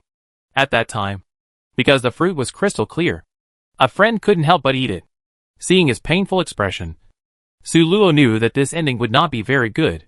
Sure enough, the Bearded Man said, blood-burning fruit, as the name suggests, will spontaneously combust when it encounters blood. His face was a little gloomy, and he didn't say anything else. The field was also quiet, and everyone knew what happened next. After all, the Golden Frame was more rational, and quickly got rid of his emotions and asked, what does this have to do with this trial? The Bearded Man said, I have been to so many places, and I have only seen this fruit in the rat country. In our tiger country? Not to mention that there is no such fruit. There are almost no related records.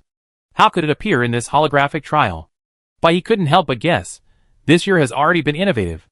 I think this live broadcast has never been done before. The Bearded Man shook his head, as if lamenting her naivety. Little girl, with all my years of experience, this change is very complicated.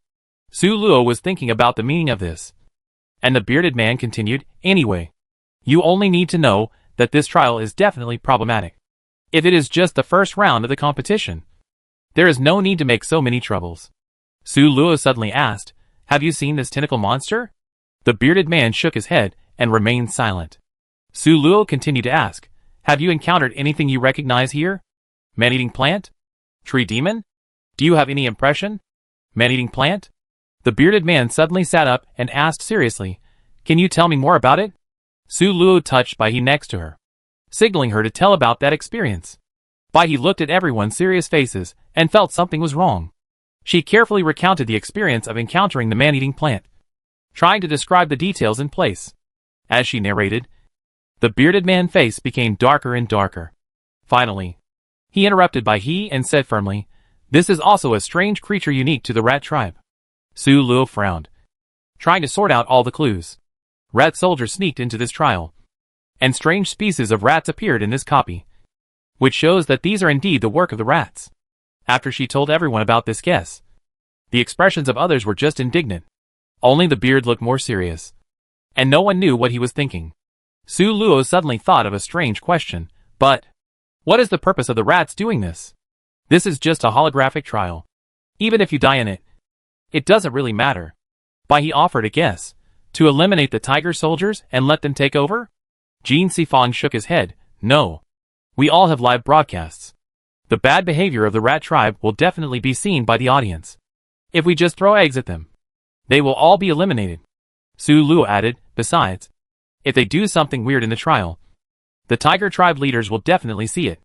How could they let these rat tribes and tiger tribe guys take over? That's true. Bai He nodded in sudden realization, but then frowned again. Then why are they doing this? At this time, the bearded man who had been silent suddenly said, unless, if you die in this trial, you will also die in real life. This word awakened everyone from their dreams, and everyone's face turned ugly. Bai He comforted everyone, this is just a guess. We don't have to be so pessimistic. Su Luo suddenly thought of a point and muttered to himself, in this case, the government's sudden live broadcast of this competition is worth thinking about. What she didn't know was that the next second after she said this, their live broadcast was suddenly interrupted. The audience who were still nervously looking at the banknotes were all shocked. And then a chill came from the bottom of their hearts. After a while, related reports appeared on the hot search. Shock. There is a shady deal in the annual Soldier King election? The new generation of potential soldiers may lose their lives. Soldier Lost was forced to shut down the live broadcast for telling the truth. The rat tribe sneaked into the Soldier King competition? Should the leaders of Tiger Country come forward to respond to the problems that occurred in this military competition? At the same time, various conspiracy theories also came out. Some said that this was a conspiracy of the rat tribe. Some said that there was a traitor in the upper echelons of Tiger Country. And some said that this was specially used by the military to test the soldiers this time. In any case, there were all kinds of rumors. And as for whether there was any truth hidden in them, it was unknown. But soon, these remarks were all eliminated, and netizens found that the comments they had just sent out were inexplicably harmonized. On the surface, this matter was no longer a big deal. Su Luo and the others naturally didn't know that their farce had caused a huge uproar in the outside world. They were still worried about what to do about this matter. Su Luo's voice was very low just now, so only the three people beside her, Jin Si Frame, Luo Hu, and Bai He, heard it. Luo Hu pulled Su Luo and signaled her not to say anything. Su Luo nodded and kept silent. Behind her, the tentacle monster was still rampant in the river. Bai He suddenly asked, can we kill this tentacle monster? Su Luo suddenly opened her eyes and looked at her, only to find that Bai He had burst into tears. She choked and said, so many of our teammates died in its mouth. If they really can't be resurrected, then don't we even have the ability to avenge them? Jinsi Frame adjusted the frame of his glasses, patted Bai He's shoulder and calmly persuaded, I know that during this time, you have developed a deep relationship with everyone. I also want to avenge them very much. But you have to understand that we don't have that strength. Before he finished speaking, Bai He shook his hand away and shouted angrily, you are cold-blooded. We have lived together for almost a month. How can you still be indifferent to their death? Jin Sifang remained calm and did not lose his mind because of her anger. Be clear-headed. I am also sad. But I can better distinguish what we should consider first. Bai he said relentlessly, then tell me. What should be considered more? Your own interests? Your life? Before Jin Sequang could speak, Su Luo said impatiently, what else? Consider how to bury your beloved Guan He. You? Bai he glared at him, but couldn't speak for a moment. Jin Sequang's expression also became much colder. If you want to die, you can go. I have to be responsible for the remaining living people. It's not only the lives of those who died that are important. Bai he took 2 steps back, turned around and looked at the head still hanging on the top of the tentacle. I don't want you to die either. I just want to bring back his body. Su Luo was a little confused. Did Bai he and Guan He fall in love after knowing each other for such a short time? It was Jin Sequang who cleared her doubts. He persuaded her with emotion and reason. I know you and he are classmates. And you have deep feelings for each other. But look at that huge monster. Can we solve it? I see. It's because we already knew each other that we like each other so much. Su Luo sighed, and her tone softened a little. Don't speak so loudly here. You have to know that besides us and these mutant species, there are also rat soldiers here. Don't attract them. That's why Su Luo was so ruthless at that time. Originally, this matter should be left to Jin Sequang to deal with. But she was shouting so loudly. If she attracted the rats, their already precarious situation would become even worse, which she could not tolerate. Bai He's eyes were still red, but she had obviously calmed down. Listening to Su Luo's words, she bowed to everyone with guilt. I'm sorry. Everyone. I just lost control. After saying that, she looked at the lake behind her again. At this time, the tentacle monster had finished making trouble and disappeared into the lake. Everything became the same as it was at the beginning. Let's go. She wiped her tears and made the final decision. Everyone was very pleased with her decision and turned around and walked back. They didn't want to cross this river, so they might as well go back to the previous lake and spend the trial time. That night, Su Luo walked out of the tent to get some fresh air. She still had deep doubts about the government's sudden decision to innovate live broadcasting. She also told Yun Fei-bai about what happened today. But Yun Fei-bai's current situation was more dangerous than hers. He was being chased by a group of rat soldiers and was on the run. Yun Fei-bai, who had no skills, could still fight 5 against 1. But he was still helpless when facing more than 100 rats. Chapter 239. According to Yun Fei-bai's description, almost all of his troops were from the Rat Clan. Only a few Tiger Clan soldiers were still fleeing. Some Rat Clan soldiers pretended to be Tiger Clan soldiers to lure them into the trap. Su Luo was terrified by the dangers involved. Not only that, Yun Fei-bai had also gone deep into the Rat Clan's base camp. And only then did he understand the whole story, based on what he heard, and his own inference. The Rat Clan should have mastered some technology that could turn the soldiers who died in this holographic trial into vegetative people. They also divided the map into 2 parts, north and south. The southern map was mainly controlled by soldiers, who hunted down the tiger soldiers. The northern part was filled with mutant species, which killed the soldiers. Therefore, Yun Fei-bai estimated that the 2 of them should have been placed in the north and south areas, and they would probably not see each other. Su Luo was confused by this information, so she came out in the middle of the night to get some fresh air and sort out her thoughts. Lost? You came out too. Hearing the voice, Su Luo turned around and saw that it was Jinsi Frame. Jinsi Frame came over and said in a deep voice, this trial was sabotaged so badly by the rat tribe. I don't believe that there is no problem with the upper level. Su Luo sighed. I even suspect that the upper level is actually using us as bait to lure out the rat tribe's spies. Otherwise, how to explain this live broadcast? And the egg-smashing rules are obviously prepared for this situation. You guessed it right. There must have been a big change in the upper level. A rough voice came from behind. Su Luo and Jin Sequang turned around and saw that it was the bearded man. Can't sleep. Su Luo smiled bitterly. The bearded man nodded at her and said seriously, the river you encountered today is really strange. The monsters in it are too strong. We can't get through it at all. Jin Sequang followed his thoughts and said hesitantly, it's like a demarcation line deliberately drawn to prevent us from passing. Su Luo nodded in admiration. You guessed right. It should be like this. She sat on the ground and told the 2 people about the situation on the other side. The bearded man also sat down, but the gold wire frame was still standing. But asked curiously, how did you know? Su Luo shrugged innocently. Anyway, I have my own channels. If you don't believe it, forget it. The bearded man said, I believe it. I believe it. You look honest. Su Luo chuckled. She hadn't heard this description for a long time. The gold wire frame said in a deep voice, if this is the case, can we still go out for the trial in a month? We won't stay here forever. Right? Su Luo and the bearded man were both a little helpless. Su Luo said, we have already passed our situation to the outside world. Even if there are traitors in the upper echelons, they can't all be traitors. Right? They will definitely solve it. Golden wire frame nodded. That's right. I guess we can only stay here for a little longer at most. As long as we can hold on, we be fine. Bearded man looked at Su Luo and suddenly said, you shouldn't have said that at the time. Su Luo looked at him in confusion. Which sentence? The bearded man said, you directly exposed the possibility that there might be something wrong with the top management, which gave them the opportunity to censor you. The question is that you spread rumors that are not good for the government. Su Luo was stunned for a moment, and then asked tentatively, so we are probably not in a live broadcast state now? The bearded man nodded in appreciation. It's comfortable to talk to smart people. Although he was praised, Su Luo couldn't laugh. This made the already poor family even worse off. Golden Frame sighed. You still don't understand politics enough. I actually thought of it a little bit at the time, but I didn't dare to say anything, for fear of making mistakes.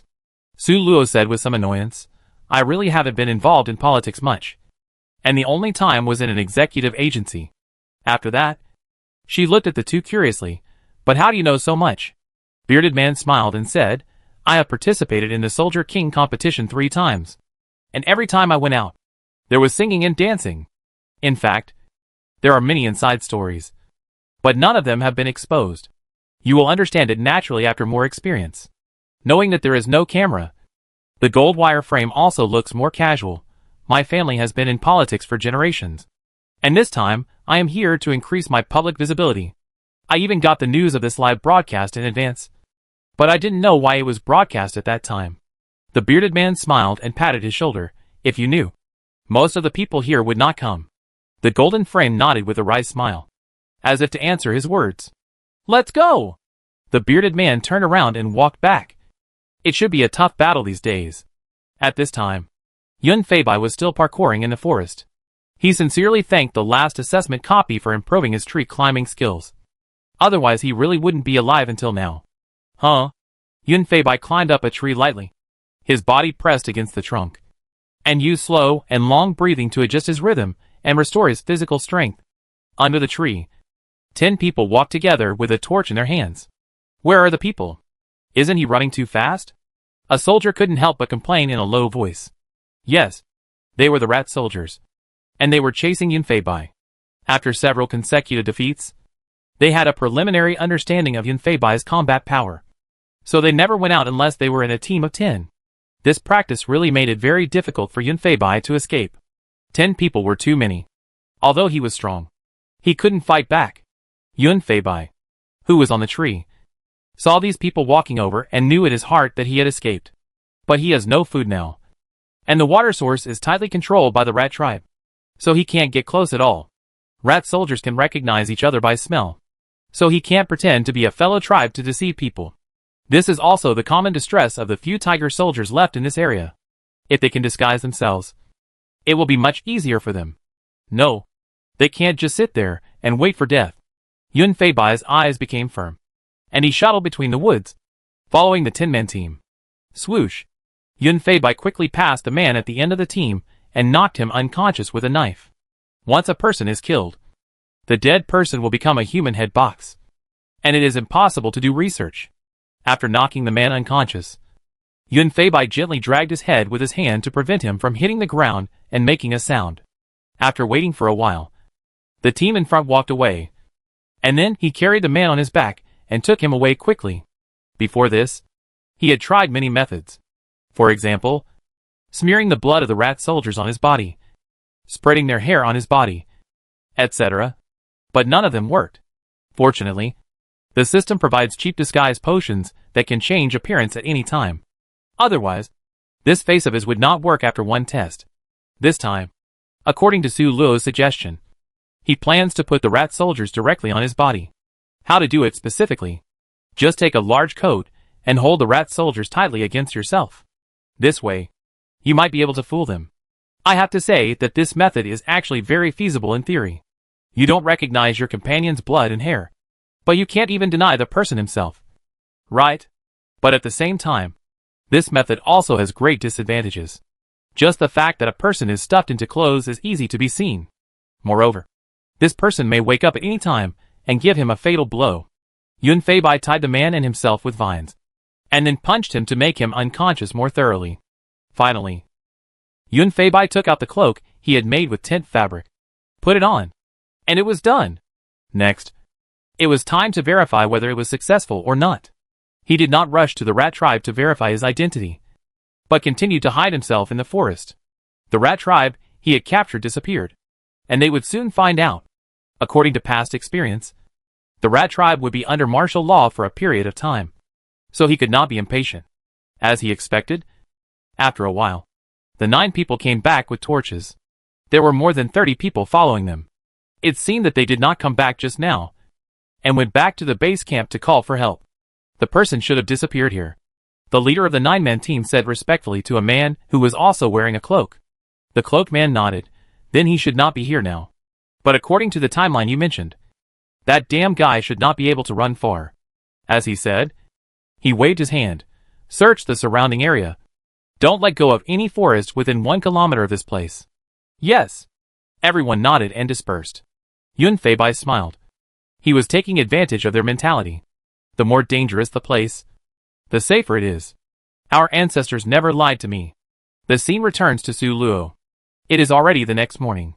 Su Luo is still fishing leisurely by the lake. She still has a lot of bread. And with the fresh fish, it is a good lunch choice.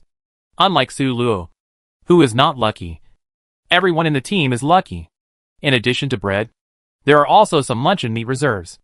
Among them, there is even one person who can be called the Emperor of Europe. That is Hong Liang. This guy is the kind of guy that the bearded man is very jealous of all the way. He produces the least bread when he opens a box. Everyone will be equipped with a mountaineering backpack when entering the trial. It has a large capacity and is light in weight, which is very convenient. Unlike the shriveled backpacks of others, Hong Liang's backpack is bulging, almost full. In fact, if Su Luo packs everything, it can also be bulging. But 80% of her backpack is bread. And there are very few other things. Hong Liang is different. In his backpack, bread only accounts for 30%, and luncheon meat accounts for 30%. Chapter 240. The remaining 40% consisted of a series of foods, such as mineral water, high-calorie cakes, and hamburgers. Oh! It wasn't that he didn't get any tools, but the tools were all in the bearded man's hands. And he also accumulated half of his backpack. When Hong Liang poured out the contents of his bag, everyone was stunned. Su Luo couldn't believe that this trial could actually get mineral water. Looking at the 3 bottles of mineral water in Hong Liang's bag, Su Luo couldn't help but wonder if he had gotten all the mineral water in this trial by himself. Hong Liang scratched his head and smiled shyly. I've had this luck since I was a child. I can never get what I want. I don't really like eating junk food, but I didn't expect to get so many. Ah! Hiss! Everyone present took a breath. And Su Luo exclaimed in her heart, wow! It turns out that this is a hidden master of mortal studies. I'm sorry. I'm sorry. The bearded man covered his face, unable to bear to look, and let Hong Liang be beaten up by everyone. The atmosphere that had been depressed for a whole day finally eased up. There are still 8 people in the camp now, and they patrol in pairs at different times. The so-called patrol is actually mainly to see if there are any threatening things near the territory. Su Luo and the others don't think that those mutants will stay where they are. If so, they will be relieved. But how could the rat tribe leave them such a big chance to survive? The tiger tribe leaders. Is it not good for us to do this? A middle-aged man wearing glasses frowned and said. The man in a suit next to him sighed. Think about it carefully. This is killing 2 birds with 1 stone. Although the sacrifice may be a bit big, we have to consider the long-term future of tiger country. The man with glasses couldn't help but stand up and argue with him. You said it in a nice way. Why didn't you let your son go at that time? The man in the suit knew that he was a little bit wrong in this regard, so he lowered his head and remained silent. At this time, The woman sitting opposite them came out to smooth things over. Stop arguing. Stop arguing. Now we are the only ones who can trust each other in Tiger Country. If we still fight among ourselves, we will have no way to survive. The man with glasses glared at the man in suit fiercely, sat down heavily, and said angrily, "Then you tell me what to do. At least we can't let them die in vain." The woman kept a decent smile. "How about this? We send a message to the soldiers who have been confirmed to be from the Tiger tribe and tell them some inside information. Do you think this will work? It will not alert the enemy, but can also achieve the purpose of warning." The man in the suit nodded. "That's it. This is the only foolproof method we can think of at the moment." The man with glasses was silent for a while, and finally nodded, then strode out of the meeting room. At 2 o'clock in the afternoon of that day, Su Luo, Yun Feibai, and some soldiers in the trial received a message. "Hu Jiangwo, if you receive this letter, then congratulations. You have been confirmed by us as a loyal Tiger Country soldier. Please do not reveal the contents of this letter to those who have not received the letter, because they are likely to be Rat Country soldiers hidden among you. As you guessed, there are indeed some problems in our top management. Taking this opportunity, we are also carrying out a big purge. First, we are cleaning out the parasites in the top management. And second, we are cleaning out the spies in the new generation. I know that your current situation is very dangerous. Once you are killed here, you will also be unconscious and become a vegetable in reality. I think some people have guessed this. This is a severe test for both you and the country. We promise you that after this trial, those who survive will receive generous rewards, and those who perform well will directly become the top soldiers. We predict that you will need to stay in the trial for 3 months before you can come out. In order to make it easier for you, we have gone against all odds and improved the quality of the rewards in the head box. At the same time, killing mutant species will also explode a large amount of supplies. Come on! Hope of the Empire." After reading the letter, Su Luo didn't know whether to be nervous and angry, or relieved, staying in such a place for 3 months. The difficulty is obvious. The Empire's top leaders are still trying to split. Su Luo is afraid that after she leaves this trial, she will find that the Tiger Kingdom has changed its master and has become the Rat Kingdom. But everything is actually as she expected, and the time they will spend in the trial has also been confirmed. This is a good thing, and she no longer has to worry about staying in the holographic trial for a long time. And after leaving the trial, she can participate in the selection of the King of Soldiers. Su Luo believes that her chances are still great. Then the time for this copy will be reduced, which is also good news. She thought about it for a while, and then restrained her expression. Now there is still one thing to do. That is to confirm who is the officially recognized Tiger Countryman. The top leaders can see their every move, so this judgment should be more accurate. Then they have a ready-made method of judgment now. That is, whether the letter has been received. In the blink of an eye, it was night, and Su Luo cooked a large pot of fish soup for everyone to change the taste. Do you believe it or not? We still have to stay in this dungeon for a few years? Su Luo said to everyone naturally. When she said it, she deliberately emphasized the 3 words "believe it or not." Although the method is simple and crude, you have to admit that it is very useful. For those who received the letter, this hint is simply easy to understand. But for those who did not receive it, it is just an ordinary emphasis, and they will never associate it with anything else. Sure enough, when these words came out, the expressions of the people present were different. The bearded man was the first to react. Believe. Believe. Believe. Law save me. So I believe whatever he says? Golden Frame adjusted his glasses and said with a smile, Then I believe it too. After the two of them said this, Su Luo immediately understood that they were the ones who received the letter. Hong Liang suddenly became alert to the look. How many years? You? The bearded man suddenly interrupted him and said cheerfully, Xiao Liang. How can you refute the words of your savior? He used a joking tone. And after he finished speaking, everyone present laughed. Although Hong Liang wanted to say something, he stopped talking after being glared at by the bearded man. Obviously, Hong Liang was also the one who received the letter. But he was stupid and didn't understand Su Luo's hint. Then, he also said straightforwardly, I believe it. The people I like are dead in there. Why shouldn't I believe it? At first glance, this sounded like he was complaining about his dead lover, and it was a bit self-destructive. But Su Luo and the others who knew the inside story knew that Bai He was explaining herself in disguise. Her meaning was, the people I like died here. How could I be a rat countryman?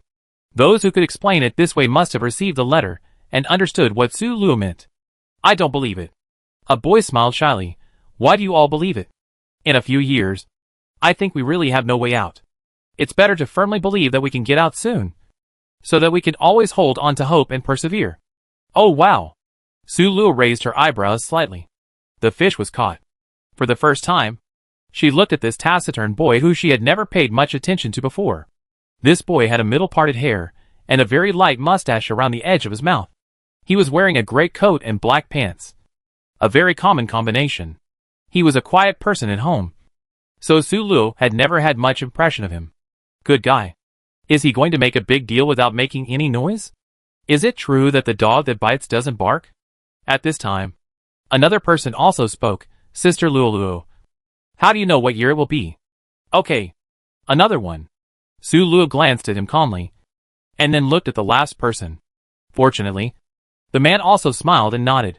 Of course I believe it. I am Guan He's friend. How could I not believe you? After he said this, Su Luo was sure that this was also the person who received the letter. Okay, fine. She turned around and looked at the person who asked her why again.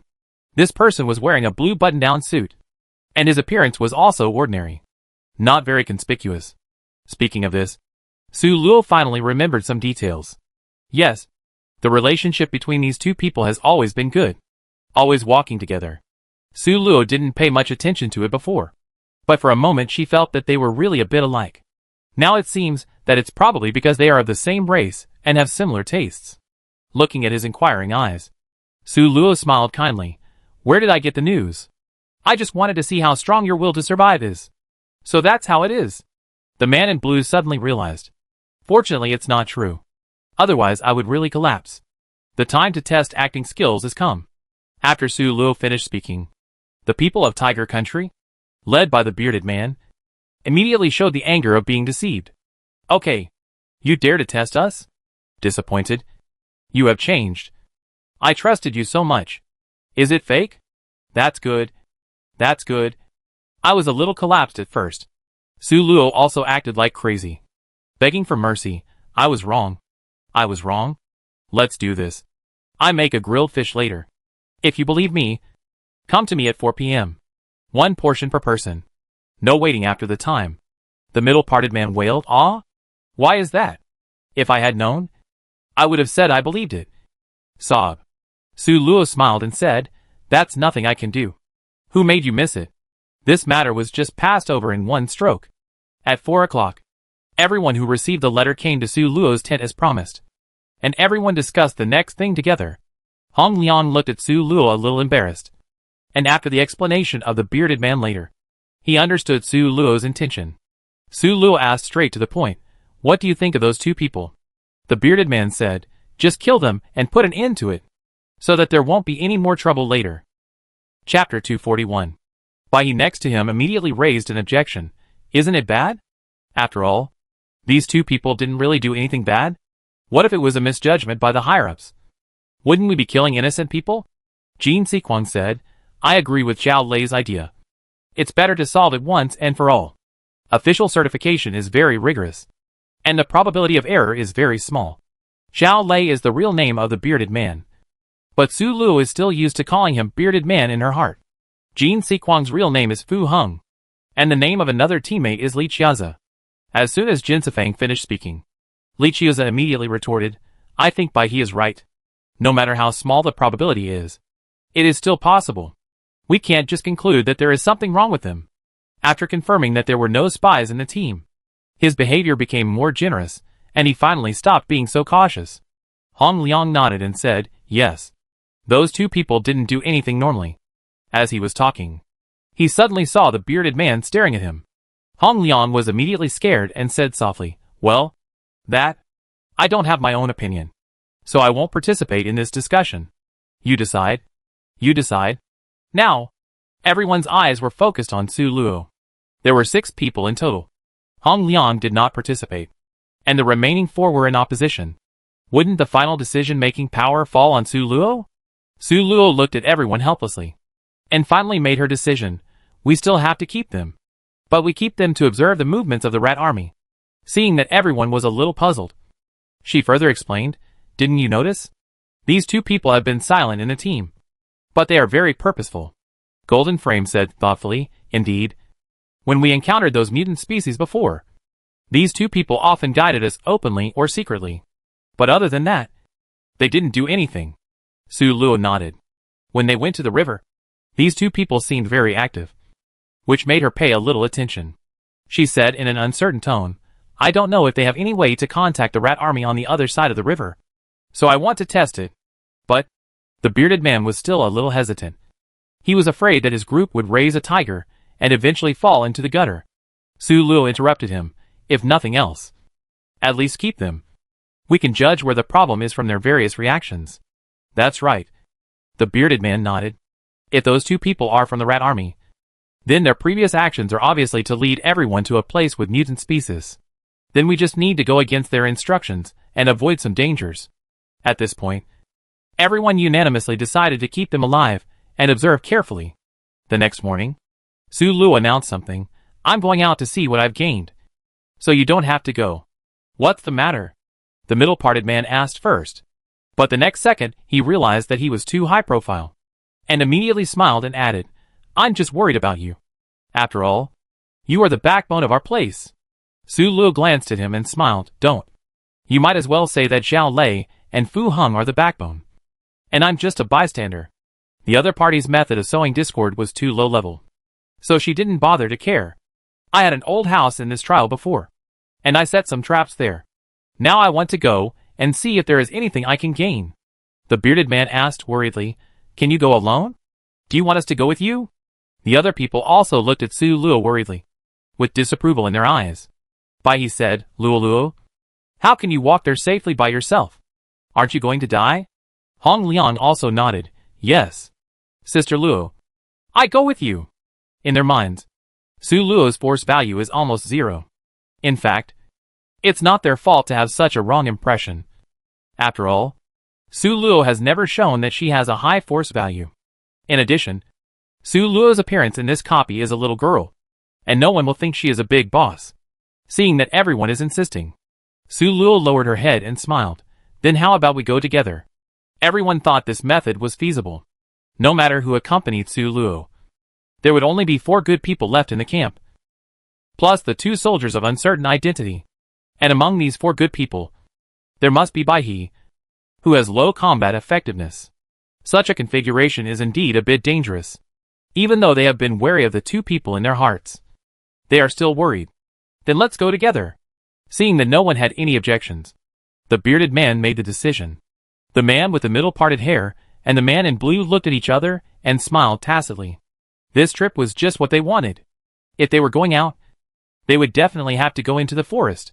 They both knew what was in the forest very well, and the map was imprinted in their minds, and they would never forget it. Now they had many opportunities to lead these people to a dead end. The 2 thought excitedly, but later, the 2 with the middle hair parting felt something was wrong. Why did things always go against their wishes? They walked silently in front, moving their feet towards the place where the mutant species were. But everyone was always stubborn and insisted on moving to the other side. This happened several times in a row, and the man with the middle part couldn't help but wonder if he was exposed. When he was confused, Su Luo's words dispelled his doubts. You 2 don't always go to other places. I am the leader. Oh, so that's it. The man with the middle part thought he understood. Su Luo felt that his leadership position was threatened, so he deliberately went against them. He smiled disdainfully in a place where no one could see. Yesterday he said he was just a bystander, but today he acted like a leader. He really said one thing and meant another. But so what? The man with the middle part sneered. He had already seen that the place Su Luo was going to was exactly where a mutant species was. The man with the middle part couldn't help but recall that they had brought their mutant species into the trial by themselves, with the help of a high-level insider of the tiger tribe. They successfully replicated the seeds into the trial. Each rat tribe member sent to the north received 2 seeds, and then had to place them in a fixed place according to the map. In this way, the rat tribe on the field can know where the danger is. And he remembered clearly that the direction Su Luo was walking now was exactly where a mutant species was. After confirming this, The middle-parted man was no longer in a hurry. He followed behind everyone silently, and no longer led the team blindly. What he was thinking about was how to escape quickly after triggering the mutant species. After a while of peace, Su Luo looked at him thoughtfully. These two people seemed to walk from the leading position to the end of the team inadvertently. If he hadn't been paying attention to them, he might not have noticed it. After not doing anything strange for such a long time, Su Luo would not think that what she said just now frightened him. The only possible explanation is that they are not in a hurry. Then, she looked up at the direction she was going to go, thinking secretly in her heart, there might be something wrong with her destination. At this time, the quality of a master player was reflected. If it was an elite player, then thinking this would be very impressive. But Su Luo was triggered to think more. I have walked this entire road from the territory to the old house before, and there must have been no problem with this road at that time. But now there is a problem, which shows that it has changed later. This proves that this trial may have been safe at the beginning, and it has changed later. This leads to three speculations. One is that the rat tribe released mutant species after entering the dungeon, causing the trial to change drastically. The second is that there are mutant species in the trial itself, but they are just dormant, and they will start to attack the soldiers inside after triggering a certain opportunity. The third is that mutant species can move and reproduce on their own. They may have been in one place at first, and then slowly evolve to other places. However, the third one may have been quickly passed by Su Luo. So this statement is not true. If this is the case, the two people with the middle split head will not be able to know where the mutant species have grown. And naturally it is impossible to guide them in such a targeted way. After walking for more than an hour, they finally arrived at the old house mentioned by Su Luo, which is the small thatched house built when Su Luo first entered the trial. The bearded man asked, "Did you leave something here and come back to get it?" Su Luo shook her head and nodded. Yes and no. She first walked straight to the front door of the house, where there was a deep hole.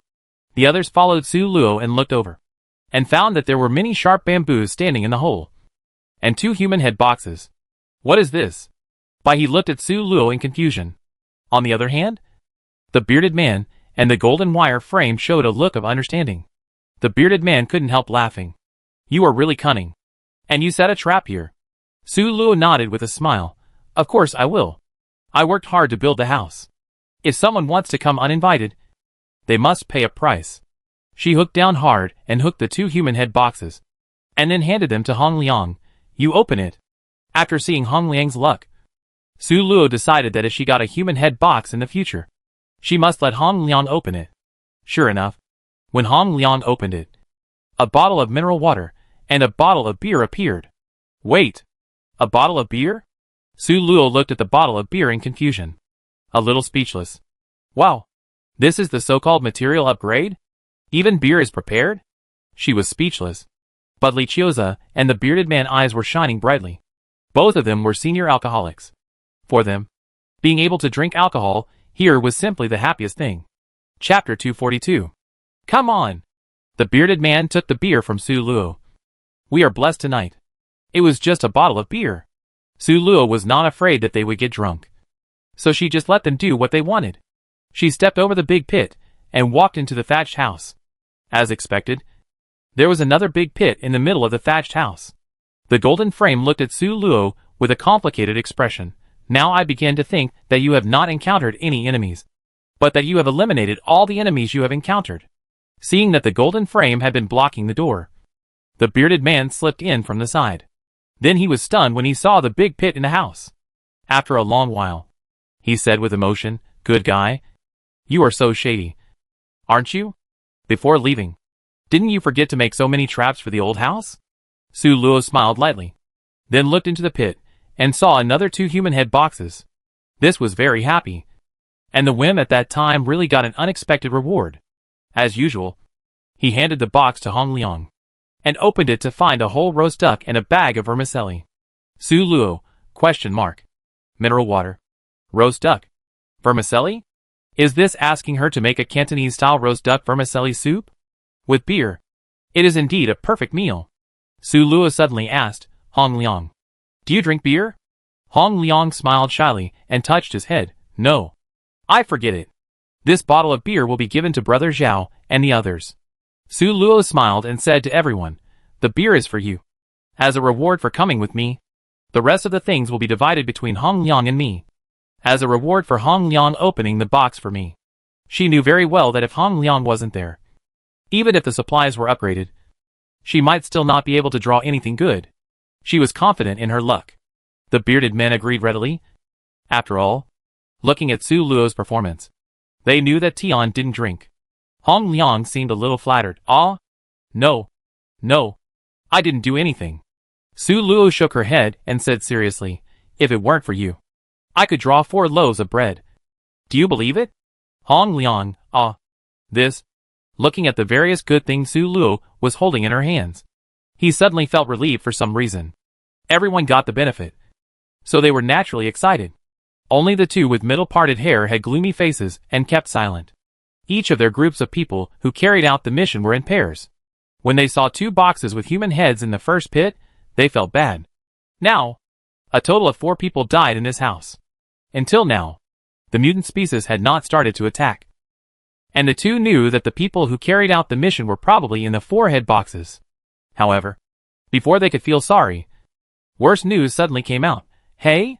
Look at the bottom of this pit. Is there anything? Wenbai he was curiously looking at the big pit in the house.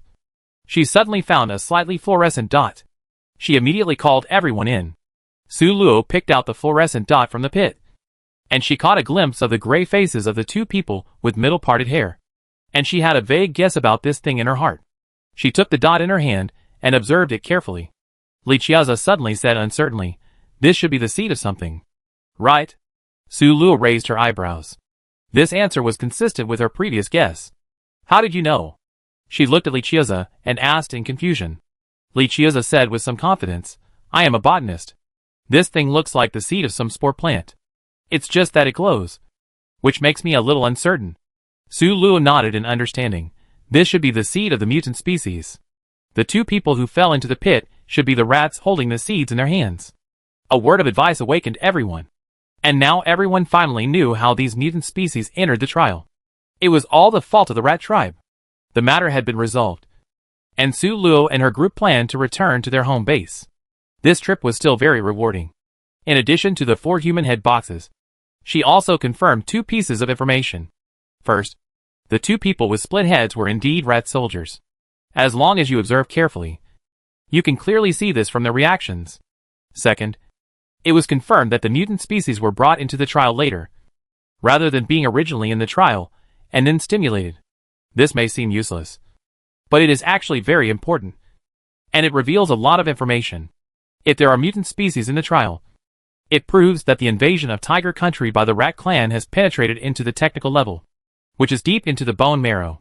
Then even if they survive for 2 months, or even eliminate all the Rat Clan in the trial, they may not be able to rely on the outside world to pass this trial. And even if they pass the trial, the next Soldier King selection is likely to be shady because of the high position and power of the Rat Clan. But now I can feel a little relieved.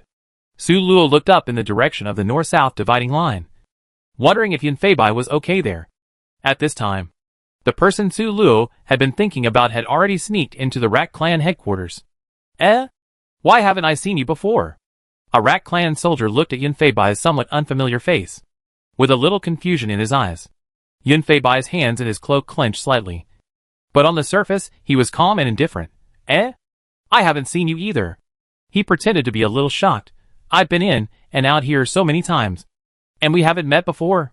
He acted so naturally that the soldiers who were still a little confused were relieved. He patted Yun Feibai on the shoulder. Oh, it's okay. Haven't we met? Yun Feibai smiled and chatted with him for a while, then left without saying a word. He had more important things to do. The so-called Rat Tribe base camp was indeed much more luxurious than the outside, and the houses were all made of wood and bamboo, because they knew what to do long ago. Their purpose was very clear. They built this house at the very beginning, so they were able to achieve this level. Overall, it is actually a large courtyard layout, with intricate interiors, like an ant nest. And the real decision-making body is in the center of this ant nest. However, that place is not yet accessible to Yun Feibai, and it is said to be very confidential. This made Yun Feibai a little curious and wanted to find out. He had a hunch that there must be some big secret hidden in that central area. But how to get close to the center? Yun Feibai was concentrating on thinking. In just 2 months, it is impossible to get close to the center by gaining trust. Then we can only create an accident and force our way in. Thinking of this, he turned and walked out of the Rat Army base camp. Any news? 2 months. Hearing the familiar code, the other party's expression was obviously relaxed. Thanks to the email sent by the government, they were given a way to recognize their teammates in a precarious situation. The 2 sentences just now were their common code. Knowing that the soldiers had received the letter and knew the contents of the letter, this person could basically be trusted. The identity had been confirmed. And Yun Feibai told him his recent discovery: as long as we catch the rat tribe, knock them unconscious, and stuff them into clothes, we can hide the truth. As he said this, he lifted his cloak, and inside was the unconscious rat tribe soldier. Seeing the other party's shocked and suspicious look, Yun Feibai told him about his experience in the rat tribe base camp. This time he believed it and praised it repeatedly. Great! You can think of this method? Then we can finally breathe a sigh of relief. I will tell everyone about this news immediately. Seeing him turn around and leave, Yun Feibai immediately stopped him. Don't worry. I need your help with something. The scene returned to Su Luo's side. At this time, they were already feeling bored. For 2 whole days, they stayed in the camp and had nothing to do. No enemies came, and no danger came. Just when the bearded man even doubted that they would be able to spend these 2 months peacefully, danger suddenly came. The cause of the incident started when Su Luo and his friends heard the howling of wolves at night. Awoo! Awoo! Su Luo rubbed her eyes and sat up from the bed. She was a little confused for a while after being woken up by the barking of a dog, wondering whose dog it was, barking in the middle of the night. But she woke up the next second. She was in the trial of the tiger tribe. How could she hear the howling of wolves? Although there were indeed animals in this trial, the ones Su Luo encountered were relatively gentle. Plus the attribute points, Su Luo didn't care. But the wolf howl at this moment cast a dark cloud over Su Luo's heart. A month had passed since the trial, and they had encountered many mutant species. So far, these mutant species were all plants. So Su Luo had never thought of animals. But the wolf howl made Su Luo alert all of a sudden. Could this be a mutant wolf? She was not naive enough to think that the animals that could survive the trial with mutant species were the same as the ordinary animals before. They must have something special. Su Luo gritted her teeth, got out of bed, and walked out of the tent. Although the trial would last for a long time, the season would not change. Although it was a midsummer night, there were no cicadas chirping here, only the faint sound of wolves howling. Su Luo carefully identified the direction of the sound, and then walked quickly towards it. She has the skills to save her life, so she doesn't have to worry about problems on this trip. And her purpose of going there now is to decide on the next plan. If they can deal with these wolves, then she is naturally unwilling to give up this feng shui treasure land. After all, although it is boring here, it is safe and has water sources.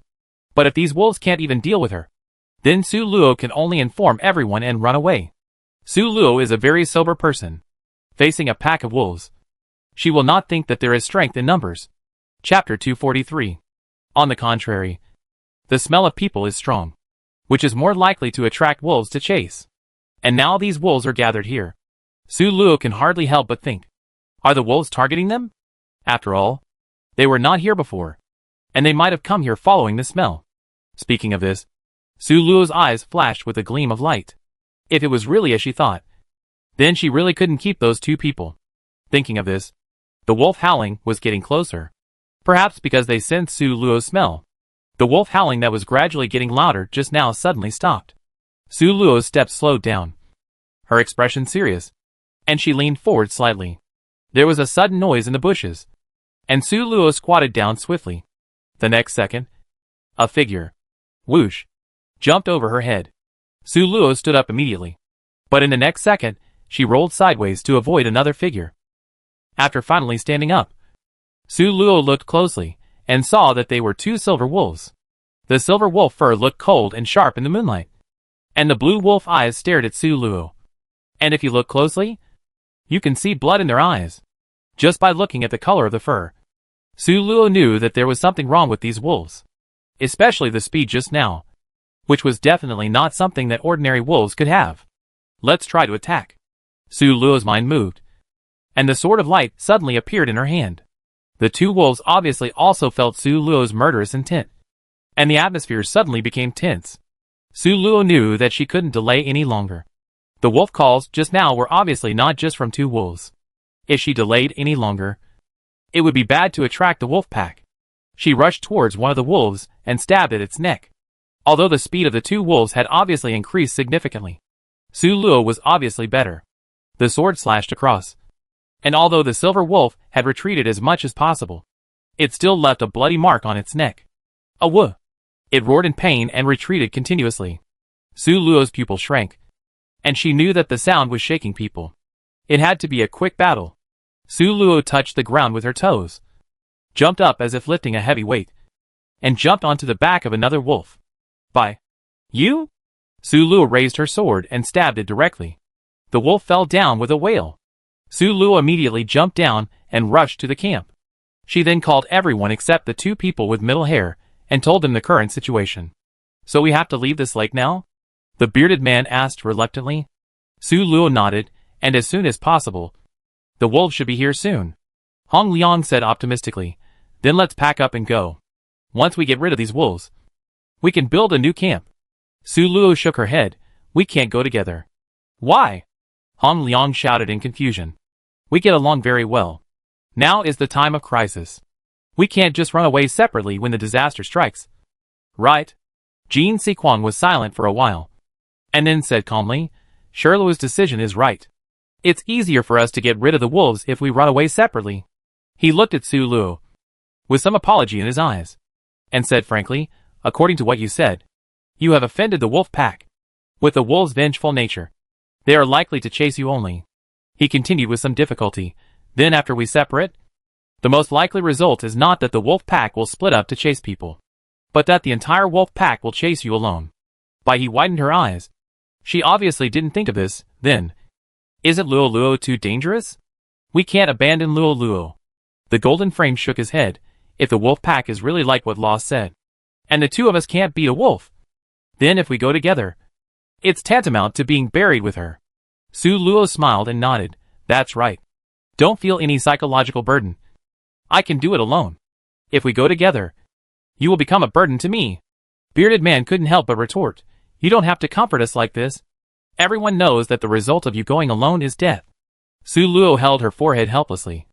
Their misunderstanding of her was too deep. The bearded man saw Su Luo's action and thought that she still didn't want to implicate them. So he said again, how about this? I will go with you. The two of us are always safer than you alone. I volunteered. Even if I really lost my life for this, I am not afraid. Hong Liang heard his words and immediately raised his hand excitedly. I am not afraid of death either. I want to go with you. The bearded man slapped him on the back of his head. What nonsense are you talking about? If you go with us, you will be a real burden. You go with the others. Don't get us into trouble. Su Luo sighed helplessly and looked at everyone. Among you, the one with the highest fighting power should be Uncle Zhao. Right? Zhao Lei. The bearded man nodded and said confidently, yes. So it is reasonable for me to protect you. Su Luo said quickly, let's fight. Right now. What? Several people asked together. Su Luo nodded, you heard it right. I think you really have a big misunderstanding of my strength. Now is a good time to clarify. Although he thought Su Luo was talking nonsense, the bearded man still took a fighting stance. Well, if you lose, then you agree to let me go with you. Su Luo nodded and said, begin. The next moment, she rushed to the side of the bearded man at a very fast speed and hit him by a sweeping kick. The only martial arts in the world that cannot be broken is speed. The bearded man, who had not reacted in time, was hit by Su Luo's powerful kick and immediately tended to lean back. However, his martial arts foundation after so many years is not to be underestimated. When he fell to the ground with his head raised, the bearded man supported himself with his hands and stood up again with a backflip. Su Luo then punched the bearded man in the stomach with great force. The bearded man covered his stomach and retreated 5 steps. And then he barely stood still. This time Su Luo did not pursue the victory, but stood still and collected his strength. Looking at the people with unbelievable faces, she said lightly, do you believe it now? I believe it. The bearded man walked back, covering his stomach, You are really heavy-handed. Girl. My stomach still hurts a little now. Su Luo defended herself. I did hold back. Otherwise you might have fainted now. For Su Luo's words, the bearded man did not feel that she looked down on him, but was very happy and said happily, if you are so powerful, then I feel relieved. The golden frame also recovered and said in a complex tone, so what you said about us holding you back was not to comfort us, but to tell the truth? Su Luo nodded as a matter of course. Who wants to die when they can live? If I don't have that ability, can I take the initiative to provoke the wolf pack? Golden Frame finally relaxed a little, and his expression was not so tense. He clapped his hands and arranged for everyone to pack up. Su Luo had packed her things when she decided to go find the wolf pack alone. She smiled slyly. And now there was one last thing to do. Taking out the rope made of rattan from her backpack, Su Luo quietly walked into the tent of the two people with middle-parted hair. After all the operations, Su Luo got out of the tent and clapped her hands in satisfaction. Then I leave first. She turned her back and waved her hand, moving in one direction. After packing up, the remaining few people left in the opposite direction of Su Luo, leaving only the two tightly tied people immersed in the dreamland. Su Luo thought, they should never wake up again. Huh? But he suddenly turned his head and looked at the place behind him that was covered by layers of trees. The direction she went seems to be the direction of the dividing line? That's right. Su Luo's current destination is exactly over the river. She had no intention of continuing to wander around in this southern half. Now Su Luo only wanted to go to the northern half to fight side by side with Yun Feibai. According to Yun Feibai's previous description, Su Luo knew very well that if they wanted to save themselves in this dungeon, in addition to enduring for 2 months, there was another way, which was to defeat the rat tribe in the base camp. Why did she think so? It was obvious that the main plan of the rat army this time was to let all of them die in the trial. In this way, the Tiger Nation directly lost the backbone of the new generation, and the subsequent decline is justified. It can be seen before that for the sake of the goal. They really invested a lot in this trial. There are many rats on their side alone, not to mention the rat base camp in the northern half. So, this is actually a gamble. And most of the backbone of the rats are here. If this part of the living force is gone, then even if the outside world really changes, the rats will be powerless. In this case, they would have a chance to be selected as the king of soldiers. And if all the rats in the trial were wiped out, then even if the rats outside won in the end, they would have no one to choose. At that time, Su Luo and the others would still have room to maneuver. But the biggest problem now is how to cross the river safely. She had clearly seen the danger of this river before, and the mutant species in it were definitely the strongest among these species. Even she could not see when those people died. So naturally, she did not have enough confidence to cross safely. And this is exactly why Su Luo took the initiative to provoke the wolf pack. She is not a saint, so she will not force herself to face the danger alone just because she is stronger than others. To be honest, if she is confident that she can cross the river smoothly, then at best she will only remind everyone that the wolf pack is coming, and then cross the river alone. But the current situation is that she has no confidence in facing the mutant species in the river, so she needs to rely on some external forces. That is, the wolf pack. You know, dogs bite dogs, and they are all in a mouthful of fur. She just needs to sit back and reap the benefits. Chapter 244. Su Luo was not in a hurry, but wandered around the forest for a few times and picked some plants. She did not return to the lake until she heard the wolf howling. Plop! A big stone hit the water surface, and there were waves on the water surface. But there was nothing unusual. TSK. Su Luo did not give up, and threw another big stone into the water surface. After 3 stones in a row, the river finally set off huge waves, and then octopus-like green plants floated to the surface. Its emotionless eyes stared at the human who provoked it, and its tentacles were raging in the air. Su Luo looked so small in front of it. However, there was no fear in Su Luo's eyes. This was exactly what she wanted. After achieving her goal, Su Luo frowned and picked up a sharp stone to cut her finger. On the surface, she was calm, but in fact, Su Luo was complaining madly in her heart. It hurt so much. Why is there no way to bleed painlessly? The faint smell of blood stimulated the tentacle monster to be even crazier. Su Luo had no doubt that if this tentacle monster could not leave the river, she would have been torn into pieces by these tentacles. The reason you can't leave the river is because you can't leave the river. Su Luo smiled, and wiped the blood flowing from her fingers on a piece of rag, which she had cut from the tent. When she heard the wolves howl again, Su Luo sped up and wiped a few more times, then put her finger in her mouth to stop the bleeding. At the same time, she exerted force, and threw the rag directly onto the tentacle monster. The weight of the cloth was too light, and there was no threat. So the tentacle monster didn't care, and continued to dance with its tentacles. Su Luo was delighted to see that the tentacle monster didn't throw away the rags. Just then, she heard the sound of messy footsteps from a distance.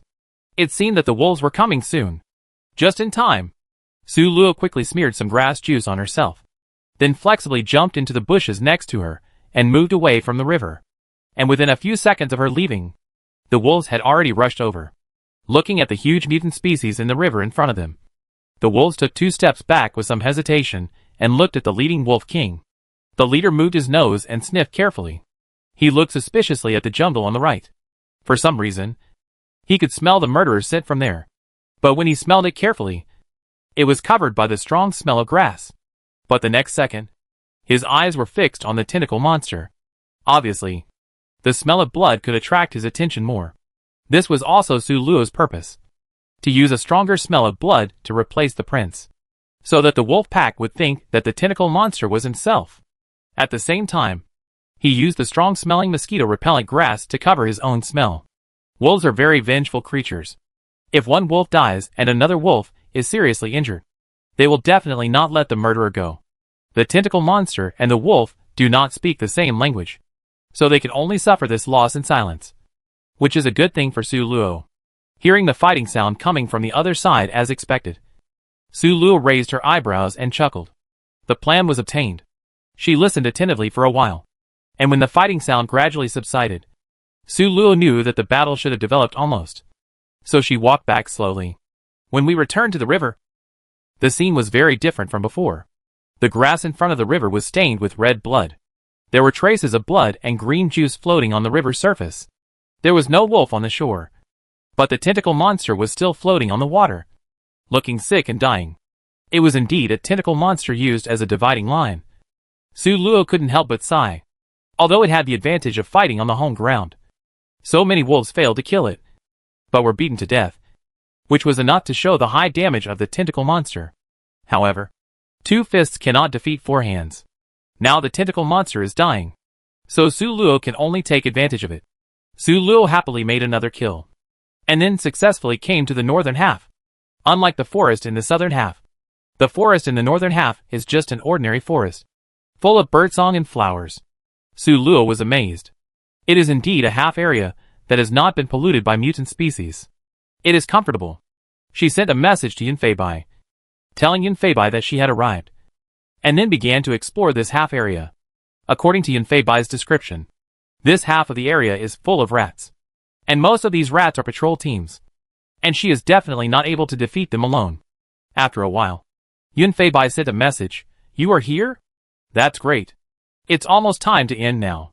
Su Luo asked, "What do you need me to do?" Yunfei Bai said, "Come to the middle of the northern half. You will see a rat nest. What you need to do is to sneak into the rat nest while the chaos is going on, and then find the center of the rat nest and join me." Su Luo raised an eyebrow. "Take advantage of the chaos?" The other side replied, "Yes. The tiger soldiers outside will deliberately cause chaos. I found that there should be a secret in the center of the rat nest. If we can explore it, we will find something." After Su Luo replied okay, he did not look at the chat interface again, and walked cautiously towards the center of the half area. The 2 half areas are actually one area, but they are cut in half, so the center here is also easy to find, just symmetrical with the southern half area. After walking for a while, Su Luo saw people passing by in the distance. She immediately jumped onto the tree and observed the situation. There were a total of 20 people in this group, and they were all dressed neatly. They looked like rats. Su Luo leaned against the tree trunk and watched quietly. Isn't this the case of searching for something without any effort? There was no need to look around. Just follow them. After exploring this place, the team walked for another hour, and then returned the same way. Su Luo followed them silently, and came to the Rat Clan's base camp. "I'm here." Su Luo told Yunfei Bai about her current situation. Yunfei Bai quickly replied with okay. And the next second, a firework suddenly exploded in the sky. Fireworks? Su Luo twitched her lips. She certainly didn't think that this was made by finding materials in the trial. It must have been taken out of the human head box. But how could this thing come out of the human head box? Su Luo felt that the military was unreliable. It was only 3 o'clock in the morning, which was why Su Luo only encountered a patrol team. The dazzling fireworks bloomed in the sky, directly waking up the rats in the base camp. Enemy attack, accompanied by a flurry of chaos. A large number of rat soldiers left the base camp. At the same time, the tiger soldiers outside also began to make small moves, making the rats even more panicked. Su Luo did not delay and sneaked into the base camp during the chaos. The base camp was very complicated, and Su Luo, who had never been there before, felt that it was really difficult for her. No. Su Luo stopped. If she kept wandering around like this, it would take a long time to reach the center of the base camp. She had to think of a way. Su Luo took out her cloning machine and stuffed 6 hairs into it at once. Among the 6 clones, 2 were unable to take on the task. So Su Luo ordered the remaining 4 to go in different directions. As a clone, Su Luo could feel their emotions slightly and sense their location. So Su Luo planned to rely on them to find the way. And when someone found it, she would go there herself. She also chose a direction and walked casually, because most of the rats were led out of the base camp. So there were only a few rats in the base camp. Su Luo was not vague. She killed 1 if she saw 1, and killed 2 if she saw 2. And soon, she harvested 3 loaves of bread and a bottle of mineral water. Su Luo, After a short silence, she felt the joy from a replica. It seemed that she had found the way. Su Luo sensed the direction and walked quickly towards the replica. When she got there, Su Luo saw her replica from a distance, and Yun Feibai standing beside her. She walked over with some surprise. "We met so soon." Yun Feibai took Su Luo's hand, and without any greeting, he walked in and introduced the situation. "I have never had the opportunity to visit the inside of the rat's nest, so this is my first time. This base camp is bigger than I thought, and more importantly, it is still very dark inside, and I can't see clearly." When he said this, he looked at Su Luo with some regret. "It's a pity that all skills are disabled. Otherwise you can still rely on the first skill for lighting." Hearing this, Su Luo couldn't help laughing. "The first skill is gone. But do you think a flashlight can replace it?" As she said this, she took out the flashlight she had opened before. Yun Feibai looked at her with surprise. "This is really timely. Luo, everything is easy as soon as you come. Let's go quickly." Su Luo blushed a little because of his obvious praise. She touched her face and said nothing. "Follow Yun Feibai inside." Probably because of the rat tribe. The interior of this base camp is so dark. Come to think of it, rats originally live underground, so they are naturally more accustomed to the dark environment. In this area, there are obviously more rats left behind. Su Luo and his friends almost encountered a few every time they walked. However, looking at the wealthy appearance of these rats, Su Luo estimated that they should be the leaders among these people. But the leadership was useless. Su Luo and Yun Feibai ruthlessly killed them all. It's not that I don't want to ask about some situations, but there are too many rats here, so I don't give them the time. Have you noticed that it's getting brighter here? Su Luo suddenly discovered this problem while walking. Yun Feibai nodded suddenly. It's true. Why is it brighter at the innermost part? Su Luo shook her head in confusion. I think there must be some big secret. At the end of the long corridor, there is a small house with bright lights. Su Luo and Yun Feibai did not walk in blindly, but observed the situation at the door. There was no one inside. Only a table and a bed, which looked like a bedroom for one person. There were a few pieces of paper on the table. Su Luo and Yun Feibai were about to pick them up to have a look. But suddenly, there were footsteps behind them. The two looked at each other and quickly hid under the bed. There were also sheets on the bed, which perfectly concealed the figures of the two. After a while, a pair of leather shoes appeared in front of Su Luo and the others. The man first walked to the table in a panic, and after seeing that the paper had not been touched at all, he breathed a sigh of relief and sat on the bed. Chapter 245. Perhaps because he was a bit bored, he began to talk to himself. That bunch of rubbish. So many people can't wipe out the tiger tribe. How long will it take me to complete the mission? Su Luo was shocked. Mission? This man is also a player. The man couldn't help stomping his feet on the ground. if the first mission hadn't been passed to the rat tribe, I would never have turned this rubbish race into my life race. What a bunch of rubbish. If I had controlled the tiger tribe at the beginning, the Zodiac continent would have been unified by me by now. But he quickly comforted himself. Yes. If we could really unify the tiger tribe from the beginning, it would be too easy. The bed vibrated slightly, and the man stood up and paced around the room. Now we just need to wipe out these new forces, and the tiger tribe will have no power to resist. This copy should be successful. He changed the subject again, but now this small force of tiger tribe seems stubborn, and I don't know if they can be wiped out in 2 months. Duodwa's situation outside is not optimistic. I can only rely on myself. Su Luo felt something was wrong the more she listened, and the more frightened she became. These words sounded like this person was the legendary god. He wanted to unify the tiger tribe and the Zodiac continent, which sounded very ambitious. The man stopped and was silent for a while, then said, "If I fail again this time, then there is only one chance left, and I must not make any trouble. No, these papers are always hidden dangers. I'd better destroy them," the man said, and stood up and walked towards the table. Hearing this, Su Luo was shocked and couldn't wait any longer. She quickly got out from under the bed and stabbed the man with a sword. Yun Feibai also got out immediately and attacked Su Luo from both sides. The man obviously didn't expect that there was someone else in the room, and he didn't react for a while. However, he looked much stronger than Su Luo and the others. Even if he was attacked from both sides, he was only seriously injured. But he didn't die directly. "You?" He covered the wound with one hand and said with difficulty, "Who are you?" As he spoke, he suddenly glowed with light, and the bloody wound healed quickly, and it was back to normal in a few breaths. It seems that this is his innate skill. Su Luo thought about it, unwilling to say more, and answered concisely, "The one who wants to kill you." After saying that, he took another step and fought with him. Yun Feibai did not intend to give him a chance and attacked with Su Luo. The man was still unwilling to give up. He knew that he could not beat Su Luo and the others, and he could not escape. So he began to ask questions frantically, trying to get information from Su Luo and the others. After all, it didn't matter if he died this time. The points of a master player were sufficient, and there was almost no real danger to his life except for the assessment copy. So knowing that he could not leave, the man made a decisive choice and got the most information in the shortest time. He had a hunch that these two people were definitely not just ordinary taskers. "Do you know this is the Chinese Zodiac continent?" When he said this, he stared at Su Luo's face, hoping to see something unusual. But to his disappointment, Su Luo's face was calm, and she didn't answer his question. Every move was fatal, and it was obvious that she wanted him dead. It was obvious that Su Luo and Yun Feibai would not answer any of his questions, and they also managed their expressions very well. The man suddenly had an idea and shouted, "If you don't kill me, I can give you a prop." This trial had already fallen into a bad state since he was besieged by these two people.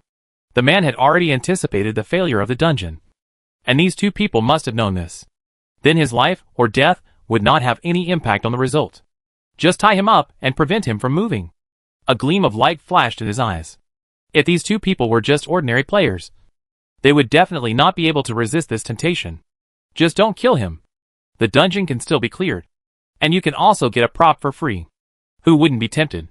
But if these two people were the players who made him fail the mission before, as he guessed, then for them, his death would definitely be more beneficial. So they would not pay attention to his proposal just now. The man felt a little proud in his heart. He was really smart. He could even think of this. It must be said that his temptation was just right. It was really smart to think of such a good way at a critical moment.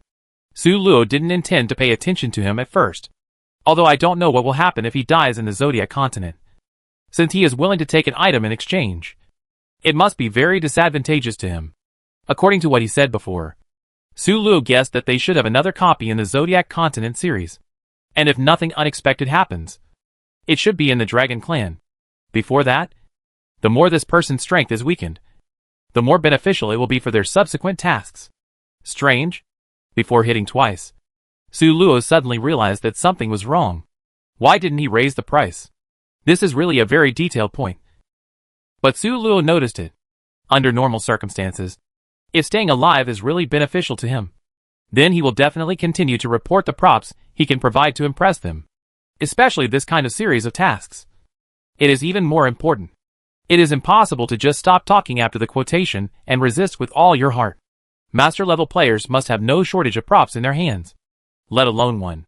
If she is facing this situation, she can give up 3 pieces in order to survive. She rolled her eyes, slowly stopped her hand movements, and signaled Yunfeibai to stop. 2. Give us 2, and we won't kill you. The man stared at Su Luo, but only saw greed in his eyes. Did he think too much? He shook his head. No. 2 is too many. Su Luo pretended to bargain with him for a few words, and finally said as if she had no choice. Then, 1 is fine. Give us 1 prop, and we won't kill you. Did he really think too much? The man laughed at himself and said like a bachelor, what should I do? I don't want to give anything now. I won't lose anything if I die anyway. Su Luo's face changed. How can you go back on your word? But he was relieved in his heart, and secretly glad that he made the right bet. The man smiled indifferently. Who keeps his word with you? He took the initiative to rush up and fight with Su Luo. Su Luo, who had already got the answer he wanted, naturally no longer showed mercy, pretending to be angry and attacked wildly, and soon beat him to death. When the head box appeared, Su Luo finally relaxed, seeing that Yunfeibai was still confused. She immediately explained the whole story to Yunfeibai. After hearing this, Yunfeibai was also relieved. This is too obscure. Fortunately, you thought a lot. Otherwise we would have been fooled. If he knew that there were players sniping him, he would definitely make corresponding preparations. At that time, we lost the advantage of being in the dark, and it would be even more difficult to fight. Su Luo smiled and said, this person is also very scheming. He almost deceived both of us. I hope my performance just now has dispelled his suspicion. Okay. Let's go and take a look at the paper he wants to destroy. The two walked to the table and looked at the paper. As soon as Su Luo's hand touched the paper, there was another messy sound of footsteps behind her. Someone is coming. Seeing this, Su Luo had no choice but to put the paper away and then be on alert. It was the Rat Clan team who came. They seemed to feel that the breath of the gods had disappeared, so they came together to find out. There were only 5 people. Su Luo and Yunfeibai felt relieved and quickly dealt with these people, then quickly walked out of the base camp. As the gods disappeared, the rat tribe, which was originally the same as the tiger tribe, suddenly felt an itch on its face, and gray hair grew out. At the same time, their strength and speed, which had been blessed by the gods, returned to their original state. The rat tribe itself was far inferior to the tiger tribe, but because of the blessing of the gods, they were barely on par with the tiger tribe. Now that this buff disappeared, the situation immediately became one-sided. The tiger tribe was brave and good at fighting, and with Su Luo and the other 2 joining the battle, they defeated the rat army in a short while. Soon, all the rats here were wiped out. It's safe now. Su Luo looked up at Yunfeibai and said with a smile, without the biggest threat, this trial is much safer, especially in the northern half. There is no threat to the tiger tribe. Let's see what's written on the paper. Su Luo took out the paper from her backpack and said to Yunfeibai with great interest. Yunfeibai nodded happily, and the 2 little heads came together to explore the mystery. 5 minutes later, Su Luo raised her head and sighed with lingering feelings. There is such a long-term task, and it happens to be our opponent, the god they just killed. The real name of the game is actually God Descends to Earth, which is why the people of Cat Village call him God. At the beginning of the game, he received this long-term task to unify the 12 zodiac continents, and made a careful plan for it. If Guijia, who descended for the first time, can successfully unify, then he will be his zodiac sign, which is Rat. Su Luo and Yunfeibai's mission is to prevent him from unifying the 12 zodiac continents and maintain peace on the continent. No matter which team succeeds, the final reward is the same, and there is a chance to enter the zodiac continent once a month. This is equivalent to giving yourself an extra world, and no one can resist such a temptation. Su Luo and Yunfeibai were both excited when they saw this.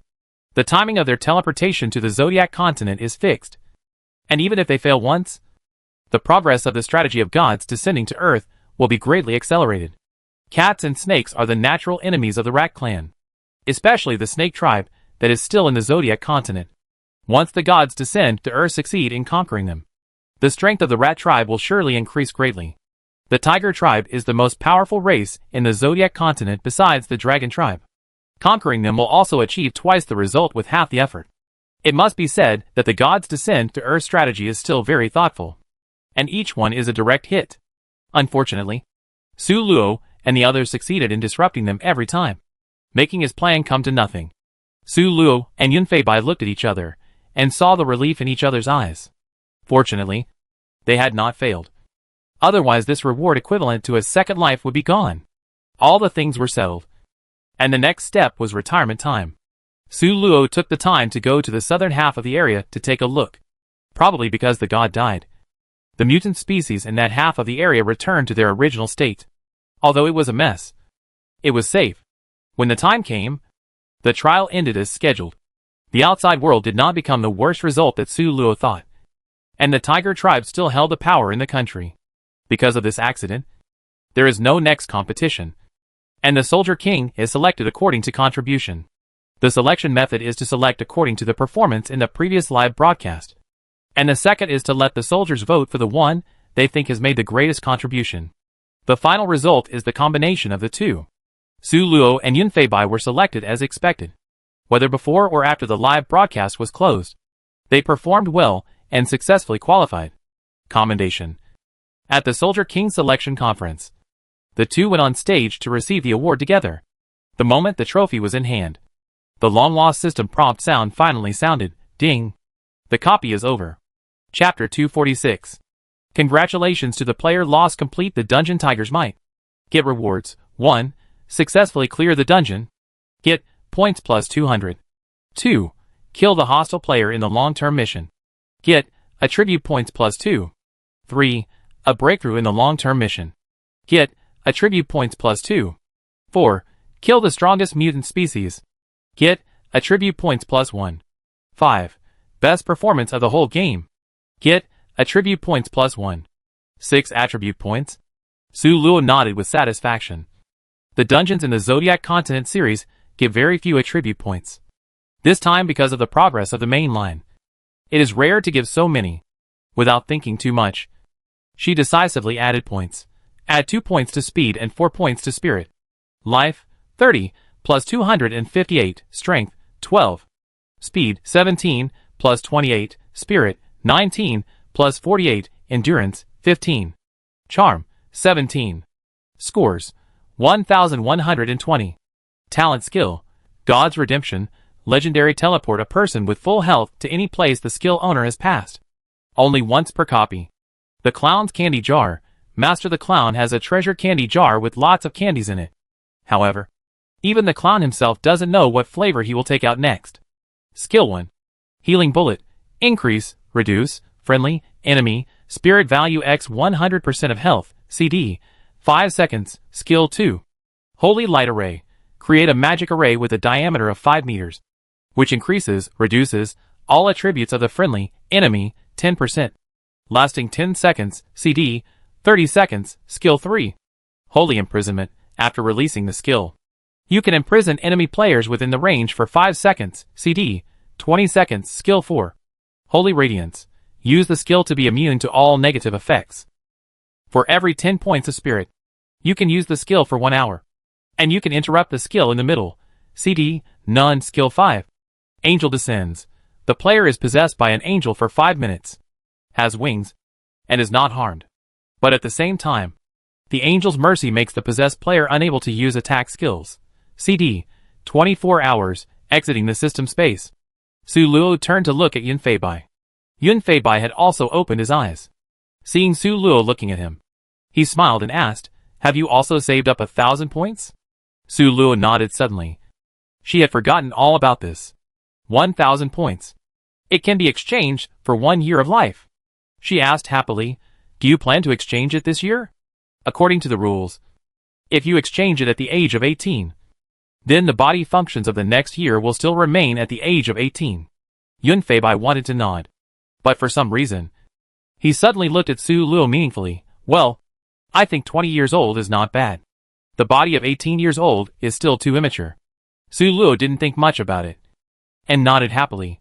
"I also think I can grow a little taller, so I wait until I'm 20 to exchange it." When she returned to the dormitory, Su Luo unexpectedly saw Lu Luoming in the dormitory, with her whole body covered in the quilt, curled up like a bulge. She approached the bed and heard a small whimper. Lu Luoming was crying. Su Luo walked over worriedly, patted Lu Luoming on the back, and asked gently, "What's wrong? Did anyone bully you?" Lu Luoming shook in the quilt, but didn't make a sound. Su Luo continued, "If you have any sad things, it may be much better to talk about them. Why don't you talk to me?" Thinking that saying this might put pressure on Lu Luoming, Su Luo added, "Of course. It's okay if you don't want to. Then I leave the dormitory first and give you some space." After waiting for a while, Lu Luoming didn't move. Su Luo sighed, got up and walked out. When she was about to reach the door, Lu Luoming finally spoke. "My partner died." Su Luo suddenly turned around and looked at her in shock. "Died in the game copy?" If he was talking about a partner instead of a friend, then the death was likely related to the copy. The assessment copy is fixed on the first day of each month. If you died in the assessment copy, you would have cried a long time ago. As expected, Lu Luoming nodded, tears falling from the corners of her eyes. "We both failed, and the points added up by the two of us are only enough for one person to revive." Su Luo was silent. She didn't know how to comfort Lu Luoming. Since he chose to leave the chance of life to you, then you should live well with his share." Lu Luoming finally couldn't help crying after hearing Su Luo's words. "Goddamn copy woo-woo. Why do I need to awaken my talent skills? Why do I need to go through all this?" Su Luo patted her back slowly. And she also had some insights in her heart. She actually knew the cruelty of the dungeon early on, so she was very careful with every step she took. But she had a smooth life. Although she was walking on the edge of a knife every time, she won in the end. Of course, Su Luo would not belittle herself. After all, she had walked every step of the way by herself, and only she and Yunfei Bai knew the difficulties. She was just a little thankful that her cautiousness, boldness and carefulness, as well as the luck of meeting Yunfei Bai, finally gave her some control over her life. Because she had enough points, she didn't have to worry about not having enough points to save her life because of a failure in the game copy. She was really lucky. Su Luo sighed in her heart. When the other two people in the dormitory came back, Lu Luoming had adjusted her mood. Except for her slightly pale face, there was no difference from usual. Seeing that there were more people in the dormitory, she left the dormitory under the pretext of going to the library to study, and went to lick her wounds alone. Although she tried her best to hide it, He Weiwei, who was very sensitive to emotions, still saw it. After she left, He Weiwei looked at Su Luo and asked with her eyes what was going on. Su Luo shook her head. This was Lu Luoming's private matter, and she was not convenient to say it privately. He Weiwei nodded to show her understanding, and then suddenly whispered, "Do you want to go to the black market?" "Black market? Is there such a thing as a black market in our continent?" Chu Qingqiu was obviously more sensitive to such words, and immediately turned around to ask. He Weiwei nodded and said, "You don't really think that a continent with distinct levels is really as peaceful as it seems on the surface?" Hearing this, Chu Qingqiu and Su Luo fell silent together. Indeed, although they have never met people who bully others by relying on their strength, they are more or less aware that there are indeed such people in the world. And there are quite a few. In order to protect the new generation, Guijia ordered that players must stay in school before they have passed the novice period of 6 months. This is why the school has not had a winter vacation for almost 6 months. However, the darkness was well concealed by the school, especially for a top-notch school like theirs, which provides the best protection for students. So far, except for the dungeons every month, they have not even felt the difference between this continent and the original continent. He Weiwei saw that the two people looked a little confused, and hurriedly said, "If you don't want to go, forget it. I can go alone." Su Luo came back to her senses. "I am willing to do so. It is a good opportunity to see the world." Chu Qingqiu said with some concern, "Will we college students be in danger? Although there are 2 elite players, we are both at the bottom of the elite level, and it will be very difficult to deal with people of the same level." He Weiwei smiled and replied, "I have hired a bodyguard, a very powerful one, to ensure that nothing will happen to us." When she said this, she winked at Su Luo. Su Luo understood. It seemed that the so-called bodyguard should be her boyfriend Zhou Can. Chu Qingqiu was a little moved when she heard this. She would definitely work in the government in the future, so it would be good to know the darkness of the world in advance. Besides, She was indeed curious about what the black market was like. Then I go too, Su Luo said. Do you want to ask Luo Ming? He Weiwei nodded, and called Luo Ming. After a moment, she shook her head regretfully. Luo Ming said she wouldn't go. She wants to concentrate on preparing for the final exam. Final exam. Su Luo then remembered that. Indeed, after the 6-month preparation period, they should take the final exam of the first semester. Calculating the time, it's less than 2 months. However, Su Luo knew that Lu Luoming's absence was definitely not due to this reason, but because she had just lost her teammate and boyfriend, and was in no mood to join in the fun. Oh, right. She suddenly remembered that she had forgotten someone. Can I take All Bai with me? He Weiwei nodded and said nonchalantly, of course. Anyway, my family's bodyguards will definitely protect us. After confirming it, Su Luo told Yun Feibai the news. Yun Feibai was really looking forward to it, and said happily, we may have to go to the black market to buy things in the future, so it's good to know in advance. The next morning, Su Luo and the other 4 were ready to go. Jokin drove a black SUV to wait for them at the school gate, attracting the attention of many students. While driving, Jokin chatted with them casually. A place like the black market is really hard to find without an acquaintance to lead the way. Chu Qingqiu rarely showed a strong interest, and asked with interest, what do people usually do in the black market?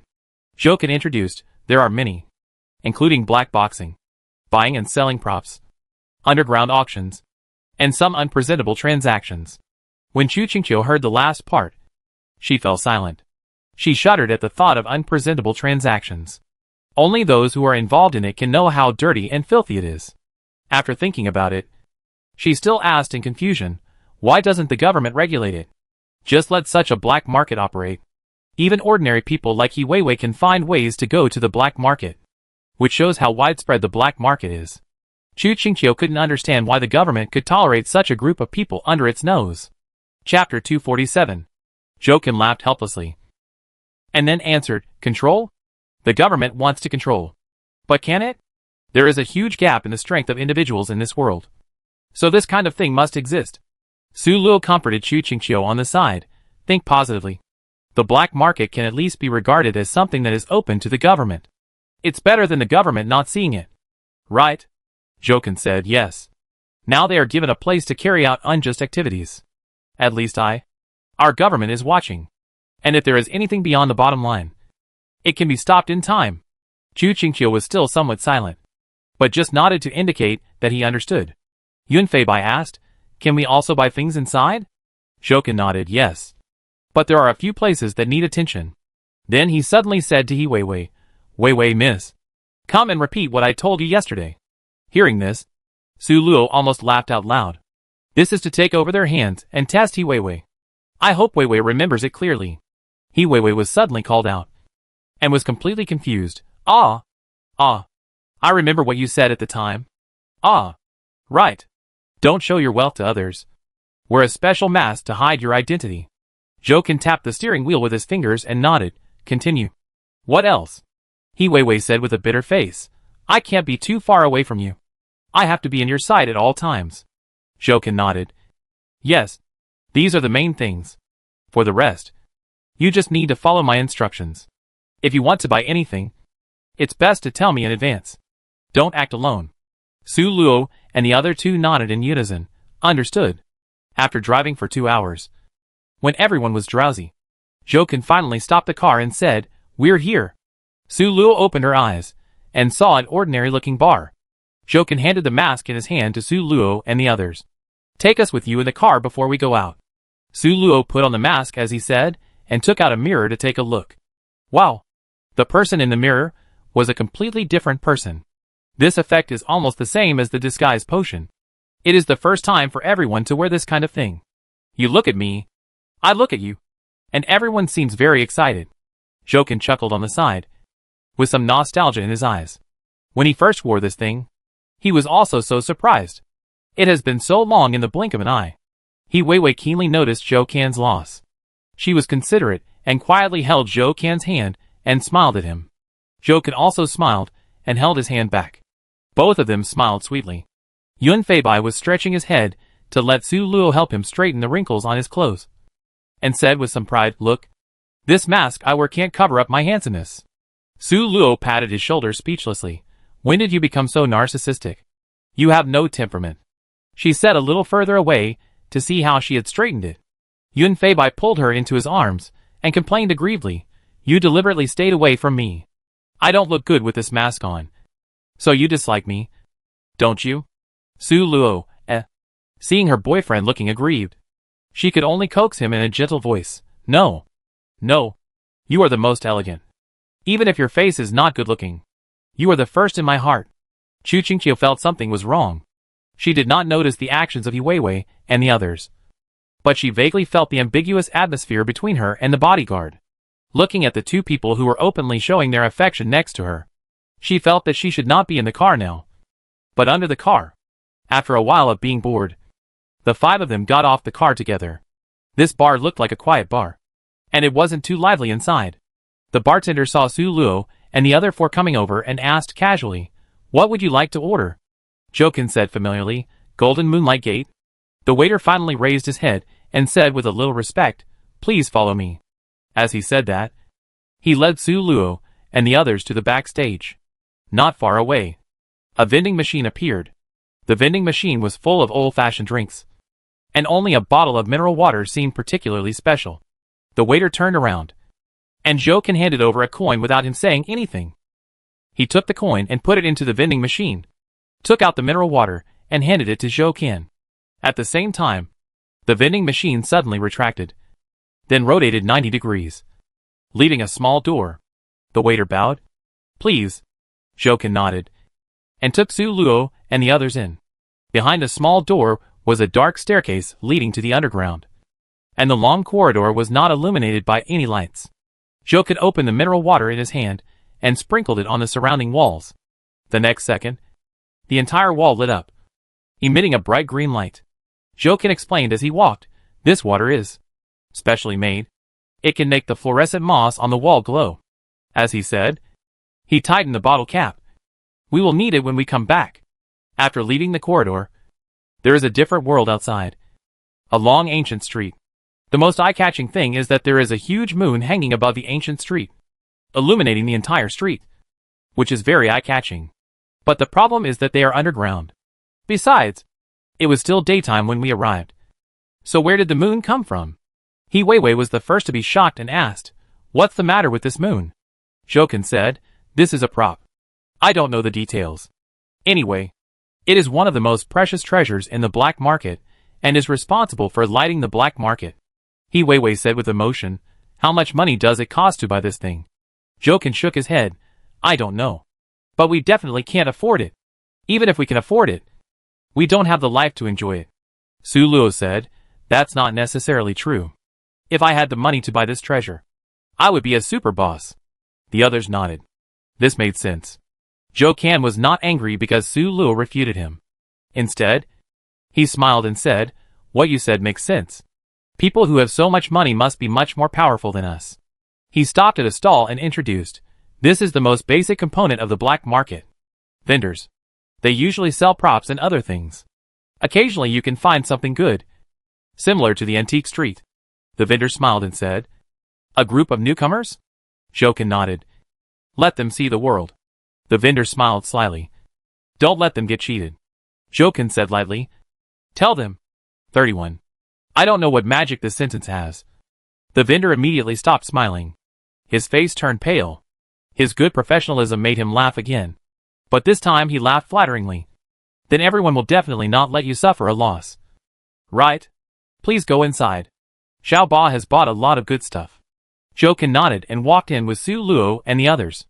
Yi Weiwei asked curiously, "What do you mean by rank 31st? Is it very powerful?" Jokin said, "There is a ranking of force value in the black market.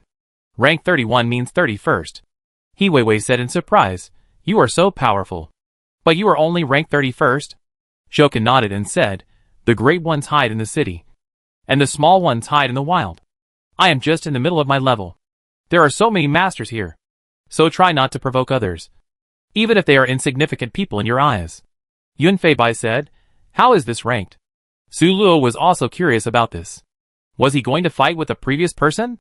Jokin said, This is related to another treasure in the black market. The Imperial Spirit Stone. Imperial Spirit Stone. Su Luo and the others repeated this unfamiliar word in a low voice. And Zhou Qian went on to explain, this thing only needs you to put your hand on it. And it can detect your strength. And then automatically rank on the list. Su Luo said, is it so magical? How about the props? Some props can only be used in specific situations. For example, props that can control seawater. If it is on land, it is undoubtedly a useless thing. But if it is on the sea, it is the trident of the sea god. Zhou Qian's eyes flashed with surprise. Obviously, he didn't expect Su Luo to react so quickly. He answered with appreciation, there is indeed this problem. So the power-controlling spirit stone can only measure the strength of the person being tested, and cannot detect those external objects. He Weiwei said, so this thing is not that accurate. Zhou Qian nodded, there will be some errors. Otherwise, how can the underground black market be opened? Wouldn't it be enough to just take a look at the ranking? Chu Qingqiu was silent for a long time, and finally asked, then you just said you were number 31 on the list. Aren't they afraid that you are a fake? Zhou Qian smiled and said, no. Because it is easy to verify, and not easy to disguise. Second, once discovered, the consequences are so serious that no one is willing to bear it. Chu Qingqiu was silent again, and did not ask what the serious consequences were. He Weiwei was probably influenced by Zhou Qian all the time, and she seemed to be very receptive to these things. She asked with interest, then can I go to the Yuli Lingshire to try? Su Luo and Yun Feibai suddenly looked at each other obscurely, a little flustered. If they were to take the test, then as masters, their ranking would not be very low. Zhou Qian was not a fool, and he should be able to guess what level they were at by looking at this ranking. Wouldn't it be exposed then? No. We have to find a way to escape this disaster. But what they didn't expect was that Zhou Qian shook his head regretfully. No. At least we can't test it now. He Weiwei wailed. Ah. Why? Why can't we test it? Zhou Qian said, this treasure itself is actually a special stone made by some special methods. Because it has been used all the time. It is worn out. Chapter 248. He Weiwei said, can we recover if we find that kind of stone? Zhou Qian nodded, frowned and said, don't think about it. The material of that stone is extremely special. It is Zudianyu. Have you never heard of it? He Weiwei asked unwillingly, I am ignorant. But what if I encounter it? Zhou Qian smiled and tapped her nose. If you can find it, and give it to the black market, you can become a real rich woman. He Weiwei touched her nose in dismay, and stopped talking. Her rationality has now returned. She has not met so many big guys in the black market. How could she have such luck? Eh? Why are you so quiet? He Weiwei suddenly found that only she and Zhou Qian had been talking. Su Luo and the other two were silent. Chu Qingqiu looked at her and Zhou Qian strangely. Are you two really just a bodyguard and an employer? He Weiwei coughed awkwardly. Their actions just now were a bit intimate. After thinking about it, she decided to tell the truth. Okay. I won't hide it from you. He is my boyfriend. Zhou Qian hugged He Weiwei and added, the kind that we are going to get married with. Chu Qingqiu touched his neck and asked in despair, so I am the only single dog? This was originally your couple's party. And I am the only single dog who joined in. He Weiwei quickly shook Zhou Qian off and held her arm. No. No. We didn't do it on purpose. It just happened by chance. Chu Qingqiu suddenly realized something, looked at Su Luo desperately, and asked with a trembling voice, why aren't you surprised? Have you known about this for a long time? Su Luo came back to her senses at this time, and looked at her embarrassedly. Chu Qingqiu understood what she meant from her eyes. No wonder. No wonder you brought your boyfriend with you. I was thinking that your boyfriend wouldn't be embarrassed in the sister bureau. So that's the case. Su Luo immediately explained, no. I mainly wanted my boyfriend to see the world. I really didn't think so much at the time. Eh? By the way, why didn't you two talk just now? He Weiwei asked in confusion. Su Luo and Yun Feibai looked at each other, and then said perfunctorily, we were just shocked. And you have asked all the questions you should ask. So there is no need to say more. He Weiwei nodded and didn't care. Since Chu Qingqiu already knew about her relationship with Zhou Qian, she didn't need to hide it anymore, and took Zhou Qian's arm openly. Seeing that she didn't ask any more questions, Su Luo breathed a sigh of relief. The reason why she and Yun Feibai were silent just now was actually because they were shocked. But what shocked them was not that the stone was unusable, but that they had the kind of stone that could repair the stone. Isn't this the item Zudianyu that they got in the Snake Clan copy. I didn't expect it to come in handy at this time. When Su Luo and Yun Feibai thought about the huge benefits they could get after selling this thing to the black market, they couldn't help but breathe harder. It's no exaggeration to say that they don't have to worry about their expenses in this life. Yun Feibai leaned close to Su Luo's ear and whispered, "Next time?" Su Luo nodded. This time, it was a group tour, so it was not easy to buy things. Besides, this was just an excuse for them not to test their strength. Next time, when they come by themselves, they can exchange them.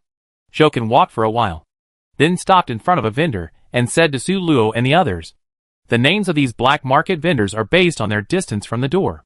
The 8th one is the little 8 mentioned by the man just now. This Xiao Ba is handsome, and he is dressed like a popular pretty boy.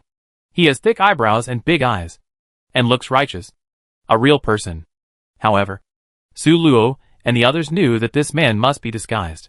This appearance cannot be trusted. He has obviously been reminded by Xiao Yi. And he is very respectful to Zhou Qian. "Sir, please take a look. These are all good things." Zhou Qian nodded and picked up a lady's bracelet. "Introduce it?" Su Luo looked at his hand.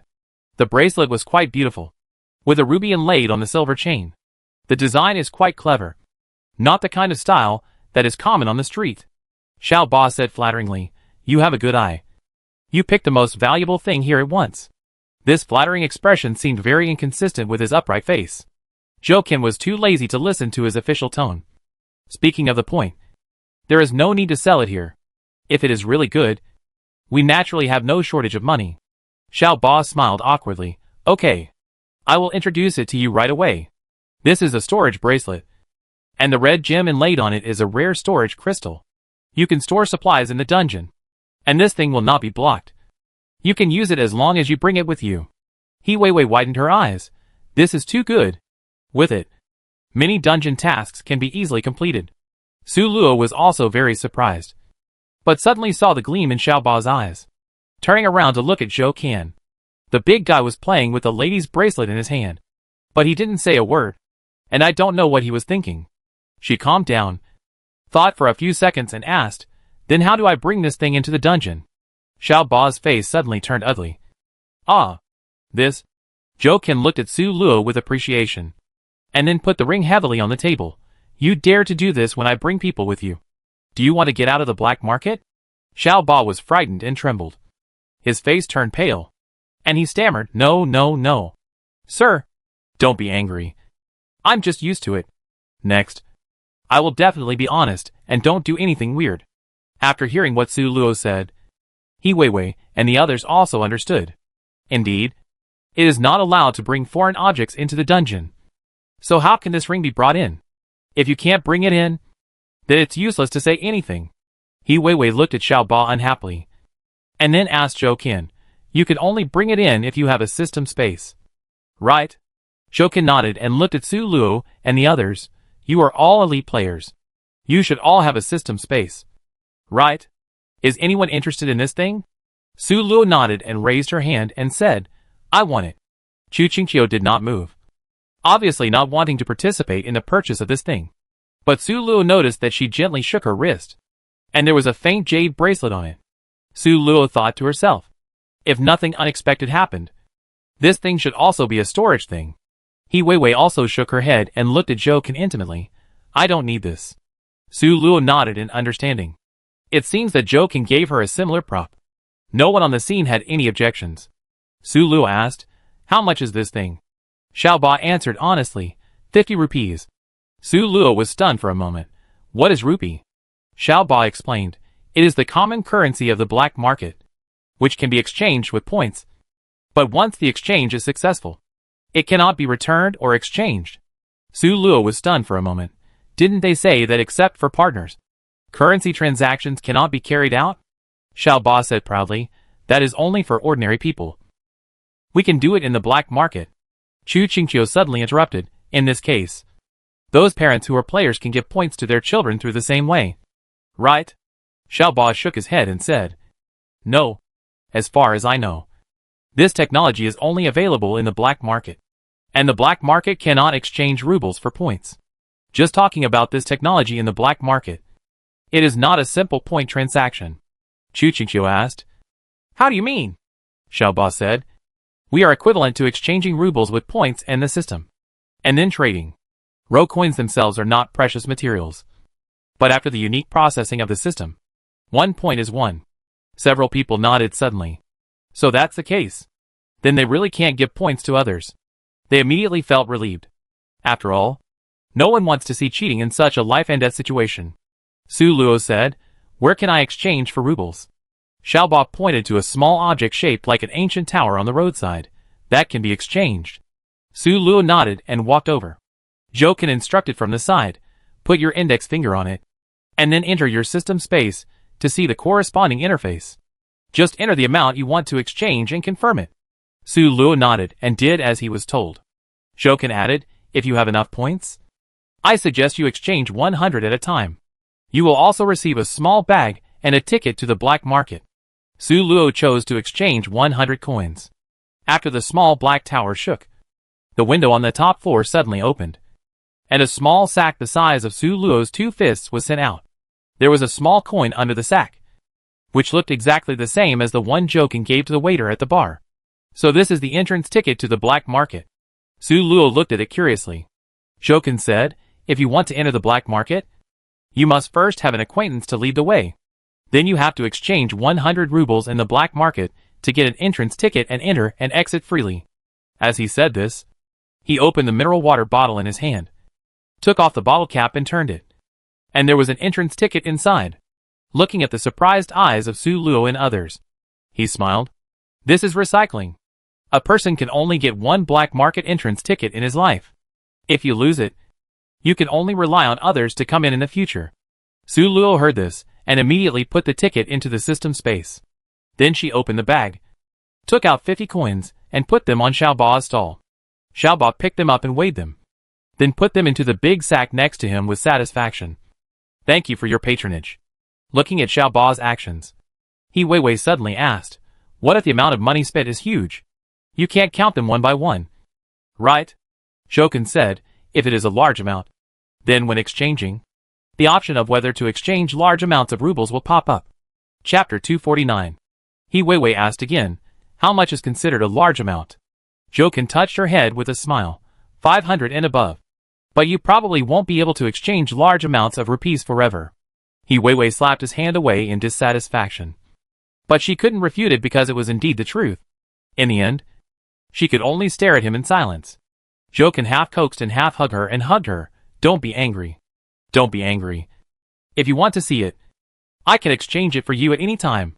Yun Feibai picked up a thing that looked like a small thatched house and asked, What is this? Xiaoba took a look and said, A mini thatched house. When placed on the ground, it can become a large thatched house. Yun Feibai put the thing down with a bored look on his face, and went to look at something else. This thing must also be placed in the system space. The system space is not that big, so it is definitely not possible to put a real thatched house there. This thing can save a lot of trouble. But whether it is him or Su Luo, the craftsmanship of making thatched houses has been tempered through various means. This thing is useless to them. There is no need to keep one. Others are not interested in this thing either. Although He Weiwei wants one. The problem is that she has no system space. So it is useless to ask for it. Of course, there are not only small vendors in the black market. There are also several stores, which look much more advanced than the vendors who set up stalls. Zhou Can did not take them into these stores, but just introduced, If you come again in the future, you can explore the things in these stores by yourself. He Weiwei pestered him. I want to see it. What's the difference between this kind of store and those vendors? Zhou Can looked at her lovingly. These stores have at least 10 elite players in charge. The difference from the vendors is that they don't rely on luck when buying things, and most of them have fixed channels. Suddenly, he stopped. Su Luo and the others looked up and saw a luxurious-looking black tower in front of them, which looked a bit like an enlarged version of the small black tower that spits out rubles. Zhou Can said, This is the commercial building at the center of the black market, and there are a lot of things inside. The underground is doing black boxing, human trafficking and other things that are not decent. From the 1st to the 5th floor, ordinary goods are sold, and the 6th floor is an auction. Looking at Su Luo and the others, he slowly said, I guess you will have to save up for a few years before you can come here to spend money. So let's not waste time. After that, he took Su Luo and the others to the end of the black market, where there was another dark corridor. It was the same water splashing operation. Everyone seemed calm and left the black market with a sense of satisfaction. When they returned to the dormitory, it was already night. Su Luo felt that she had really benefited a lot from what she had seen and heard this time.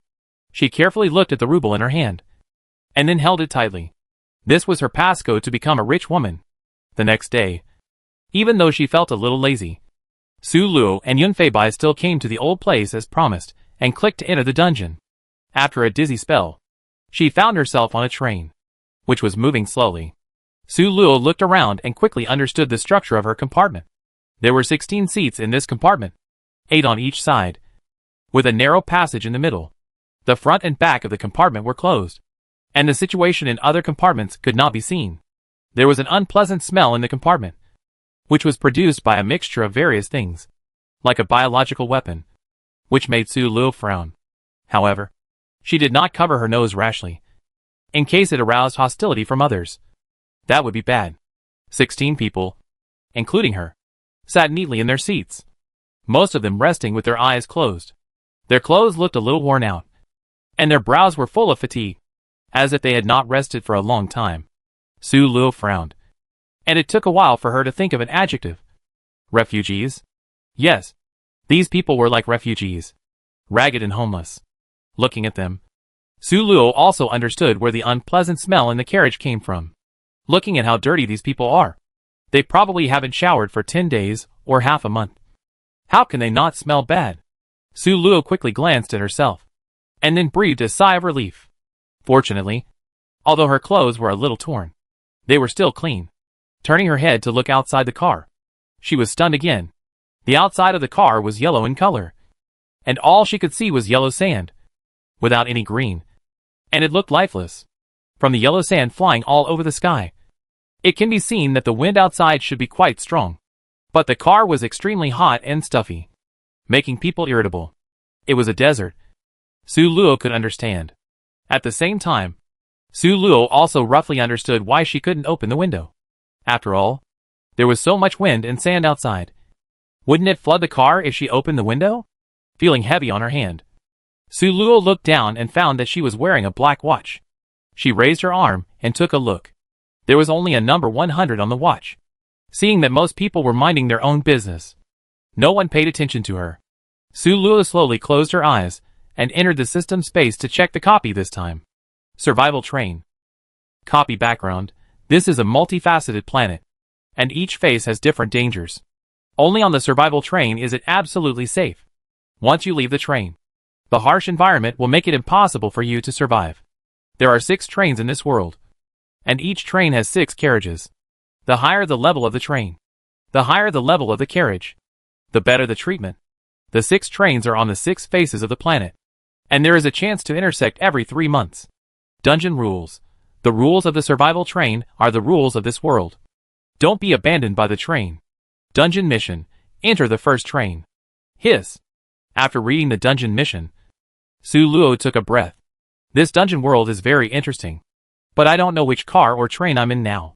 My strength and Yunfei Bai's are similar. If they are ranked by strength, they should be teleported to the same car. But now she can't find Yunfei Bai in this car, which shows that the players are placed randomly. I still need to know my position first. Su Luo stood up as quietly as possible and walked towards the rear of the train. Generally speaking, there are always precautions posted at the rear or front of the train, so she went to try her luck. Su Luo's luck was good for a while. In addition to a toilet, there was indeed a piece of paper recording the train rules at the rear of the train. Train rules. 1. The train will stop every 10 days to let passengers go out to find supplies, and different supplies can be exchanged for different points. 2. You need to pay enough points every month to stay in your carriage. 3. There are 2 ways to upgrade the carriage. 1. Defeat the most powerful person in the upper carriage. 2. Submit more points than the person who paid the least in the upper carriage. The number of people in the carriage is fixed. 4. The strongest person in each carriage does not have to pay points for that carriage. 5. The higher the level of the train, the more dangerous it is. 6. If you want to upgrade the train, you can only pass the assessment on the 2 days when the trains meet every 3 months. Only people in the first carriage can participate. The assessment is to defeat anyone in the lowest carriage in the upper train. 7. Carriages can be upgraded or downgraded. But trains can only be upgraded and not downgraded. 8.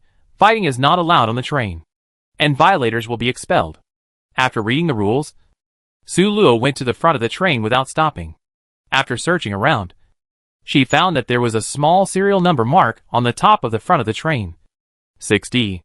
Knowing that her copy mission was to go to the first train, the train should be arranged according to numbers, such as the first train, the second train, etc. Then this 6 should represent the serial number of the train she was in. Then, D. It's obvious that it must be the carriage number. A, B, C, D, E, F. D represents the fourth carriage. Su Luo sighed. It was unfortunate that she was teleported so far back. She opened the chat interface and exchanged information with Yunfei Bai. Yunfei Bai's luck has always been better than hers. He is now in the fourth carriage of the fifth train. Good guy. A whole train is missing. Su Luo was jealous. She sighed and asked, "What is the environment over there?" Yunfei Bai quickly replied, "It looks like an abandoned city, and there is no danger along the way." Su Luo scratched his head curiously. Isn't it said that the higher the level of the train, the more dangerous it is? Maybe there is some hidden danger there. The two did not continue chatting, because at this time Su Luo observed that the passengers woke up at the same time. This is definitely not a coincidence. Something must be about to happen. Su Luo nervously observed the surroundings, his fingers moving slightly. This copy has a great advantage. All their things are not disabled.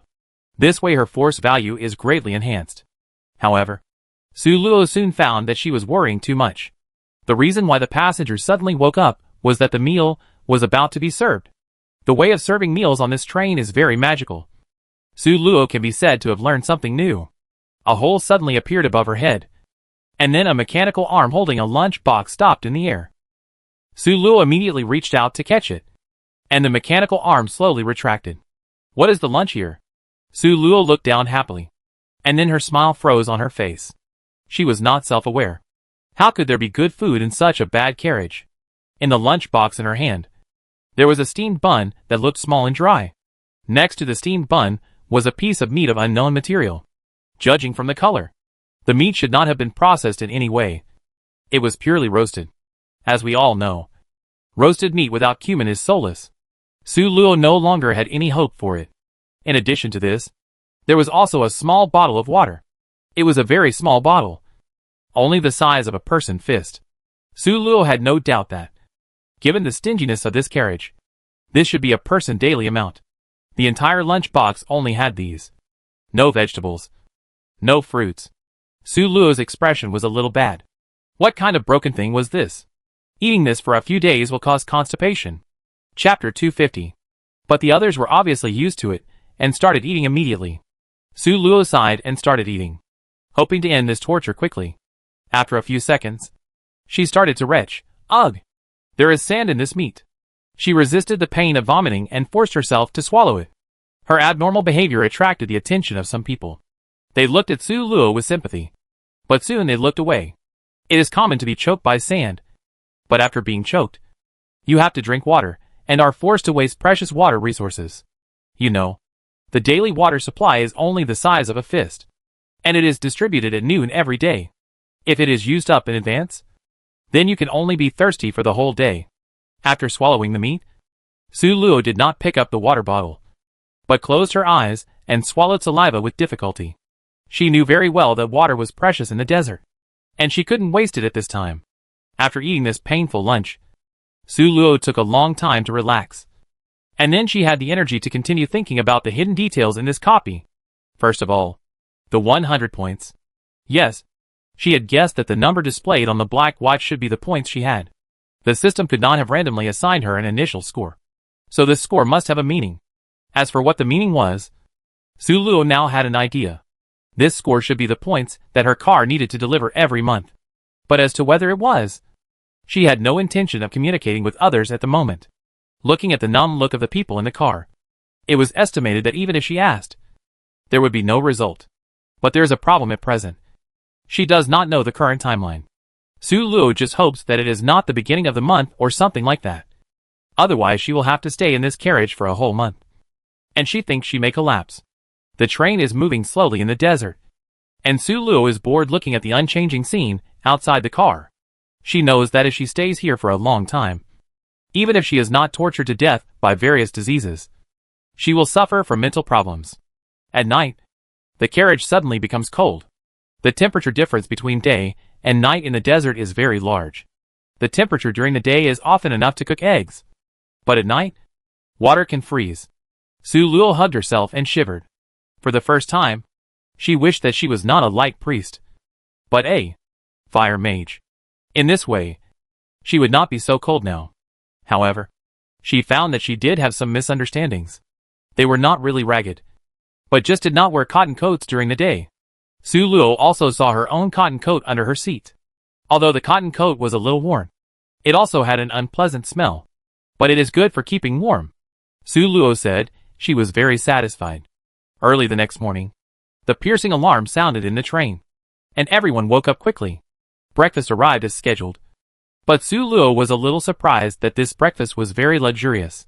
An egg, 2 slices of baked steamed bread, sprinkled with salt, although a little dry, but tasted good. In addition, there was a small cup of orange juice, which tasted sour and appetizing. Compared with yesterday, today's breakfast was indeed a bit luxurious. Su Luo's eyes widened in shock. What is this? Eating breakfast like an emperor? Seeing others eating breakfast very urgently, Su Luo didn't think about it and hurried to eat. There must be a reason why everyone eats so fast. She has to learn from them.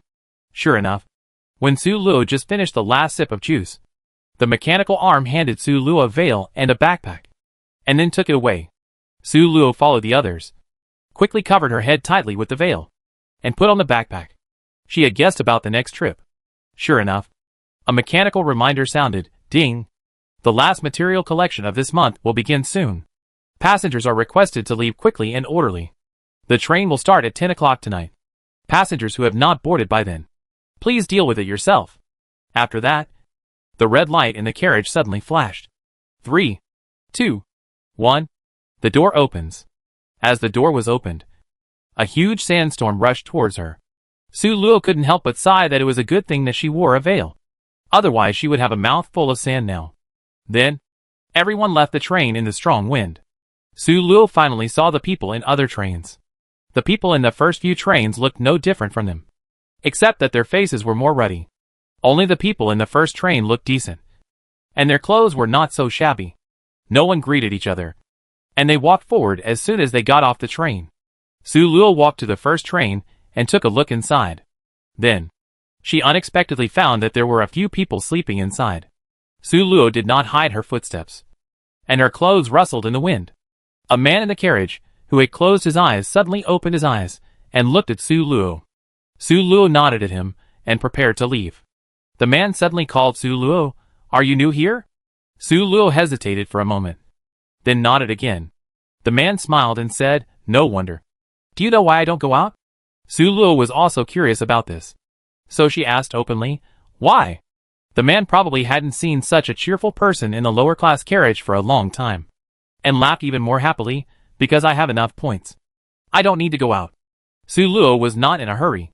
After previous observations, she found that she could enter the front carriage by force, and finding supplies was not so important. "Then are you preparing to enter the 5th train?" The man seemed to have heard a funny joke. "5th train? Why should I go there?"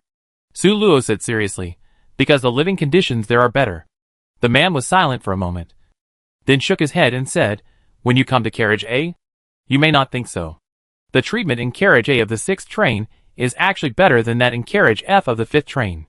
Speaking of this, he stretched his body and changed his posture to chat with Su Luo. "Besides, I am already familiar with the environment here. Who knows what the other side of the planet looks like?" Su Luo nodded, thanked him and left. She understood this person's choice, but she would not make the same choice as him. Not to mention her own personality. She would not be able to truly settle for the status quo. Just the dungeon mission alone would not allow her to do it easily.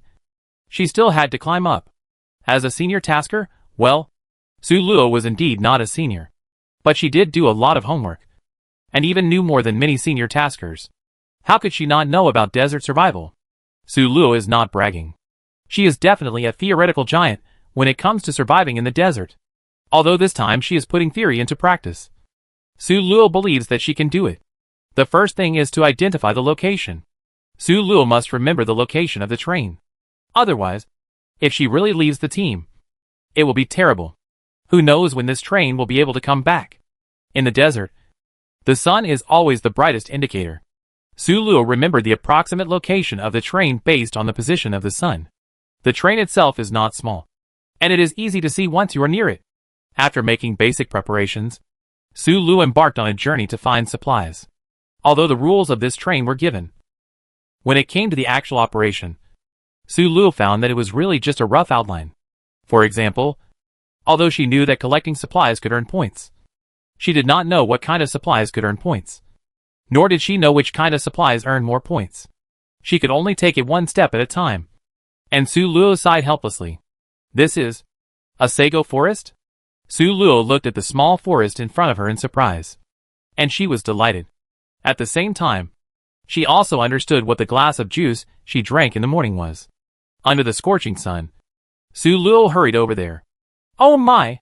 It's gone!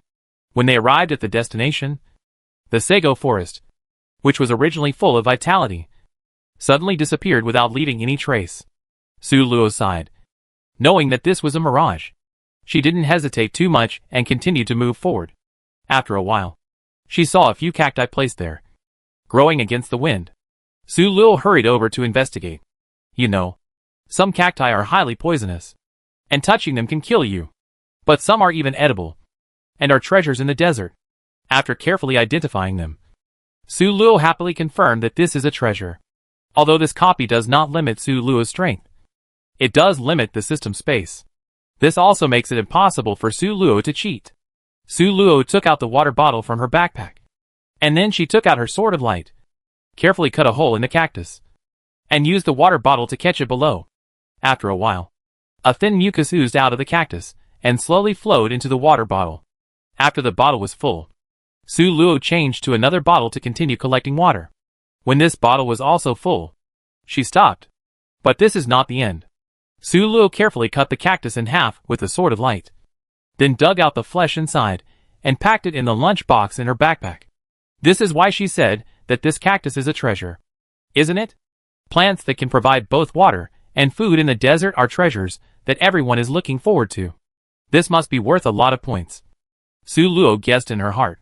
She even didn't want to hand it in. After all, the food on the train was really bad.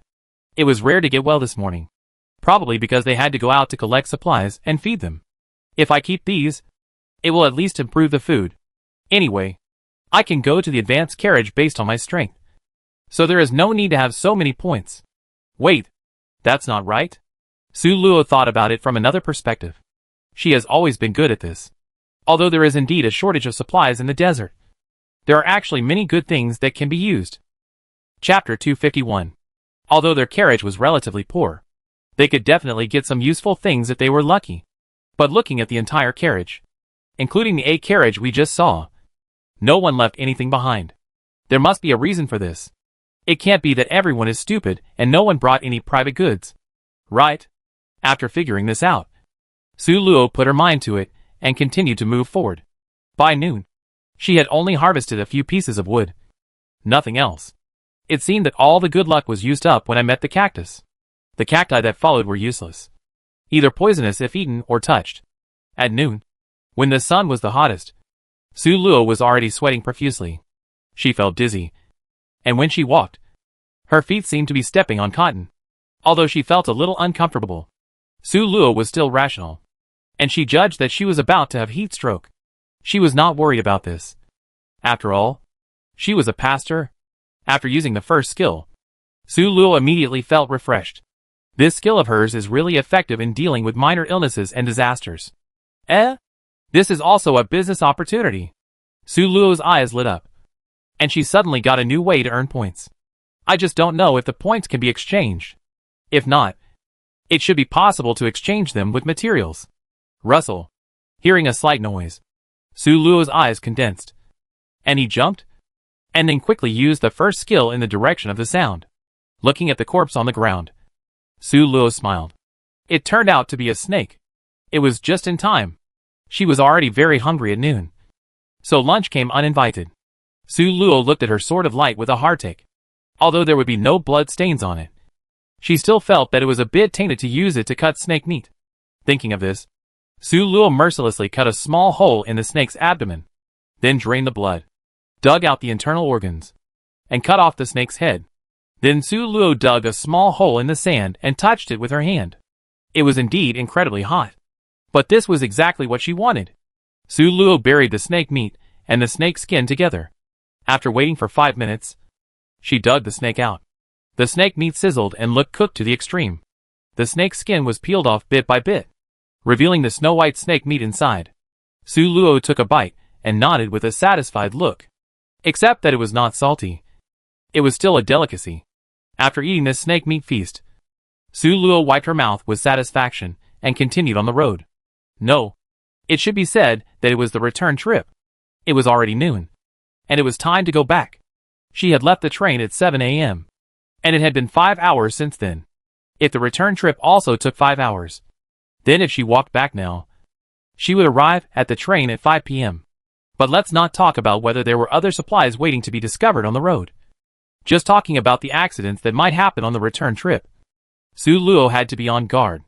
She could clearly remember that when everyone left the train, in addition to the few people who did not move in the carriage, there were a few sneaky people who had been wandering around the train.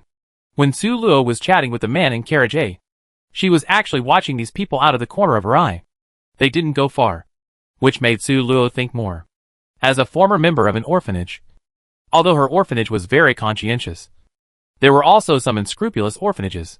Su Luo once saw an orphanage where the children had to go out to pick up garbage every day to make money.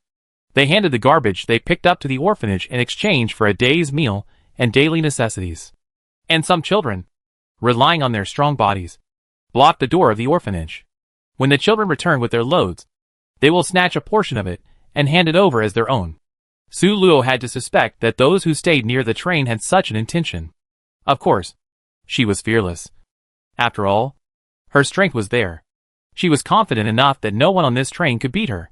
Not long after they left, Su Luo met a group of people. Because this desert itself was a desperate place. Once she met someone. It must be a passenger on the train. Su Luo observed the 3 people. They were not from her compartment.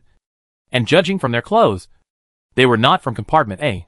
The 3 people were 2 men and 1 woman. And their backpacks were very empty. It seemed that the 3 of them formed a team to share the supplies. But because of their poor strength, even the 3 of them did not grab any supplies. When Su Luo observed them, the 3 people also noticed Su Luo. The thin woman had a bulging backpack. These 2 characteristics made the eyes of the 3 people light up at once. They looked at each other, and then surrounded her with ill intentions. Su Luo was not afraid, and stood there with a smile. They treated her as prey. So why not her? After the 3 people surrounded her, they became cautious. After all, Su Luo looked too calm, and she didn't realize that she was at a disadvantage when she was outnumbered.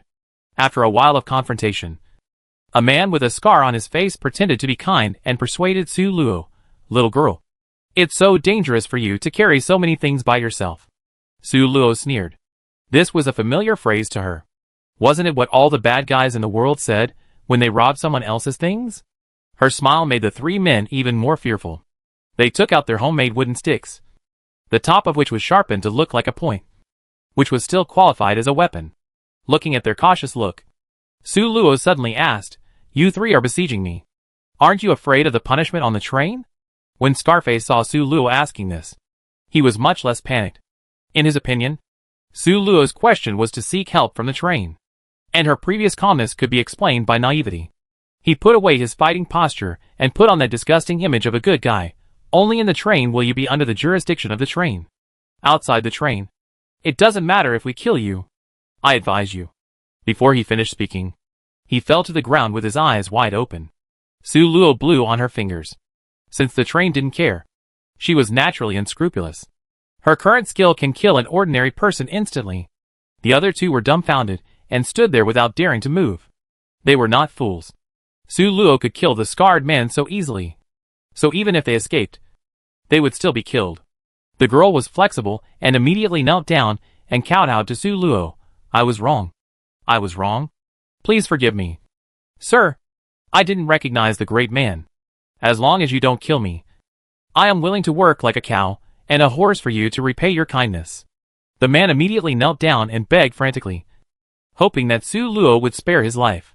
Su Luo walked up to the girl and said, "Look up and answer a few questions. I will let you go if I am satisfied." The girl looked up immediately and nodded frantically.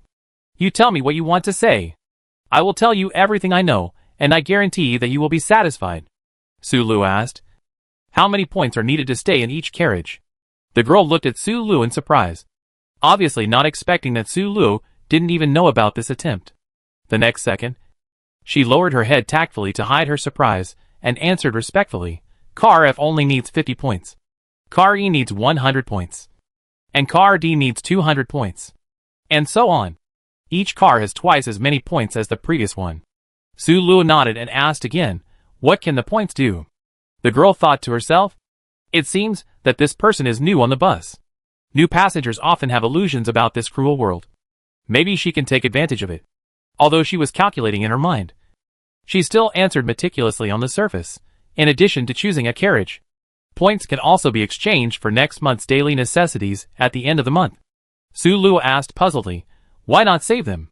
If you save more, you can always get a high-end carriage." "Right," the girl said helplessly. "Of course, the train will not leave such a bug, and the points will be reset every month." Su Luo understood and asked another question, "Tell me the specific process of changing carriages." The girl nodded and continued, "At the end of every month, the iron door in the middle of the carriage will open. People with enough points can choose to move forward, and those with enough strength can choose to fight with the most powerful people in the advanced carriage." A trace of yearning flashed in her eyes. "If you are strong enough, you can even fight directly from the lowest F carriage to the A carriage." "Okay. There is one last question. I will let you go after you answer it." Su Luo said, "How long will it take until the trains meet?" The girl looked at Su Luo in shock. She didn't expect Su Luo to be so ambitious that she even planned to upgrade the train. If that was the case, she wouldn't be able to use Su Luo. The girl rolled her eyes and said worriedly, "Sir, do you want to change trains? You just came here, so you may not know.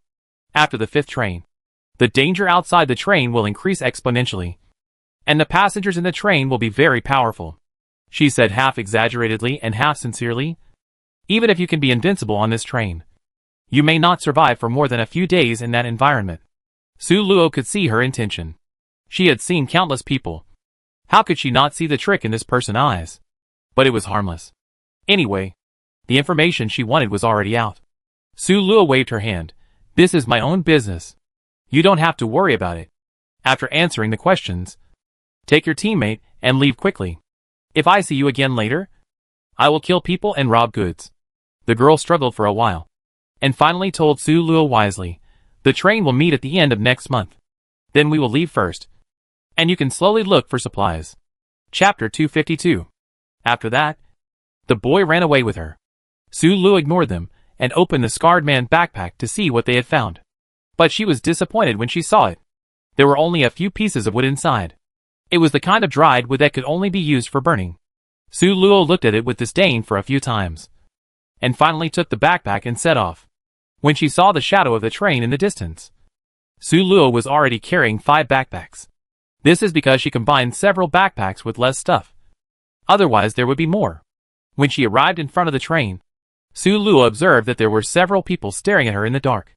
Presumably, the backpack on her body made these people very excited, and they wanted to take advantage of it. However, so many backpacks are also a symbol of strength, and they are all exchanged for lives. It is precisely because of this that these people dare not act rashly. But 5 backpacks, all bulging, are really too tempting. When Su Luo was about to approach the train door, someone finally couldn't help but stand in front of Su Luo. "Wait a minute. Do you understand the rules?" the burly man asked with a dark face. Su Luo shook her head indifferently. "What rules?" The man said, "We are here to protect the safety of the train and ensure that everyone has a home to return to. So everyone who comes back needs to give us a part of the protection fee. Understand?" Su Luo smiled. "What a guy! You can even talk about collecting protection fees so righteously. If she was really a newbie, she might have believed it. Su Luo was too lazy to talk nonsense with him. It was already night, and the temperature was gradually dropping. She just wanted to cover herself with warm clothes and have a good rest. You know, she must be very tired after walking for so long. He used his first skill, and the knife fell with his hands, and the man fell down with his eyes wide open. Su Luo had no expression and continued to walk forward. But before stepping into the train, he raised his voice to all the people hiding in the dark and still in shock. I'm lucky that I didn't collect your life-saving money. I want to see who else is planning to collect my protection money. Those hiding in the dark took a deep breath. Knowing that this train had a tough guy, he raised his hand, and before they could see clearly how he did it, the big man died with his eyes wide open. Anyone with a little bit of brains knew that this seemingly weak girl was definitely not someone they could afford to mess with. After Su Luo entered the train, a few people who were close to her came together to discuss what had just happened. This person is amazing. You can't judge a person by his appearance. Another person touched him with his shoulder. It's open. Let's bet on how long it will take for this person to leave this train. He has been here for a long time, and has a very sharp eye. With this strength, it is definitely not something that can be accommodated by the small 6th train. A golden scale is not something that can be kept in a pond. Once it encounters wind and rain, it turns into a dragon.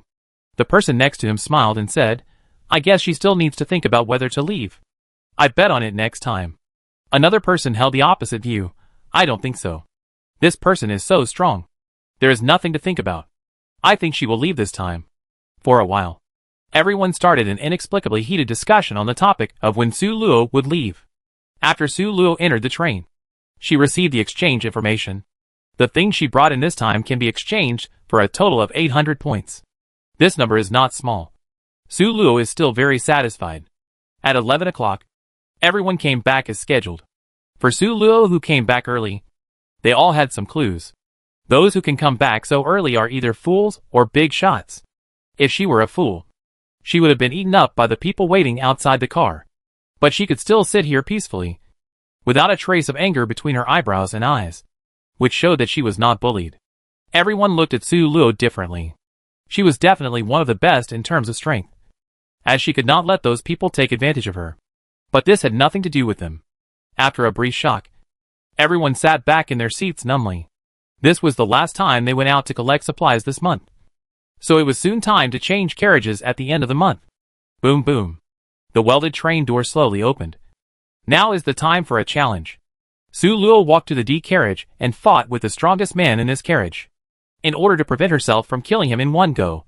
Su Luo did not use her first skill, and just used physical combat to throw him out in one go. Even if her strength was not much increased, it was much stronger than that of ordinary people. Besides, there was also a speed bonus, so it was really easy to deal with these people. Su Luo was invincible all the way, and went straight to the A carriage. Oh! The man who had been talking to Su Luo before was a little surprised when he saw her. You were promoted directly to this compartment. I still underestimated you. Su Luo nodded at him and looked around the compartment. Who is the strongest in this compartment? What she didn't expect was that the man stood up and pressed his fingers. It's me. The strongest in this compartment is me. Su Luo was not too surprised. Then please give me more advice. After a few seconds, the man climbed up from the ground with a helpless look on his face. You are too strong, aren't you? Su Luo said with a cold face. But seriously, you are too weak. Okay. I am too weak. He sighed, got up and walked towards carriage B. Su Luo was stunned for a moment and called him. Hey! Aren't we going to compete for points? Why did you just leave? The man smiled bitterly. I never thought that anyone could beat me before. Su Luo understood, and said helplessly, Don't you know how to prepare for a rainy day? Do you really think you are an evergreen? The man smiled and said indifferently, Without you, I would really be an evergreen tree. When he stepped out of the door of carriage A, the man suddenly turned and looked at Su Luo. By the way, are you going to change trains next month? Su Luo nodded, yes. The man smiled and said to the other man, Don't forget to prepare the points to pay for the train fare. I will challenge you next month. The man he was talking to stood up and gave him a punch with a smile. Wait for you to come back. After all the doors of the carriage were closed, everyone in the carriage gathered around and squeezed next to Su Luo. A man said excitedly, "Boss, you are so awesome. This is the first time I've seen someone defeat Brother Tiger. Especially so easily. How awesome is that?" Su Luo shook her head and asked, "Is the treatment in this carriage good?" "At present, it seems that there is no difference except that the space is a little bigger." The man laughed. "That's really much better. In addition to the food being far superior to other carriages, this carriage also gives you new clothes. Once a month." Su Luo was very upset. "What else?" The man proudly replied, "Our chairs can be tilted back a little, so you can experience the feeling of half lying in the train." "Good guy," Su Luo exclaimed after hearing this. She didn't know what to say about this treatment, although it was indeed a big improvement, compared with the place where she had lived for many years. No, such a comparison was an insult to her home. The gap is too big. We still have to upgrade the train quickly. Su Luo secretly made up her mind that it would be better to end this broken copy as soon as possible. She would hurry back to the modern world to enjoy life. Soon, on the last day of this month, Su Luo could finally exchange her points for next month's benefits. She left the train when the trains met, so there was no need to save any points. Besides, with her strength, the first place was a sure thing, and she didn't need points, so there was nothing to worry about. First, food. The best treatment is a bottle of mineral water and 2 glasses of sand juice every day. There is grilled camel meat wrapped in a piece of lettuce for every meal, and there will be a few rare small tomatoes for dinner. Su Luo decisively chose this package. 200 points is indeed a bit expensive, but she has nothing else now. Just a lot of points. She can still afford 200 points. Then, there are clothes. Su Luo chose a cotton coat and a new piece of clothing every week. This is already the best treatment this train can provide. 200 points in total. As for the remaining points, Su Luo exchanged them for a chance to take a shower, for chances to wash her hair, and a small bed that could just fit her. Every time a passenger upgrades the train, they will have a free shower. So Su Luo only exchanged them once. In this way, she can take a shower twice a month. Although it is still too dirty, Su Luo can finally bear it. She doesn't care so much about this aspect. After all, she couldn't even get this treatment in the previous copies. But now that I have the opportunity to clean myself, who would want to make myself dirty? Su Luo can be said to have enjoyed the next month very much. Although there is also the kind of indescribable smell in compartment A that comes from not taking a bath for many years. It is much better than the previous compartments overall. In addition to the smell, the hygiene is still good, and there is no garbage everywhere. Although the food is simple, it is generally considered to be nutritionally balanced. When returning to the system space from the copy, all the damage suffered will be restored. But there is no such self-healing ability in the dungeon. The trains meet every 3 months. So if she wants to get to the first train, it will take more than a year. If she doesn't pay attention to food hygiene and unbalanced nutrition, she will soon get sick. Her first skill can indeed treat minor illnesses, but she can't treat slightly bigger stomach problems, hemorrhoids, etc. Thinking of her own illness, Su Luo couldn't help shuddering. She couldn't fall to that point. Chapter 253. Su Luo doesn't need points, so she doesn't need to go out during this period. At the same time, she also began to observe the living habits of the people in Carriage A. As the top people in this train, the people in Carriage A are indeed very good. One of them attracted Su Luo's attention the most. He could smell the smell of supplies. Although the range is relatively small, he can only smell what supplies are within 100 meters. But it is indeed a good ability to earn points in the desert. No wonder he could stay in the first car. However, Su Luo paid attention to him not because of his ability, but because of what Su Luo saw from him. The hidden things in this copy. In fact, it doesn't take much thought to figure out that his ability is actually a bit like a talent skill. However, this talent skill is relatively low level, and it is just an ordinary skill in her original world. This world is the name Su Luo learned after she was promoted to the master level. Many master level players have other subworlds besides this world. For example, if Su Luo succeeds in the 12 Zodiac series mission, she will be able to have her own subworld. And a world like the 12 Zodiac continent is definitely a kind of big world. There are very few players who can use such a world as a subworld. Even among master level players, most players' subworlds are small, desolate planets with few people and no supplies. They can only be used as a treasure for escape. But even so, Players who have subworlds are enough to stand out among the masters. After all, no matter how bad the planet is, I can escape temporarily by entering it. For example, two people are fighting, and one of them has a separate world. Then when this person is at a disadvantage, he can enter the separate world to recuperate first. Although the timeline of the outside world is not moving at this time. That is to say, after he comes out, he will still face this enemy. But the time in the separate world is enough for this player to restore his health to full value and rest well. It is equivalent to having a second life. So owning a subworld is definitely something worth showing off. Off topic. The screen returns to the copy. This person has this ability similar to a talent skill, which proves that other people on this planet may also have this special ability. Even their strongest ability may be comparable to a legendary skill. No wonder the system does not restrict players from using talent skills and skills. If it were restricted, they would be at a great disadvantage. After a month of idleness, the moment of the train intersection finally arrived. Su Luo could see the 5th train from the window, and she leaned her head to see carriage A. Yun Feibai said he was in carriage A. But unfortunately, the 6th train was just connected to the 5th train, and the situation ahead could not be seen. Passengers who want to upgrade their trains, please go to the interchange. Su Luo stood up and looked around. No one except her planned to upgrade. There was already a passenger waiting at the interchange. When he saw Su Luo, he smiled maliciously. Oh, you want to upgrade to pursue a better life? I'm afraid you die as soon as you get here. Su Luo ignored his provocation and just asked, will there be any problem with killing people here? The mechanical voice answered her question. Ding. No. When new people come up, old people should die. It was obviously an emotionless mechanical voice. But Su Luo heard full of malice from it. The idiot on the opposite side obviously didn't hear anything, and was still sneering. Are you scared now? If I beat you to death, the train won't care. Su Luo remained silent, waiting for the competition to begin. Now, the promotion match officially begins. With a command from the system, Su Luo quickly rushed over and threw the man who didn't even react. Still so weak. Su Luo clapped her hands and nodded with satisfaction. It looks like this is another easy train. Ding. Upgrade successful. She's cheating. I haven't reacted yet. The man yelled in dissatisfaction. Got up and hammered his waist, which was a little painful from being thrown. Su Luo glanced at him calmly. Guess why I can make you unable to react? After saying that, she stopped looking at this person reaction and walked into the F carriage. According to Yun Feibai's information, Su Luo knew that this was a nuclear-contaminated plane. Every time passengers went out to collect supplies, they had to put on heavy biochemical suits.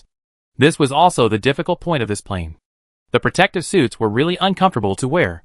However, this had no effect on Su Luo and Yun Feibai. The strength of the two of them was enough to ignore the weight of the protective suits, and they only needed to quickly get to the A carriage at the end of the month. So they didn't have to face these. Su Luo sat in her seat and silently observed the surroundings. The people in carriage F looked really miserable. Not to mention compared with the people in carriage A of the 6th train. Even compared with carriage D, they looked slightly worse. Everyone here was pale and thin, with their eyeballs slightly bulging outwards and full of red bloodshot. Su Luo sighed slightly in her heart, knowing that these people must have been deeply affected by the radiation, which had penetrated into their bones to have such an image. It is true that the higher the level of the train, the more dangerous it is. If you cannot adapt to the dangers of high-level trains, then you will not live as well as people on low-level trains. Facing the newcomer Su Luo, the people in car F were also quietly looking at her. There was not much novelty in their eyes, but only gloating. The person who came before Su Luo was the one who had just fought with Su Luo. Everyone in this car knew why he could become the strongest person in car F.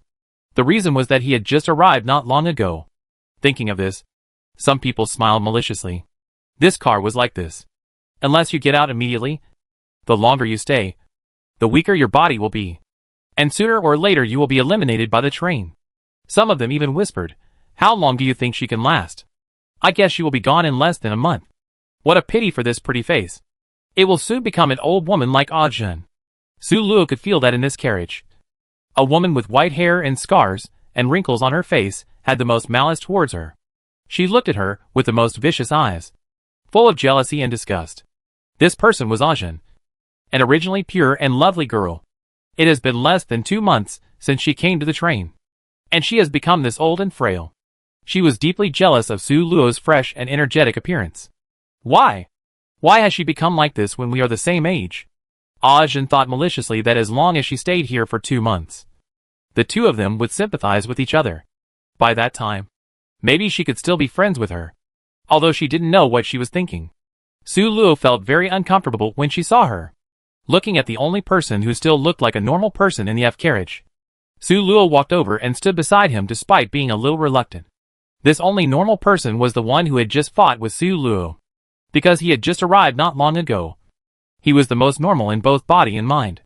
Seeing Su Luo coming over, the man asked in great displeasure, "What are you doing here?" He had also thought about Su Luo's words just now, and realized that whether Su Luo cheated or not, the gap between him and her was huge. So even though he didn't want to talk to Su Luo at this moment, for the sake of life, he still reluctantly talked to Su Luo. Su Luo asked, "What's your name? How long have you been here?" He wanted to say something, but after meeting Su Luo's warning eyes, the man curled his lips and answered honestly, "Qian Zun." 18 days. Su Luo nodded, and was about to continue asking, but suddenly froze. 18 days proved that Qian Zun was not the 5th train that came by upgrading the train, but was teleported into the 5th train like her. "What did you do before?" Su Luo asked seriously. Qian Zun was also stunned by Su Luo's question. "What did I do before?" He frowned, thought hard for a long time, and then shook his head in distress. "I don't remember. My memory started when I came here." Su Luo thought for a while, and asked again, "Then do you think the environment of this carriage is good?" Qian Zun shook his head violently. "Of course not. If this is good, then there is no bad environment in the world." After saying that, he suddenly fell silent. Yes, he clearly had not experienced other environments in his memory. So why would he take it for granted that this environment was bad? Su Luo was thinking the same thing. It was obvious that these people were probably originally from certain places. For various reasons, their memories were erased, and they were transported in. This is really interesting. Su Luo thought with interest. She did not continue the topic, but changed the subject and asked, "Why don't you go to the premium compartment?" Although she defeated Qian Zun with a crushing advantage just now, Su Luo could still judge his strength from the time it took him to get up. According to the situation in this carriage, Qian Zun's strength should not be able to improve. "Right?" Qian Zun said indifferently. "It only happens once a month anyway. I'm not in a hurry." Su Luo didn't dwell on this matter, and asked again, "Do you know anything about this carriage?" Qian Zun said, "Everyone doesn't like to talk. I have heard very few voices from people in these days." Su Luo sighed. No wonder this guy was not in a hurry to get promoted. He was really not smart. After thinking about it, after all, he solved some doubts for her for free. Su Luo kindly reminded her, "Have you seen the people in other carriages?" Qian Zun nodded. "I participated in collecting supplies once and saw them." "Then did you see the people in those carriages look like the people in this carriage?" Su Luo looked at him leisurely. This sentence did not wake up Qian Zun, but instead aroused the anger of the people in carriage F. Chapter 254. What are you talking about? Why are we so evil? You are so young and have no manners at all. Don't be so proud. You will be like this sooner or later. Su Luo twisted her wrist and suddenly rushed to the man with the most vicious words, pretending to hit him. The man was startled and dodged quickly and raised his hand to hit Su Luo. Su Luo smiled and gently wiped the hand of the man who hit him with his arm, then immediately dodged away and shouted loudly, "He attacked me on the train." The man widened his eyes in shock and looked at everyone. "She's talking nonsense. Didn't you see it? It was obviously she who rushed to me first." Everyone nodded, indicating that it was true. However, a few seconds later, the system made a decision. Ding! The train has determined that passenger Wang He violated the train rules and will be expelled from the train. The man, Wang He, was originally complacent. You heard it. You what? He was stunned. Why? Why did I violate the rules? It was obviously her who violated the rules first. Why not punish her? Others looked at each other in confusion, not understanding what happened. Only Su Luo knew that she had used her speed to create the illusion that she was going to hit Wang He, causing Wang He to hit her. After Wang He hit her, Su Luo could directly ask the system to make a judgment, which created this seemingly partial, but actually very fair scene. You are still too young. She smiled and shook her head. expressing sympathy for Wang He. Although no one understood what was going on, the train obviously had no intention of explaining. Suddenly, a huge force came, and Wang He was thrown out of the train. "You are doing this behind the scenes. I am obviously innocent," Wang He shouted angrily outside the train, knocking on the train window in despair. Without the protection of the train, he would not be able to survive even 3 days in the radiation with just this protective suit. However, the train just rushed past without giving him a look. After killing the chicken to scare the monkey, Su Luo looked around and said coldly, "Survival train. Food is the original sin. Besides, do you really think I didn't hear what you said just now?" After saying that, she ignored the surprised and angry eyes of everyone, returned to Qianzun's side, and said in a deep voice, "If you also want to become like them, then stay here for a while." The words have come to this point. No matter how stupid Qianzun is, he understands what Su Luo means. His face turned pale. "No way? This carriage is poisonous." Su Luo rolled her eyes at him, did not reply, walked back to her seat, closed her eyes and rested. Although everyone saw the whole incident just now, they were powerless to stop it. Although they did not know why Wang He was eliminated in the end. It must be related to Su Luo that the train made such a judgment. Everyone fell into silence. They certainly wanted to teach Su Luo a lesson, but the obvious gap in strength made them powerless. Everyone was not a fool. With this strength, whoever went up would die. Ajin's face became a little distorted. She didn't expect that this new girl was so strong. Why? Huge jealousy filled her heart. She couldn't understand why she had to endure such torture as a girl, while Su Luo would obviously be able to go to the best protected carriage as soon. No! Ajin's eyes rolled wildly, and she looked a little possessed. She couldn't let Su Luo be free and easy. Su Luo must be as miserable as her. At dinner time, Su Luo finally had her first meal on the 5th train. The treatment on this train was only slightly better than that on the 6th train. The water resources were only slightly more than before, and it seemed that water was also a scarce resource in this plane. Don't even think about fruits.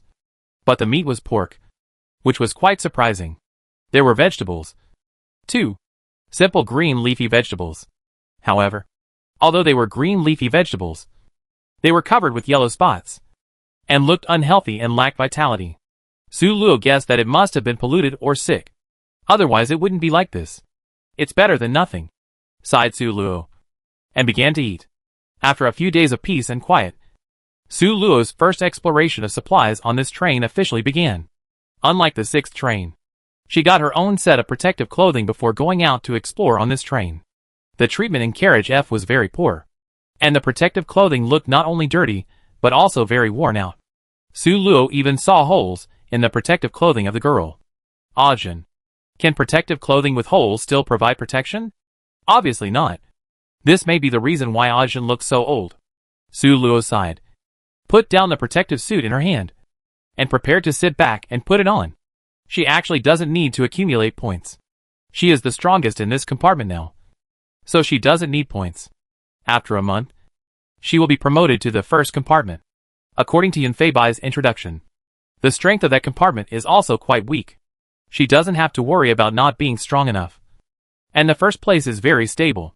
In this way, she doesn't need to get points now.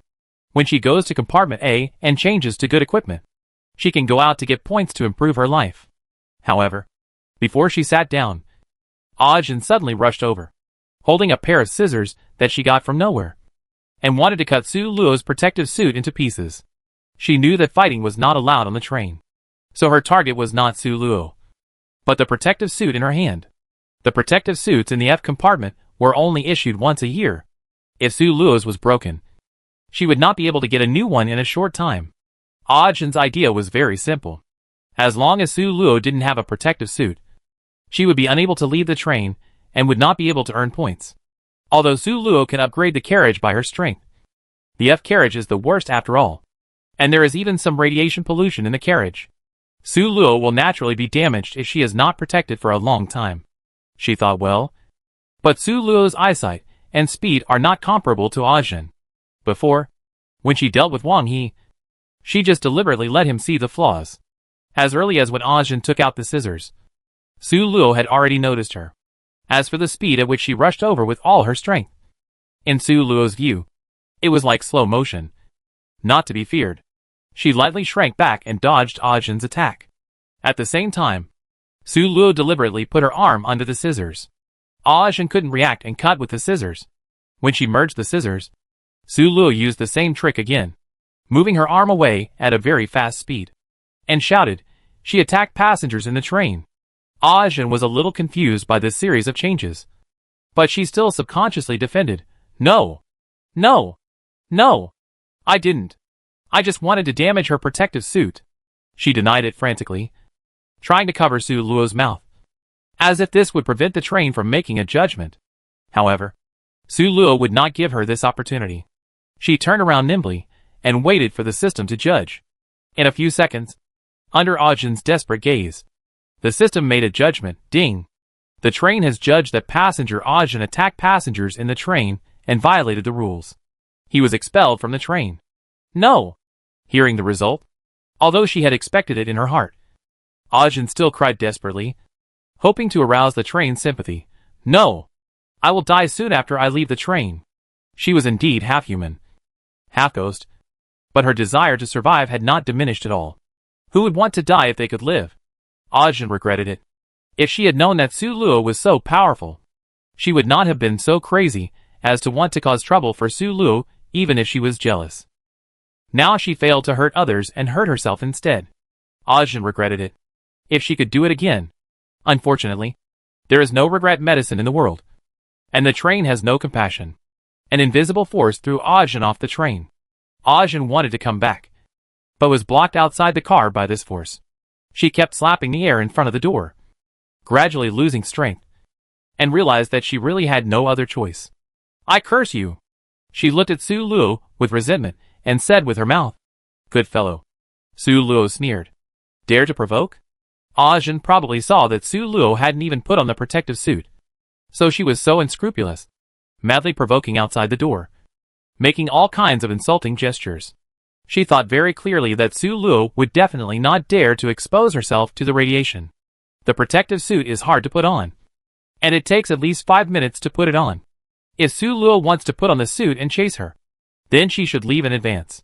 5 minutes is enough for her to run. If Su Luo is so angry that she loses her mind and comes out directly, that would be even better. Without wearing protective suit, the harm of being exposed to radiation is huge, even if it is only for a while. It is no less than staying in the train for a month without wearing protective suit. Anyway, she is going to die.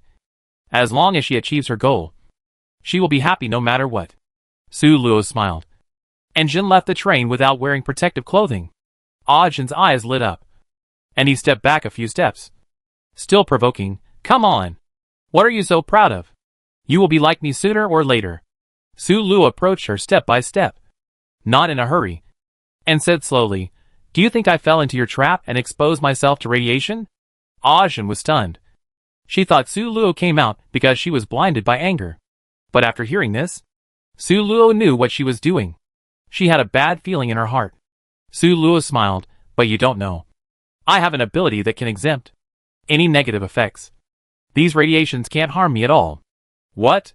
Whether it was her or the people who were watching the show on the side, they all exclaimed when they heard Su Luo's words. This ability is too good. In this plane, it can be said to be a magical skill. Su Luo was talking about her fourth skill.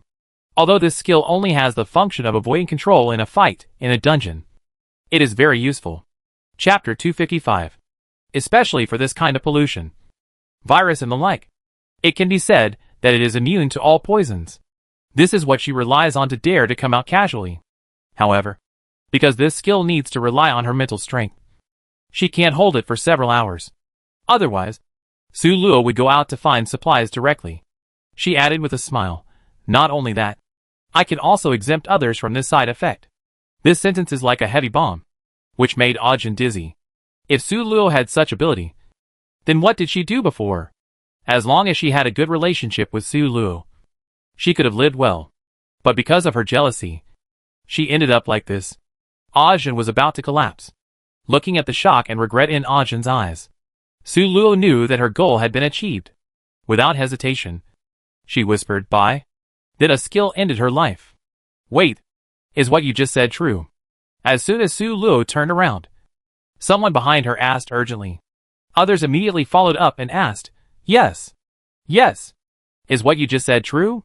Sulu ignored their questions and sat back in the carriage without looking back.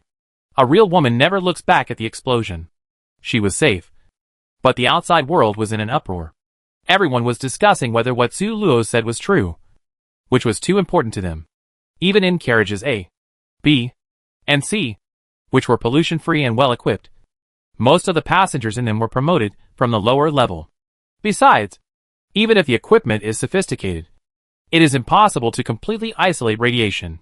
If what Su Luo said is true, then as long as you take Su Luo with you when you go out to collect supplies, you can isolate radiation, which is what everyone in this plane dreams of.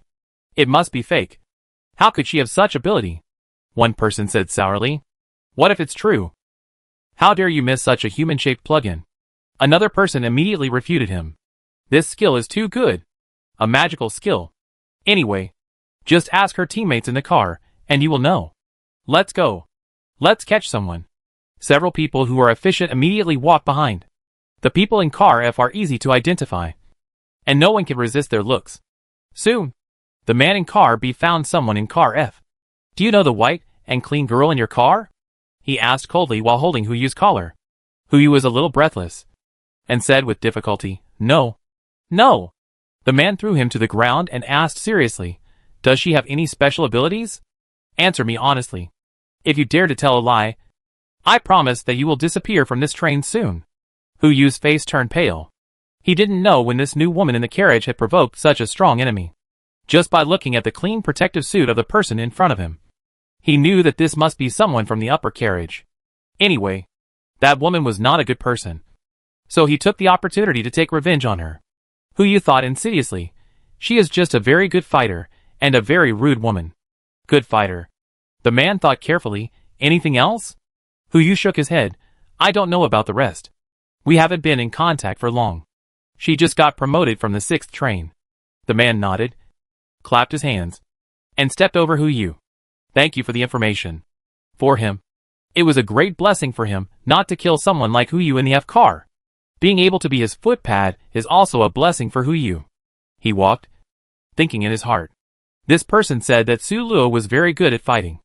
And judging from the unconvinced look, she should be the kind that can't be defeated at all. With such strength, there is really no need to lie. What benefits can she get from lying? Points? Not to mention that this woman seems to have no intention of helping them. Even if she does, such a thing can be easily seen through. Every time they go out and come back, they will feel uncomfortable. If she still has it after she's done, wouldn't she be exposed right away? So taking all factors into consideration, it can be judged that what Su Luo said is very likely to be true. Thinking of this, his breathing became rapid. He really needs such ability. I consider it when I get back. The man thought and went to look for supplies. In the evening, the man returned to the train early. Passengers on the train could not enter other carriages. So the man could only stand outside the F carriage and shouted loudly, That girl! Come out! Su Luo rolled her eyes and ignored him.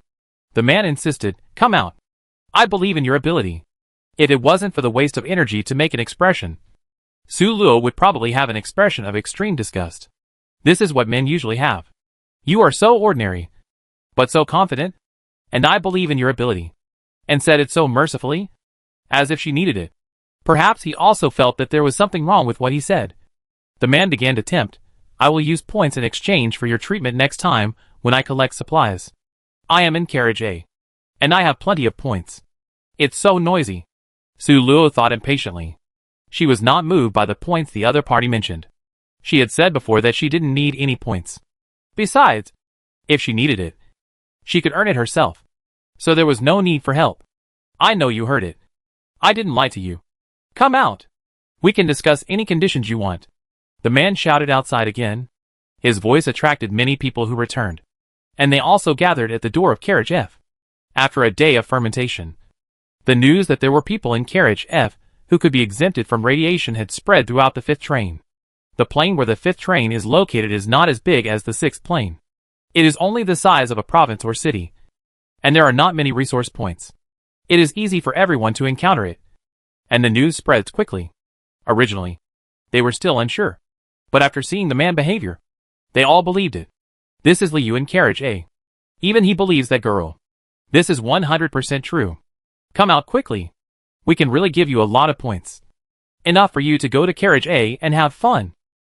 Another person shouted together. Everyone started to make a noise, hoping to get Su Luo out. Why don't you come out? Are you afraid to come out now, because you lied? We are sincere. It's not good for you to leave us alone like this. Someone threatened her. You can't hide in the F carriage forever. Right? If you don't come out now, we won't be so gentle when you come out later. I advise you not to be ungrateful. We think highly of you now, so we give you this opportunity. If we discover the secret that you are immune to radiation, you will be useless and will be retaliated by us. Su Luo smiled. Still not appreciative? These people outside are really ungrateful. She obviously doesn't want to come out, but they still have to nag her here. Su Luo twisted her wrist. It's my turn. Seeing Su Luo's figure appear at the door, everyone was immediately happy. Some people even shouted in disgust. You are so slow to come out. Are you deaf?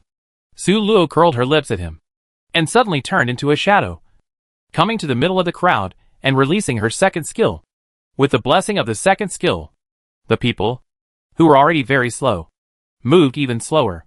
Su Luo casually released her first skill, and at the same time, she swept a large group of people with a sweeping kick. Then she rushed to the person who was still standing, lifted him up with great force, and used him as a weapon to frantically sweep the people around who still had attack power.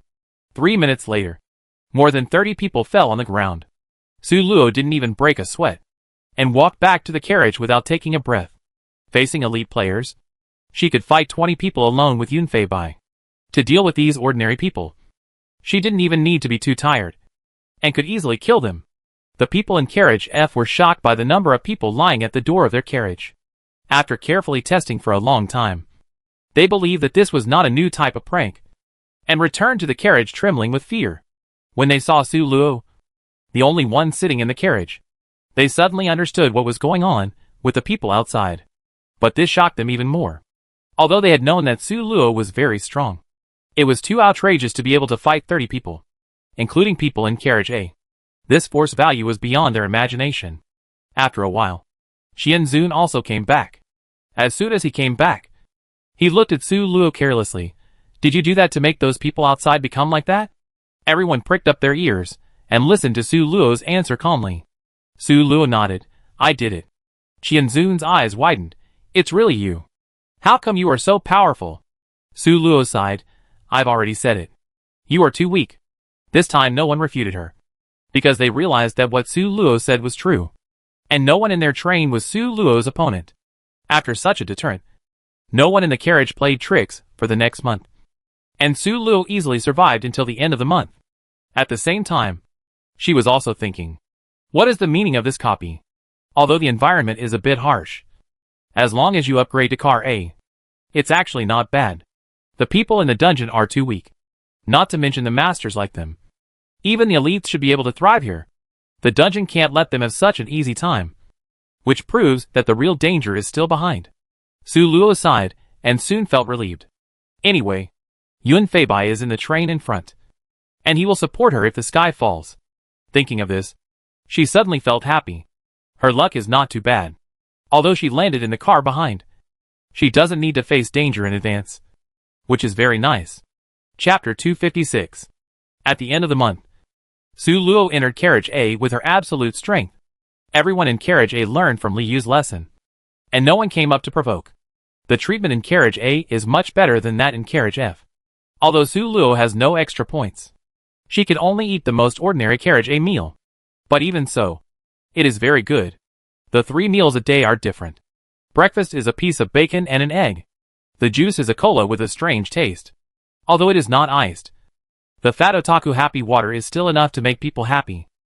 Lunch was ordinary stir-fried dishes, stir-fried cauliflower and meat. Although Su Luo said so, she had never eaten stir-fried dishes since she entered the dungeon. She missed it very much at this time, and it tasted very delicious. Dinner was pork chop. Although it was a small piece, it still had that high-end feeling. With a cup of 1982 Sprite, not really. She was as happy as a god. That's right. After a few months of adjustment, Su Luo's material desires have been reduced to this. You know, she used to drink milk tea every day, but now a cup of Coke can satisfy her. Not long after Su Luo ascended to Carriage A, Yun Fei Bai received a message that there were 2 players in Carriage A of the 4th train. According to Yun Fei Bai's description, these 2 players should be in the same camp as them, and their missions were the same, which was to go to the 1st train, so there was no conflict. However, these 2 players felt that there would be something very dangerous on the 3rd train, so they did not dare to act rashly. They knew that Yun Fei Bai's teammates were still downstairs, so they planned to wait for Yun Fei Bai to go up to understand the situation clearly, and after passing on the information, get information from Su Luo, and then decide what to do next. Yun Fei Bai was naturally going to refuse such a thankless job, but the 2 men kept pestering him. When Yun Fei Bai said this, his tone looked helpless. The 2 men said that if he didn't agree to help, they would fight in turns and prevent Yun Fei Bai from getting to Car A. He had already tried it before, and the 2 men should have just been promoted to the master level and were very weak. But after all, there were only 2 of them, and Yun Fei Bai didn't have any ability to recover. If he was fought in turns by 2 people, it would be really difficult to get up without paying a price. Under such circumstances, he promised to wait for his teammates. That is, when Su Luo came up, and let them harass Su Luo. After all, he would definitely tell Su Luo about the situation of the 3rd train. If they could get Su Luo to speak, then it would be fine.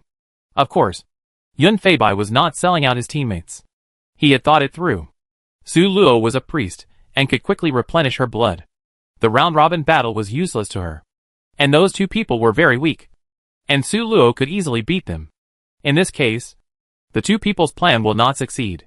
In addition, Yun Fei Bai also specifically mentioned one thing. That is, the 2 players above are hard to describe. Anyway, it is hard to forget the existence after seeing them. After reading Yun Fei Bai's words, Su Luo smiled. She wanted to go up and meet the 2 people to see what kind of monsters they were. Soon, it was the first time for Su Luo to collect supplies after arriving at Carriage A. Su Luo was finally able to appreciate the full picture of this plane. This dilapidated city has long been unrecognizable after the baptism of war. The cruelty of the battle can be vaguely seen between the ruins. What supplies are there in this place? Su Luo walked casually to the distance, and then entered a building. This building is considered a rare intact building in this city. Except for the collapse of the top floor, the foundation is intact. Most of the doors inside were wide open. Su Luo walked into a house, and found that the facilities inside were much more advanced than those in this world. But now most of them have been burned beyond recognition, and the occasional furniture is covered with dust, which shows that no one has cared for a long time. Su Luo can even imagine that at the end of this war, perhaps because of the enemy's cruelty or a small mistake, the nuclear power plant leaked, and the place was full of nuclear radiation. Those who can be moved have been moved away overnight, and those who cannot be moved can only be buried with this once prosperous city. Without too much emotion, Su Luo bent down and picked up a used battery. I don't know if this thing counts as supplies. I take it back and try. There was nothing worth taking away in this house. Su Luo tore off the cloth in the room and put it in her school bag and took it away. After leaving the building, before she walked far, Su Luo saw many people coming in and out of a building. She knew it in her mind. It seemed that this was a resource point. Su Luo hid in the dark and observed for a while, and found that the passengers were carrying wires and so on. After determining the target, Su Luo also walked into the building and started to carry. Look! Isn't this the big guy who broke into Carriage A in the first month? A person saw Su Luo and immediately started gossiping with the people next to him. Really? Why did this big guy come out to look for supplies? She should be the strongest in Carriage A. Right? A man wearing a construction site and he picked up from somewhere said in confusion. Hey, don't you understand this? Carriage A is full of hidden talents. She just caught him off guard before. Later, she must have used some method to get back at him, so that this woman could face the reality. Look, isn't she rushing out to find supplies so that she can stay in Car A? Oh, that's how it is. Listening to his companion's confident speculation, the construction worker nodded in sudden realization inside. She was so arrogant before, but now she is the same as us? A wretched-looking man next to him touched him and showed an expression that you understand and I understand. She is different from us rough guys. She is delicate and tender. if she wants to stay in car A. There are many ways. When he said this, everyone around laughed in a sinister way. Another short man even exaggerated and said, "She is really amazing. There is only one woman in car A." Hearing this, everyone laughed even more happily. That's right. She. The man who was speaking suddenly felt a chill on his neck. He glanced down in shock and saw blood gushing out of his neck. He wanted to express his shock and confusion, but he no longer had the chance to say it. The next second, the man fell to the ground. A second later, 4 or 5 more people fell to the ground with their eyes wide open. Dying with their eyes wide open. They didn't understand what was going on until they died. Su Luo wiped the blood on her face with disgust and left without looking back. She really couldn't understand. In a place where killing is not illegal, how could the weak dare to talk about the strong behind their backs so unscrupulously?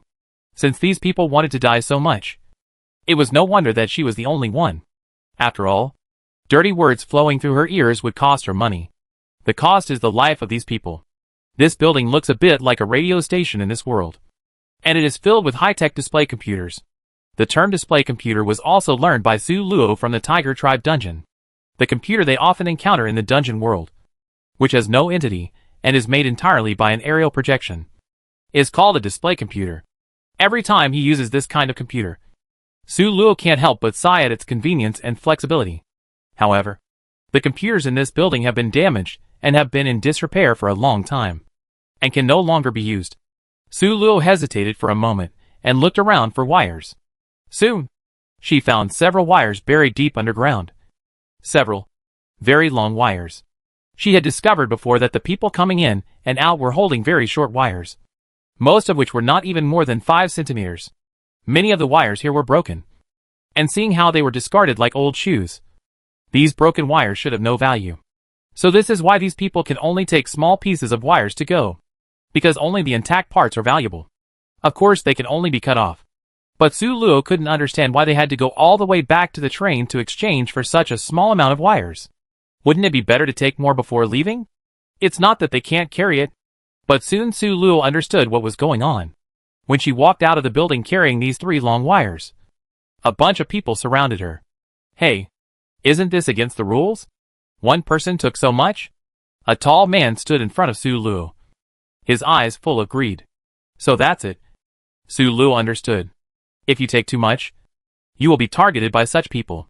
So it's better to take it back in small handfuls, so that these people will not bother to grab those little flies. The lackey next to him immediately echoed, "That's right. Why do you take so much? Do you understand that everyone who sees it will get a share?" As soon as he played the villain, the tall man started to play the hero. Let's put it this way. We won't make it difficult for you. You just need to give us 3/4.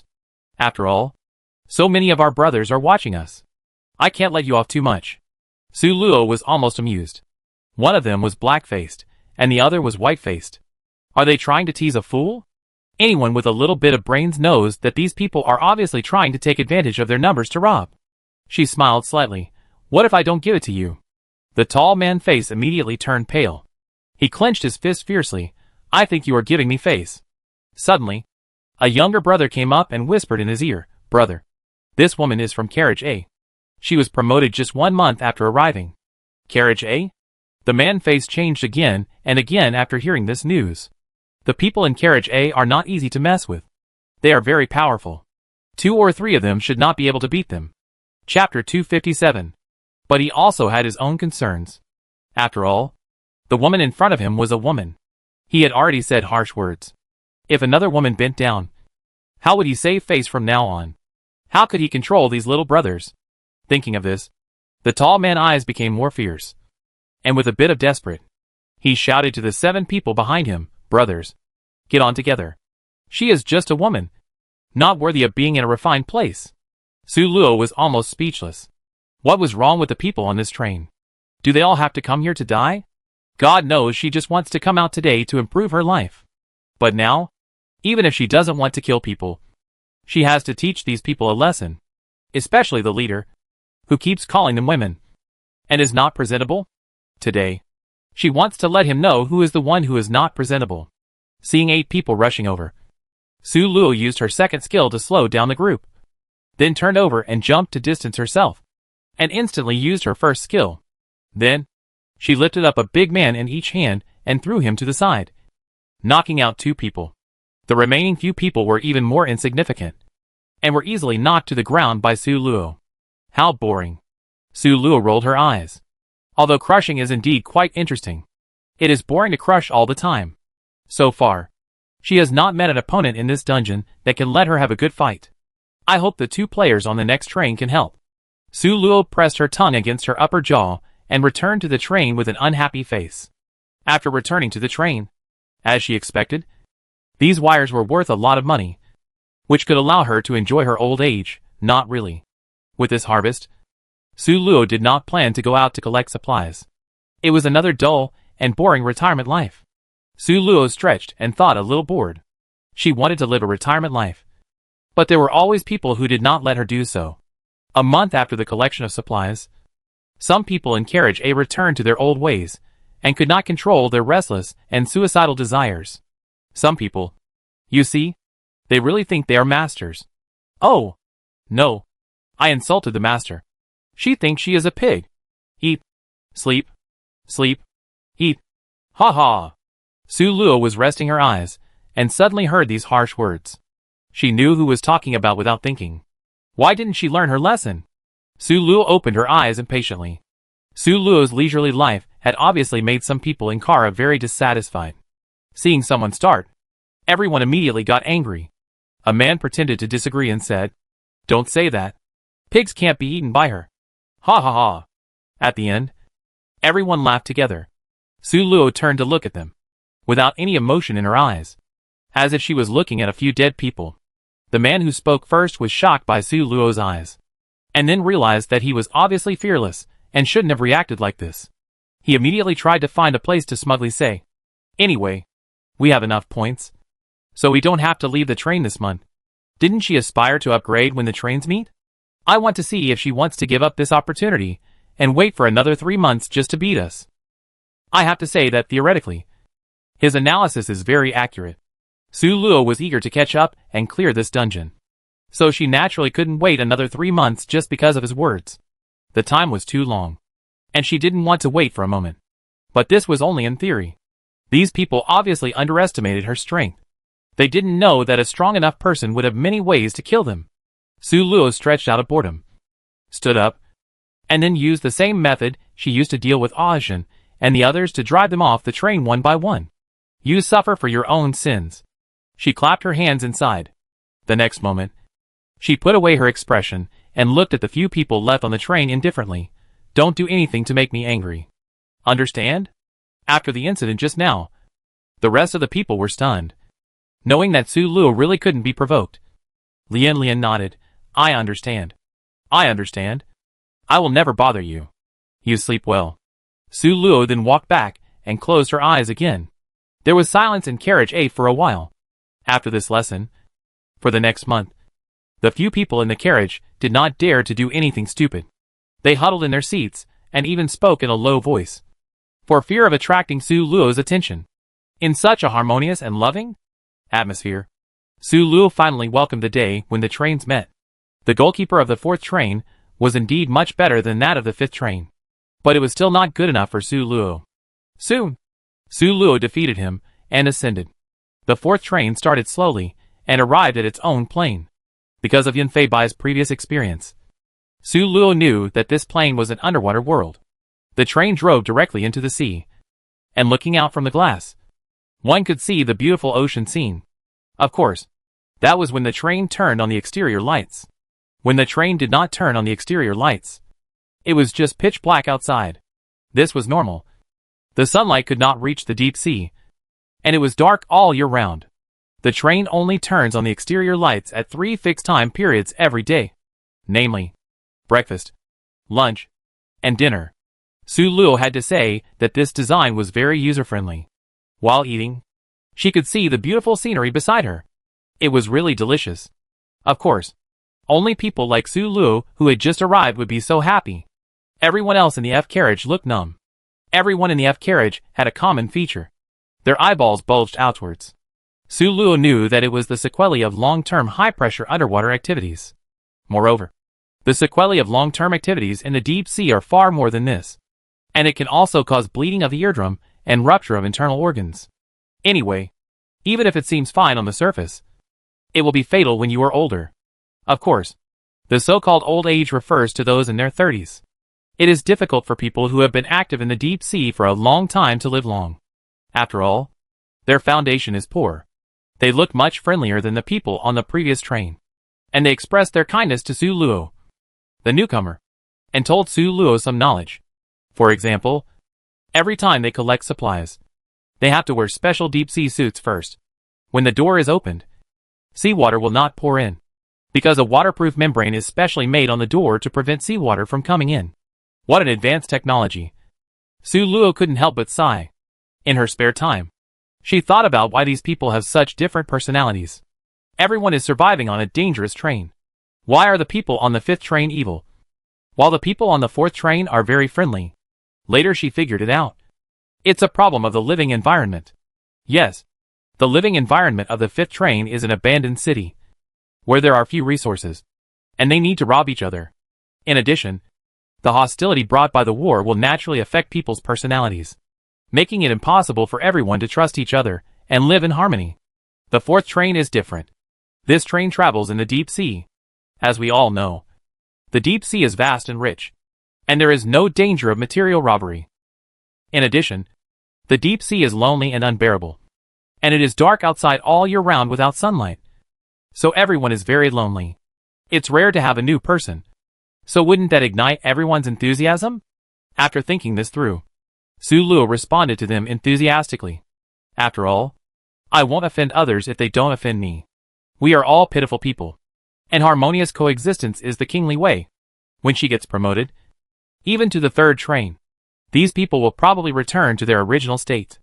After all, looking at the appearance of those people in the 5th train, and after being disturbed by her, it is estimated that no new people will get on for a long time. Speaking of the 3rd train, Su Luo sighed deeply. She had already received information from Yunfei Bai. The plane where the 3rd train was located was indeed very different from the lower 3 trains. It had to be said that the system was definitely thinking of relaxing the players' vigilance in the lower 3 trains, and then giving the players a big hand in the upper 3 trains. The intention was so sinister that it was frightening. A few days later, the first material collection of the 4th train began. Su Luo was very much looking forward to this event. She hadn't even died yet. She didn't expect that her first experience would be in a dungeon. The so-called deep-water suit is actually a bit like an astronaut's space suit, with a glass cover on the head and a small hole connected to the oxygen tank behind. She couldn't understand the material of the suit, but it felt very strong. Of course, Su Luo didn't tear it off to try. Her spirit was still normal. Su Luo was very excited about this dive. But the others in the F car were very worried about her, and kept instilling diving knowledge in Su Luo. In their opinion, a person who has never dived for the first time will definitely feel dizzy because he can't adapt to the water pressure. But how could Su Luo be an ordinary person? She was a person whose body was strengthened by countless attribute points. For Su Luo, such water pressure was just a slight pressure. After a while of adapting, she could swim in the water like a fish in water. The people in the F carriage didn't understand that Su Luo became like this because of the attribute points. They thought Su Luo was gifted, and her body was beyond ordinary people. They were all amazed and envious of this. Your ability is especially like a big guy in the A carriage. He has the ability to avoid seawater pressure. A girl in the F compartment said to Su Luo enviously. Such a skill is too important for those people in the 4th train. With this skill, they don't have to worry about their health, and their ears won't bleed every time they come back from collecting supplies. Su Luo's eyes condensed. It was another innate skill. She always felt that something was wrong. These people's special abilities couldn't be just for show. They must be very useful for the progress of the dungeon. But now is not the time to think about these things. She declined the invitation of the girl in the same compartment and swam away alone. Chapter 258. There is also a powerful searchlight on their heads, which can illuminate the area within a radius of 5 meters. Su Luo knows her own strength and does not need points. So this time she came mainly to enjoy the scenery. The country bumpkin, who has never been to the seabed, wants to see the world. This is also the reason why she rejected the girl. She can't delay her. Right? There are small corals of various shapes on the seabed, which are colorful and beautiful. There are small fishes swimming around the corals. When they saw Su Luo coming, they felt threatened and immediately burrowed into the sand. After swimming for a while, a big and ugly fish slowly swam over. This fish was really ugly, with wrinkled skin like a toad, protruding lips, and huge fangs. As if I would fight to the death with anyone who dared to say I was ugly. Su Luo thought about it, and released a skill to hit the ugly fish. She wanted to take some supplies back to avoid being accused of not doing her job by the people in the car. The most important thing was to see how powerful her skills were against these marine creatures. If the power is high, then everyone is happy. But if the damage is low, then she should consider being conservative. You can't swim far away to enjoy the scenery when you know you can't beat it. Right? She can swim, but her skills are really average. Even though the speed is increased so much, it is difficult to swim faster than the fish in the sea. Fortunately, her skills did not let her down. With one skill, half of the ugly fish's blood was gone. Su Luo continued to work hard and released another skill to kill the ugly fish. In the seabed, the bigger the animal, the higher its lethality. If they are not lethal and still grow so big, aren't they born to be dinner for others? So Su Luo can beat such a big ugly fish half to death with her first skill, which means she can basically float in the sea. Of course, if she is unlucky and encounters sharks, whales, etc., Su Luo can only run away quickly. After all, she has no interest in fighting such a huge monster. However, Su Luo's luck was worse than she thought. Not long after, she was spotted by a giant octopus. How big is giant? It was twice as tall as Su Luo. When she heard the sound of the water flow, she turned her head quickly and saw a giant octopus that was bigger than she thought and was swimming towards her. Su Luo, she hated it. There was no way. Su Luo had to swim back quickly, hoping to get rid of the octopus. But as mentioned before, her speed on the seabed was not fast, and she could not outrun these animals known for their speed. Seeing the octopus getting closer and closer to her, Su Luo bit her lower lip and was extremely reluctant to release her talent skill, moving to the train and running away. The third train was very dangerous, and the second and first trains would be even more dangerous. She originally planned to use such a life-saving skill at a more critical time, but she didn't expect to use it now. Ah! Is there any way to not use this skill? Su Luo shouted in her heart. Suddenly, a white light shone from her body, and Su Luo was full of confusion. What was going on? Suddenly, she felt as if she had a new connection. This was box jellyfish. Su Luo's eyes widened in surprise, and she saw the nearly transparent box jellyfish swaying up and down at her twice, as if greeting her. Then it swam towards the giant octopus. Seeing her actions, Su Luo's original surprise turned into worry. Can such a small box jellyfish cause damage to such a huge creature? It turns out that it can. Not long after the box jellyfish floated past, the giant octopus began to move slowly, and then collapsed. Awesome. Su Luo was dumbfounded. Such a giant fell in front of her, and the shock to Su Luo was no less than a tall building collapsing in front of her. In the dust, the translucent box jellyfish floated out of the dust beautifully, and then rubbed Su Luo's cheeks separated by glass intimately. Su Luo could feel the meaning of coquettishness from the connection in her heart. Of course, there was also a little complaint, complaining about why Su Luo didn't let it out for so long. Su Luo smiled bitterly. Little ancestor, I also want to let you out. But the problem is that I didn't know you could still come out. Speaking of this, she couldn't help but laugh. This time the box jellyfish reappeared, which was a big surprise for her. Since the aquarium copy, Su Luo had no hope of seeing the box jellyfish again, although sometimes she would think of it. And even because of it, she searched for pictures of the box jellyfish more frantically. But Su Luo never thought that they would meet again one day. How did you get out? Su Luo even had a little tear in the corner of her eyes. I was really surprised. I missed you so much. The box jellyfish rubbed Su Luo again, and then used the connection between the two to express his emotions. After a series of complex emotional transformations, Su Luo sighed helplessly. The box jellyfish didn't know how it came out. It just felt Su Luo's long-lost call and came out.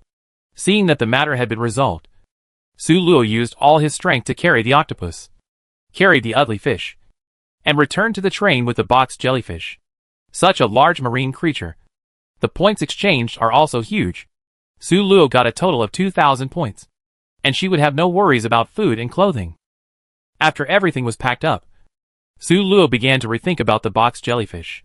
First of all, it is certain that the sudden appearance of the box jellyfish must be related to this copy. Otherwise, it would not make sense for it to appear before and suddenly appear now. Su Luo frowned, becoming more and more confused about this copy. The box jellyfish felt that its owner was using his brain crazily, and swayed to the top of Su Luo's head, pressing Su Luo's head with its transparent tentacles, as if it wanted to give her a massage. But its tentacles were soft and a little cold. It usually hurts people with venom, so it doesn't have much strength. Su Luo was amused and took it down and held it in her arms. Can you go back to where you came from now? Su Luo tilted her head and asked the jellyfish. The jellyfish crossed its two tentacles and waved them, indicating that there was no way. Su Luo had a headache. Wouldn't you be exposed to everyone's sight all the time? This is hard to explain. The box jellyfish paused for a while, and suddenly broke free from Su Luo's arms. When Su Luo thought it was angry because she wanted to hide it, the box jellyfish floated to the top of the train. It was very transparent, and it almost blended into the silver-white train. In addition, ordinary people generally don't have the habit of looking up at the ceiling, so the top floor is hidden and reliable, and it effectively hides the box jellyfish. Su Luo breathed a sigh of relief and smiled, and gave the box jellyfish a thumbs up. Awesome!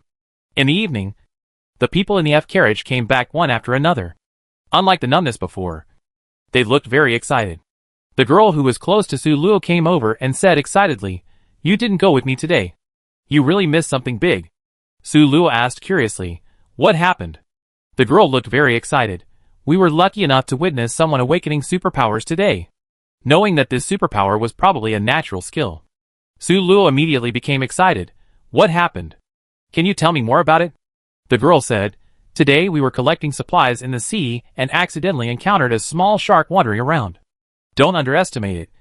It's small, but sharks are not small in power." Su Luo nodded, and as a qualified listener, she echoed, "Yes. You are in danger." The girl continued with great interest, "That's right. We were so nervous at that time. And then the shark started swimming after a boy." Su Luo raised her eyebrows. "And then this boy awakened his talent, superpowers?" The girl didn't notice Su Luo's slip of the tongue, and nodded excitedly. "You are still smart. You can guess this." Su Luo pretended to be curious and asked, "So what ability is it? What makes you so excited?" When the shark was about to bite the boy, he suddenly emitted golden light all over his body, and the shark just couldn't bite him. "I guess it's an ability like invincible golden body," the girl said enviously. Another critical moment? Su Luo frowned and thought about it. She was quite similar to that person in this respect. Both of them developed new abilities when they were about to die. But there were many differences. For example, she summoned a box jellyfish, while that person awakened a talent skill. And I was in a false crisis because I had a natural skill that allowed me to escape quickly. But that person was really going to die. What about the person before? Su Luo suddenly asked. How did the person who awakened the skill you mentioned before awaken? The girl looked at Su Luo with a sly smile. Do you also want to find a pattern from it and become the next person with superpowers? Su Luo smiled calmly, neither admitting nor denying superpowers. Who doesn't love it? The girl really misunderstood, showing an expression of I know, and said with a smile, don't think about it. Someone has thought of this a long time ago. But the two people's awakening methods are completely different. She spread her hands helplessly. The previous person seemed to be a talented player, and he awakened as soon as he entered the sea. He is like that. There is no reference value at all. Su Luo nodded thoughtfully, but did not agree with what the girl said. She believed that there must be a pattern here, but she still needed examples to discover it. However, the first thing that can be confirmed is that the abilities awakened by the passengers in the dungeon are probably not given by the dungeon, but are inherent to them. This can explain why Su Luo can summon box jellyfish. After all, box jellyfish is something that Su Luo can no longer summon in reality, and does not exist in this dungeon. Chapter 259. If it wasn't the crisis that prompted the passengers to awaken their skills, then it was probably because of need. Just like when I needed the box jellyfish to escort me. The box jellyfish came out. That person needed the golden body to save his life. So the golden body came out. The one before that needed to withstand pressure. So that ability came out. But it doesn't make sense to say this. After all, it's not like people haven't died here before. If they can come out whenever they need to, then this is heaven. Wait. Su Luo suddenly widened her eyes. What if we combine the two previous speculations together? The abilities they awakened are all inherent, and they will awaken their abilities when they need them. If we combine them together, it means that they have their own abilities, but they are hidden after entering here. They need their own needs to stimulate them. It's interesting. Su Luo pondered this speculation, and the more he thought about it, the more reliable it seemed. If this is true, then it is worth pondering who the passenger in this copy is. They don't have their original memories, but they have retained their common sense. No, that shouldn't be said. It should be said, they have been deprived of certain memories, and these people themselves probably have their own abilities. It just depends on whether they can encounter the right environment to stimulate them. Thinking of this, Su Luo made a bold guess that the passengers in these trains were all players. In this way, things become reasonable, and Su Luo slowly restores this world. These people are all players who died while doing tasks. After they died, they did not disappear directly, but their related memories were erased, and they stayed here. Su Luo looked up at the ceiling. The box jellyfish felt the inner peace of its owner, and was staring at her without blinking. Su Luo smiled, then sat up straight, and sent her guess to Yunfeibai. The world Yunfeibai was in was still very dangerous. At this point, he had not returned to the train. It was not until 1 o'clock in the morning that Su Luo received the news from Yunfeibai. I think your speculation makes sense. Do you have any acquaintances in the real world who died in the dungeon? Maybe we can find them here. Su Luo smiled and shook her head. I don't have any acquaintances. Besides, even if there are, it would be difficult to find so many people. Right? The most important thing is, even if we find them, what can we do? Can we bring them back? Can we rescue them? Su Luo asked 3 questions in a row, leaving Yunfeibai on the opposite side speechless. Indeed, even if there are acquaintances here, it is not certain that they can be found, even if you are lucky enough to find it. Is it a happy thing to face an acquaintance who has lost his memory? You can't take it away, so you are just sad. Time flies. A month has passed, and it's time to upgrade the carriage. Su Luo came to carriage A at lightning speed to face the final test. Are you the partner of that guy? A girl who looks cute and lovely asked. Su Luo nodded. There was nothing to deny. After all, she came here alone. When the girl saw Su Luo admit it, she immediately said with confidence, your boyfriend told you everything, right? Tell me the situation up there. Su Luo sneered. You are so confident. Not to mention that I can beat both of you in a round-robin battle. Just say, if I give up this mission, won't you still have to go up? Or give up and fight me to the death here? The girl's partner, a slightly handsome boy, hugged his girlfriend who had just been scolded, and comforted her distressfully. It's okay, baby. She is just a shrew. She is jealous of your intelligence and beauty. And she dared to talk to you like this because she was blinded by jealousy. Faced with such exaggerated and unrealistic comfort, the girl said seriously, brother, I won't get angry with such a woman. It's not worth it. I also know that she is jealous of me. To be honest, I feel sorry for her. Su Luo, ? Excuse me? Are you okay? She was confused by this confusing conversation. Not only did she suspect that the people on the other side were 2 idiots, but she even felt a long-lost sense of familiarity. What was going on? No wonder Yunfeibai said that it was hard to describe these 2 people. So this is what is called hard to describe. It is really confusing. Seeing that they were still going to continue the trend of brother and sister, Su Luo quickly interrupted their nonsense. Aren't we going to have a round-robin battle? Come on.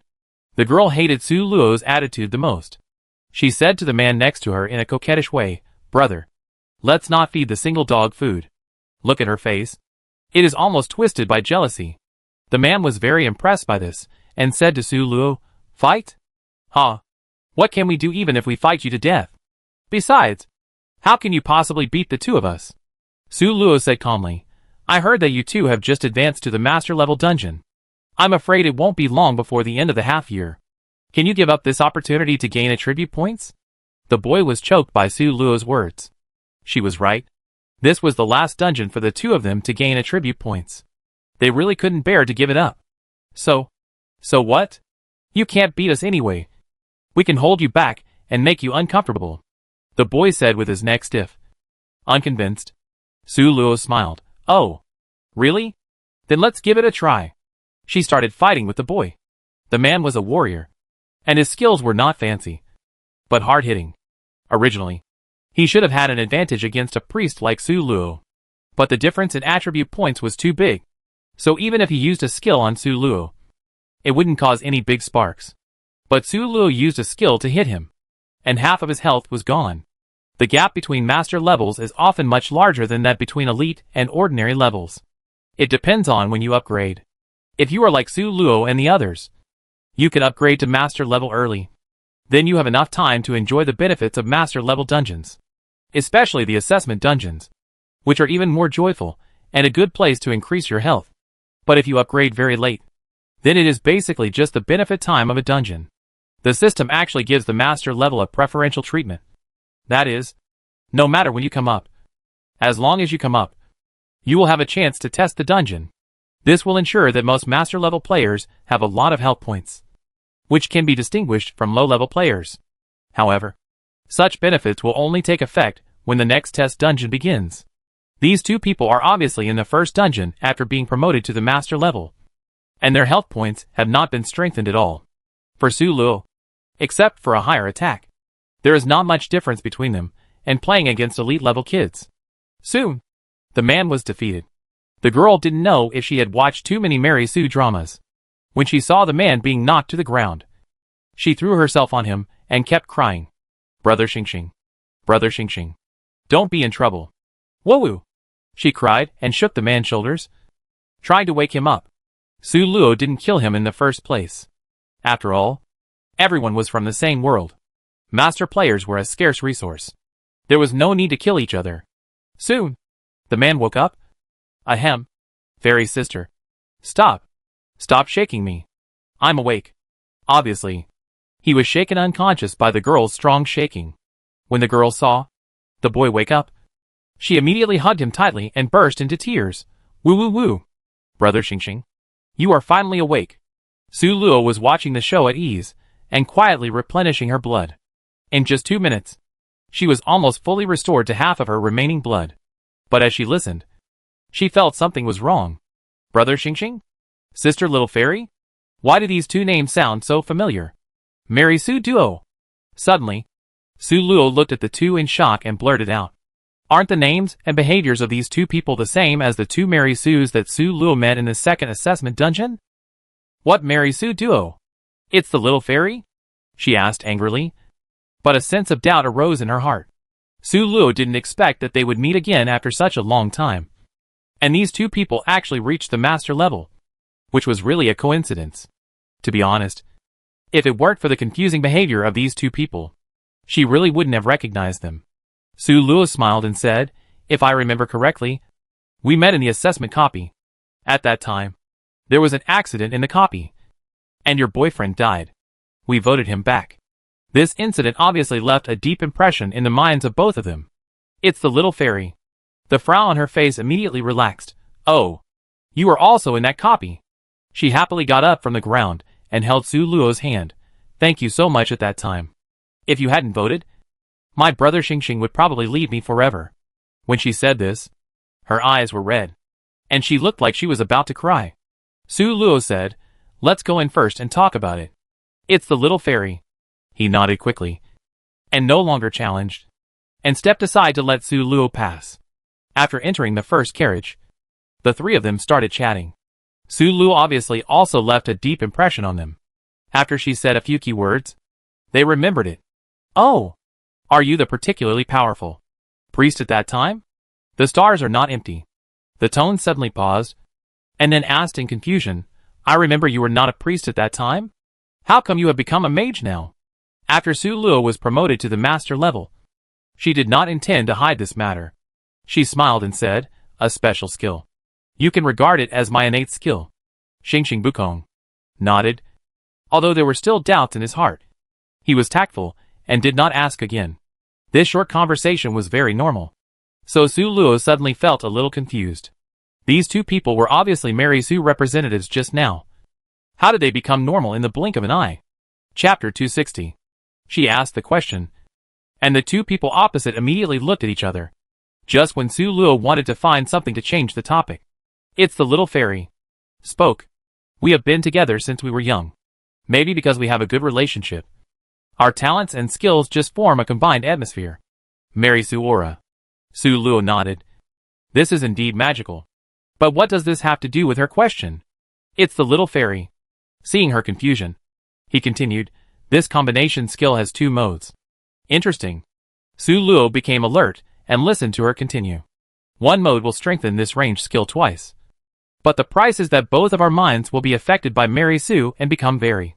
Her expression was a little hard to describe. And the face of Xingxing Bukong next to her also turned red. Su Luo twitched her lips. But she was kind enough not to tell them that they were also hard to describe now. It's the fairy. Then he said, the other one will not be affected. But it will only work if the enemy thinks we are Mary Su. And the power of the skill will be weakened. Su Luo nodded. So, you two chose the second one? Not entirely. She said with a thankful tone, we chose the first one at first. But after that, we realized that without reason, even if the Mary Su halo is turned on, something might go wrong. Su Luo knew she was talking about the time when Stars Are Not Empty almost died. That time, the two of them were really so suicidal that Stars Are Not Empty was not voted out. But, in fact, I think that the fact that you were able to win everyone's votes that time may also have been due to your Mary Su halo. Su Luo raised an eyebrow and said, it was the little fairy. Nodding. It may be true that the halo helped us. But a life dominated by Mary Su's love brain is too terrible. After discussing it, we used the only chance to change it. So that's how it is. Since they are old friends. Su Luo doesn't mind telling them the truth. The plane where the third train is located is a zombie plane. What? The two people shouted in a low voice. Zombie plane? Then are the zombies' damage high? Su Luo shook his head. I don't know if it is high. But it is true that being tickled will definitely cause mutation. The mutation time is very short. And they will lose their minds within 2 minutes. Xingxing Bukong asked with a lucky tone, what about the players? We are so much stronger than ordinary people. So we should have stronger resistance. Right? Su Luo shook her head and said seriously, the zombies in the third train plane are very powerful. So most of the passengers who can survive there are also very powerful. Much stronger than the people on our level. This is exactly what she is worried about, with my partner's strength. It will take several moves to deal with the people in the A car over there. Stars Are Not Empty. The two of them looked unhappy when they heard this. Although they had never fought face to face with Yun Feibai, they could guess a little bit from Su Luo's appearance. Although it seemed simple after a few more moves. It was a huge qualitative change compared with the lower 3 trains. In the lower 3 trains, they didn't even need to use skills. And they could kill them in seconds with bare hands. In addition, Su Luo also revealed an important information. The passengers of the third train have awakened their talents. This also surprised the two. They are all master players. And no one is a fool. After meeting several people with special abilities in these carriages, although they could not guess the truth of this world, they knew in their hearts that those abilities were similar to their innate skills. Su Luo saw them frowning and returning to their seats, lowering their heads in thought, and felt quite satisfied. Although they were acquaintances, she naturally could not casually reveal so much information for the sake of the almost non-existent old relationship. Now telling them the above situation all at once is naturally to win their hearts. After all, when they get up there, they will soon understand the situation there. She is now offering a gift to the Buddha, and building a good relationship with these two people in advance will be a great help in the future. After all, the third train is already so difficult. And Su Luo knows without thinking that the second train will be even more difficult. In that kind of place, it is a little difficult for her and Yun Feibai to rely on it alone. The most important thing is actually the first train. Su Luo's goal is to go to the A compartment of the first train. Anyone with a discerning eye can see that going to the A compartment of the first train must be a hidden task. Although it was a bit difficult to obtain the attribute points that were so obvious, she was not willing to give up easily. It didn't matter if they couldn't get them. After all, they could withdraw at any time after completing the task. She kept these two people now, so that they would have an extra helper when the time came. The fourth train. The rest of the time was very boring. In addition to going out for a walk every time, Su Luo's only pleasure was to watch the Mary Su duo perform the Mary Su drama. because the two of them always surrounded Su Luo. The box jellyfish had to hide all the time to avoid another round of questioning. When the trains met, Su Luo and the other two boarded the next train easily. Although Carriage A was indeed quite capable, Carriage F was still easy for them. The system pretended to be kind for a while, and reminded them when they were about to upgrade the train. Ding! The danger of the third train may be far beyond your imagination. Do you want to upgrade it? Su Luo sighed. If it weren't for the mission, she would have been a safe and comfortable assaulted fish in the underwater world. Who wants to come up and die? The people in the F carriage of the third train looked fine, except for the bruises on their faces.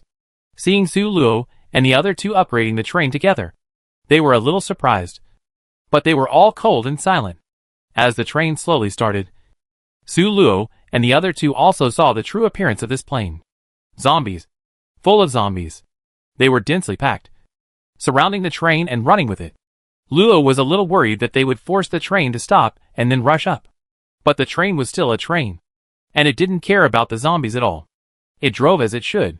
The zombies on the rails were crushed and blood flew everywhere. Looking at the persistent zombie army behind, Su Luo was a little confused. How should they get off the train to collect supplies? Surrounded by these zombies, they couldn't get off the train at all. The train was still speeding, and Su Luo's eyes moved away from the zombies and began to observe the surrounding environment. The map was still based on big cities, but it seemed that this plane contained a lot of things, including high-rise buildings. The fifth train is also a city map, but the difference is that the city there is in ruins and filled with smoke of war. This place is completely different.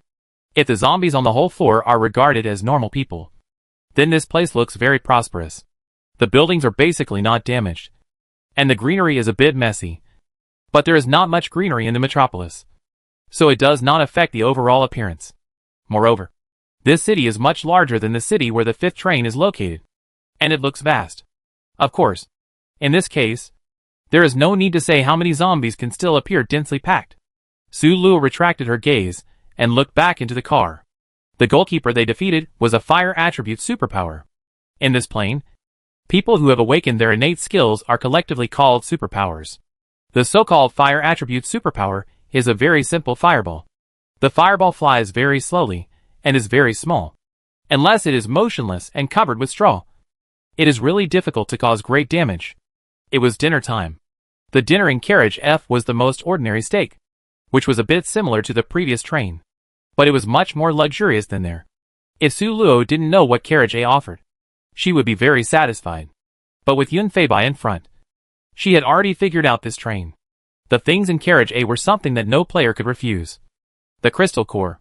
This crystal core was common in novels, dug out from the skull of a zombie. But unlike in novels, this kind of crystal stone was not available to every zombie, and it was very precious. Only zombies that have awakened special abilities have this kind of thing. And not to mention that such zombies are much harder to fight than ordinary zombies. Just to say that the number of such zombies is also very small. Most of the zombies encountered are surrounded by zombies, and it is difficult to encounter them. In the best package of carriage A, passengers will be provided with a crystal core every month. After Yun Feibai finished eating, he felt a warm current on his body, and then he was slightly strengthened. He estimated that he might have a few more attribute points. This discovery surprised both of them. After all, who doesn't want this kind of attribute points that can be easily obtained? The way to obtain points on this train is different from the previous ones. In addition to collecting supplies, there is another way. Hunting zombies. Each zombie is worth 1 point. And the luxury package in carriage A requires 1,000 points. Su Luo silently calculated in his mind, I can go out 3 times a month, so I have to hunt 300 zombies each time. Of course, there are shortcuts.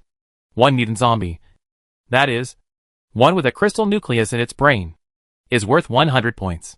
Just from the number of points, you can see how difficult it is to obtain the crystal core. Su Luo looked at the small jellyfish still floating in the sky, and felt more at ease. I don't know if the jellyfish's poison can kill the zombies. If it can, then her plane will be too happy. A few days later, Su Luo found that the train was heading into a tunnel. The tunnel was dark, and there seemed to be nothing. However, as they went deeper, the number of zombies around them was obviously decreasing.